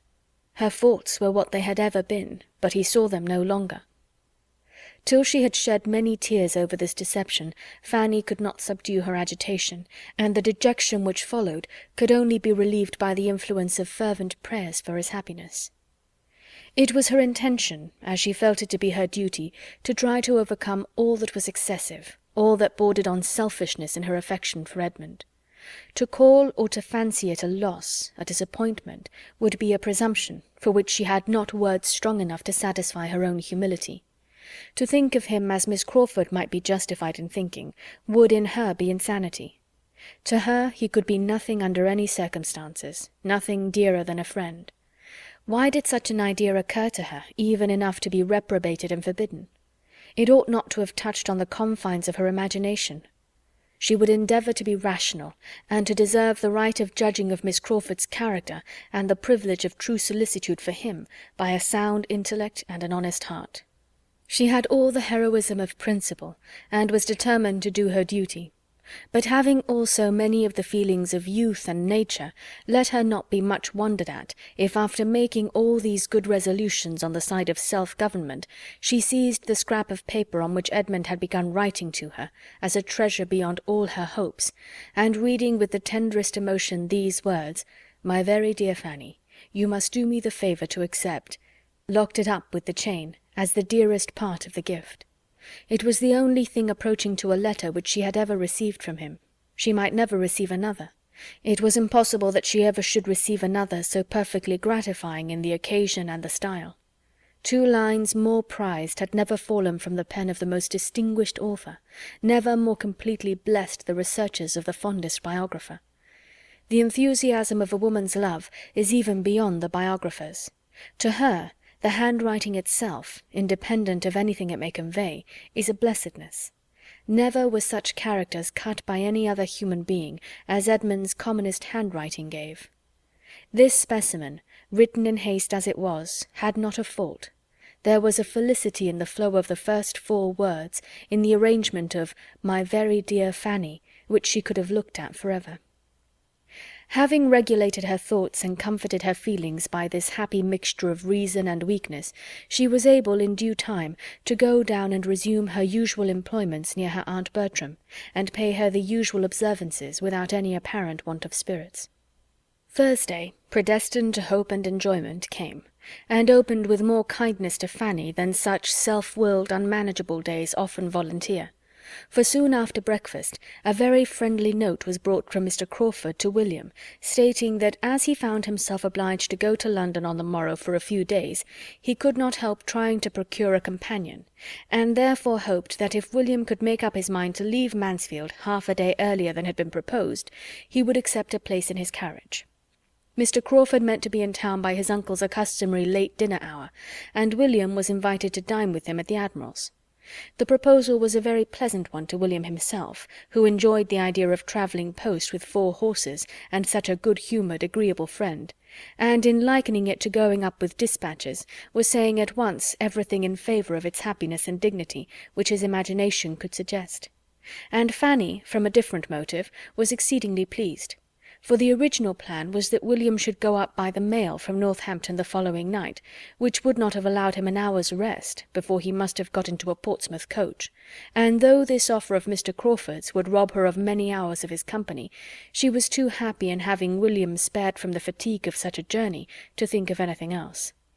Sir Thomas approved of it for another reason. His nephew's introduction to Admiral Crawford might be of service. The Admiral, he believed, had interest. Upon the whole, it was a very joyous note. Fanny's spirits lived on it half the morning, deriving some accession of pleasure from its writer being himself to go away. As for the ball so near at hand, she had too many agitations and fears to have half the enjoyment and anticipation which she ought to have had, or must have been supposed to have, by the many young ladies looking forward to the same event in situations more at ease, but under circumstances of less novelty, less interest, less particular gratification than would be attributed to her. Miss Price, known only by name to half the people invited, was now to make her first appearance, and must be regarded as the queen of the evening. Who could be happier than Miss Price? But Miss Price had not been brought up to the trade of coming out, and had she known in what light this ball was in general considered respecting her, it would very much have lessened her comfort by increasing the fear she already had of doing wrong and being looked at. To dance without much observation or any extraordinary fatigue, to have strength and partners for about half the evening, to dance a little with Edmund, and not a great deal with Mr. Crawford, to see William enjoy himself, and be able to keep away from her Aunt Norris, was the height of her ambition, and seemed to comprehend her greatest possibility of happiness. As these were the best of her hopes, they could not always prevail, and in the course of a long morning, spent principally with her 2 aunts, she was often under the influence of much less sanguine views. William, determined to make this last day a day of thorough enjoyment, was out snipe-shooting. Edmund, she had too much reason to suppose, was at the parsonage, and left alone to bear the worrying of Mrs. Norris, who was cross because the housekeeper would have her own way with the supper, and whom she could not avoid, though the housekeeper might. Fanny was worn down at last to think everything an evil belonging to the ball, and when sent off with a parting worry to dress, moved as languidly towards her own room, and felt as incapable of happiness as if she had been allowed no share in it. As she walked slowly upstairs, she thought of yesterday. It had been about the same hour that she had returned from the parsonage, and found Edmund in the east room. Suppose I were to find him there again to-day, she said to herself in a fond indulgence of fancy. "Fanny," said a voice at that moment near her. Starting and looking up, she saw across the lobby she had just reached Edmund himself, standing at the head of a different staircase. He came towards her. "You look tired and fagged, Fanny. You have been walking too far." "No, I have not been out at all." "Then you have had fatigues within doors, which are worse. You had better have gone out." Fanny, not liking to complain, found it easiest to make no answer, and though he looked at her with his usual kindness, she believed he had soon ceased to think of her countenance. He did not appear in spirits. Something unconnected with her was probably amiss. They proceeded upstairs together, their rooms being on the same floor above. "I come from Dr. Grant's," said Edmund presently. You may guess my errand there, Fanny." And he looked so conscious that Fanny could think of but one errand, which turned her too sick for speech.